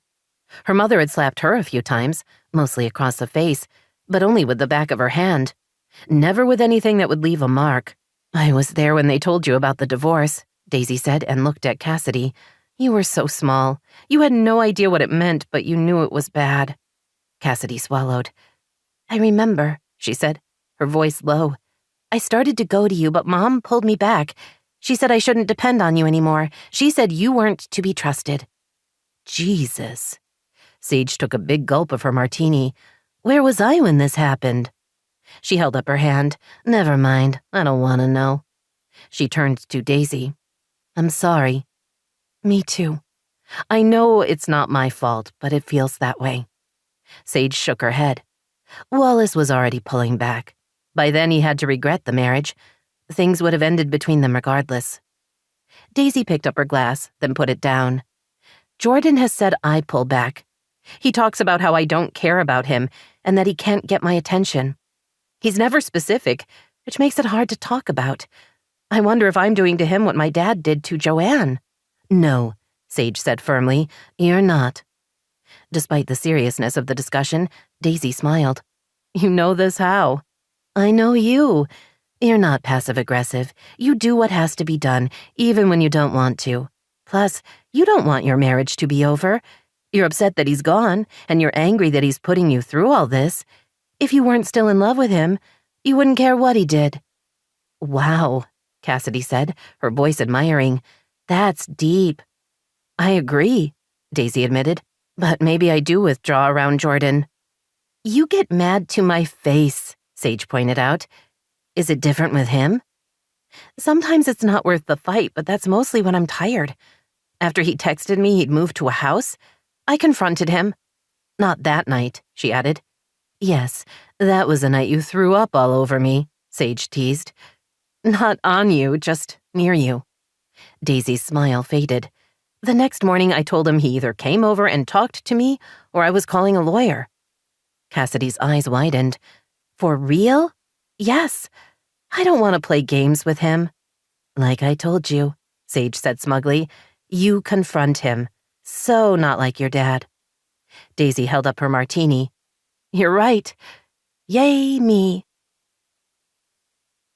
Healed by good conversation and better company, Daisy went upstairs to her bedroom. She sat upright in bed against the pillows. After staring at her phone for nearly a minute, she told herself to just suck it up, then started typing. "I think we should go back to therapy. It's the only way we're going to get our problems resolved." She sent the message and waited. Seconds later, 3 dots appeared on the screen, followed by, "I agree. Could you set up an appointment for us, or do you want me to?" "I'll do it." She waited, but he didn't respond to that, leaving her feeling both relieved and unsatisfied. Could he at least say thank you or good night or something to indicate he'd received the message? She knew they had different communication styles, but why did this have to be so distant and unfriendly? Or maybe he was just fine and she was being too judgy. Not knowing those answers is only one of the many reasons we need professional help, she said aloud as she set her phone on the nightstand. Men and women, trying to live together in harmony. What was God thinking? 20. Sage wove her bike between the pedestrians and skateboarders. Adam was in front of her, leading the way on the boardwalk, his bright blue tie-dye shirt making him easy to spot. They were headed north, with the ocean to their left and beachfront hotels and restaurants on their right. Despite being a weekday, there were plenty of people on the beach. The concrete boardwalk went from Palos Verdes all the way to Santa Monica. It wove past Marina del Rey and LAX airport. If you timed it right, you could be on the path when all the flights were taking off for places like Australia and Japan. The huge planes roared by overhead, giving the illusion they were nearly low enough to touch.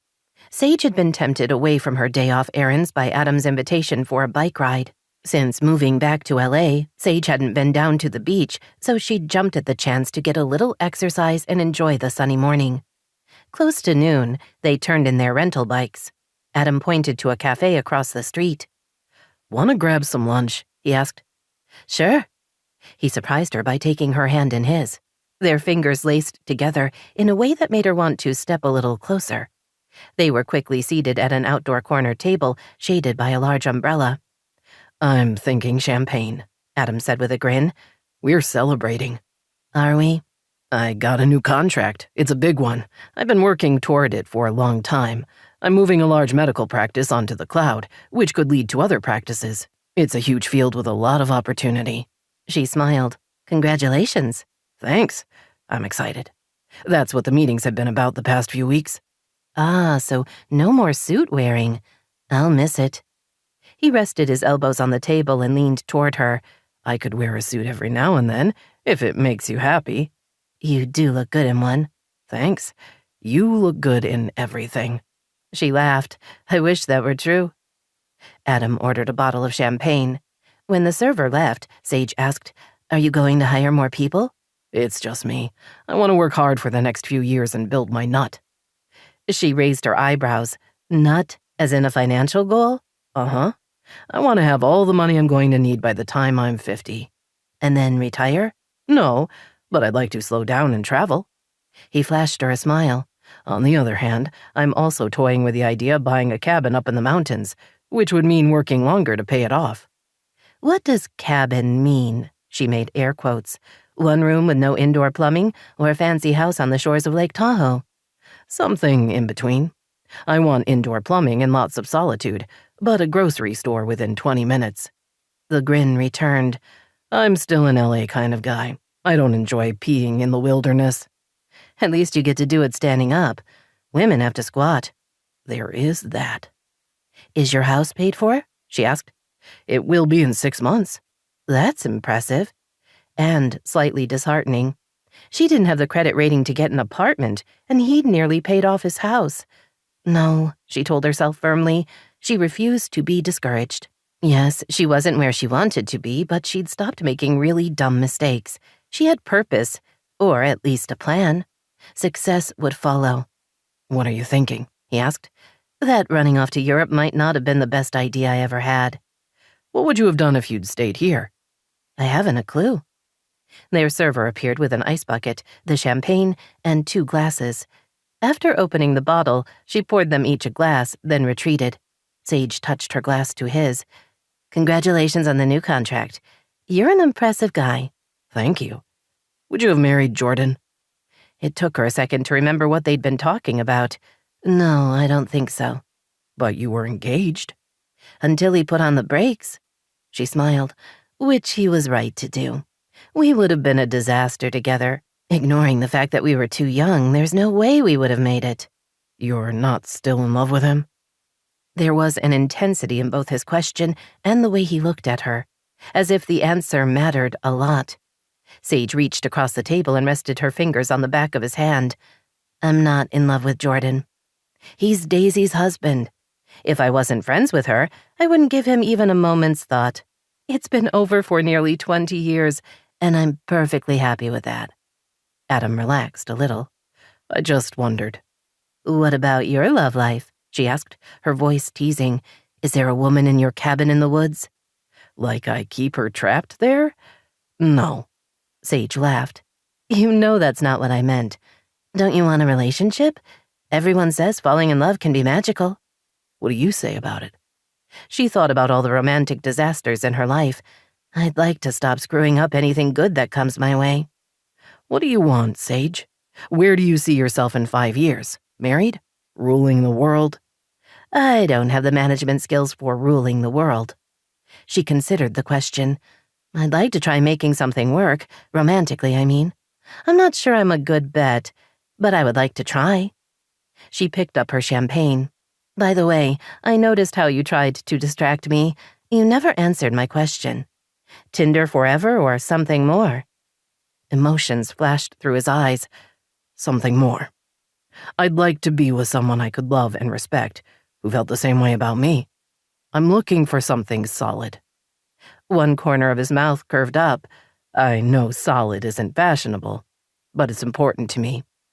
"Actually, solid sounds really good." After a leisurely lunch, Adam drove Sage home. They pulled into his garage. Sage got out of his convertible and stretched. Drinking at lunch always made her want to take a nap.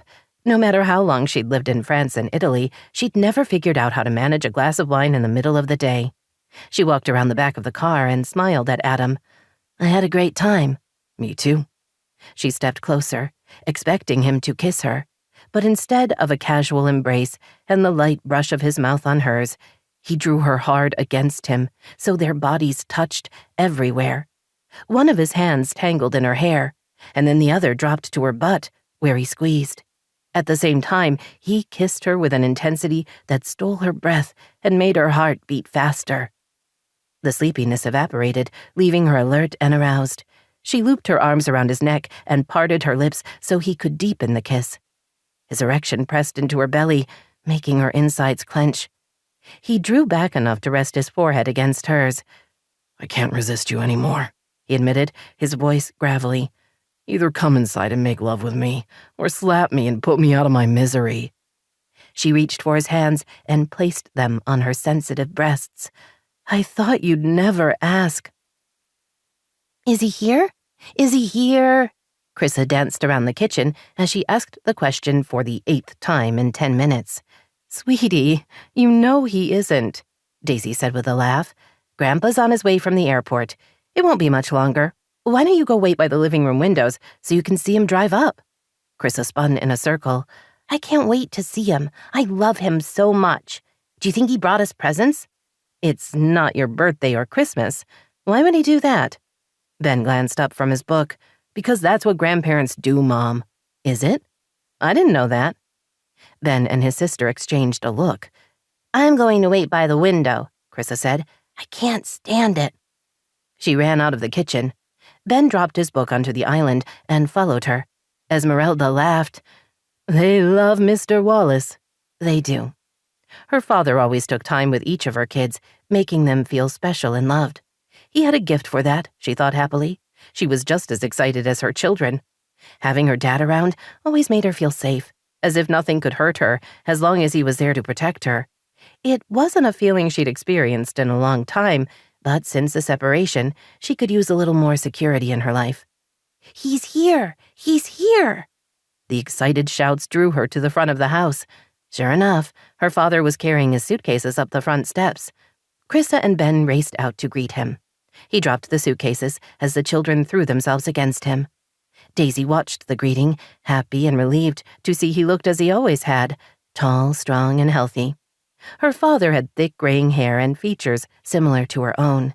He wore a Hawaiian shirt and jeans and looked about 15 years younger than his nearly 68 years. As the kids continued to cling to him, he glanced at her over their heads. "Hey, kid," he said with a grin. "Dad." "I missed you." "I missed you, too."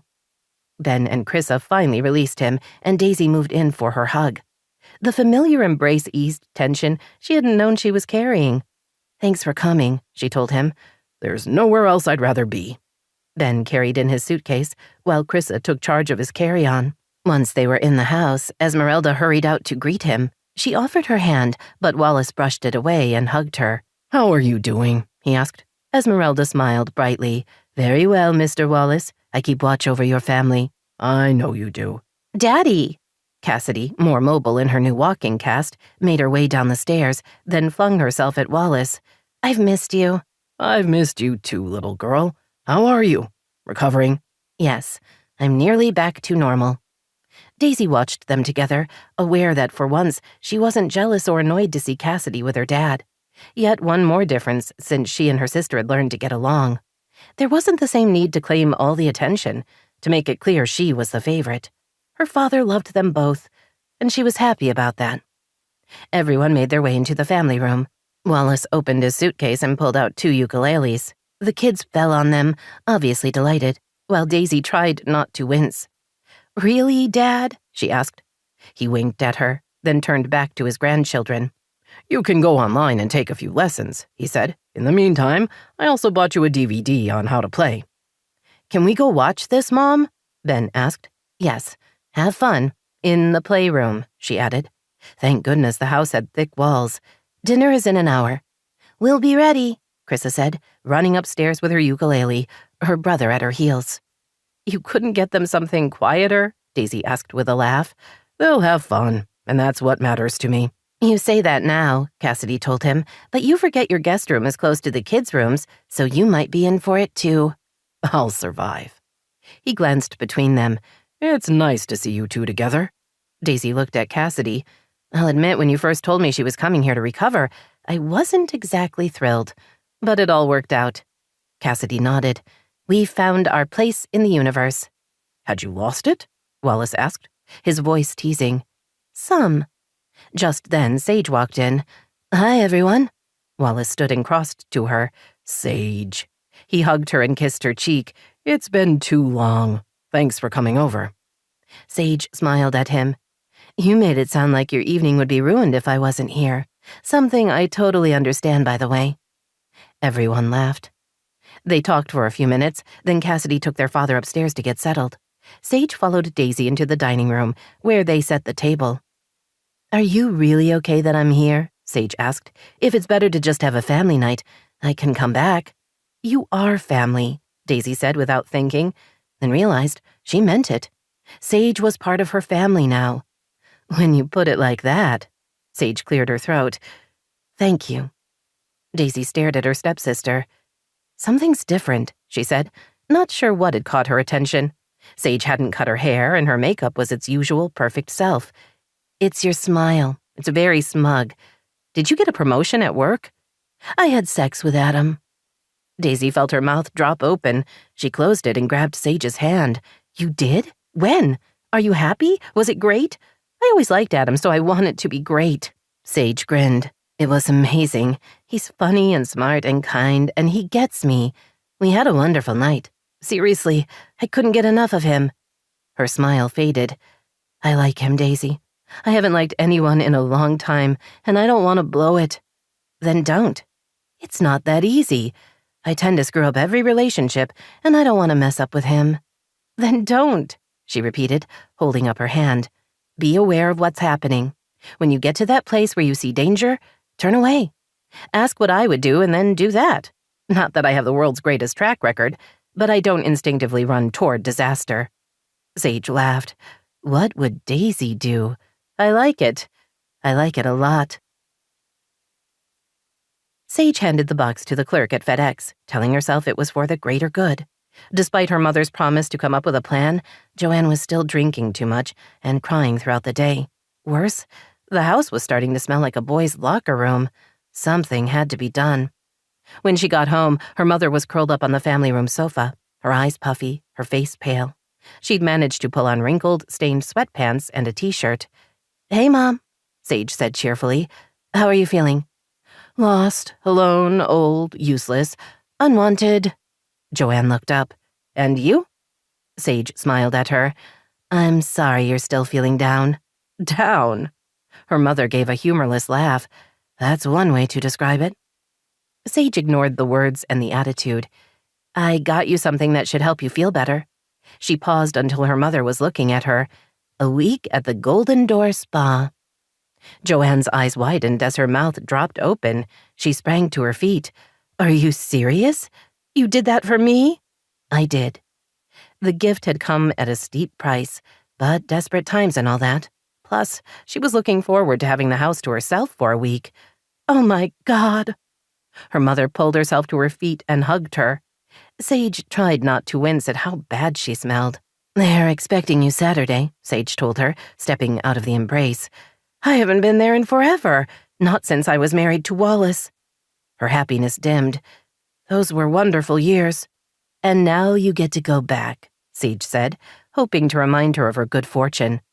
You're right, and it's wonderful. She touched her hair, then scrunched up her face. I need to take a shower and start a detox. I'll want a pedicure before I go.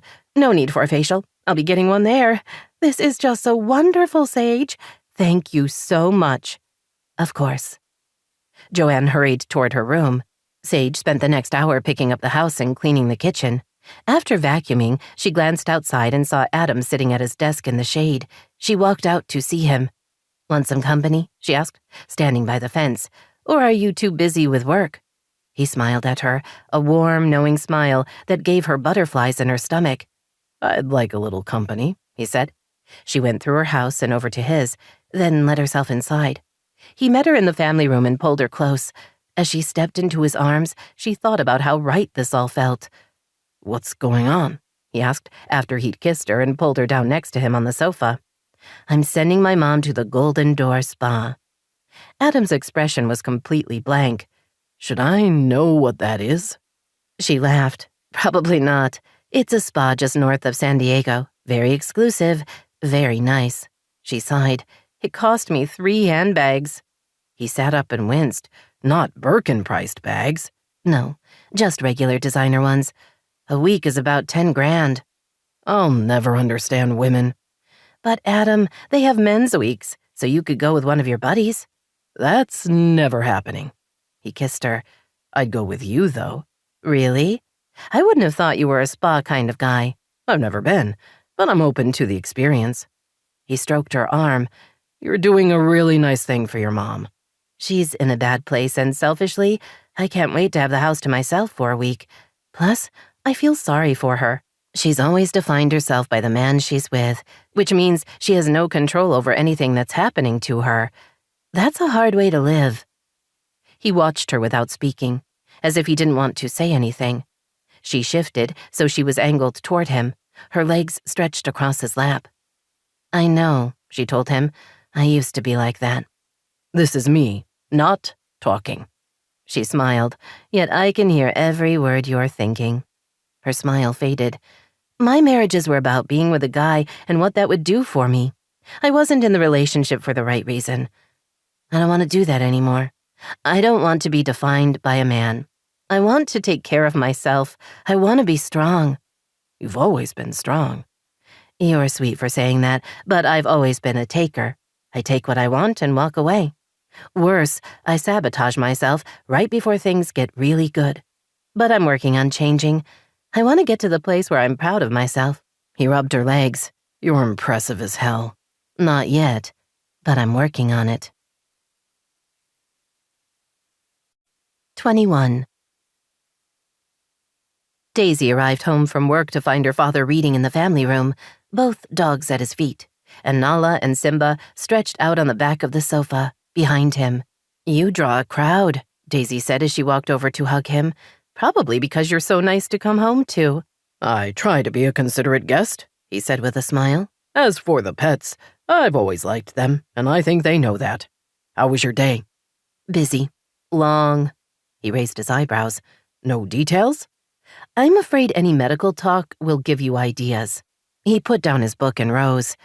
Daisy, I'm done trying to talk you into going to medical school. Really? Because you had Uncle Ray make a run at it just last month. That was the last time. You're obviously happy in your work, and I need to accept that. Uh-huh. Why don't I believe you?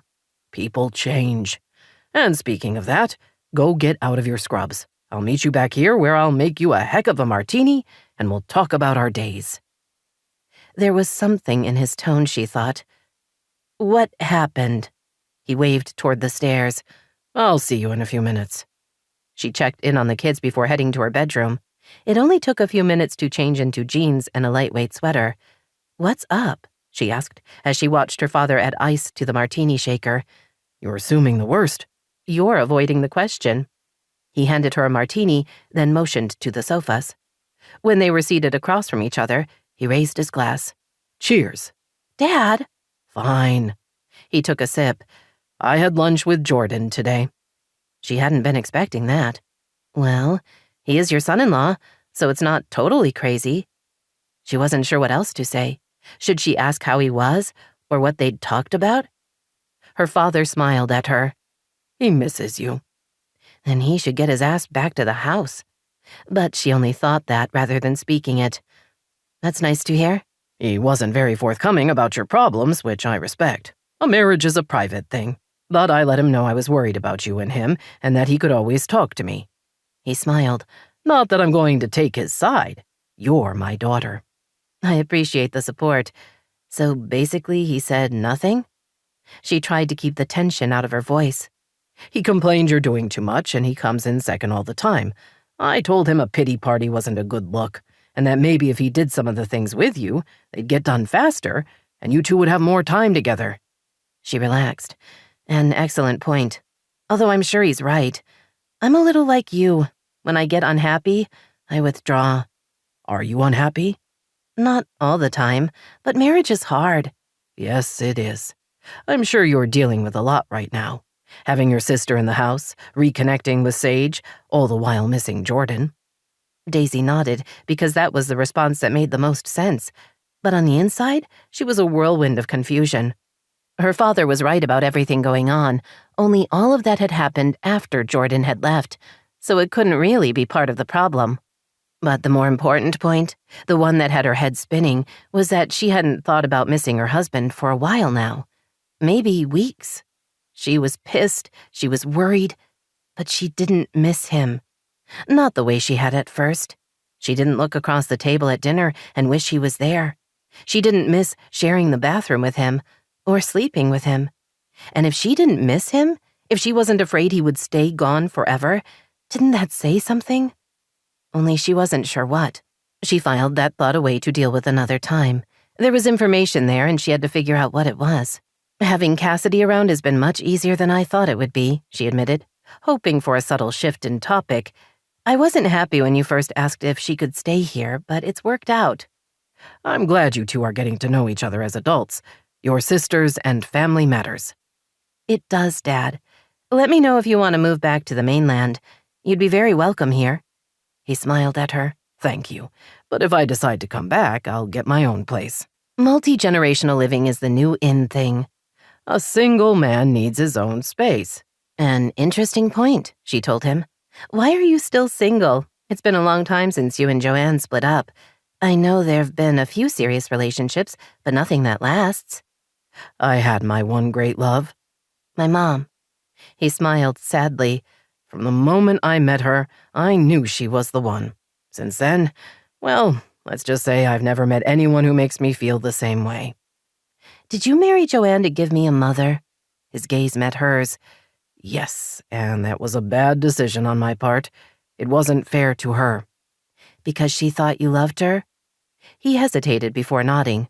In my defense, at the time, I thought love was possible.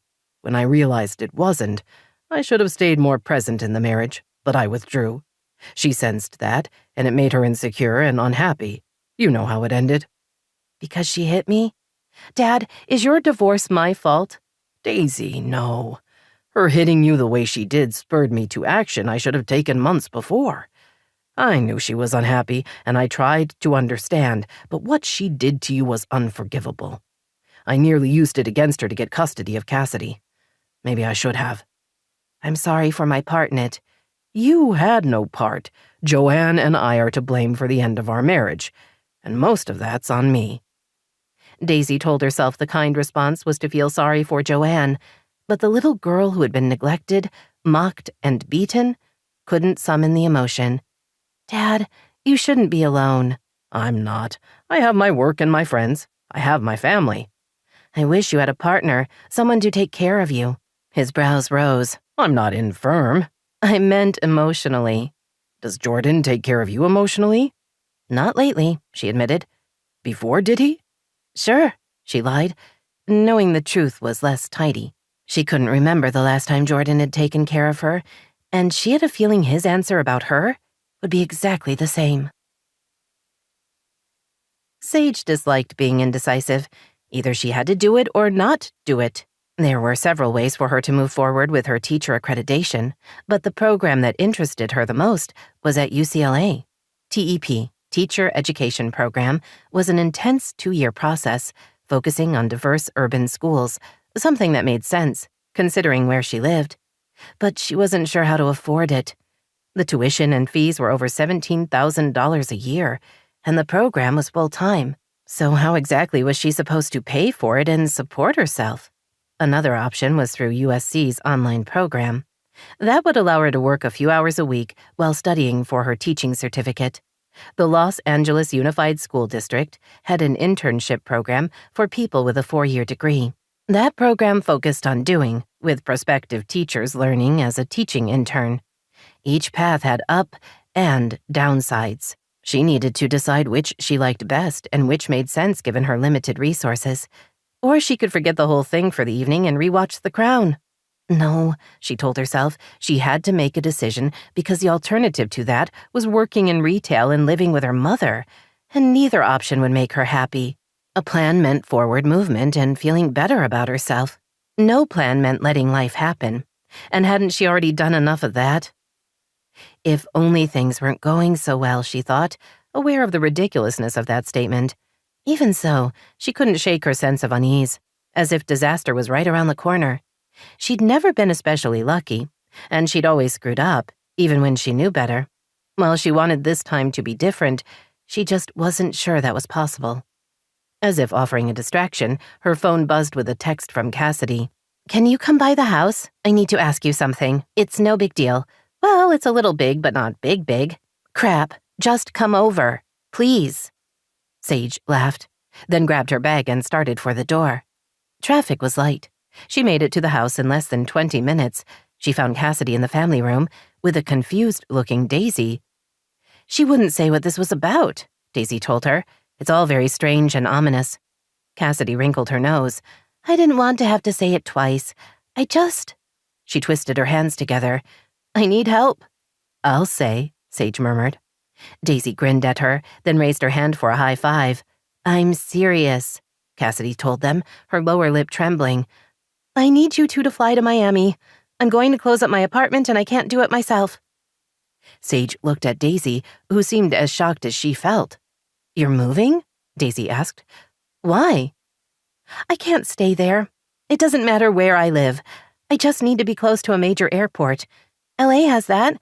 So does San Francisco or Atlanta. I might even decide on New York. Okay, Sage said slowly, but not Miami. Deshaun owns my townhouse complex. That's how we met. I can't stay there. It'll hurt too much to see him again. Sage thought about pointing out that if seeing Deshaun would cause pain, then maybe Cassidy had been a bit too quick to break up with him, but knew that wouldn't help. I've hired movers to take care of the big stuff, but I need you to get my place ready for them and to bring back some personal things. I've made a list of exactly what needs to be done. It should only take a day or two. I'll pay for the flights and everything else. I'm sure if you talked to your doctor, she would say you're all right to travel, Daisy offered. I don't want to risk it. A single tear fell down Cassidy's cheek. I just can't. Please, I need your help. Wouldn't it be better to face him? Daisy asked, to confront your fears head on. Once that's done, you can get on with your life. Hiding doesn't make anything better. Sage knew Daisy was trying to help, but doubted that was what Cassidy needed to hear right now. I'll do it, she said quickly. Daisy, come with me. Your dad's here to watch over the kids. Esmeralda will be around to pick up the slack. You could use a few days away. We'll stay at a nice hotel, clean out Cassidy's apartment, have a fancy dinner and a couple of spa treatments, and come home. She added, I'll pay for my own spa treatments. Daisy looked stunned. You mean fly to Miami? Just like that? Sage hid a smile. Shocking, but yes, that is what I mean. I have to work. You have vacation days. Use a few for this. I'll be asking for time off myself. It's what people do. She glanced at Cassidy. Our baby sister needs us. Besides, Cassidy's always kept a diary. Now we can find it and read it. Don't you dare. Sage grinned. It's the price of doing business, little sister. We do this for you, and we get access to all your secrets. Cassidy flushed. I can't believe you'd do that. I won't, Daisy assured her, then looked at Sage. Don't read other people's diaries. It's rude. And that would bother me. Why? Daisy's lips twitched. You're incorrigible. Yes, I am. So we're going? Let me see if I can get the time off work. If I can, then I'll talk to my dad and Esmeralda. I can help with the kids too, Cassidy told her. I really appreciate this. Daisy looked as if she were going to say something about Cassidy facing Deshawn, but then seemed to change her mind. All right. I'll find out in the morning if I can take time off work. Once we know that, we can get tickets and find a hotel and that sort of thing. You'll want to stay at the Four Seasons, Cassidy said. They have hammocks out by the pool. Sage sighed. I want a hammock. We're going to be busy. Not every second. Oh, pack something sexy. We'll want to go to a club. Daisy rolled her eyes. We're not going to a club. We're there to work.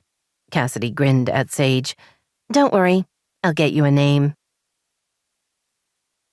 The only downside to the unexpected trip to Miami was that it came just a day after Joanne left for the Golden Door Spa.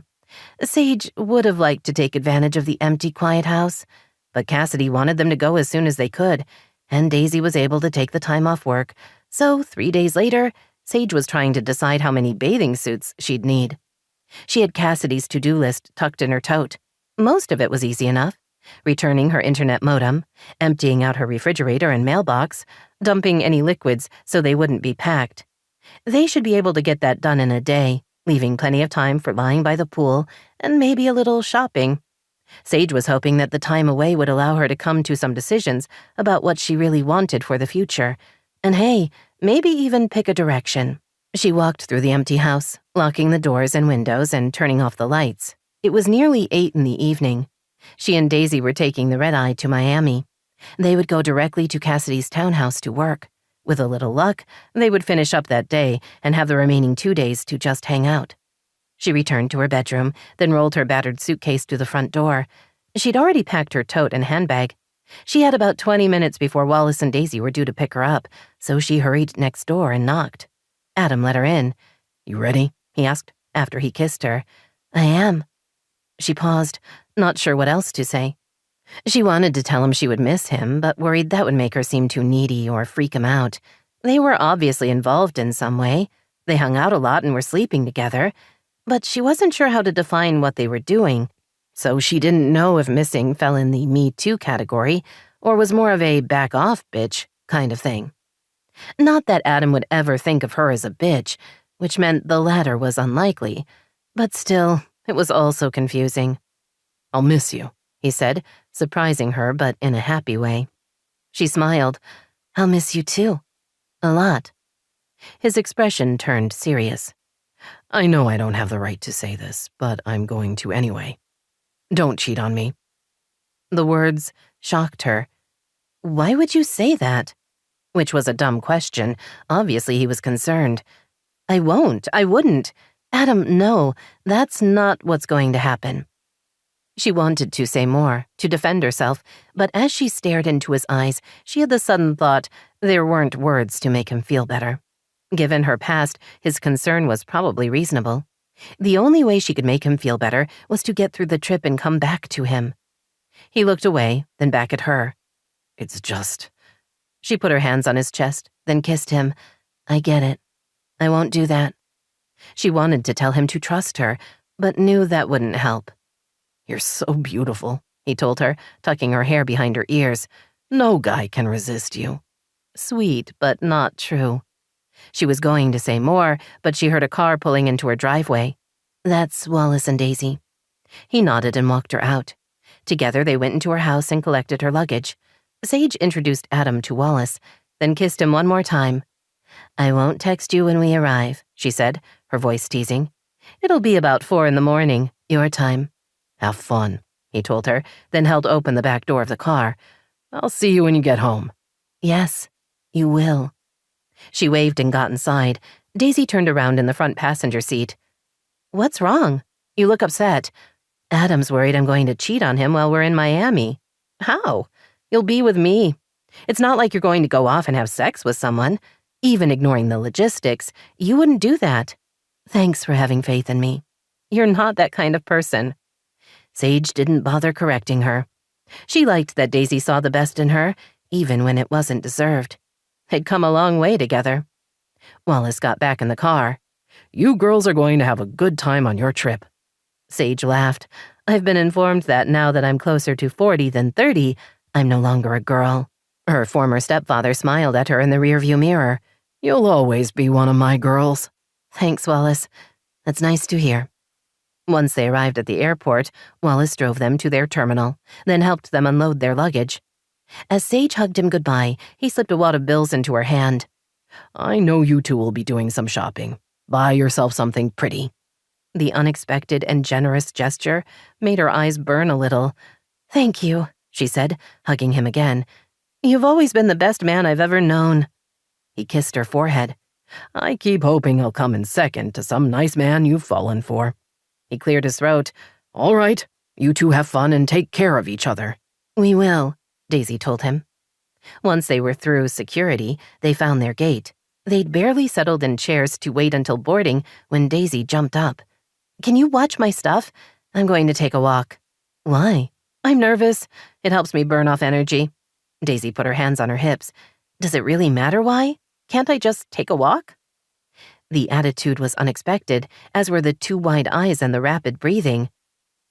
Sage stared at her in disbelief. "You're afraid to fly?" "What if I am? A lot of people don't like to fly. It's just not natural, you know? Planes are big. They weigh a lot. Big things should stay on the ground." "There's nothing to worry about. Air travel is safe." "Which all sounds great until you crash and die in a fiery explosion." "Technically, I think you die on impact, so the fiery explosion doesn't matter so much." Daisy glared at her. "Do you think this conversation is helping?" "Sorry. You know we're in first class and they have sleeper seats. You can sleep the flight away." "I'm not sleeping. I have to be awake to will the plane to stay in the air." Suddenly, the trip to Miami was looking less and less fun. "Go take your walk," she said. "I'll watch your things." Daisy returned just as they were boarding. Sage ignored her fidgeting. Once they were seated, Sage handed her a pill. "Take this." Daisy eyed her suspiciously. "What is it?" "Something to help you sleep. It will last until we get to Miami." "I don't want to be groggy tomorrow." "I don't want you willing the plane to fly for 6 hours." They glared at each other. Daisy blinked first and took the pill. "It's not going to work," Daisy told her. "I'm too tense." "We'll see." By the time the plane backed away from the gate, Daisy's eyes were beginning to close. As they began to speed down the runway, she was sound asleep. Sage waited until they cleared 10,000 feet, then lowered Daisy's seat into the flat position and draped a blanket across her. Daisy stirred just enough to grab her hand and squeeze her fingers. "Night, Sage," she whispered, her words slightly slurred. "You're a ridiculous creature," Sage told her, before lowering her own seat and closing her eyes. "But I still love you." 22. "This just doesn't feel right," Daisy said as she opened the front door of Cassidy's townhome. "We're violating her personal space." "We're doing exactly what she asked us to do," Sage said, following her into the small foyer. "Plus, hello, she gave us the keys." They were on the ground floor. There was a staircase to their left and a hallway to their right. Daisy shook off the sense of being where she didn't belong and started down the hallway. One door led to the garage, while another opened onto an unfurnished guest bedroom with an attached bath and a little patio overlooking a fenced garden. "This is nice," Daisy said. "Lots of light. The paint and carpet are neutral." "You're not on an episode of House Hunters," Sage told her with a grin. "You're allowed to be bitchy." It's an empty room. What is there to be bitchy about? They went up the first flight of stairs and found themselves in the main living space. The huge open room had a kitchen at the far end, a dining area, and the family room. The ceilings were high, the tile floors a warm beige. Daisy looked around, searching for some sense of her sister, but there weren't many personal touches to be found. There weren't any books or magazines, and there wasn't any artwork on the walls. It's more like a hotel room than a home, Sage said. I agree. I know she was away a lot, but where's her stuff? A sweater, a pair of shoes, anything that proves she lives here? Cassidy's not big on roots. There's a difference between that and living as if she's invisible. They went up to the next level. The large master bedroom was similar to the living room, generic furniture and a comfortable space. The duvet cover was white, as were the pillow shams. The long, low dresser could have belonged to anyone, and there weren't any items on top. Even the counters of the master bath were bare. They retraced their steps and went into the second bedroom on that floor. Finally, Daisy said, feeling herself relax. Here she is. The bedroom had been converted into Cassidy's home office. There was a big desk in the middle of the room and bookshelves on all the walls. Papers and folders and books were piled on the desk and spilled onto the floor. The bookshelves were also overflowing with hats, vases, dolls, dozens of framed pictures, and a jean jacket hanging off her chair. Daisy studied the pictures of Cassidy with people from around the world, photographs of sunrises and sunsets, and several of her with Deshawn. Sage looked around. Her diary's not here. I'm guessing the closet. This is the place that makes the most sense. It would be impossible to find in this mess. Besides, why are you obsessed with her diary? Sage grinned. Because then we get to know her secrets. Daisy groaned. Grow up. We're not reading her diary. She pulled the list Cassidy had given them out of her handbag. Let's find the modem first and put it by the door. Then we can start packing up the things we're taking back with us. What do you think you're doing? The low male voice made Daisy jump. She spun toward the sound and saw a tall, muscled man standing in the doorway to the room. Her head registered that this was Deshawn, while her fight-or-flight response loudly pointed out that the man could snap her like a twig. Sage, much more socially practiced than Daisy, smiled and walked toward him. Hi, I'm Sage, Cassidy's sister. This is Daisy. You must be Deshawn. His stern expression relaxed. I've heard about you both. Nice to meet you. Daisy smiled and waved from the safety of halfway across the room. The man was handsome enough to be disconcerting, she thought, taking in the brown eyes, close-trimmed beard, and long braids.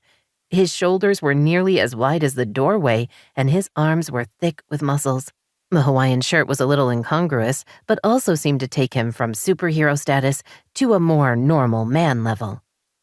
I didn't know you were coming, he said, his voice low and gravelly, with a hint of velvet. Cassidy didn't. He shrugged. We don't talk anymore. But I saw you arrive and come into her place, so I wanted to find out what was going on. Daisy felt her heart sink. Oh no, he didn't know why they were here, and based on the flowers and the note, he was still in love with Cassidy. So finding out they were closing up her apartment would be devastating.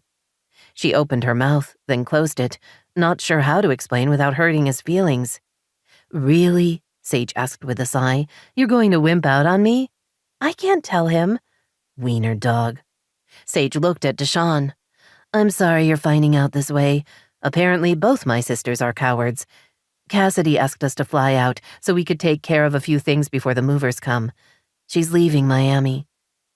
Deshawn seemed to visibly grow smaller. His head dropped. I thought maybe she'd come back and we could talk. I guess that's not gonna happen. Daisy found herself hurrying to his side. She's been dealing with a lot, what with the fall and everything, but she's getting better. Maybe when she has some time to think, she'll reconsider. He looked at her, his dark gaze intense. You're telling me that after 6 weeks stuck in bed, she hasn't had time to think? Okay, not that, but... She pressed her lips together. I'm sorry. You seem like a nice guy. One corner of his mouth turned up. I am, but that's not enough for Cassidy. Whatever she's looking for isn't me. Daisy pulled her phone out of her jeans pocket. She's healed a lot since the last time you saw her. She showed him several pictures of Cassidy. Those your kids? He asked. flipping through the pictures. Uh-huh. Ben and Chrissa, right? She talked about them. She wasn't sure about having kids, but used to say if you could do it, then anyone could. He frowned. I didn't mean that to sound bad. Daisy waved away his concern. It's fine. We didn't used to get along, but we're friends now. I wish I could change her mind about you. Me too. Why don't you join us for dinner tonight? Sage said. He brightened. I'd like that. Where are you staying? The Four Seasons. He nodded. I know a couple of restaurants nearby. Why don't I pick you up at 7? Perfect, Daisy told him. They exchanged numbers and walked him downstairs. After returning to the living level, Daisy walked into the kitchen. I don't get it, she admitted. Why is she being so stubborn? Because she's an idiot. She's scared. We're all scared, but that doesn't mean we don't at least try. Sage leaned against the counter. He's not going to wait for her forever, and then what? She wakes up and realizes he's the one, only he's moved on. I know. I worry about that too. Daisy opened the refrigerator. There was nothing inside. An inspection of the cupboards yielded a few staples and a couple of bottles of vodka, but little else. Clearing out her place isn't going to take long at all, Daisy added. You know, we could get it done today, have dinner with Deshawn, and fly home tomorrow. Sage smiled at her. Or we could get it done today, have dinner with Deshawn, then have a good time. What does that even mean? It makes me sad you have to ask. We could lie by the pool, get a massage, go shopping. You know, fun stuff we never do at home because we're both too busy. Just thinking about that makes me feel guilty, Daisy admitted. Because you're not allowed to have fun? Says who? A very good question, Daisy thought. Why was she hesitating? They were already here. Her kids were taken care of. She had the time off work. Why not enjoy herself? Sage laughed. I can see you weakening. Good. Why don't you get this level ready? I'll tackle the bedroom and closet. I'm sure her diary is in there somewhere. Oh, and be on the lookout for the modem so we can drop that off with the cable company on our way to the hotel. We're not reading her diary, Daisy said firmly. You may not be, Sage told her, but I am. Deshawn took them to a Cuban seafood restaurant that looked deceptively casual on the outside, but on the inside was all white tablecloths and well-dressed diners. They were immediately shown to a quiet table in the back. Nearly every customer turned to watch them be seated, and while Sage wanted to think she and Daisy were the reason for everyone's attention, she knew Deshawn was actually the main attraction. Even with her wearing 4-inch heels, the man still towered over her. He had an air of confidence that, combined with his size, got people's attention. Plus, there was the whole hunky guy thing going on. Thanks for inviting me tonight, he said after their server had taken their drink orders. It's nice to get out. I've been spending too much time alone. Missing Cassidy? Daisy asked, then looked stricken, as if she wished she hadn't said that. Deshawn nodded. I can't help it. I love your sister, and I don't know how to get over her. Time will help, Daisy offered. Sage held in a groan. How about another woman? Daisy shot her an incredulous look. Don't say that.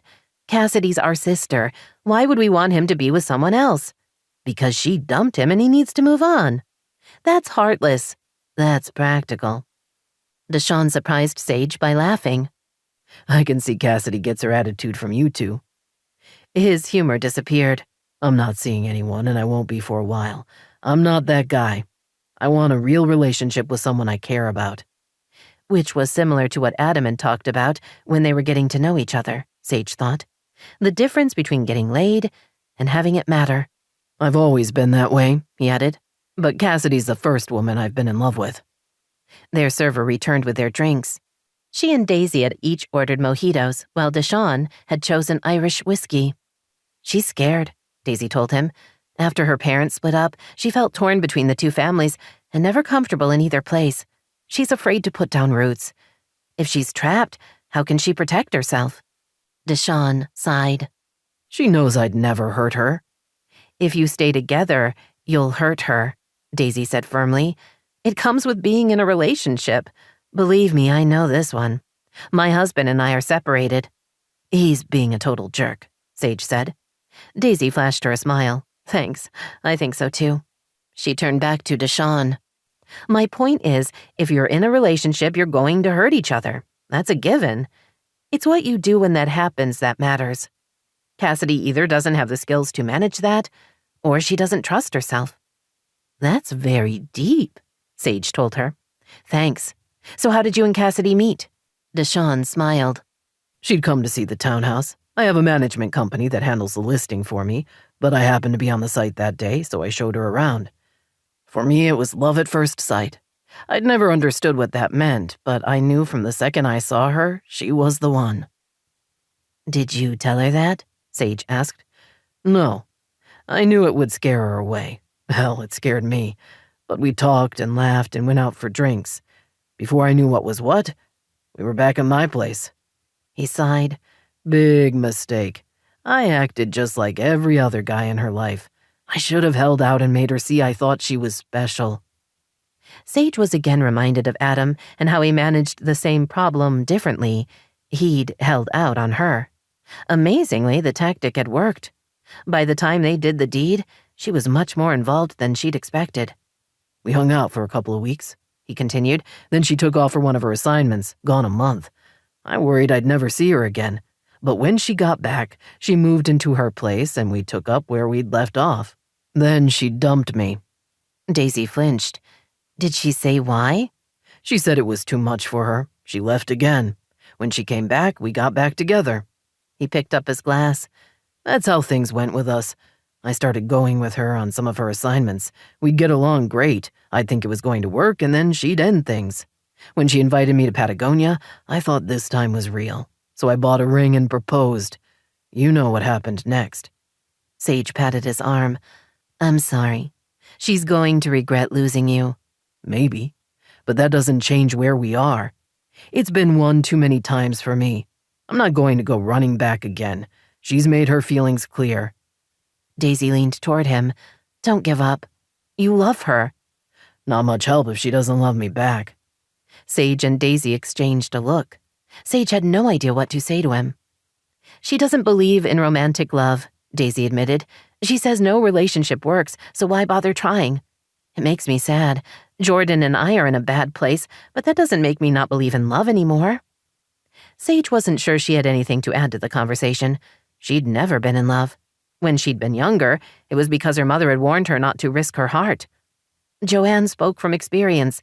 The only man she'd truly cared about had broken her heart. Sage supposed she'd loved Jordan, in her way, but they had been kids. Since then, she'd never fallen for anyone. A sad thing to admit after 3 marriages. She wasn't sure what she felt about Adam. She liked him a lot. She respected him and enjoyed his company.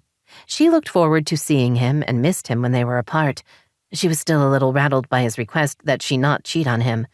It meant he didn't trust her, which made her question her own worthiness. She looked across the table at Daisy. What about her and Jordan? Were they going to work it out? The separation was going on for a long time, and from what Sage could figure out, they weren't even talking. Were they headed for divorce? She thought about Chrissa and Ben and hoped that wasn't the case. Splitting up was devastating for a family. Look how Wallace ending things with her mom had screwed up all the kids. Sensing her good mood fading, Sage shook off the negative thoughts and told herself they needed to change the subject. You won't get a tan if you stay in the shade, Sage said. Daisy, comfortable in her lounge chair, stuck out her tongue. Bite me. You forgot to add the B word. Bite me, bitch. I don't swear. You did last night. Barely. Daisy smiled, then returned her attention to the fashion magazine she'd bought in the hotel's gift shop. She had to admit, if only to herself, she was having a great time. She and Sage had finished cleaning out Cassidy's apartment the previous day, then had had dinner with Deshawn. She and Sage had gone shopping that morning. She'd picked up a few things for herself, along with stuffed manatees for both kids. She knew Ben would pretend he was too old for a stuffed animal, but that he would enjoy the present. Now they were sitting poolside, overlooking the bay, enjoying the warm, sunny afternoon. As it was midweek, only a handful of other guests were taking advantage of the perfect weather. She was a little tired. They'd stayed at the restaurant with Deshawn until closing, and she hadn't slept that well in a strange bed, but oddly happy. Yes, she missed her children and her pets, but getting away was nice. She appreciated the lack of responsibility, the new experiences, and hanging out with Sage. Funny how only 3 months ago, the thought of spending even an hour with her stepsister would have sent her screaming into the night. Now she and Sage were friends. Daisy trusted her and enjoyed her company. Life was nothing if not unexpected. She turned the page in the magazine and saw an ad for an all-inclusive resort in the Caribbean. The romantic scene showed a couple walking together on a beach. The guy looked a little like Jordan, which made her think of him, which had her realizing that while she'd admitted to missing her children, she hadn't once thought about missing him. Worse, she'd barely thought about him, and had only told him about the trip on her way to the airport, via text. Shouldn't she be lonely? They were married. He was the man she wanted to spend the rest of her life with. At least he had been. Had that changed, or was this just a bad patch they would get through? She thought about her conversation with her father and how Wallace had told her about withdrawing from Joanne. Daisy wondered if she was doing the same thing, pulling back rather than dealing with the situation, or if it was something worse. Jordan had accused her of not caring anymore. He said she was already gone. Was that at the heart of their problems? No, she told herself firmly. She wasn't ready for her marriage to be over. She was hurt by his behavior, and she wanted things fixed. Plus, she was pissed at all he'd put them through by leaving. The opposite of love wasn't hate. It was not caring at all. So her anger was a sign she still cared. Twisted logic, but she could live with that. Maybe things would be better when she got home, she thought. They would be back in therapy and, holy shit, it's implants. Sage waved a small leather journal, then walked the few feet to the lounge chair next to Daisy and sat down. Sage grinned. Cassidy had implants. That's the big secret. Stop reading her diary. Yeah, because you saying that will make a difference. Come on, you have to have a reaction. If they make her feel better, then good for her. Sage looked disappointed. I thought you'd be judgy. You frequently think the worst of me. Not anymore. I'm shocked. Why aren't you shocked? Sage's mouth twisted. It's because you have boobs, so it makes sense someone would want to get them. She looked down at her own modest curves. Should I get implants? Only if they would make you happy. Daisy thought Sage looked great just the way she was. While Daisy wore a tasteful cover-up over her one-piece bathing suit, Sage pranced around in a bikini, her body all lean and strong. It was depressing to think they were the same age. Not that age had much to do with size, but still. Sage flopped back in the lounge chair. I'm disappointed in your lack of reaction. I'll try to be more judgmental next time. Sage grinned. Thank you. She put down the journal and closed her eyes. This is nice, just relaxing out here. I need a pool in my life. You're welcome to use the one at the house. Thanks. I appreciate the offer, seeing as I'm unlikely to have the money to get a pool of my own. Right now, I'm focused on saving for an apartment and raising my credit score. Daisy wasn't sure what to say to that. If you need a loan, she began. Sage opened her eyes. No. I'm just offering. I get that, and no. Daisy had had no idea about Sage's financial situation. She had assumed her stepsister had been marrying for money, but apparently not. Sage lived frugally, and Cassidy had paid for Sage's airline ticket to Miami and had asked Daisy to pick up the hotel bill. Sage's clothes were well made, but not new. In fact, Daisy had been the only one doing actual buying when they'd gone shopping that morning. Are you broke? She asked before she could stop herself. Sage kept her eyes closed. I have a small nest egg I'm keeping for emergencies, or hopefully in a couple of years, a down payment on a condo. So you're saving for an apartment and then a condo? Sage opened one eye. Why all the questions? I'm worried about you. I have money. I could... The other eye opened and her look became pointed. We've already had this conversation.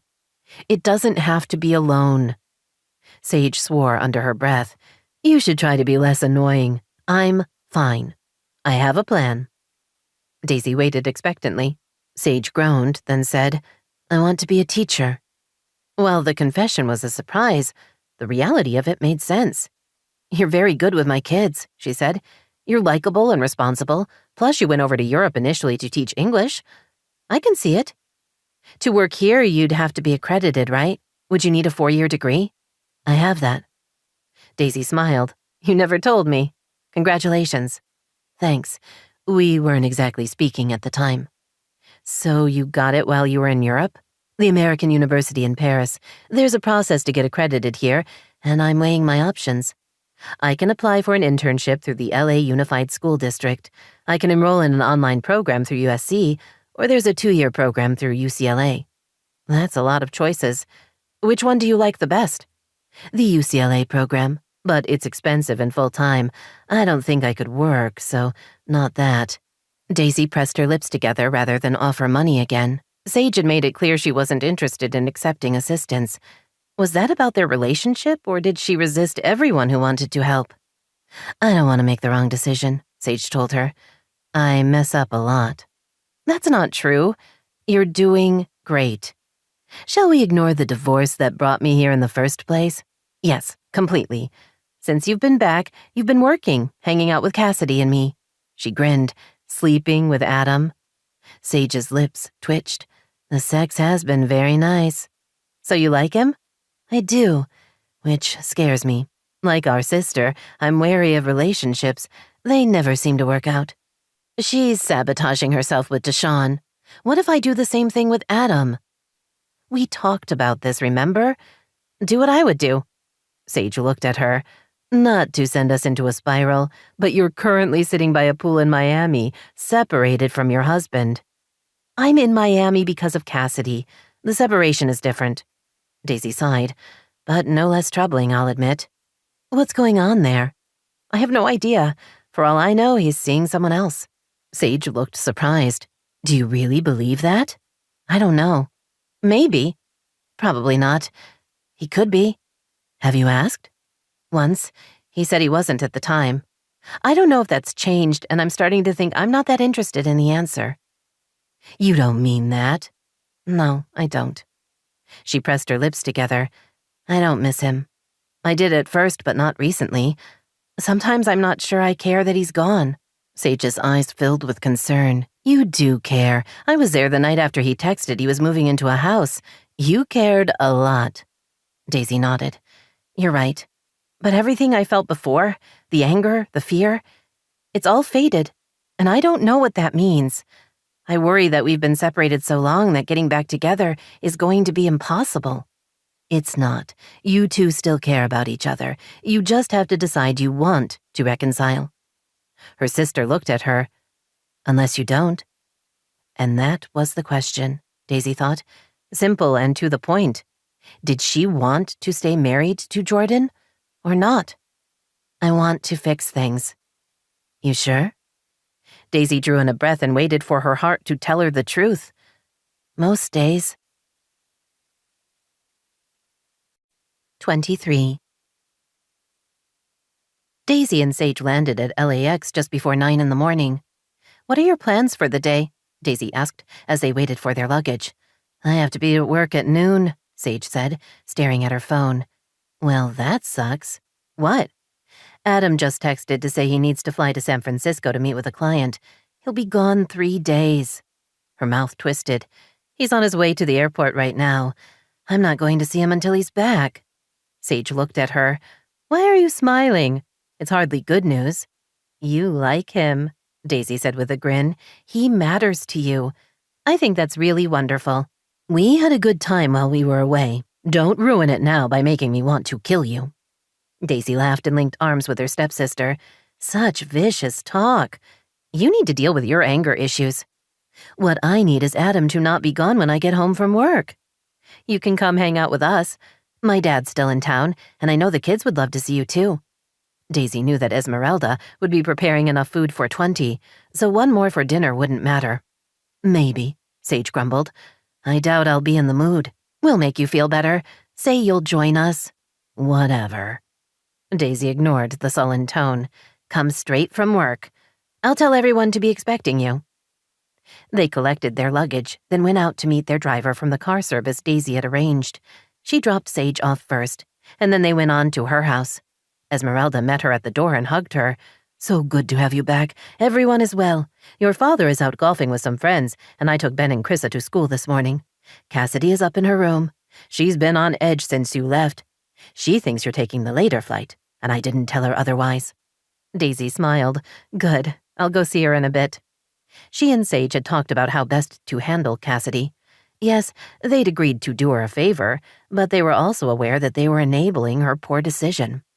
Rather than give her any details of their trip, they'd agreed to text her a vague, "all is well," and let her find out what had happened when they were back. Daisy went upstairs and unpacked.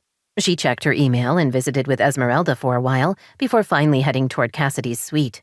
She found her sister pacing in her room, walking almost normally, despite the cast on her leg. When Cassidy saw her, she rushed forward. "You're back. Why didn't you tell me you got back early? I thought you were on a later flight. How did it go? You got everything done? The townhouse is ready for the movers? Did Sage read my diary?" Daisy took a seat in the living room and motioned to the chair opposite. "We know about the implants," she said with a laugh. "Sage isn't sure how she feels about them, but honestly, I don't care one way or the other. If you're happy, then I'm happy." Cassidy folded her arms across her chest. "I can't believe you read my diary." "I didn't. That was all Sage. She just told me the juicy bits." She paused. "We returned the modem, dumped the liquids, and generally got your place ready for the packers. Thank you. I'll call them and let them know to put me on the schedule. I'm going to store all my furniture with them until I figure out where I'm going to live." Daisy took a deep breath. "What is wrong with you? We met Deshawn. He's fantastic, thoughtful, kind, funny, and possibly the most attractive man on the planet." Cassidy's lips twitched. "The planet? Really? That's quite the endorsement." Her mouth straightened. "You met him? We had dinner with him and talked for hours. What don't you like about him? Cassidy, have you considered you're throwing away what might be the best relationship you'll ever have? I know you're scared, but come on. Suck it up and act like a grown-up here. Face your fears and take a chance." Cassidy turned away. "I can't." "Why not? Are you so afraid of being happy? Yes, there will be bad times, but you get through them and are stronger because of them." Cassidy brushed tears from her cheeks. "Because you know about this? I'm sorry, but where's your husband?" "I haven't got a clue. And you know what? That's irrelevant. Jordan and I are having problems. Even if we work things out, we'll have problems again. Hopefully the next time we'll handle them better. But the fact that he and I have messed up doesn't mean no one should ever try to be in a relationship. You and I are getting along right now. We're close, and I like it. But do you think that means we won't drift apart at some point? We could. Or we could make an effort to keep what we have and build on it. That's the point. We have choices and we make decisions." Daisy leaned forward, determined to get through to her sister. "I vow, as of right now, that no matter what, I'm not giving up on you. Not this time. If you run, I will hunt you down and make you be my sister." Cassidy's eyes widened. "You'd really do that? When have I lied to you?" "You haven't." "Okay, then yes, I'd really do that." She exhaled. "Cassidy, give him a chance." "No, I take that back. Give yourself a chance. Men like him are rare, and you're going to be sorry you let him go. I know you're scared, but some things are worth fighting for." "I want to believe you," Cassidy began, "but I can't." Daisy smiled at her.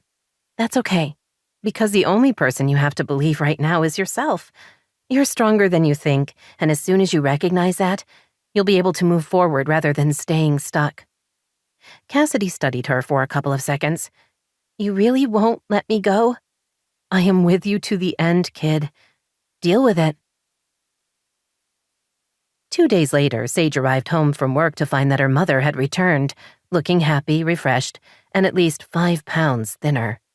"I had a wonderful time," Joanne said, hugging Sage for the 3rd time in 2 minutes. "Thank you so much for sending me to the spa."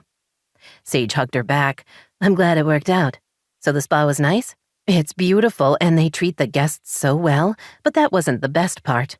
Sage stepped out of her heels and tried to tell herself that whatever her mother was going to say would be fine. She'd done her bit, springing for the week at the spa. Nothing else was on her. "I met someone." Sage smiled, hoping her dismay didn't show. What her mother needed was a break from the manhunt, not a new target in her sights. "Did you? Tell me about him." Her mother led the way to the kitchen where she had all kinds of vegetables laid out on the counter. She picked up a knife and began cutting a red pepper into strips. His name is Thomas, and you'll never guess. Sage sat on one of the kitchen chairs. What? I knew him in high school. We both went to Culver City High, if you can believe it. A few of us went out the first evening we were at the spa, just to a local place, just for fun. I saw this man watching me, and something about him was familiar. Her mother beamed. He came over and asked if I'd gone to Culver City High School, and that was it. She sighed dramatically. It was like a TV reality show. Honestly, I was looking everywhere for the camera. That's great, Mom, Sage said, hoping this particular relationship had a happy ending. Joanne moved on to slicing cucumbers. He's not rich like most of the men I go out with, but he's well off enough. He owns several gas stations in Escondido and San Diego. He's a widower. His wife died 3 years ago from lung cancer, poor woman. His kids are grown, of course. She arranged the cut vegetables on a plate. I like him, Sage. I haven't liked anyone this much in a long time. I'm glad for you. Me too. She smiled. I owe it all to you, not just for the fabulous spa week, but for reconnecting with Thomas. You're so good to me. I want to do something in return, something special. You don't owe me anything, Mom. I'm really happy for you. That's reward enough. Her mother laughed. You're sweet to say that, but I'll think of something. She carried her veggies to the family room. Sage escaped to her bedroom, not sure what to make of her mother's change in attitude. Having a man in her life always made her feel better, but it was a temporary solution at best. Still, she would enjoy the relative calm while it lasted. She changed her clothes, then checked to see if Adam had texted. He was due in that evening and had promised to text her as soon as he was back. She couldn't wait to see him, which was both good and troubling. She liked him a lot, so much that sometimes it scared her. Not because she was afraid he would do anything to hurt her, but mostly because she wasn't used to being happy with a guy. Unless she went all the way back to high school and dating Jordan, she couldn't remember ever having an uncomplicated relationship. But with Adam, there were no red flags, no drama, nothing to make her feel that she should run. He was a good guy who cared about her, which should have delighted her and instead left her uneasy. Happy, but definitely a little wary. 45 minutes later, he texted to say he was on his way home from the airport. She told her mother she was going out, then sat on his porch to wait. As soon as he pulled into the driveway, she was up and hurrying toward him. He got out of the car. I missed you, he said, pulling her close, then kissing her. 6 days was too much. Let's never do that again. He kissed her a second time, making it impossible for her to speak. Not that she minded. Being in his arms, feeling his passion, and knowing he'd missed her was plenty. How was your trip? She asked when he drew back. Good, productive. How was Florida? Really fun. Daisy and I had a good time, and we got to meet Deshawn. So you said in your texts. Adam's gaze locked with hers. You said he was movie star handsome. She heard the slight worry in his voice and touched his cheek. Yes, he was incredible, but not for me. He's my sister's almost fiancé. Even if he wasn't, I'm seeing someone right now. Someone who's important to me. His brows rose. You're seeing someone? I am. For a second, she wondered if she'd gone too far. Did he think they were also seeing each other? Or was it more casual to him? Panic gripped her, making her want to pull back and possibly bolt for the safety of her mom's house. He smiled at her. I'm seeing someone too, and it's going really well. The fear faded. Yeah? Yeah. Now, let me get my stuff from the car, and we can head inside where I can show you all the ways I missed you. Daisy told herself that therapy was supposed to be difficult, that if the problems were easily fixed, then everyone would be happy all the time and little cartoon birds would help the world get dressed every morning. But honest to God, if Jordan said he was tired of being last on her list one more time, she was going to throw a lamp at him. Dr. Braxton glanced at her. Daisy, I sense tension. Not tension, she said without thinking. Anger. A boatload of it. Both men stared at her. What's that about? Jordan demanded, sounding defensive.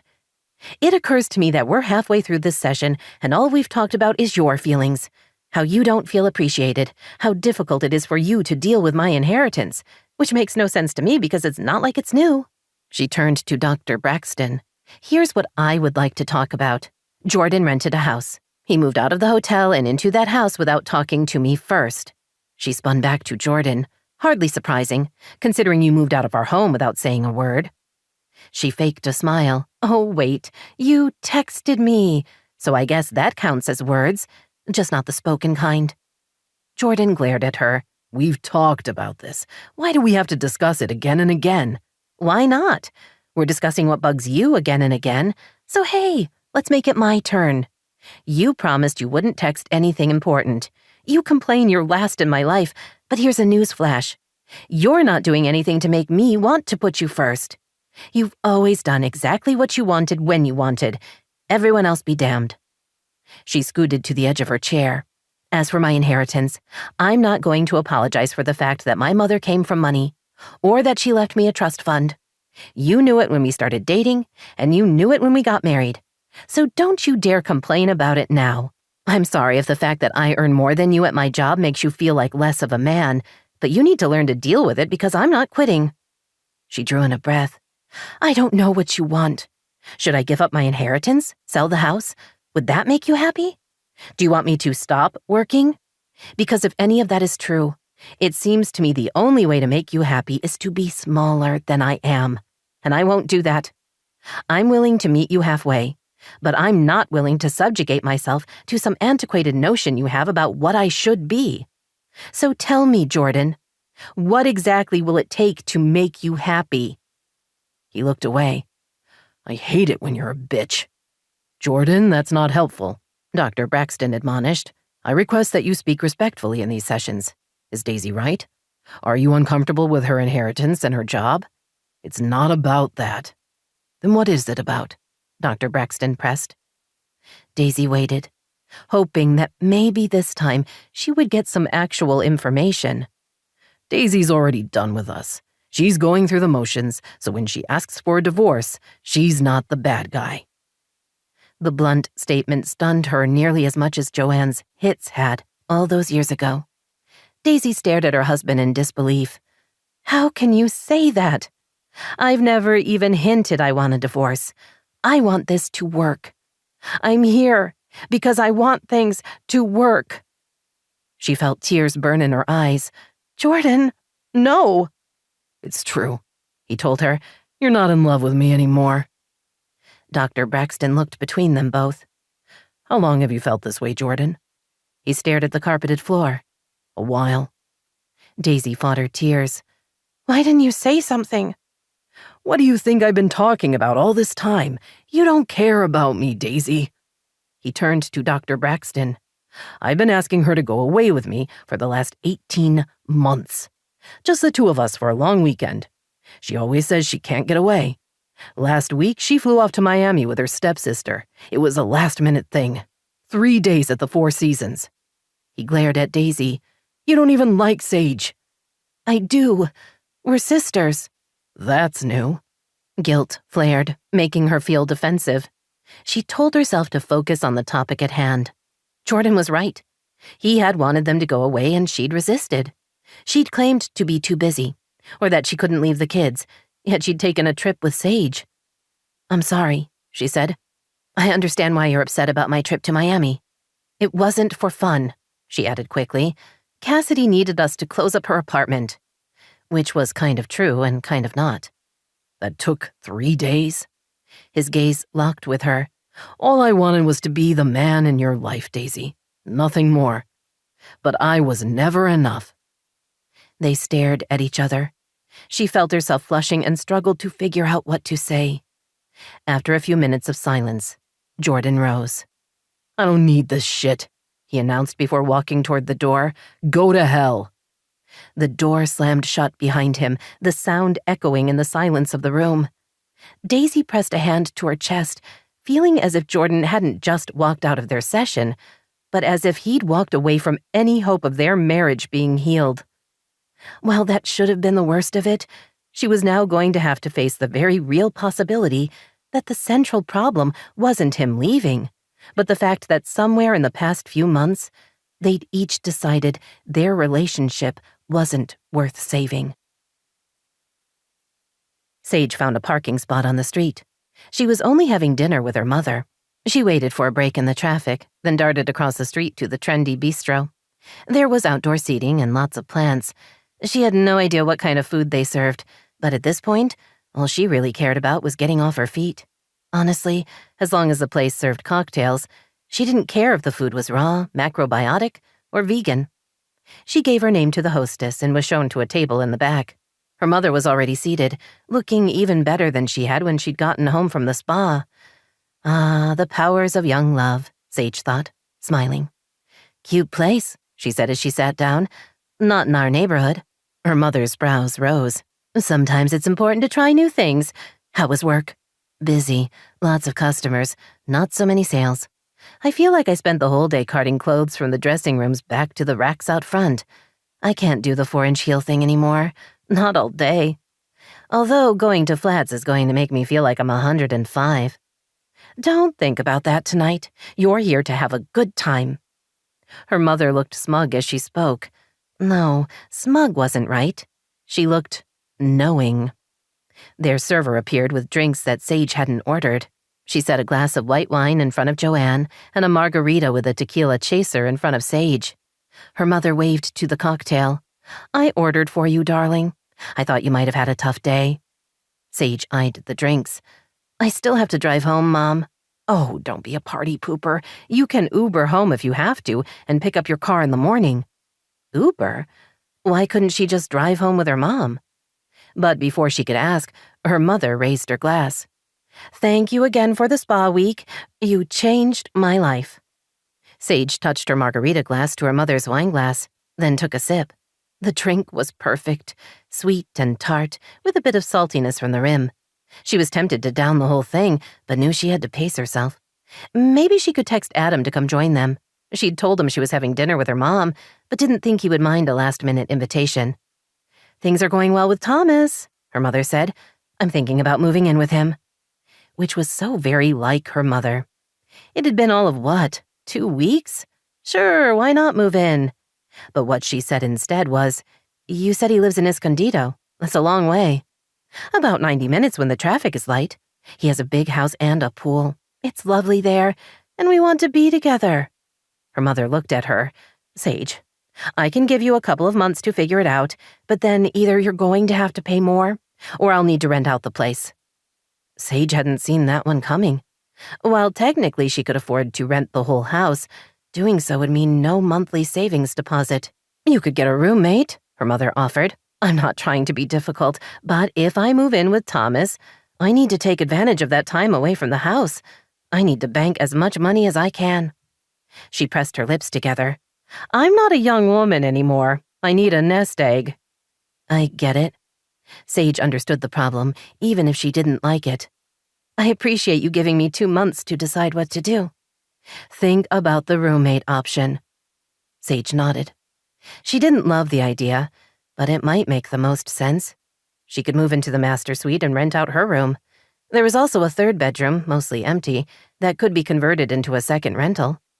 Or you could go live with Adam. Sage looked at her mother.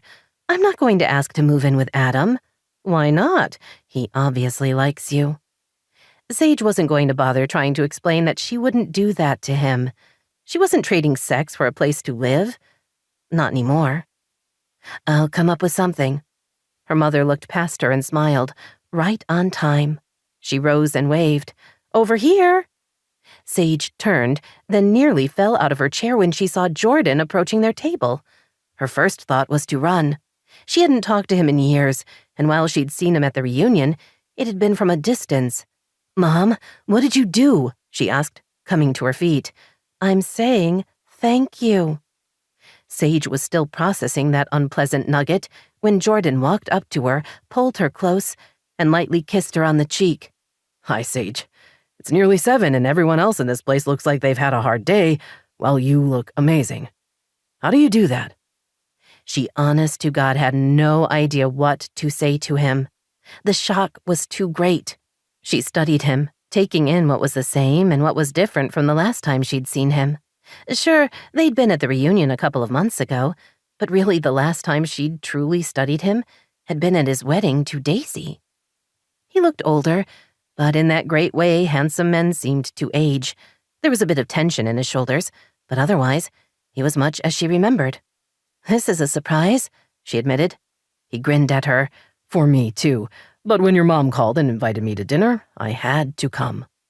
He kissed her mom on the cheek. "You look younger than I remember. How is that possible?" Joanne patted him on the shoulder. "You're such a sweet liar. All right, you two. Have fun." Sage took a step toward her. "You're leaving?" "I am." Her expression turned sly. "Have fun, darling. Don't worry, I won't wait up." She walked away, leaving Sage alone with Daisy's husband. Indecision pulled at her, but her shaking legs made it impossible to walk away. She collapsed in her chair, then reached for the shot of tequila and downed it in a single gulp. "At least now my mother's mysterious behavior is explained," Sage said, more to herself than Jordan. "She was acting strange since I arrived at the restaurant." Jordan sat across from her and flagged down their server. "Scotch on the rocks. Make it a double." Sage raised her eyebrows. "So we both risk Ubering?" "I live right around the corner. I walked." Which made the choice of restaurants both more and less odd.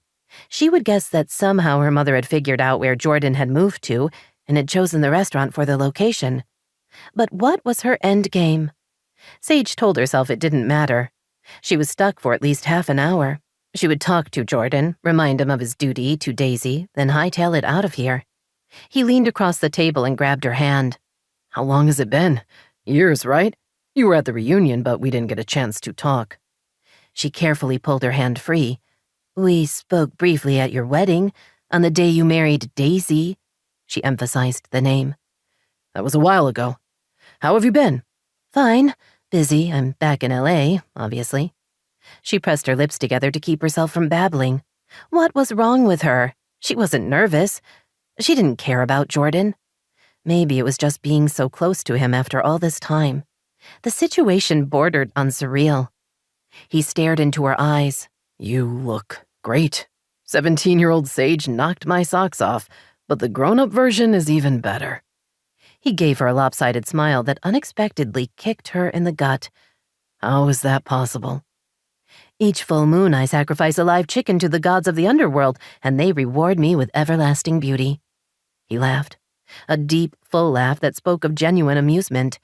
She found herself joining in. Their server dropped off his drink. He held it up. "To old friends." Okay, that she could deal with. To old friends. 24. 2 hours, and Sage wasn't sure how many drinks later.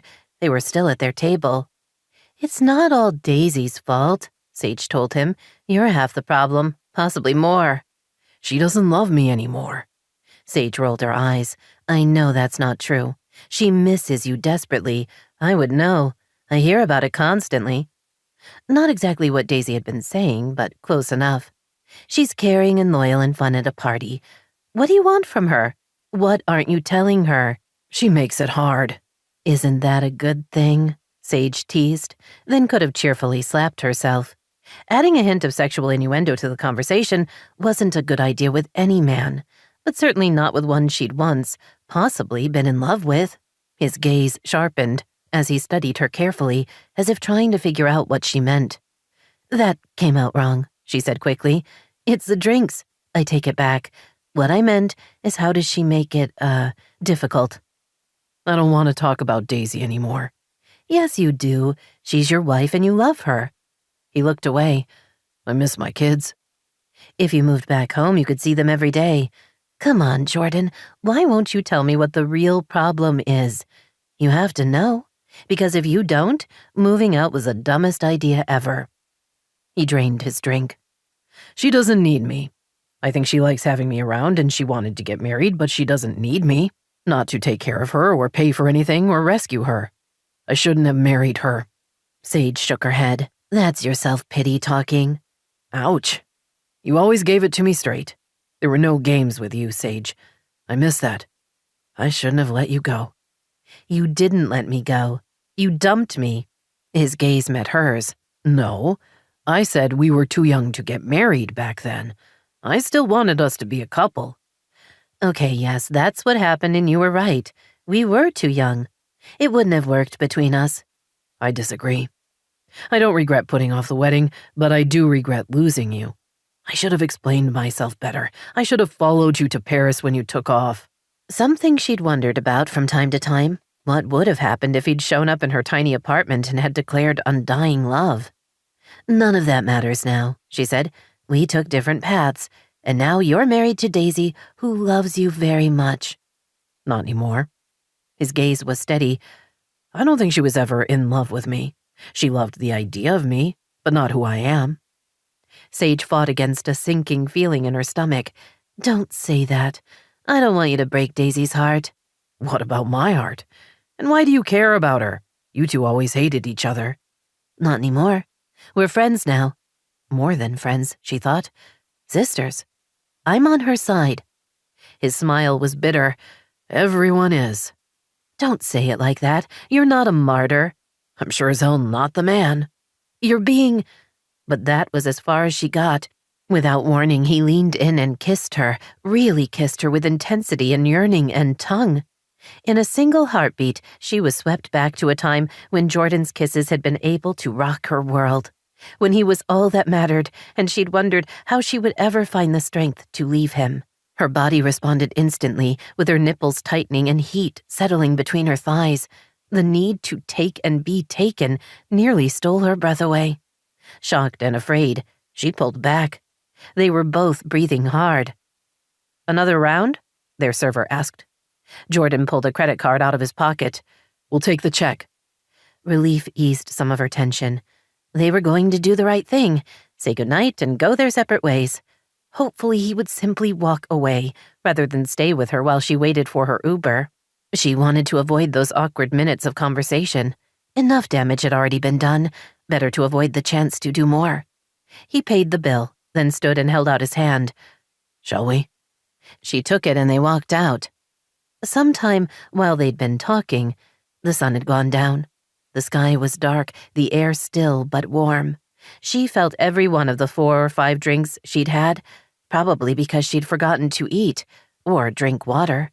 Come morning, she was going to have a heck of a hangover. Jordan, He cupped her face in his hands and kissed her again. In that second before she parted her lips, she knew she had a decision to make. That once again she was clearly at a crossroads, to do what was smart and sensible and right, or to roll the dice on the exciting, stupid, and self-destructive choice. She'd always been able to see these moments clearly, to understand there would be consequences, and yet every single time she'd picked the wrong one. The bad one. What would Daisy do? The voice in the back of her head whispered the question. That was what she was supposed to ask herself. What would Daisy do? Sage felt a bubble of hysterical laughter build up inside. She knew exactly how to answer that. Daisy would take Jordan home and screw his brains out. Sage came awake to a pounding headache and a sense of dread. She was afraid to move, afraid to open her eyes. Not just because she was concerned she might throw up, but also because she didn't know where she was or what had happened the previous night. There were vague memories and hazy images, but nothing she could specifically recall. Finally, she let her eyelids drift open, then wished she hadn't. She wasn't at home, and she wasn't at Adam's. The unfamiliar bedroom was sparsely decorated. She turned her head to the left and saw her clothes on the floor. Worse, there was an open condom wrapper on the nightstand. Slowly, carefully, she sat up, then swung her feet to the floor. Her stomach lurched but stayed in place. The pain of the headache increased. She was naked. She was in Jordan's bed. Because it had to be Jordan. The last thing she remembered was walking home with him and into his place. She'd slept with Jordan. Worse, she'd slept with Daisy's husband. Daisy, her sister, her friend. She'd taken everything precious to her. She'd ruined it. And for what? Nothing. Nothing worthwhile. Nothing meaningful. It had been an act of destruction. Nothing more. What about Adam? Oh, God, no. How was she going to tell him? She heard a groan, then felt movement on the bed as Jordan sat up. You okay? She didn't turn around. No. How could she be? The hangover didn't matter. It was everything else. He got up and walked into the bathroom, then returned a few seconds later and handed her a robe. He'd pulled on sweats. She wrapped the robe around herself and stood, facing him. He looked bad. His skin was gray and he had dark circles under his eyes. Not so much the charming seducer now, she thought bitterly. Instead, he looked like what he was, a weak man who blamed others for his own faults. The only problem was, she was just as guilty of their crime. She walked around him and into the bathroom. After locking the door, she used the toilet, then washed her face and rinsed out her mouth. When she returned to the bedroom, Jordan was sitting on the foot of the bed, obviously waiting for her. "Want me to make coffee?" he asked. No. She collected her clothes, then started getting dressed. With every passing second, her sense of doom increased. She cared about Daisy. She'd begun to think of her as family, and now all that was lost. Just as awful, she'd screwed up a perfect relationship with Adam. Why was she so stupid? Why did she always do this? What the hell was wrong with her? "We have to talk." She pulled her dress on over her head, then smoothed it into place. There's nothing to say. It was a mistake. I'm sure we both feel that way. You wanted to get back at Daisy, and who better to do that with than me? But why did I do it? I don't care about you. I don't even know you. So why did I do this? Why did I totally mess up my life? She slipped on her shoes. Don't worry, I'm not expecting an answer. "You can't tell her." He spoke flatly, without emotion. "She can't know, Sage. The truth will destroy her." Something else she hadn't considered. What happened now? Did she lie and keep the secret to herself? Or did she admit to the truth and leave broken hearts in her wake? "It was a mistake, and we're both sorry," he continued. "That's all that matters." You're right about that, she told him. We're both sorry. Too bad not talking about it doesn't make it go away. She found her handbag, put on her sunglasses, then stepped out into the early morning light. It was barely after 6, but the sun seemed to bore right through her eyes and into her brain. She ignored the pain and walked purposefully to her car. 20 minutes later, she was home. She hurried inside, hoping Adam hadn't noticed she'd been gone all night.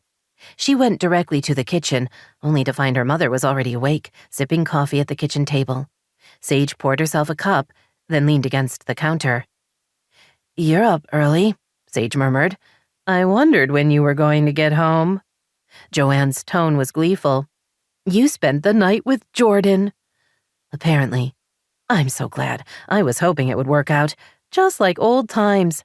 It's nothing like old times, Sage snapped. It's a nightmare and it's all my fault. Her eyes began to burn, but she blinked away the tears. I screwed up, Mom. I've hurt Daisy and I've hurt Adam. How could I do this to them? Darling, you've never been able to resist Jordan. Not exactly helpful. Why couldn't I have been strong last night?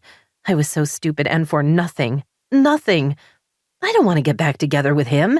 The man cheated on his wife with the one person he thought would hurt her the most, and I was a willing party. Who does that?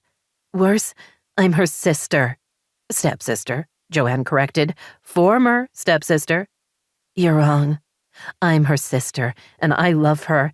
And look at what I did to her. The burning increased, and this time Sage couldn't stop the tears from trickling down her cheeks. I hurt her, and she's never going to forgive me. I've lost her. The enormity of that truth made her start shaking. She had to put down her coffee and clutch the counter. I destroyed what I had with her, and I destroyed what I had with Adam. It's all gone. I had everything I've ever wanted in my hands, and now it's gone. And it's only my fault. She ran into her bedroom and closed the door, then sank onto her bed. She pulled her knees to her chest and gave in to the sobs, knowing that her pain affected nothing. She'd taken a hammer to her carefully constructed life and shattered it into pieces too small to ever be made whole. After returning from dropping off the kids, Daisy stood in the doorway to her dad's bedroom. Do you really have to go back so soon? Her father looked up from his open suitcase and smiled at her. Is that a whine I hear in your voice? Yes, I like having you around. It's only been a couple of weeks. Wallace walked over to her and kissed the top of her head. I need to get back to my patients. I'm going to let my practice know that I'll be moving back, but I'm going to give them time to replace me." He grinned. "It shouldn't take long. Who doesn't want to live in Hawaii?" There is that. She told herself not to get too hopeful. You're really coming home to Los Angeles? Yes, I'm going to find a nice condo somewhere near a golf course and think about retirement. You always think about it, but you never actually do it. He winked. Maybe that's the secret to how young I look. She laughed. I'm sure it is. She watched him fold a couple of shirts. You're always welcome here, Dad. I appreciate the offer every time you make it, but that's not happening. I need my own space, and you need to figure out your life. Having me here is a distraction. She didn't like to admit it, but she knew he was telling the truth. You mean Jordan? Yes, your husband. Any thoughts? Daisy leaned against the doorframe. I don't know. We can't go on like we have been. We either have to commit to making it work, or we need to be done. Which is it for you? We should make it work. Should? Or want to? I don't have an answer to that, she admitted slowly. Dad, is it possible I'm not in love with him? Her father looked at her. Only you can answer that. He says that's what's wrong. He says I don't care about him anymore. He's trying to get my attention because I'm done with him and us, and I'm just going through the motions. Is he right? I don't know. Which makes me wonder if not knowing is its own answer. I'm tired of fighting. I'm tired of not knowing what his latest complaint is. But if he's right, then everything wrong is my fault. And I don't like that. It's never one person's fault. If you love him, you need to fix the marriage. If you don't, then you have to decide if you want to stay with him anyway. Is there a third choice? I'd really like that instead. You can make any choice you want. Whatever you decide, I'll be here for you. He smiled. As will your sisters. She felt her mood lift. Yes, I have them. Both of them. Her father smiled. That makes me happy. Me too. I can't explain it, but I'm happy they're both in my life. Sage and I had a great time in Miami. I love Cassidy. It's like we've made a family together. Makes my heart even more happy. Now, give me 10 minutes and you can drive me to the airport. I'll meet you downstairs. Daisy sat at the top of the stairs and considered her options. Despite what Jordan had said, she was fairly sure she still loved him. He frustrated her, and sometimes it felt as if they couldn't find common ground. But they'd been married over 12 years, and they had a couple of kids together. That had to count for something. If she could wave a magic wand and fix things, she would want them back the way they'd been in the beginning, when they'd spent all their time together and their future had been so bright. The last couple of years had been anything but that. So how much of the problem was Jordan, and how much was her? Did she love him? I have to, she whispered. There'd never been anyone else. Not seriously. She'd been in love with Jordan since high school. That hadn't changed. Sure, she'd grown up, and she was a different person than she had been, but so what? They were a team. Lovers, parents, friends. Although thinking those words made her wonder if any of them applied to their current situation. Sage stepped out of the shower and dried herself off. She still felt hungover, but the headache had faded. Not surprisingly, her sense of anxiety had only grown. She dressed in jeans and a t-shirt and didn't bother blowing out her hair. She'd already called in sick to work. The truth for once, although her illness had nothing to do with a virus and everything to do with the destruction of her life. She went into the kitchen, where she found her mother waiting by the blender. There you are. I thought you might need this. She flipped on the machine. The sharp, high-pitched whirring sound nearly split open Sage's skull, but she knew it was for the greater good. The pinkish-gray drink was a combination of coconut water, protein powder, and fruit. Not her favorite way to start any morning, but today it sounded more disgusting than usual. But Sage knew the drink worked. The coconut water had electrolytes and would help hydrate her. The fruit would give her a little sugar high, while the protein powder would stabilize her blood sugar. In an hour or so, she would try real food, but for now, getting this down would be enough. Joanne poured the drink into a glass and handed it to Sage. I'm going to take a trip with Thomas for a couple of weeks, she said. When we get back, I'll move in with him permanently. She smiled. Clock's ticking on your 2 months. Thanks, Mom, Sage murmured, trying to sip the drink without gagging. She hadn't had time to consider her future, nor did she want to now. While getting a couple of roommates to help cover costs made the most sense, how could she make any decisions until she figured out how much damage she'd actually done? Her mother patted her arm. "You're making way too much of this. What's done is done. Move on." "I ruined everything. Moving on isn't going to be easy." "Why does anything have to change? Just go on the way you were before." Joanne smiled. "You think Jordan is going to rush to tell Daisy what happened? If he does, he's an idiot and not worth your time." "I can't lie to her. I can't have that between us." Her mother's expression of sympathy hardened. "You've already slept with her husband, Sage. Don't you think at this point the lie is hardly the point of things?" The tears returned. "I didn't want to hurt her." "Too late." Joanne's smile returned. "All right, I'm off to pack. I assume you'll be moping around the house today?" "I need to see Adam." "To tell him? Sage, no." "While I don't agree with you, I understand you think you made a mistake. Fine. Punish yourself, but don't draw him into things. He'll never be able to handle it."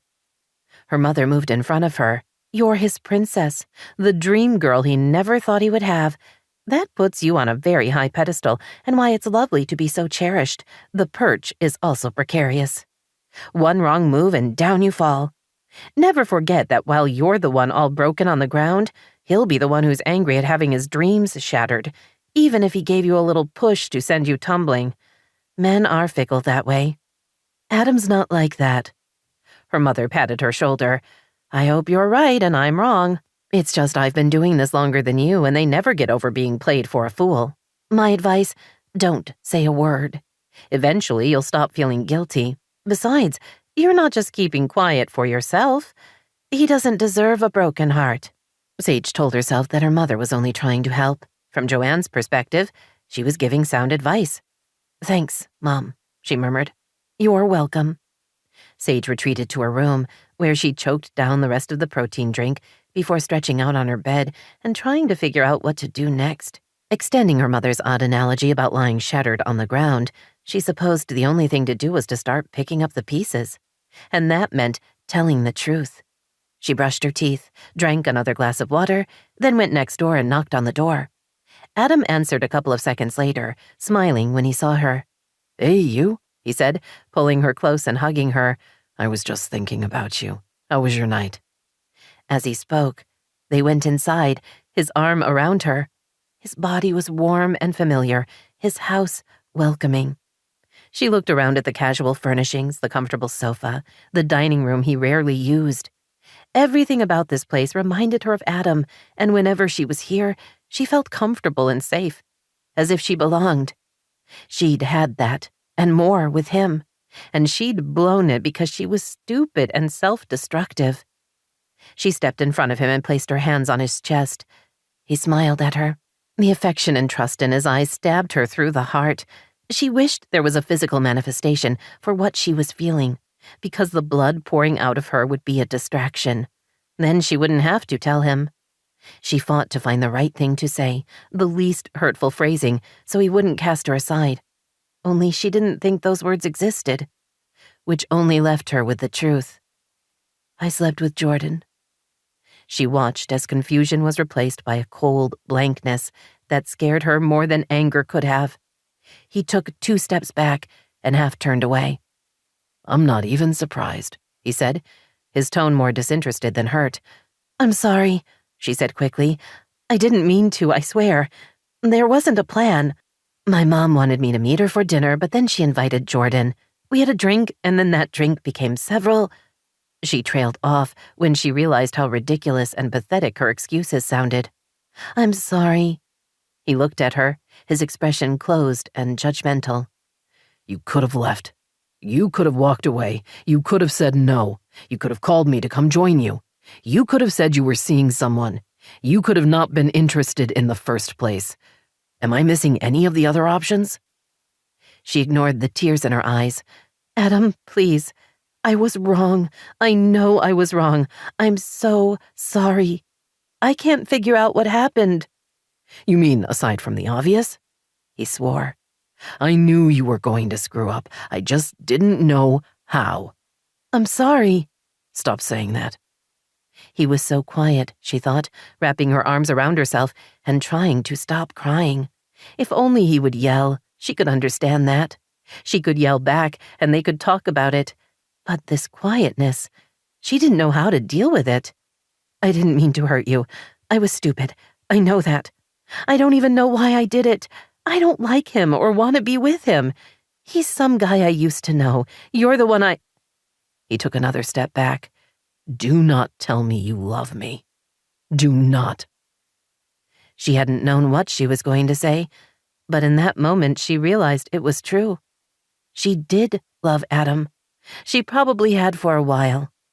She wanted to crawl into a corner and wait for this all to be over, but there was nowhere to go. Worse, if she left now, if she didn't fight for him, she might lose him forever.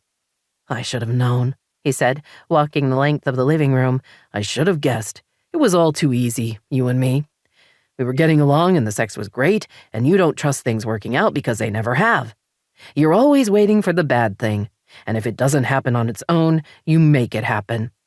He stopped in front of her. Like with Ellery. Why did you leave him? He loved me too much and I couldn't love him back. No. You left because you cheated, and you couldn't stand to see him so wounded. You cheated because you couldn't love him back. You are one broken person, Sage. He grabbed her upper arms. Why couldn't you believe in us? I'm strong. I don't scare easily.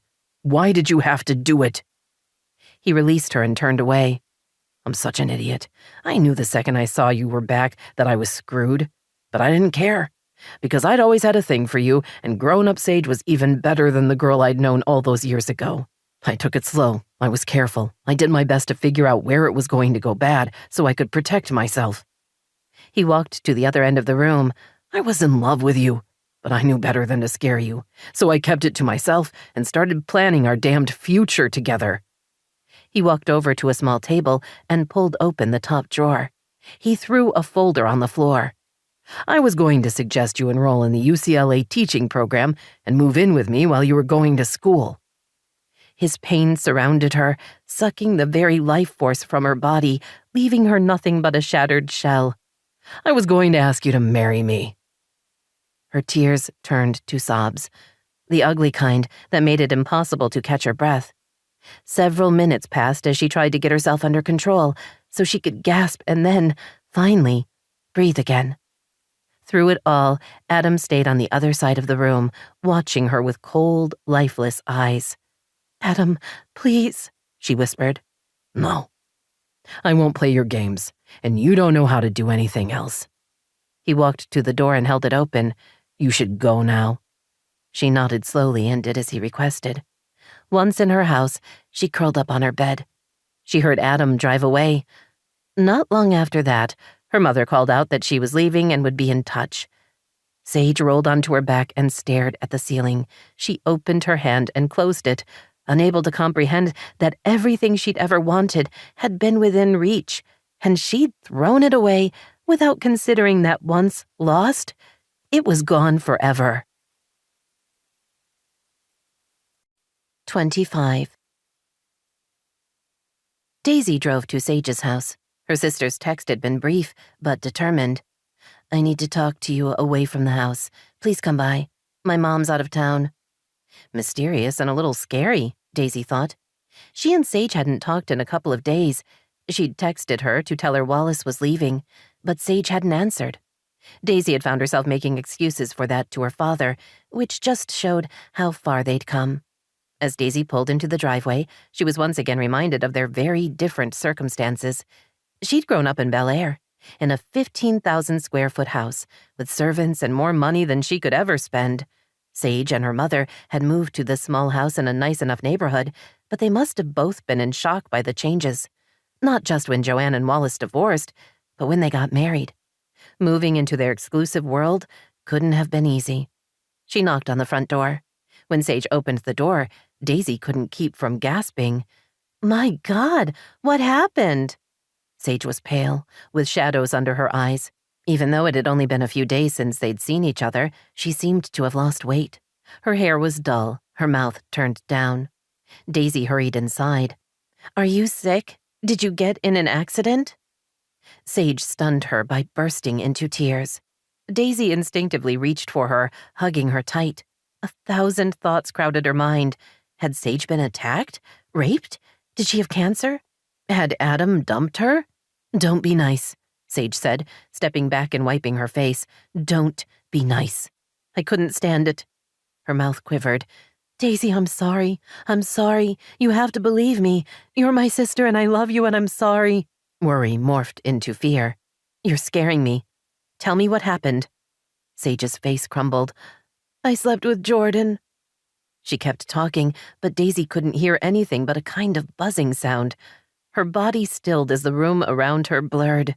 She briefly wondered if she was going to pass out, but she was able to breathe, and the blood didn't seem to be rushing from her head. She could see Sage's lips moving. Her body language was pleading, as if she were trying to make her case. Daisy felt her heart shatter and waited for the resulting pain, but oddly, there was nothing.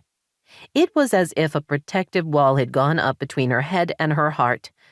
Sage had slept with Jordan. Her stepsister had slept with her husband. They'd been naked together, having sex. Two of the people she trusted most in the world had betrayed her, doing the one thing that was sure to devastate her. I'm so sorry, Sage kept saying. It was a huge mistake. I can't explain how it happened. We got drunk and then he kissed me. I was upset about stupid stuff. I was scared about my life and things going so well, and I guess I needed to break everything. I can't explain it, but I'm sorry. She wiped her face. Daisy, please say something. Hit me, kick me, just talk to me. I don't want to lose you. We just found each other and now I've screwed that up. I'm sorry. Daisy felt Sage's pain and knew it was genuine. Under other circumstances, she might even be happy to know Sage was suffering. But not right now. Right now, she had to be somewhere else. She walked out of the house without saying a word. She got in her car and drove a couple of blocks before pulling into the parking lot of a fast food place. She paused to see if she was shaking or about to have a panic attack, but she seemed fine. A little numb, but fine. Every instinct warned her that the crash was coming, but not just yet. She still had time. She pulled out her phone and stared at the clock. Jordan should be finished with his surgeries and in his office, making notes. She texted him, saying she was going to stop by for a few minutes, then tossed her phone on the passenger seat and drove to the clinic. She was careful to keep her attention on the road and her mind clear. She didn't want to get in an accident. Fortunately, the numbness continued, allowing her to breathe easily and drive with clarity. She pulled into a parking spot and turned off the engine, but couldn't seem to move. She looked at the front of the building. She'd been the one to help Jordan refurbish the office when he'd first bought the practice. Together, they'd chosen the waiting area chairs and the paint color.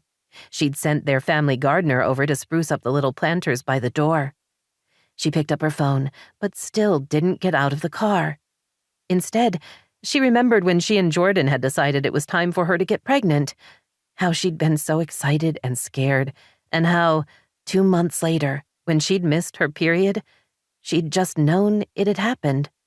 She hadn't said anything to him, not until enough time had passed for her to take a pregnancy test. When she'd shown him the stick, he'd grabbed her and spun her around, laughing and telling her how much he loved her. Other memories flashed through her mind, their first date, that first trip to Hawaii, when they'd finally made love. Ben's birth, getting pregnant with Chrissa, all pieces that made up the mosaic of their life together. A knock on her window startled her. She jumped and turned to see Jordan standing next to the car. You okay? He asked, his expression quizzical. Not guilty or ashamed, just confused. Why are you just sitting in the car? Instead of answering, she unlocked the doors and motioned for him to join her. He walked around her SUV and sat in the passenger seat. What's up? He asked when he was next to her. You were just sitting here staring. You feel all right? He sounded normal, she thought. Not like Sage, who had obviously been suffering. Not Jordan. For him, this was just another day. I'm fine, she said automatically, then realized it was a dumbass thing to say. She wasn't fine. Far from it, but social niceties apparently lasted forever. She was grateful that the numbness continued, that she could speak without disappearing into the pain. The downside of that was she had no idea what she felt. Shock, of course, and betrayal, but what did she want from Jordan? Him punished? An apology? She opened her mouth, closed it, then surprised herself and possibly him by saying, "I'm getting a lawyer. You should do the same." His instant shock should have been gratifying. He physically flinched, then angled toward her. Daisy, no, don't do that. We can figure it out. I believe that and I think you do too. We belong together. Really? That's what you have to say? After all the time you've been gone, you think we belong together? We've been to therapy twice and you never said that. You've been difficult, reclusive, and you've accused me of not loving you. She stared at him, the truth slamming into her so hard it forced its way past her numbness. Dark and scary, yet oddly freeing. Yes, it was awful, but to finally know what was happening made everything more clear. Oh my God, it's you. You don't love me anymore, she said, finally understanding the truth. You want things over, and you didn't know how to handle it, so you made it about me. You want it to be my fault.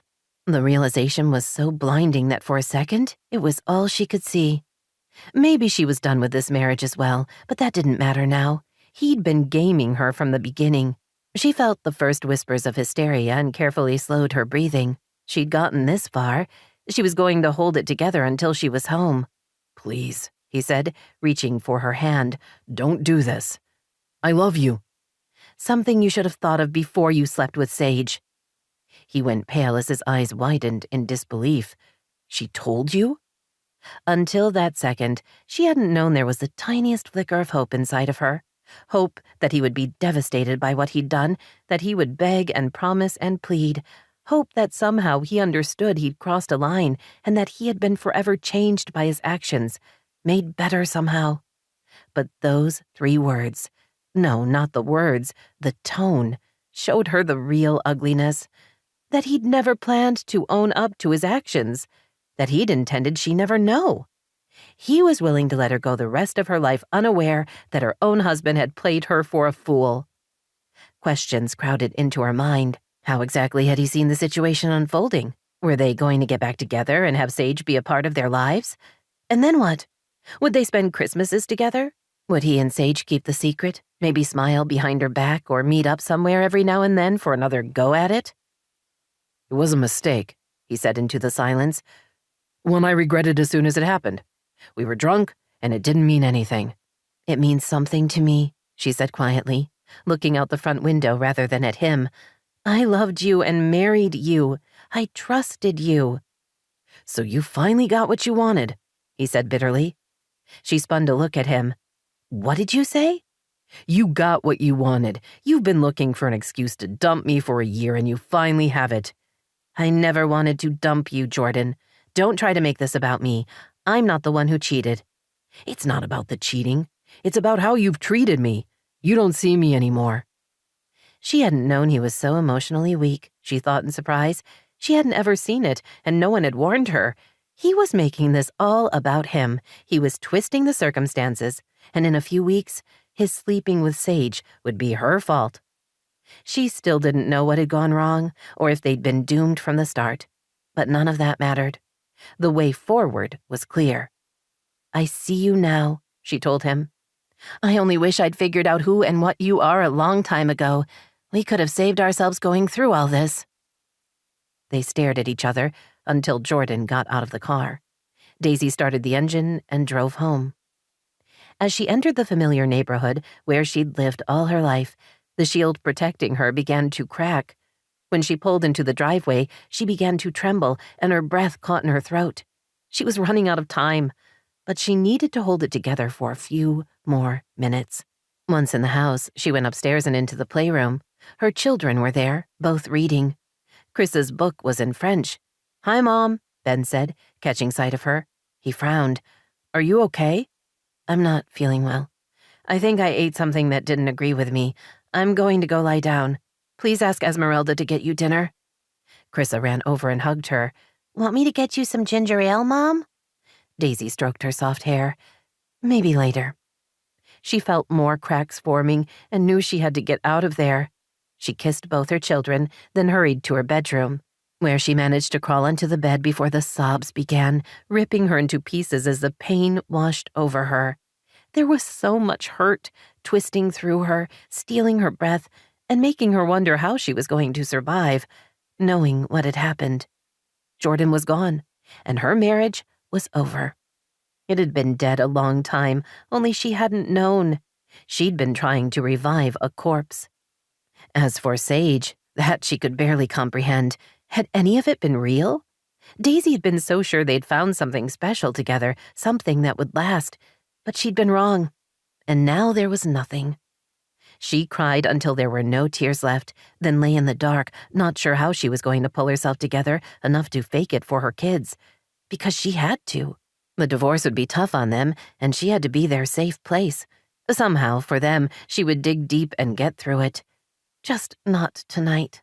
She had no idea how much time had passed when she heard a knock on her bedroom door, followed by the sound of it opening as Cassidy stepped inside.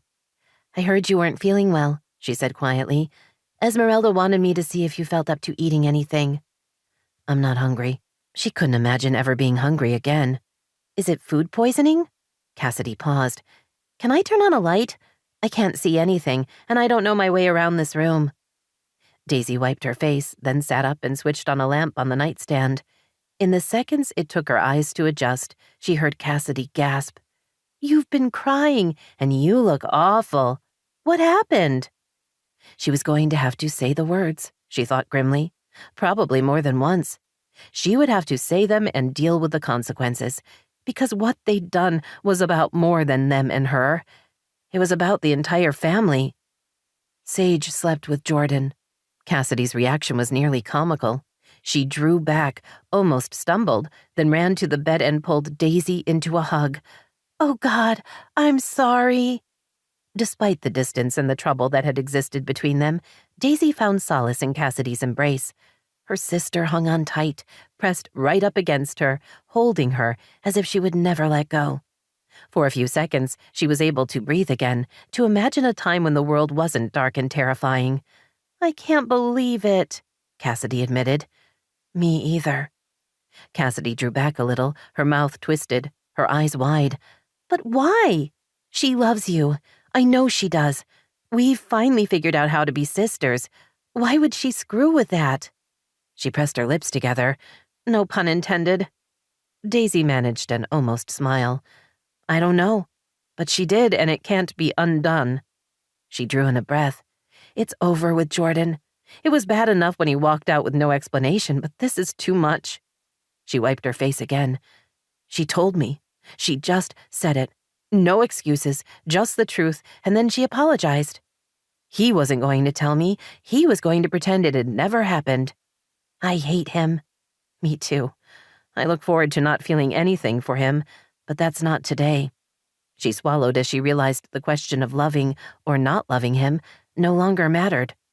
If only she'd figured that out sooner. Daisy sighed. "You know, in some ways it hurts more about Sage. I thought she'd changed. I thought, like you said, we'd found something together." "We had. I don't get it either. She really messed up. There's no excuse for what she did. I'm seriously mad at her. Thanks for taking my side." "I love you, Daisy. I'm glad you're my sister." The tears started up again. "I love you too." She managed a wobbly smile. "Please don't sleep with Jordan." Cassidy hugged her again. "I won't ever do that. I'll mess up in other ways, but not that." "At least you have a plan." Cassidy got a box of tissues from the bathroom. She brought them back to Daisy and took a couple for herself. "What happens now?" she asked. Daisy blew her nose. "I call the family lawyer and get a recommendation for someone to handle the divorce. I'm going to have to tell the kids. I don't trust Jordan not to blurt it out the next time he sees them." "Is he going to get a lot of money?" Cassidy asked. "Not really. My inheritance and trust aren't community property. I earn more than him, so I'll be paying child support, even if we share custody. But I don't care about that. We'll split the money in our joint accounts." Which all sounded so easy, but she knew it wouldn't be. A divorce. She was getting a divorce. Honestly, she never thought they would end up here. I want to call Sage, she said with a shrug. Stupid me, huh? I keep wanting to talk to her. You trusted her. Of course you want to talk to her. Yeah, I trusted a lot of people I shouldn't. She stood up. I need to arrange to take a few days off work, then go talk to the kids. Cassidy grabbed her hand. Want me there with you? If you think it would help? Yes, please. I'll tell Esmeralda first, so she can be with us too. I want them to feel supported and know there's stability in their lives. Cassidy hugged her again. I wish I could make this better. Me too. But don't worry. I'll get through it and I'll be fine. Maybe not today or tomorrow, but eventually. Broken hearts healed and life moved on. That was what Sage would tell her, and then her sister would make her a drink and say something funny. If it was just Jordan, she began. But it's not. No, it's not. 26. Sage had never felt so alone, not after any of her divorces, not even when she'd left her life in Rome and had flown home with nothing but a couple of suitcases and a nest egg that mostly consisted of designer handbags. Her mother was in Escondido with Thomas. Adam had left shortly after her confession and hadn't been back. She couldn't talk to Daisy, and when she'd texted Cassidy a couple of days ago, her sister had bluntly told her that no one wanted to talk to her. At work, Sage went through the motions because she couldn't afford not to, but she had lost all will to move forward with her goals. The steps required seemed insurmountable. She arrived home a little after 7. After checking out the contents of the refrigerator, she decided she wasn't hungry and sat on the sofa in the dark. A few minutes later, her phone buzzed with an incoming text. Daisy wants a divorce. Her lawyer's already been in touch. Can we talk? She stared at the message, not sure where Jordan had gotten her number, and not caring. Why would he even be surprised that Daisy wanted a divorce? He'd slept with his wife's stepsister. Who did that? She tossed her phone on the sofa as she realized one of the answers to that question was her. What she'd done was worse, because she and Daisy had just found each other. Sage? She grabbed her phone and quickly blocked him, then went out to her car. She drove directly to Daisy's house and rang the bell. Esmeralda answered. Go away, the housekeeper said firmly, blocking the entrance. No one wants to talk to you. You're a bad person. I thought you'd changed, but I was wrong. Go away. Sage stared into unforgiving eyes. I need to talk to Daisy. She doesn't want to see you. Please, I have to see her. I'm not leaving until I do. I'll call the police if you don't leave. Esmeralda, please. Just let her know I'm here, and I'd very much like to talk to her. She hesitated. Tell her I'm sorry. Esmeralda snorted. Because that matters. She slammed the door and shut off the porch light. Sage sank onto the top step, prepared to wait. The evening wasn't that cold, and she had nowhere to be. Time passed slowly. Sage thought about that first serendipitous meeting only a few months ago, when Chris had been sick and Daisy's car wouldn't start. She remembered the shock of Cassidy's accident and how she'd spent so many nights here when her sister refused to stop texting. How, over time, she and Daisy had discovered that maybe they could be friends, and how they'd come to depend on each other. Sage had blown it all for a one-night stand with a guy she didn't even care about. I should probably get therapy, she murmured aloud. Find out why I'm so self-destructive. She sat there, ignoring how her butt was sore and starting to get numb from the hard porch step. At some point, she would have to give up and go home. But for now... The front door opened and Cassidy stepped out. Sage stood and faced her. Cassidy shook her head. She doesn't want to see you, Sage. You hurt her. I know, and I'm sorry. That's what I want to tell her, that I'm sorry and I wish I could take it back. That's not good enough. She's divorcing Jordan. The kids are upset, and it's going to take a while for everyone to process. You hurt them, all of them. Not just Daisy, but Ben and Chrissa. Something Sage hadn't thought about. Her mouth began to tremble as tears filled her eyes. No, not them. They have to be okay. She twisted her hands together. I don't know what to do. Cassidy, you have to help me. I don't know how. Her sister stared at her. Why'd you do it?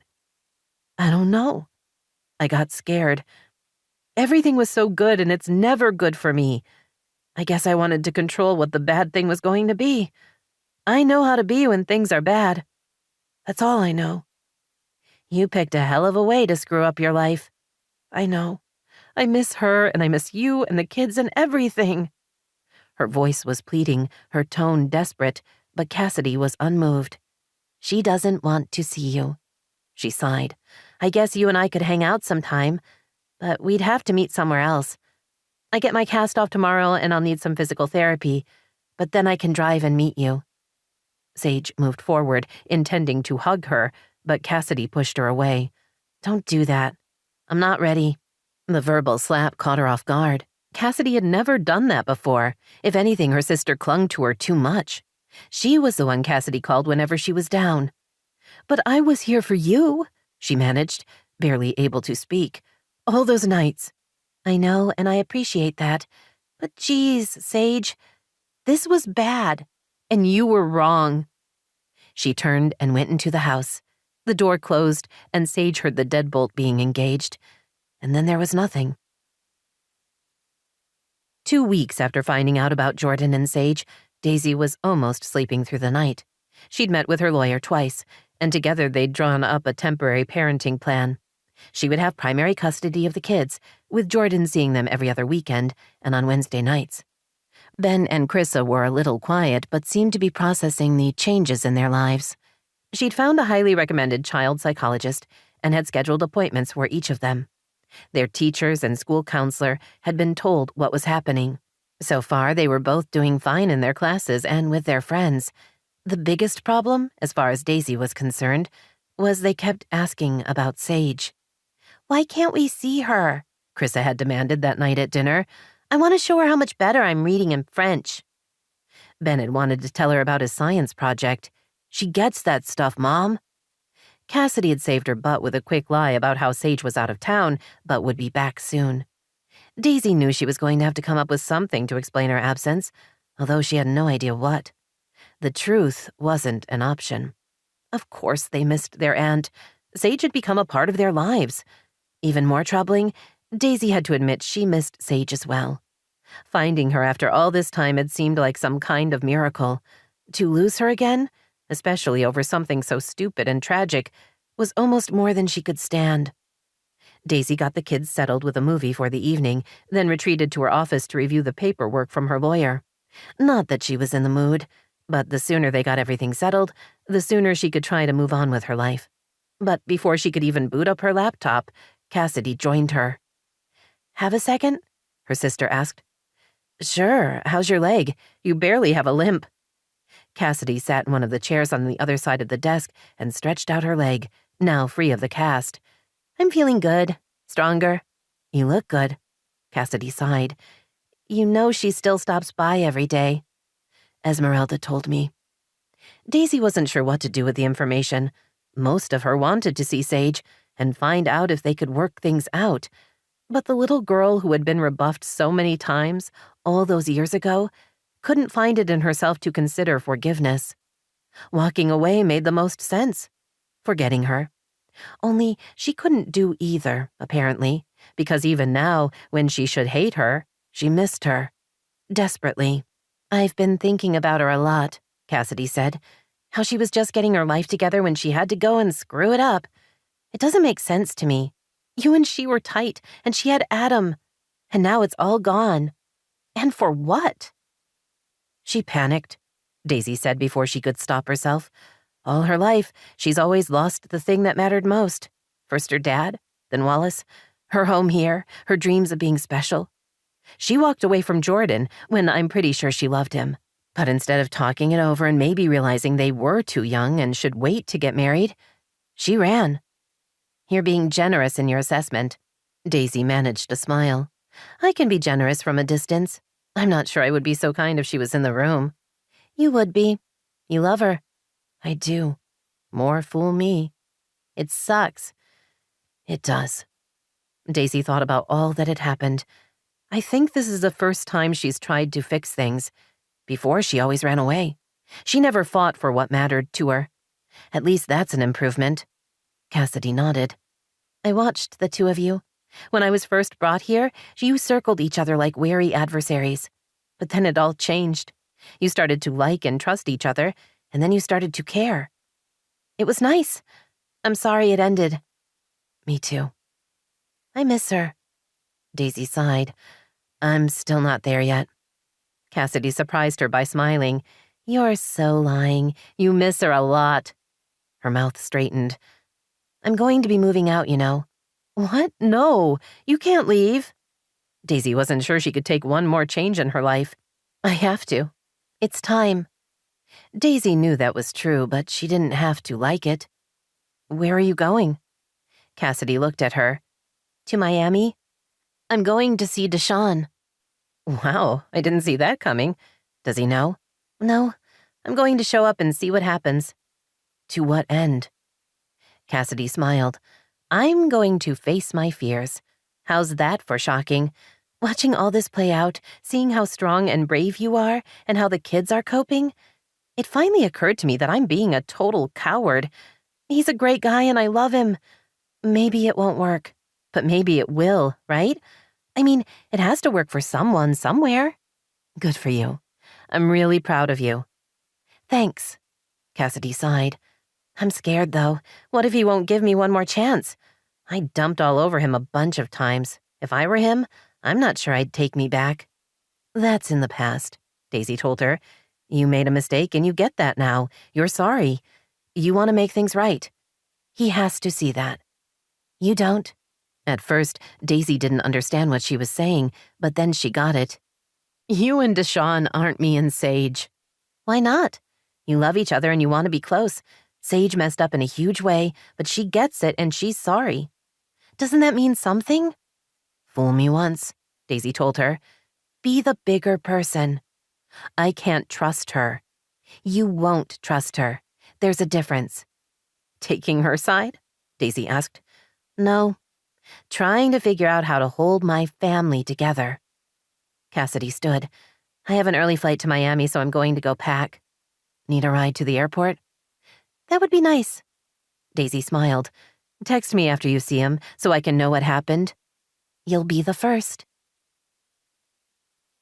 Adam was finally back. Sage had seen his car in the driveway when she'd gotten home from work. Her heart had instantly quickened as hope blossomed inside. Maybe now she could talk to him and explain how sorry she was. Maybe now he would listen and at least consider forgiving her. She hurried through the house to the patio. The tightly coiled worry she'd carried for the past couple of weeks relaxed when she saw him at his usual desk, typing away. She stepped out of her shoes before walking across the grass to their low, shared fence. She knew the second he sensed her presence. His entire body stiffened, as if he were bracing himself for something. Then he looked at her. His stark expression was like a punch to the gut. There was no welcoming smile, no hint he was happy to see her. His eyes were unreadable, his jaw set. She could tell he wasn't looking forward to any part of the conversation they were going to have. You're back, she said softly. I ran out of places to go. She winced. I'm sorry I chased you from your house. I'm sorry about a lot of things. He leaned back in his chair. Do we have to do this? Please, Adam, hear me out. I need to tell you how much I regret what I did to you, to us. I was a fool. There are 1,000 reasons and not one of them makes a damn bit of difference. She blinked away the tears. She wasn't going to try to play him.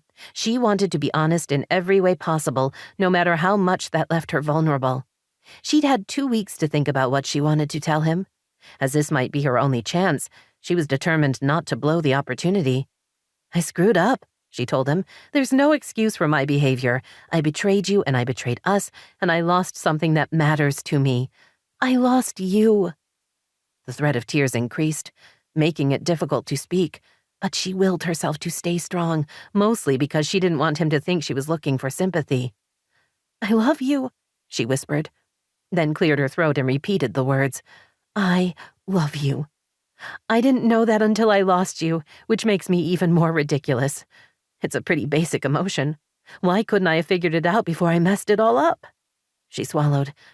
I know it's too late and you don't care how I feel. I'm not expecting anything. I just wanted you to know that you mattered so very much, and I will always regret what I did and how I made you feel. That's the worst thing, even more than disappointing myself. I hurt you, and I have to live with that. I'm sorry. She pressed a hand to her mouth as she tried to stay in control. You are an amazing man. You're smart and kind and affectionate, and you get me. Even when you don't like who I am, you still get me. That's so rare. I hope you get over me a lot faster than you think you will, and that you find someone who deserves you. He stared at her without speaking. She tried to smile. I'm moving. Living next door would be too hard on me, and it doesn't seem fair to you, so I'm going to go. My mom is moving to San Diego with her new boyfriend, and she'll be renting out the house. She couldn't control the tears anymore, and they spilled onto her cheeks. She brushed them away. Goodbye, Adam.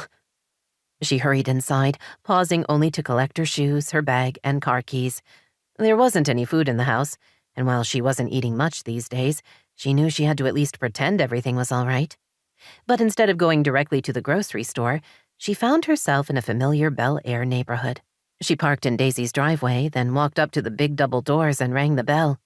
Seconds later, Esmeralda answered. You're back, the housekeeper said. I am. I'd like to see Daisy.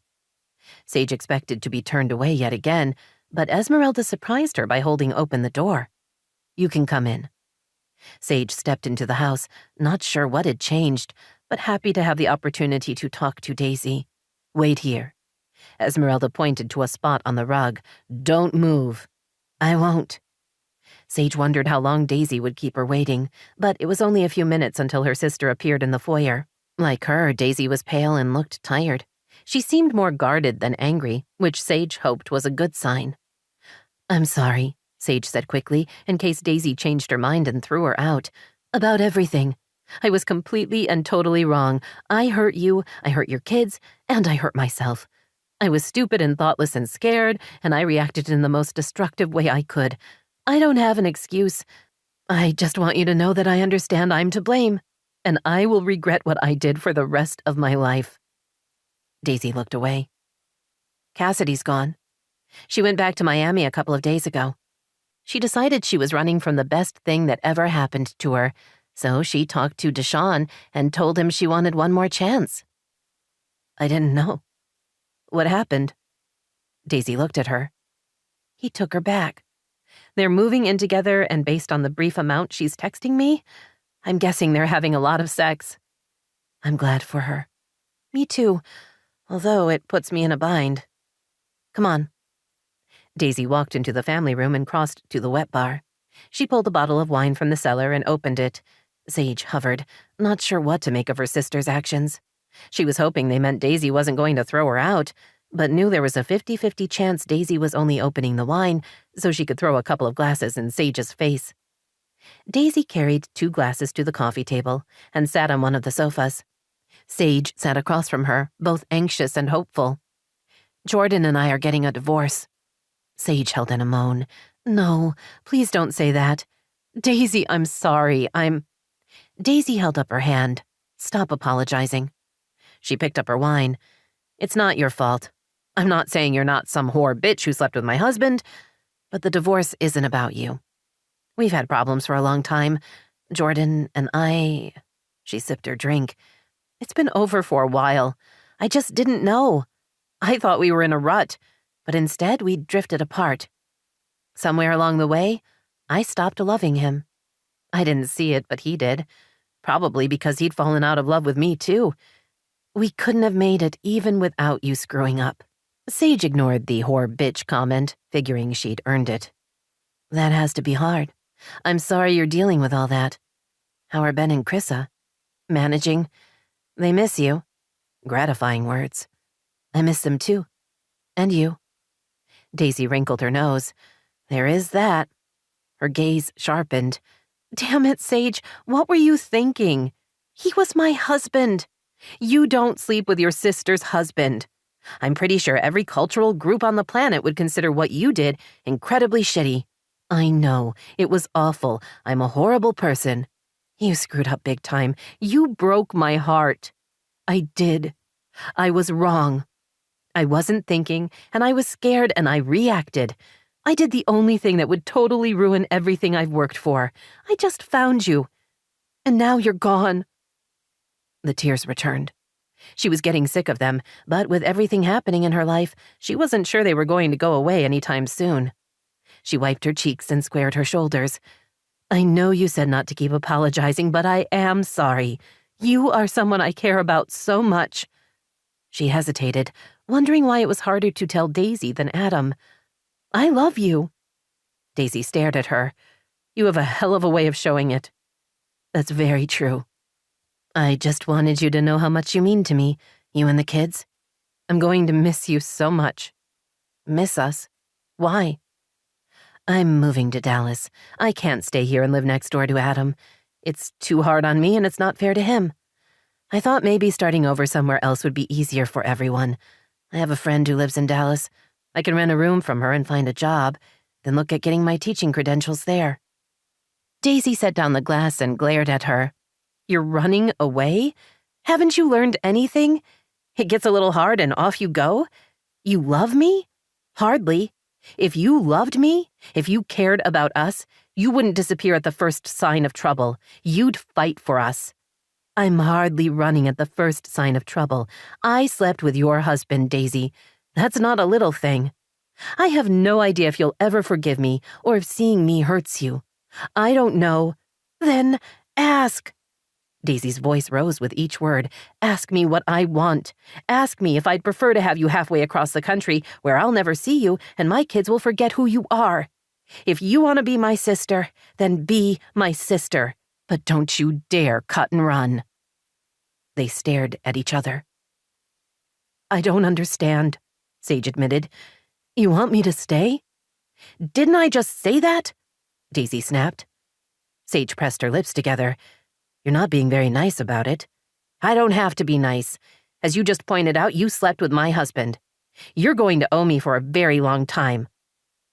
Sage wondered if it was safe for her to hope, just the tiniest bit. I'm good with owing you. You also have to be a decent human being. No more sleeping with Jordan. And you have to love my kids. I already do. I've missed them.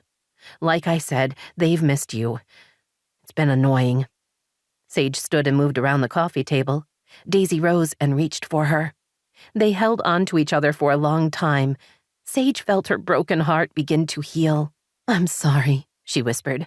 Daisy, I'm so sorry. Daisy drew back and shook her head.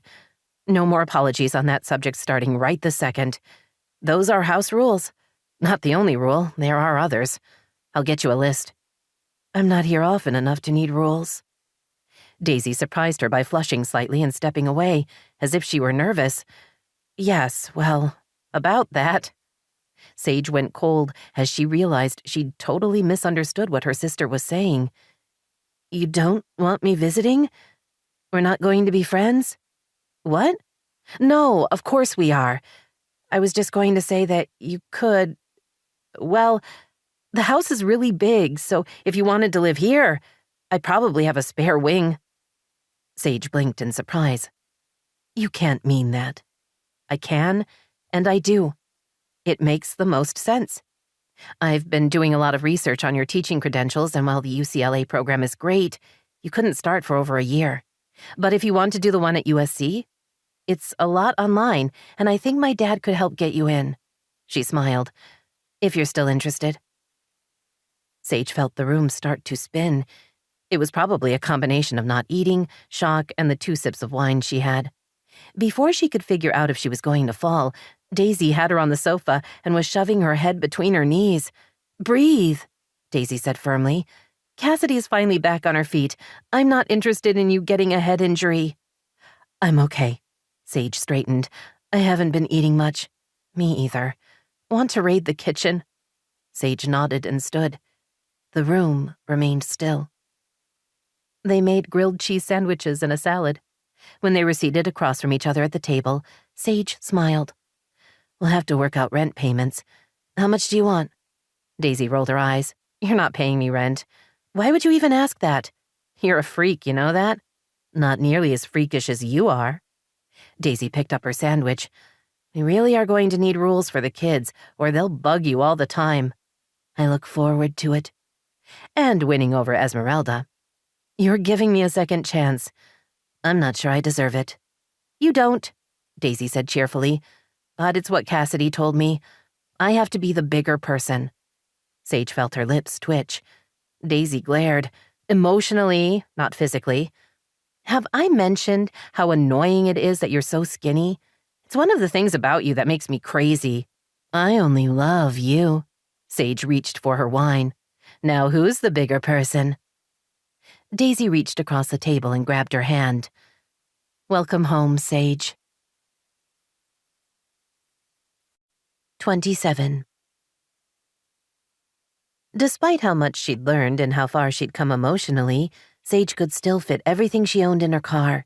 It took a little pushing and shoving, but she managed to get all her clothes, shoes, and handbags into her trunk with just enough room for a few personal items she wanted to keep. Her mother was going to lease the house furnished. It was close enough to UCLA to command a high rent, and Joanne already had several interested parties. Sage walked through the house one last time, checking for anything she might have forgotten. Then she went out onto the front porch and locked the door behind her. As she crossed to her car, she glanced at Adam's house, wishing she could. No, she told herself, there was nothing she could do. She'd said what she needed to, and now she had to let the man be. It was the right thing to do. She could miss him all she wanted, but she wasn't allowed to do anything about it. One of her 4 zillion regrets was that he was suffering too. She'd only meant to be self-destructive, not pull other people into the mess that was her life. Unfortunately, she'd hurt too many of those she loved, and she was going to have to live with that. But she'd been given a second chance with Daisy. She didn't know why, but somehow her sister had found it in her heart to forgive her and offer her a place to stay. No, not that, she thought as she drove into Bel Air. Daisy had offered her a home. Sage didn't think, if the situation had been reversed, that she would have been so generous. But she was grateful to be given the opportunity to belong, and this time she vowed she would get it right. She arrived at the familiar mansion and parked in the driveway. After collecting a couple of suitcases, she walked toward the front door, half expecting to be turned away. But Esmeralda was there, offering a tight smile. You're here. Let me take those bags. You go get your other things. You're in what was Cassidy's room. Sage stared at her.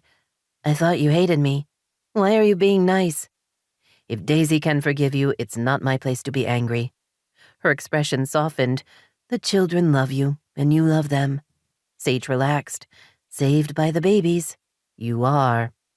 She left the suitcases for Esmeralda, then returned to her car to carry in a load. She'd barely grabbed a tote bag full of shoes when Daisy appeared at her side. Hey, you made it. Daisy reached past her for several coats on hangers. Is your mom already gone? She moved out last week. Daisy took a shopping bag full of sweaters and turned toward the house. She hesitated and stared at Sage. What? Daisy asked. You look weird. Sage managed a strangled laugh. I feel weird. Okay, then. Daisy tilted her head. What's wrong? I'm feeling emotional about all this. I'm a saint. Get over it. Sage didn't laugh. You've been really good to me. I'm so sorry Daisy shoved everything back into the trunk, put her hands on her hips, and glared at her sister. No, she said forcefully. Just no. It's done. We're family and we're going to make it work, but if you constantly apologize and walk around looking guilty or sad, we'll never get past what happened. You were wrong. Very wrong. I was. And you're never sleeping with Jordan again, not even if he's the last man on the planet. I swear. Daisy smiled at her. Okay, then let's try to fake normal. Sage fought against tears. I love you. I love you too. Now come see what I did with your room. She picked up the totes again. You were saying you wanted flocked wallpaper, right? I can't wait to see it. They went upstairs and turned toward what had been Cassidy's suite of rooms. Sage expected to find the same furniture and paint color, with maybe a fresh throw rug. But instead, the entire space had been redecorated. The drapes had been replaced with white shutters and the walls were a pretty pale gray. A sofa sat across from the fireplace, with a couple more chairs to form a seating area, but what captured her attention was the desk under the window. It was big, with drawers and a bookshelf on the side. A desk lamp sat on top, along with a basket filled with office supplies. Sage let her suitcase drop and crossed to the desk. "For when you start classes," Daisy told her. "The kids helped me pick out everything, so I think your pencils all have unicorns on them. Sorry." "Everything is perfect," Sage whispered, then looked at the wall. Several Ben and Chrissa originals had been framed. "I love the artwork." "It's impressive. They picked those. After getting them up on the wall, I decided to get you some original art as well. My choice is in the bedroom." Sage walked through the open doorway. The king-size bed was back with a new duvet cover. There were shutters in here, too, along with a chaise and a big dresser. A pretty painting of a water garden with lilies was above the bed, the blues and greens of the... Sage gasped, then moved closer. Her heart thundered in her chest. "No," she breathed. She spun to face her sister. "That isn't what I think it is. It can't be." Daisy smiled. "A painting? It is, as a matter of fact. The artist is some French guy. I thought you'd like it, what with having lived in Paris. It's a Monet." The smile turned into a satisfied grin. "Huh, are you sure? A Monet? You're insane. I didn't even know you had one." "I have, too. I love his work. And don't get crazy. I didn't buy either of them. My mom did. She was a fan." "You put a Monet in my room." Daisy smiled. "On loan. Don't get any ideas." Sage flopped back on the bed and started to laugh. That night, after the kids were asleep, Daisy and Sage sat out on the patio. Dinner had been a loud, raucous affair, Daisy thought happily. Having Sage back in their lives gave the kids a sense of continuity. She and Jordan had pretty much fleshed out the parenting plan, and now Sage was going to be around.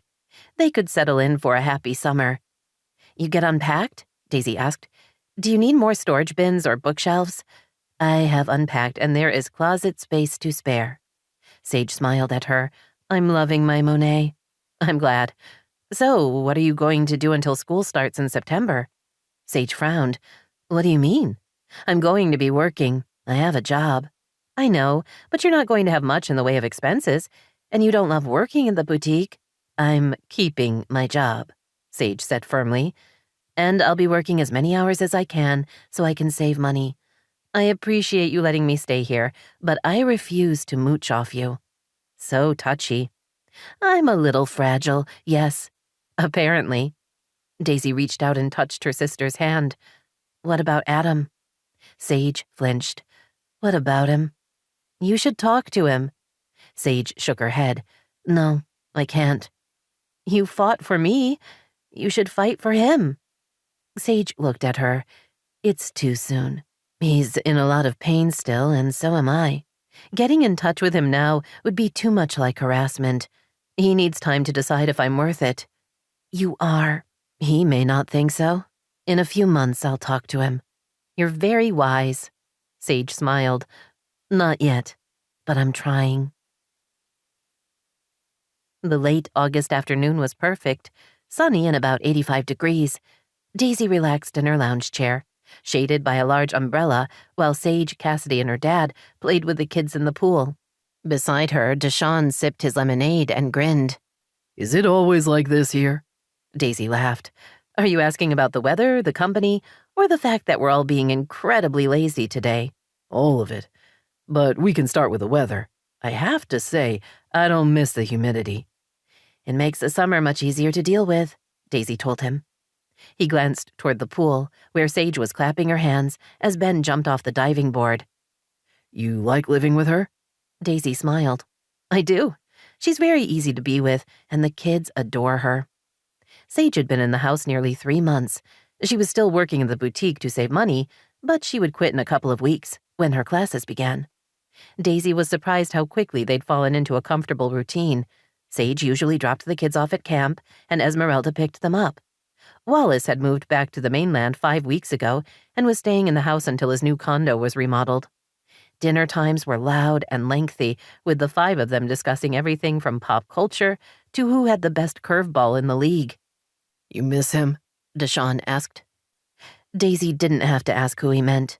Cassidy had warned her she discussed everything with Deshawn. No, she said quietly. I don't miss Jordan. And isn't that sad? We were married nearly 13 years. I should still love him and want him back. But I don't.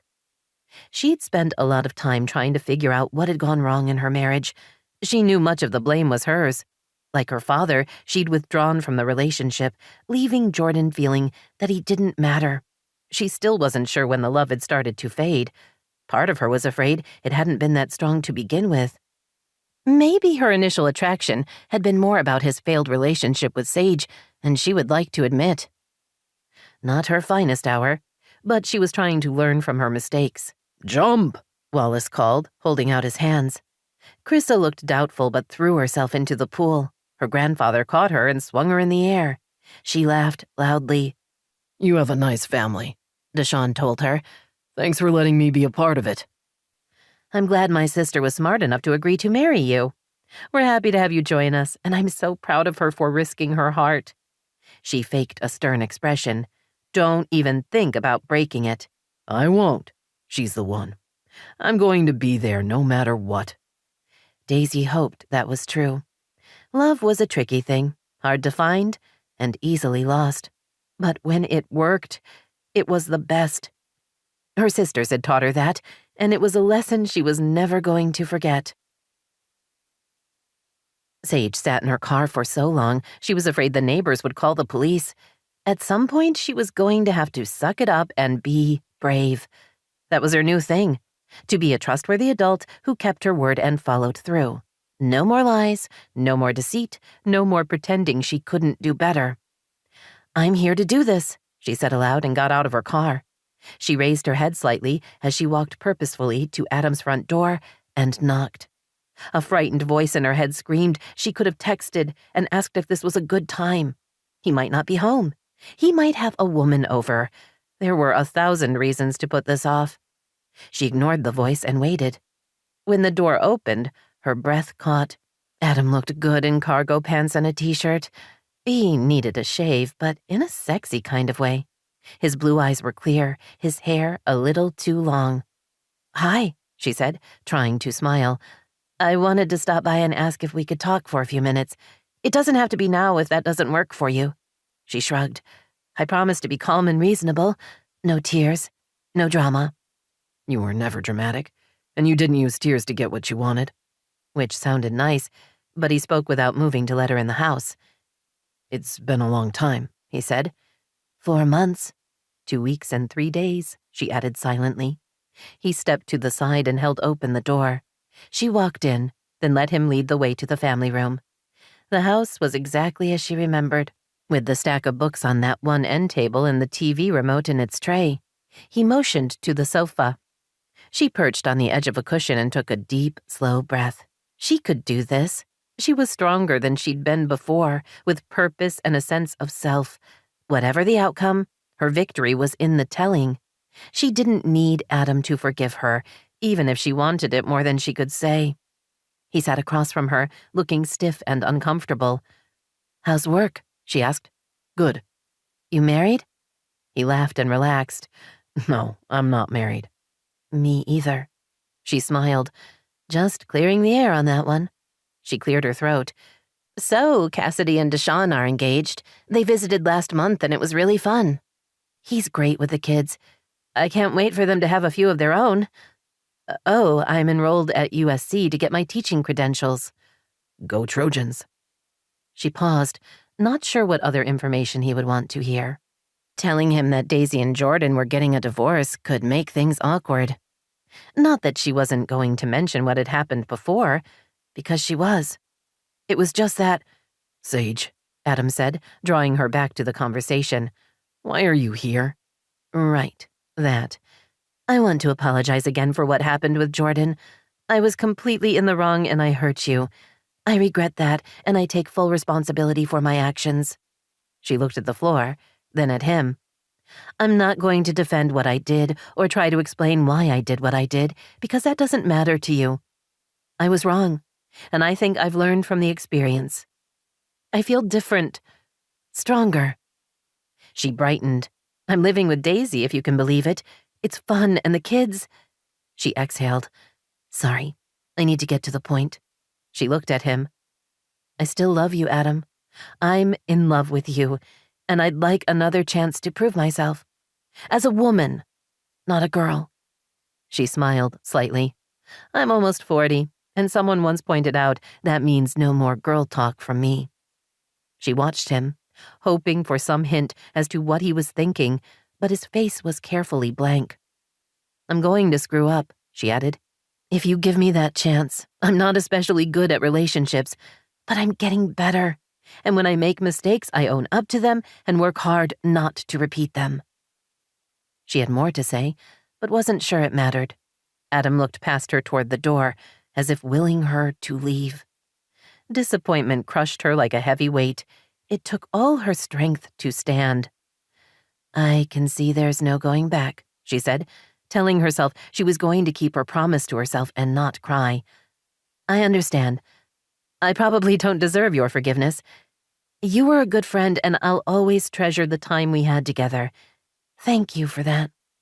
She walked toward the door, her back straight, her head high. She'd done the right thing, and she could be proud of herself for that. No matter how much it hurt, she wouldn't regret coming here. She'd been honest and shared her heart.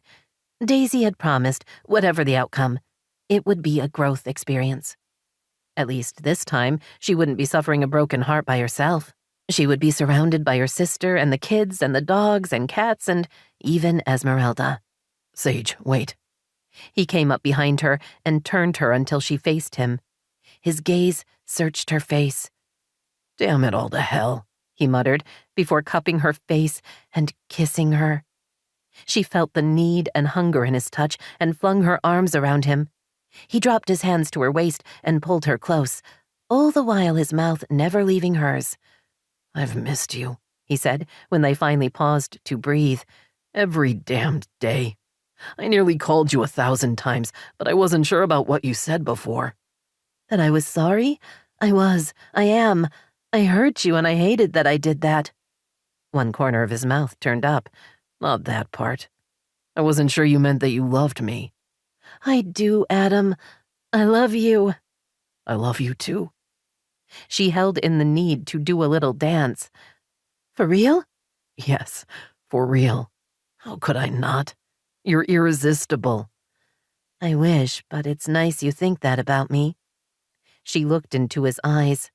Adam, I'm working hard on being a better person. I'm seeing a therapist and I'm in an emotional support group. I'm working through my problems. But it takes time. He smiled. As long as you love me, take all the time you want. She wasn't sure how he was able to forgive her, but she would be grateful for the rest of her life. Thank you. So we can start seeing each other? She asked. I'd like that. Very much. He grinned. Want to start seeing each other right now? She laughed. Yes, I would. He took her hand and tugged her down the hallway. She followed eagerly, ready to be back where she belonged, in his arms and in his bed. Daisy said to tell you that if it works out between us, she's expecting you at dinner tonight. We eat at 6, because of the kids. He glanced at the clock. That only gives us 4 hours. She laughed. Poor us. We'll just have to make do. This is Tanya Eby. We hope you have enjoyed this unabridged production of The Stepsisters by Susan Mallery, presented by Mira and Harper Audio. This program was produced by B Audio Limited. Executive producer, Jennifer Lopes. Text copyright 2021 by Susan Mallery, Inc. Production copyright 2021 by Harlequin Enterprises Limited. Used under license with Harlequin Books, S.A. All rights reserved. Thank you for listening.